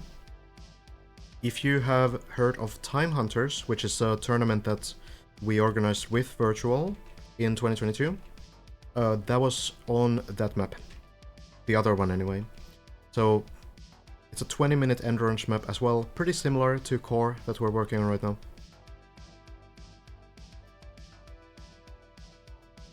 It's like similar in length, but in terms of scale, it's still a lot smaller because it doesn't have like a story and such like this. How come you didn't build a level for a deep dip? I just figured that I didn't really have too much time at the time. I was working on other projects as well. And building stuff like this is kind of new to me still. It's a very special skill set, so maybe I'll try this at some point though. Something similar to it. Lars to the duck jump. Oh, doesn't feel the line. This time breaks in time. We've seen Lars go accidentally a bit too far there. I was gonna look off when Virtual left, but your stream kept me interested. Glad to hear that. And no problem, my pleasure. Think Elcon will hunt Core? Hard to say. Would have a skill set for it though. Elcon actually, this is something that not many people know. Elcon doesn't have the Vulture card on Threat of Ariadne anymore. The sub 20 was absolutely massive, but Murray, a couple months ago, was able to beat it. And it's even like a more important run that you might think, because there's been an ice patch since then, and the ice patch makes the map so much harder to run. So Murray was able to beat Elcon's run by a couple tenths of a second on a 20-minute map, even with the disadvantage. Oof, Lars, to the ducks. Nice done. Even with the disadvantage from the patches that came since the map was built. It's super impressive. Murray will probably hunt Core as well, I would imagine. So Ice is faster in some places, but not every place. Some of you might know the ending of the Ice level on Threat of Ariadne. It has a very long bobsleigh part. The bobsleigh is the only reason why the ice is slower. You will lose like 5 seconds to that single bobsleigh part alone. So it's brutal. That means that you will have to be way faster on everything else. You need to be so much more precise on the rest of the ice level. Basically it. Welcome, Smee. Everybody else is, well... Yeah, it's 1/10 faster. It's incredible. Watching your Core run, it looks insane. Thank you.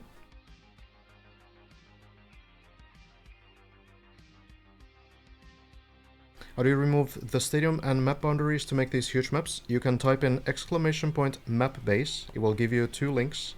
One has all map bases with the old wooden surfaces, which means that you don't need to deal with the new wooden walls that have like insane grip and such. And then there's the new wood map bases as well. You can simply open those in the editor and then resave them. A large PB is in the beginning of floor 8, so we're slowly but surely getting closer to that point.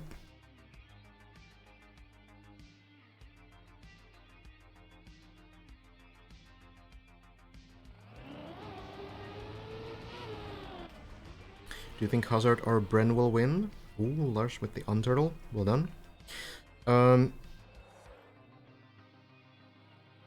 I think at the moment Hazard and Bren are looking the best simply because of consistency. They've both been to level or floor 9 multiple times. Elcon has got there once, but this has been a pretty slow day for Elcon today. Hasn't gotten any progress. So Elcon, of course, like an extremely good player, but it does seem like Hazard and Bren are the only two players right now who are able to do like substantial, are able to make substantial progress with every day that they play. So right now it might look like, dude, Lars, getting further. Well done. That's one of the hardest parts of the floor. Have you added markers for 4th and 5th? Yes. Both on floor 8. One of them is this guy, Lars on top 5 place. Simo has gotten pretty close. Simo, a khaki legend, of course.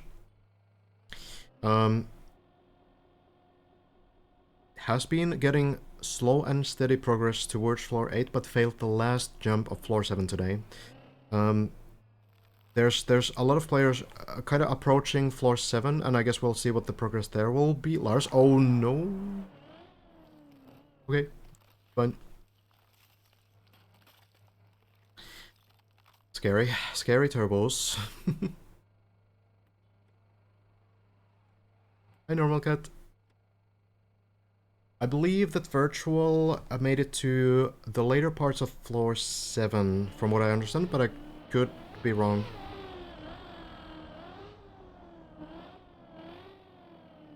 Good attempt here from Lars. Needs to do the final jump still. My playlist ended. Let me restart that or throw it somewhere. Okay, we're back. So the go-to strategy here is to land onto the slope and go back up afterwards to gain some speed. This seems to be the most consistent way to get enough speed. Ooh. So Virtual failed this part, was it? Or the previous one? Lars manages to get it as well, and maybe we are finally looking at a personal best.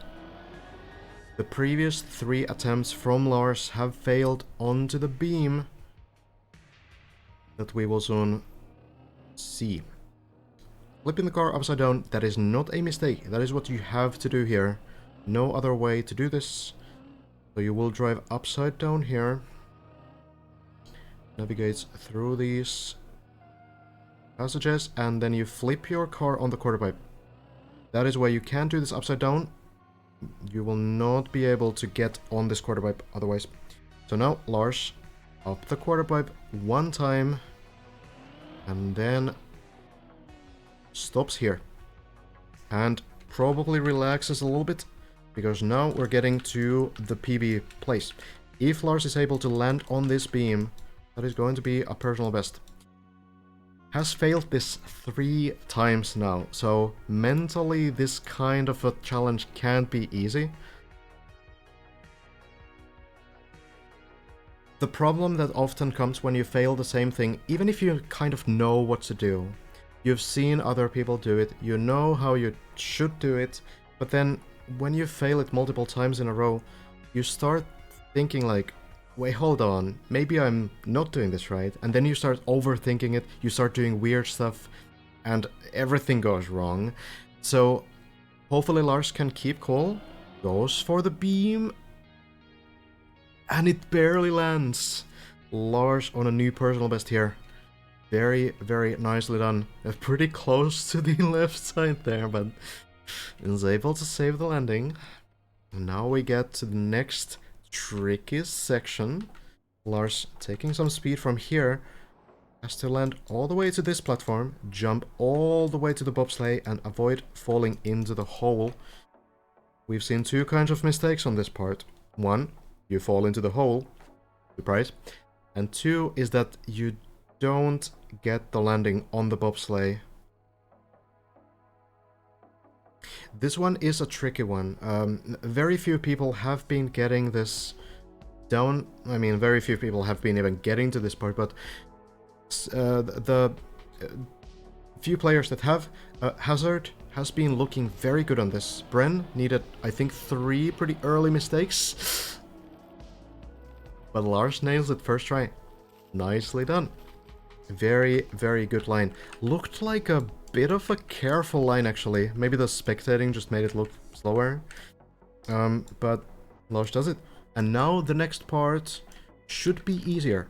Needs to go around this block, jump with the quarter pipe onto this block, unless Lars is out of his mind and wants to do the shortcut all the way here and save like 20 seconds.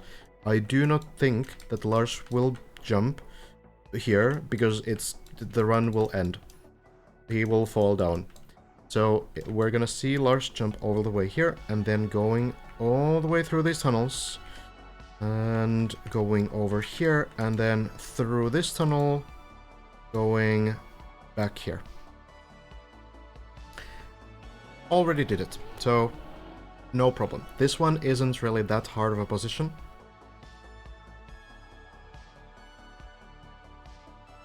Brian, LV as well, everyone else too who's tuning in. Appreciate having you here. Check how Lars can bring this to the second turtle part. So this one is a little bit tricky. I feel like I'm still in windowed, maybe. Oh, I probably was, yeah. Second turtle part. You need to again flip the car upside down. And then, the scariest, one of the scariest parts in the map so far, you squeeze your map onto this gap. One wheel, one of the front wheels will be next to the wall here. You need to be in a 45-degree angle there, and just hope that the car stays stable, goes through the tunnel.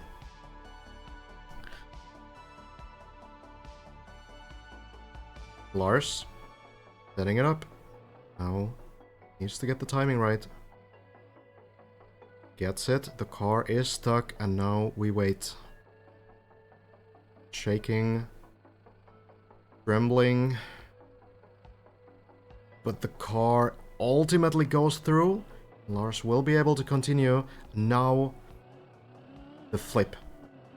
Needs to land on this platform once more. Timing it right. Gets the back wheels on, and that should be enough. Lars gets it done. Good night, Bato. Rest well.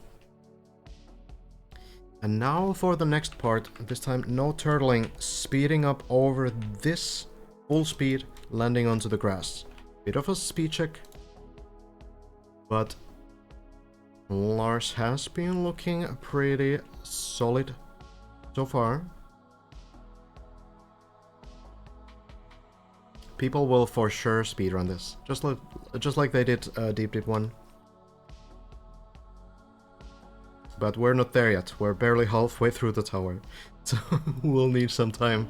Lars going in now, getting the speed. Looks to be good. Landing works out. Lars gets through and is now going to be able to try the quarter pipe jump. There are some strategies here. You take speed, go downhill, jump up, and what Hazard does, Hazard has been getting this so many times by now, what Hazard does is turns the car a little bit to the left, and that seems to be fairly consistent here. Lars already trying it, exactly Hazard's way, no fear, goes for it, and Lars lands. Now we get to this downhill here, which should be fine as long as Lars is patient. And then we get into the blub room. We can relax there for a little bit. Lars carefully lining it up. Looks to be fine. And can now greet our friend here. Might give us some some luck for the next jump, which is going to be through here, taking the turbo into this gap. And that's the start of the next turtle section. So Lars probably has seen what to do. Probably seen the strats. There's three players actually, who have cleared this: Elcon, Hazard, and Bren so far. So might know the line, might have an idea of how to do this exactly. Good night, Kerrigan. Heipa as well. Only 3 players have been to this section, so Lars already on a top 4 run. But seeming pretty confident. 1 hour 43 minutes on a run. Has probably been falling at least on floor 4 a few times, so Lars has the idea of, you know, recovery from the earlier floors. Keeping the stamina up. Being able to push through. Lars got edge. Alright. That's all good. Let me catch up with chat then.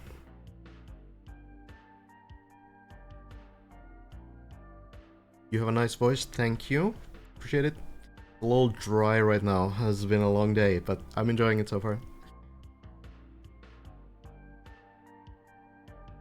Could be a good chance to hydrate, actually. I'm sure some ads. No, come on. I don't want to miss Lars trying this for the first time. I'm sure you guys don't want to miss it either. Let's be real. Big moment, yeah.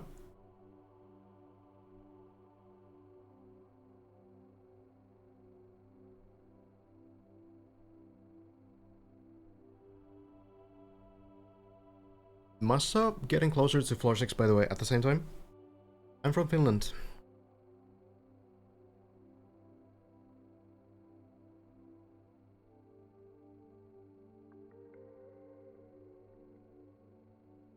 This is Lars's personal best run already, so we are getting further and further and further. Lars has already done at least 4 tricks, I think, that Lars hadn't tried before, so big run for Lars, but we're waiting potentially for that floor 9 attempt. Now going in. Oh, okay, cancels that line immediately. Doesn't feel very comfortable with it. So we're gonna try it again. You can drift through this turbo, though making... Oh, I guess it works just like this. I didn't know this wiggle strat. Yeah, I've heard of it, but I've actually never seen it, interestingly. But I suppose that works.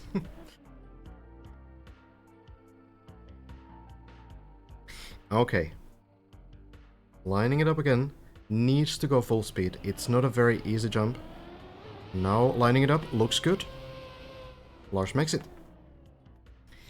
900 meters.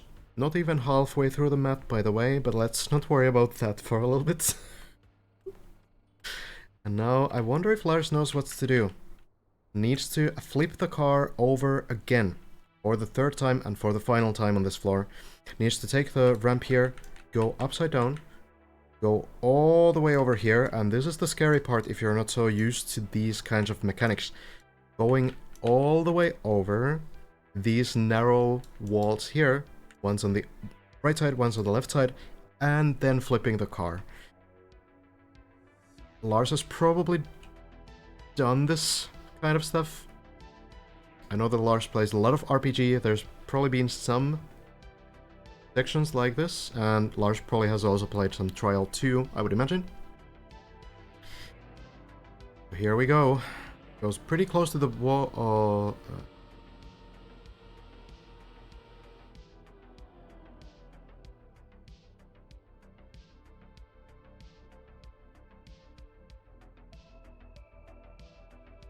So what's Massa doing again? How's this run going? Oh. So I'm gonna get some water. I'll be back in just a minute, guys.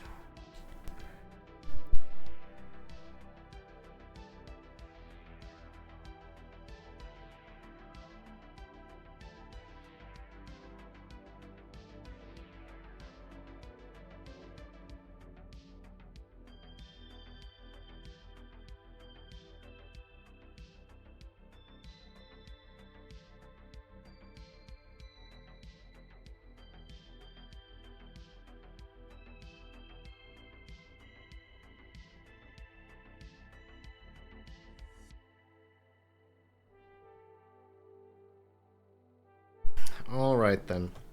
So Lars will not be able to save the line there. I do not think so. I would find it very surprising if this run somehow continues. There's nothing at all to really do here. So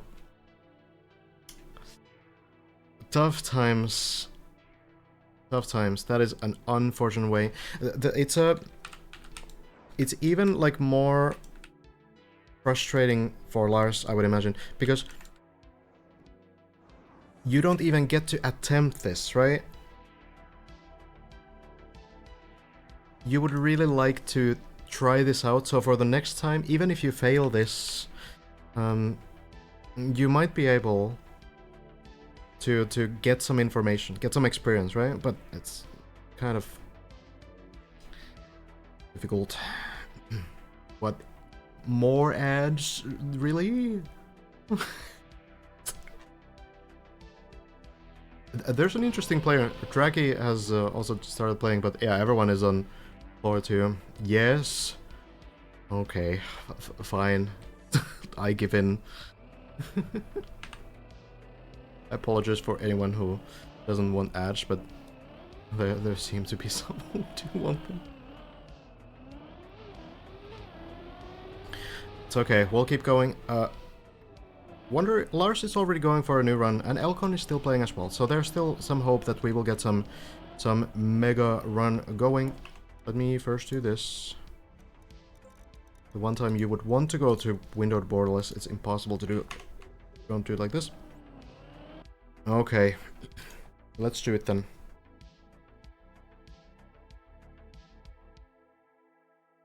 Much appreciated. Quality commentating requires support. I very much appreciate it. Thank you so much. I will click the button. Same button as last time.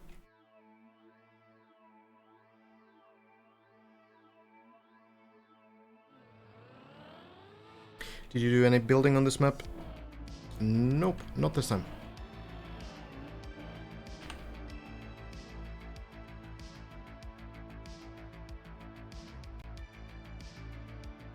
Maybe next time. We'll see. Hey, good night, Polychain. Elcon has like 5 different horns, I feel. What is happening? Lars is climbing again. Elcon also. Back to floor 2. I'm hoping for Elcon to get some runs going. Waiting for the NASCAR floor submission. It would be pretty interesting, actually. I wonder if I could build one. Probably not. There's not enough space to build something that high speed, I think. Yeah, Bren might also be back to grinding pretty soon. We'll see.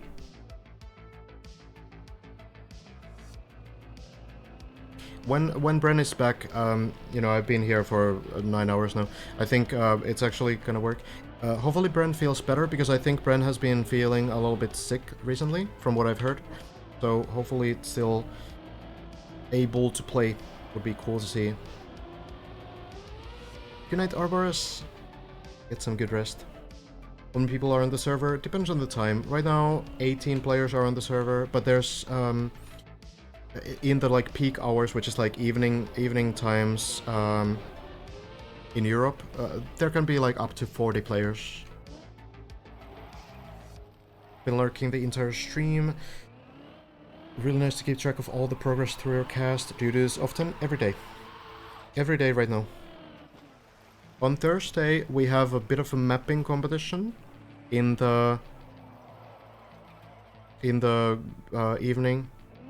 But that's gonna be like 2 hours roughly. It's gonna be fun as well, so if anyone wants a break from Deep Dip, that's completely fine. But otherwise I'll fully focus on this for now. Bren is back. Okay, gotcha. True. Bren is back indeed. Bren will probably watch through my stream actually. Checking in on Hazard's progress. Hazard didn't stream today, so we kind of documented that progress here.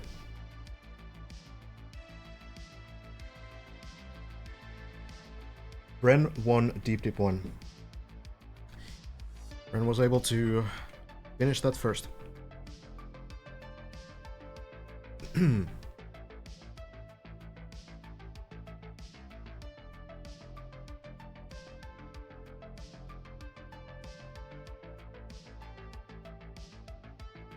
Like I missed something earlier in chat, some question or something. I don't know. It's hard to find. Oh well, I guess we're just waiting for Bren to get some runs going, and then we have also Elcon still grinding for, I don't know how long Elcon has been playing, but get some good rest, Larsing. Break from Deep Deep for mixed sausage. Yeah, we do fairly consistent mapping competitions, usually giving 2 weeks for people to build.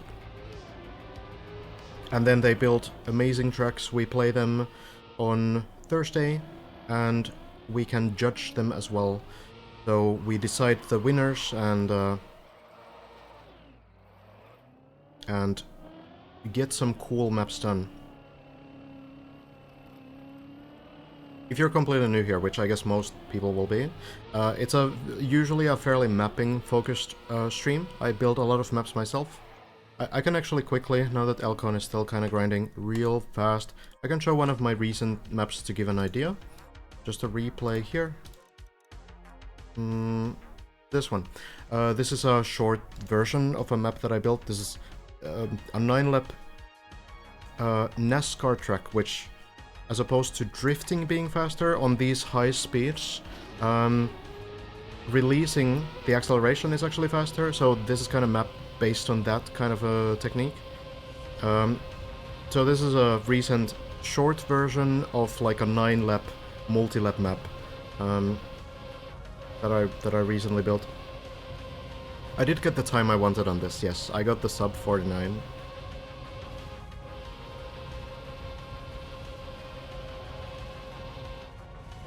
This one was a pretty cool one. Built. It took a surprisingly long time, more so than I expected, but it worked out pretty nicely. Thank you guys. So this is the kind of stuff. Right now I have a couple other maps that I need to build. One of them is off stream. It needs to stay secret for the Finnish Trackmania campaign, but hopefully I get that done soon. Going back here. Yeah, it's not actually a full speed map. It looks like it because I think this NASCAR style is kind of unknown. You do like small releases just before the turn to be able to get through it very clean. If you go full speed, then you will crash. Looks so flowy to play. Thank you. You can try it out if you want. It's in my club. So there's 3 versions of that map actually. 2 of them are under maps in my club, the track uploads. My club is SB Ville in the game, and there's also the 9-lap version. Oof, Elcon. Is this gonna bounce? Looks kinda rough. Oh, Elcon. Very unfortunate. Probably gonna restart this one. You sometimes get scammed by this plastic bounce. It just sometimes doesn't work, it seems.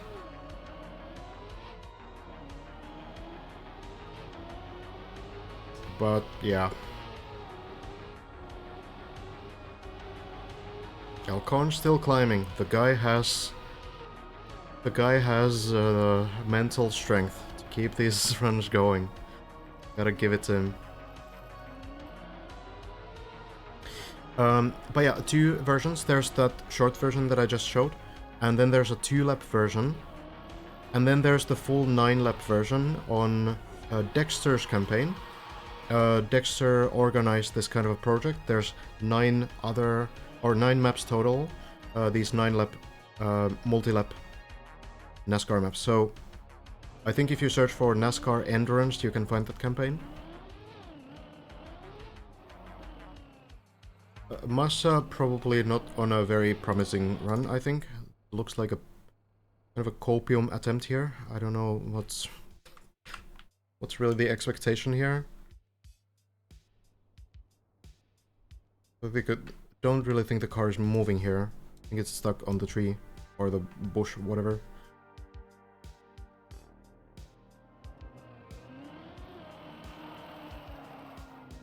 Clover has also been playing for a long time. Rest well, Junior. NASCAR is one of your favorite styles, really? Definitely in the minority. But it's a very cool style. It's an underappreciated style. You can check in with Clover as well. Clover has been getting some decent runs today, I think up to floor 5 at least. NASCAR bobsleigh map. That's kind of interesting. It would technically work with because with icy wheels you want to avoid drifting as well as on NASCAR. Could be possible to build. But yeah, I did not build anything on this map.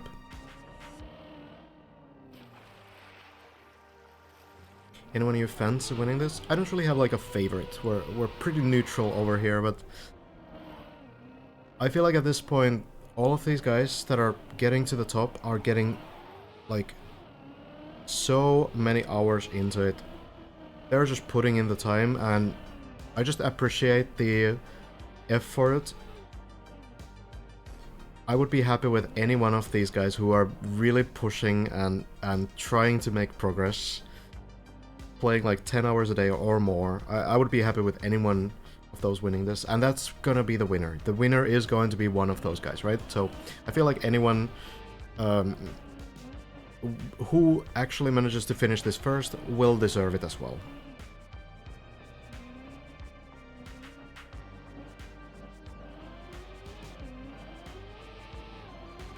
Building a khaki RPG as my first advanced console editor map. Oof, good luck with that. Hey Sean, thanks so much for the prime. Much appreciated.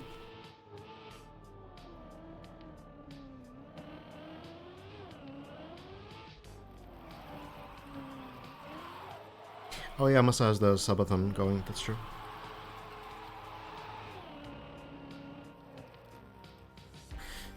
I'd also be happy with someone who flukes a miracle run. It's one of those things that I don't really hope happens. Like, I don't really hope for someone to fail the final jump on the map, for example. But undeniably... Oh, clever. A little bit short. We'll fall down. Undeniably, if it does happen, it does add to the storyline, right? Like, for example, Mada... you guys have probably heard about the Deep Fear. Well, many have heard about the Deep Fear. Virtual made a video about it as well. Mada barely missing out on the sub 10-minute run before finally getting it later. That adds to the achievement, right? So there are, like, you know... It's a double-edged sword. Bren is on the server, probably watching through VODs right now, I'm guessing. But a bunch of others still trying as well. Elcon still going.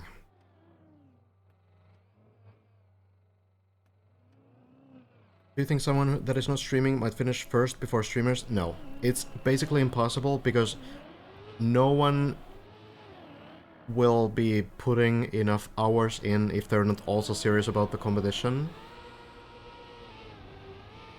There's one exception to this, and that is Corch. Corch has been getting to floor... the end of floor 7... No, end of floor 6 as... at least. I feel like Corch might have got to the... floor 7, maybe, barely? I'm not really sure. But anyway, floor 6 end at the very least. That's Corch's personal best. So, Corch, unfortunately, has a very bad internet connection and is not able to stream. So that's the one name that I don't know what's gonna happen with that. I hope that if Corch keeps making progress and starts, you know, getting higher attempts and stuff. I'm hoping that there can be some arrangement that can be made. Maybe going to a French place or something. I don't really know what the situation is, obviously, but I'm hoping that maybe something can be arranged there. Because the final run has to be streamed. You will not be eligible for prize money if you finish the map but don't stream the full run.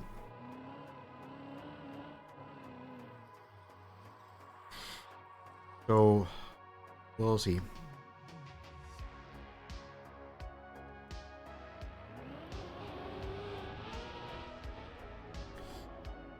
They could maybe have someone stream for them spectating.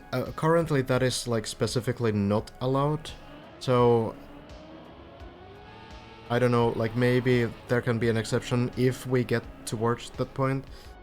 No, Elcon with some early mistakes still going. Gotta respect the guy. Probably pretty tired at this point, I would imagine. So, yeah, we'll see what happens with Korch, but either way, I do respect Korch still, even if maybe Korch will not be eligible for that prize at the end, still putting in a lot of time to try to improve and get those runs as far as possible. What nationality are you? I'm from Finland. Finnish. Can I tell as well?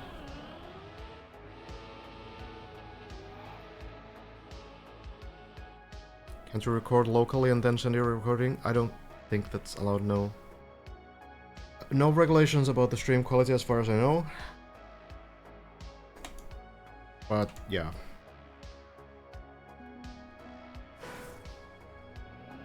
Only woke up like 15 hours ago, says Elcon.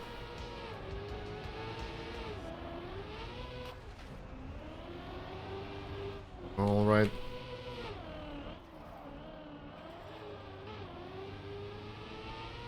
Gets a lot easier with checkpoints. That's probably gonna be released once the competition is fully finished. Yeah, maybe like phone on the screen. That could be a plan, but I don't know if the phone stream is gonna be much better, I guess.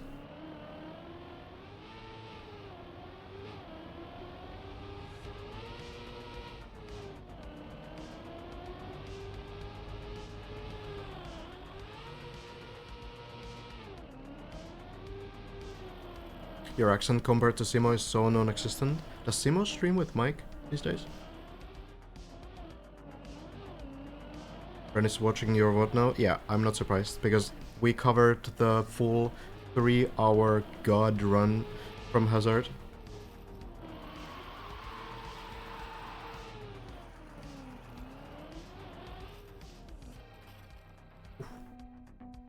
Trying the map, but the ice is impossible for me. Yeah, it's not so easy. These guys are making it look so much simpler than what it is. However, by the way, making some progress here. 4-4. Hazard did not stream the run, so it's good that we were streaming. I know that Valen also streamed it, I believe. So there's at least 2 POVs. Luckily.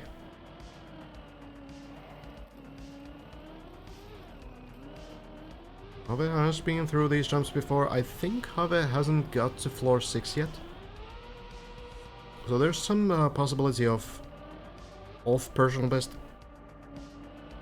Seems to be getting pretty good at these floors here. Maji and Simo also. Okay, so there's so many POVs. Good. The run was incredible. That's true, Missile. I guess, like, if we get to that position where we need to wonder if... Slow down on the landing. If, you know, Korch seems to have a chance for a top 3, then I guess the discussion will be... around this kind of topic.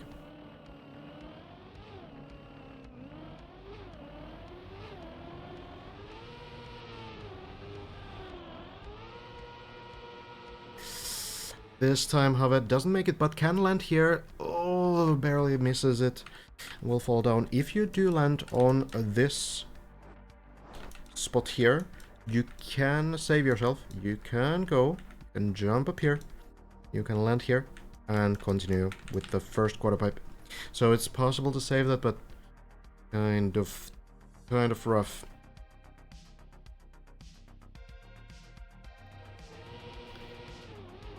Elcon's still going. Wouldn't it be smarter to not stream your attempts and also streaming once you can get to last floors? Kind of, but at the same time, I feel like at the moment especially, maybe when we get to like floor 15 and 16, it's gonna be a little bit different and a little bit more competitive. But at the moment, I think a lot of these players are going in with the mindset that they are sort of playing to understand the map and not really to win the competition. So then everyone's sort of like working together to understand these sections, and I feel like everyone wants to see players get as far as possible. When we get further on the map, then that's gonna maybe change, but we'll see. It's very collaborative. Even Brent said earlier that they've been discovering so much and helping each other so much with Hazard that he would be happy if either one of them won. So it's looking like even though there's a lot of money, $27,000 or something overall, right now it's like $13,500 to the first place. Even then, I think the players have this sort of Trackmania mindset where they just want to also play Trackmania, you know? It might change eventually, but at the moment I feel like that's where we are. And yeah, like for streamers especially, it's gonna be, you know, huge benefits, of course. Oh, Elcon going for not the ideal line. Opponents, but not enemies. That's well said, yeah. But yeah, of course, the streaming aspect is huge. It's like a pretty big moment for Trackmania overall.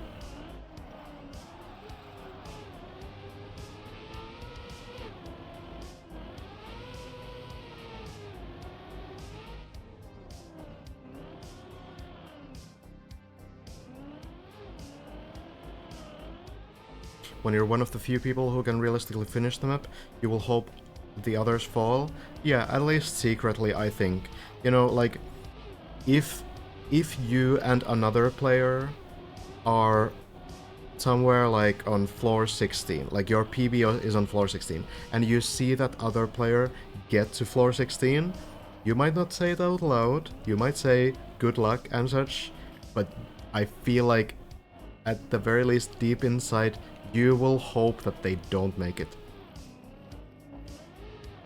I think that's, you know, probably the case. Hey, good night, bum.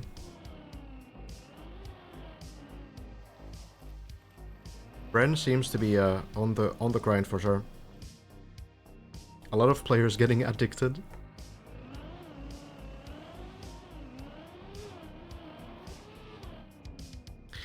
Pretty quiet times here. And we've been here for a while. I do wonder, now that Bren is starting the stream, maybe it would make sense to throw you guys over to that direction. Hey, good night, Joe. Good to have you here. I am from Finland.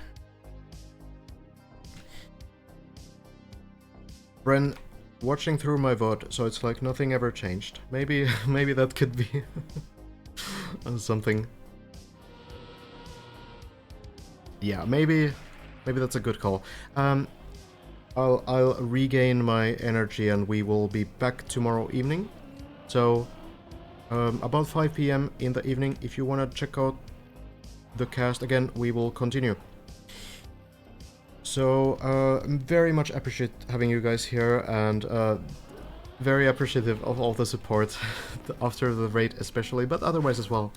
It's been great to hear that people enjoy the cast and enjoy the streams here.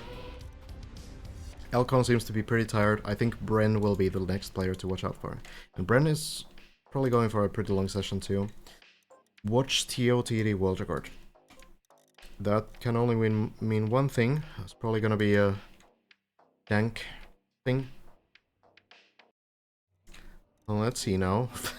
It's an ARPA World Record, and I think I know what that means. You know what? Endo.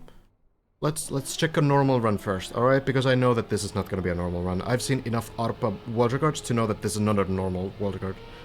So, alright, let me just quickly check. It's a Jabski map.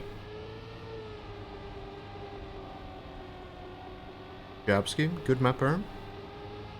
Looks like a pretty solid grass map. We're going to raid Bren, but in a moment. Okay, Hando, clean lines, fast player. Getting through. Into the finish, I assume. Jumping there. Alright, and then what is the real run?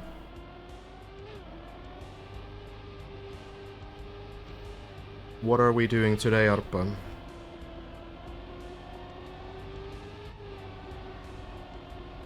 Looks normal so far. Nothing. Oh, uh-huh. Yeah, uh-huh.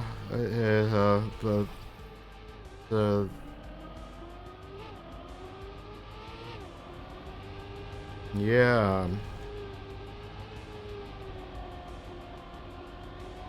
Okay, then, yeah. It's average run from this guy, honestly. I'm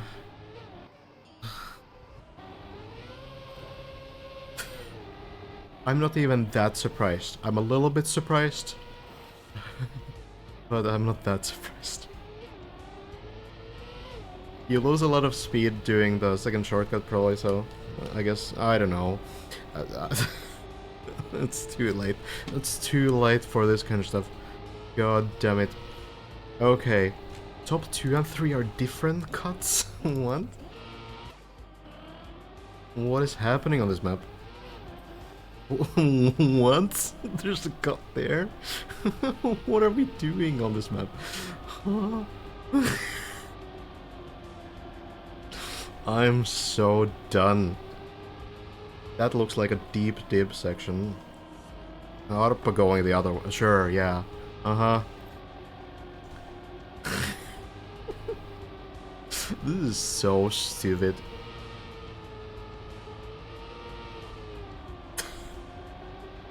Yeah, I'm done with Trackmania for one Tuesday here. Alright then. Good runs. Okay. Anyway, we're gonna continue in about... what is it? 12.5 hours, I think. Wait, no. Can I do math? No, it's gonna be 13.5 hours. Wait, that's not right. No, it's we're gonna continue at 5 p.m. Central European Summertime. That's sometime in the evening of the Europe time. 14.5, I guess. Okay, fair enough. There we go then. Okay, we'll take it. All right. So very much appreciate having you guys here. It's been very fun today. Super cool runs and very excellent progress from the players, and I very much appreciate all the support as well. It was excellent to have you all here. We're going to rate Bren. Bren will continue from where we left off, watching my VOD right now, checking in on the strats that Hazard was doing. So I'm gonna throw you guys over there. But yeah, hope you guys have a great night. Hope you enjoyed the stream. Much love to all of you, and we'll maybe see each other again. Otherwise, have a great Wednesday, and hope you enjoy some more deep dip on Brent's side. Alright, appreciate you guys, hope you have a good night, bye bye.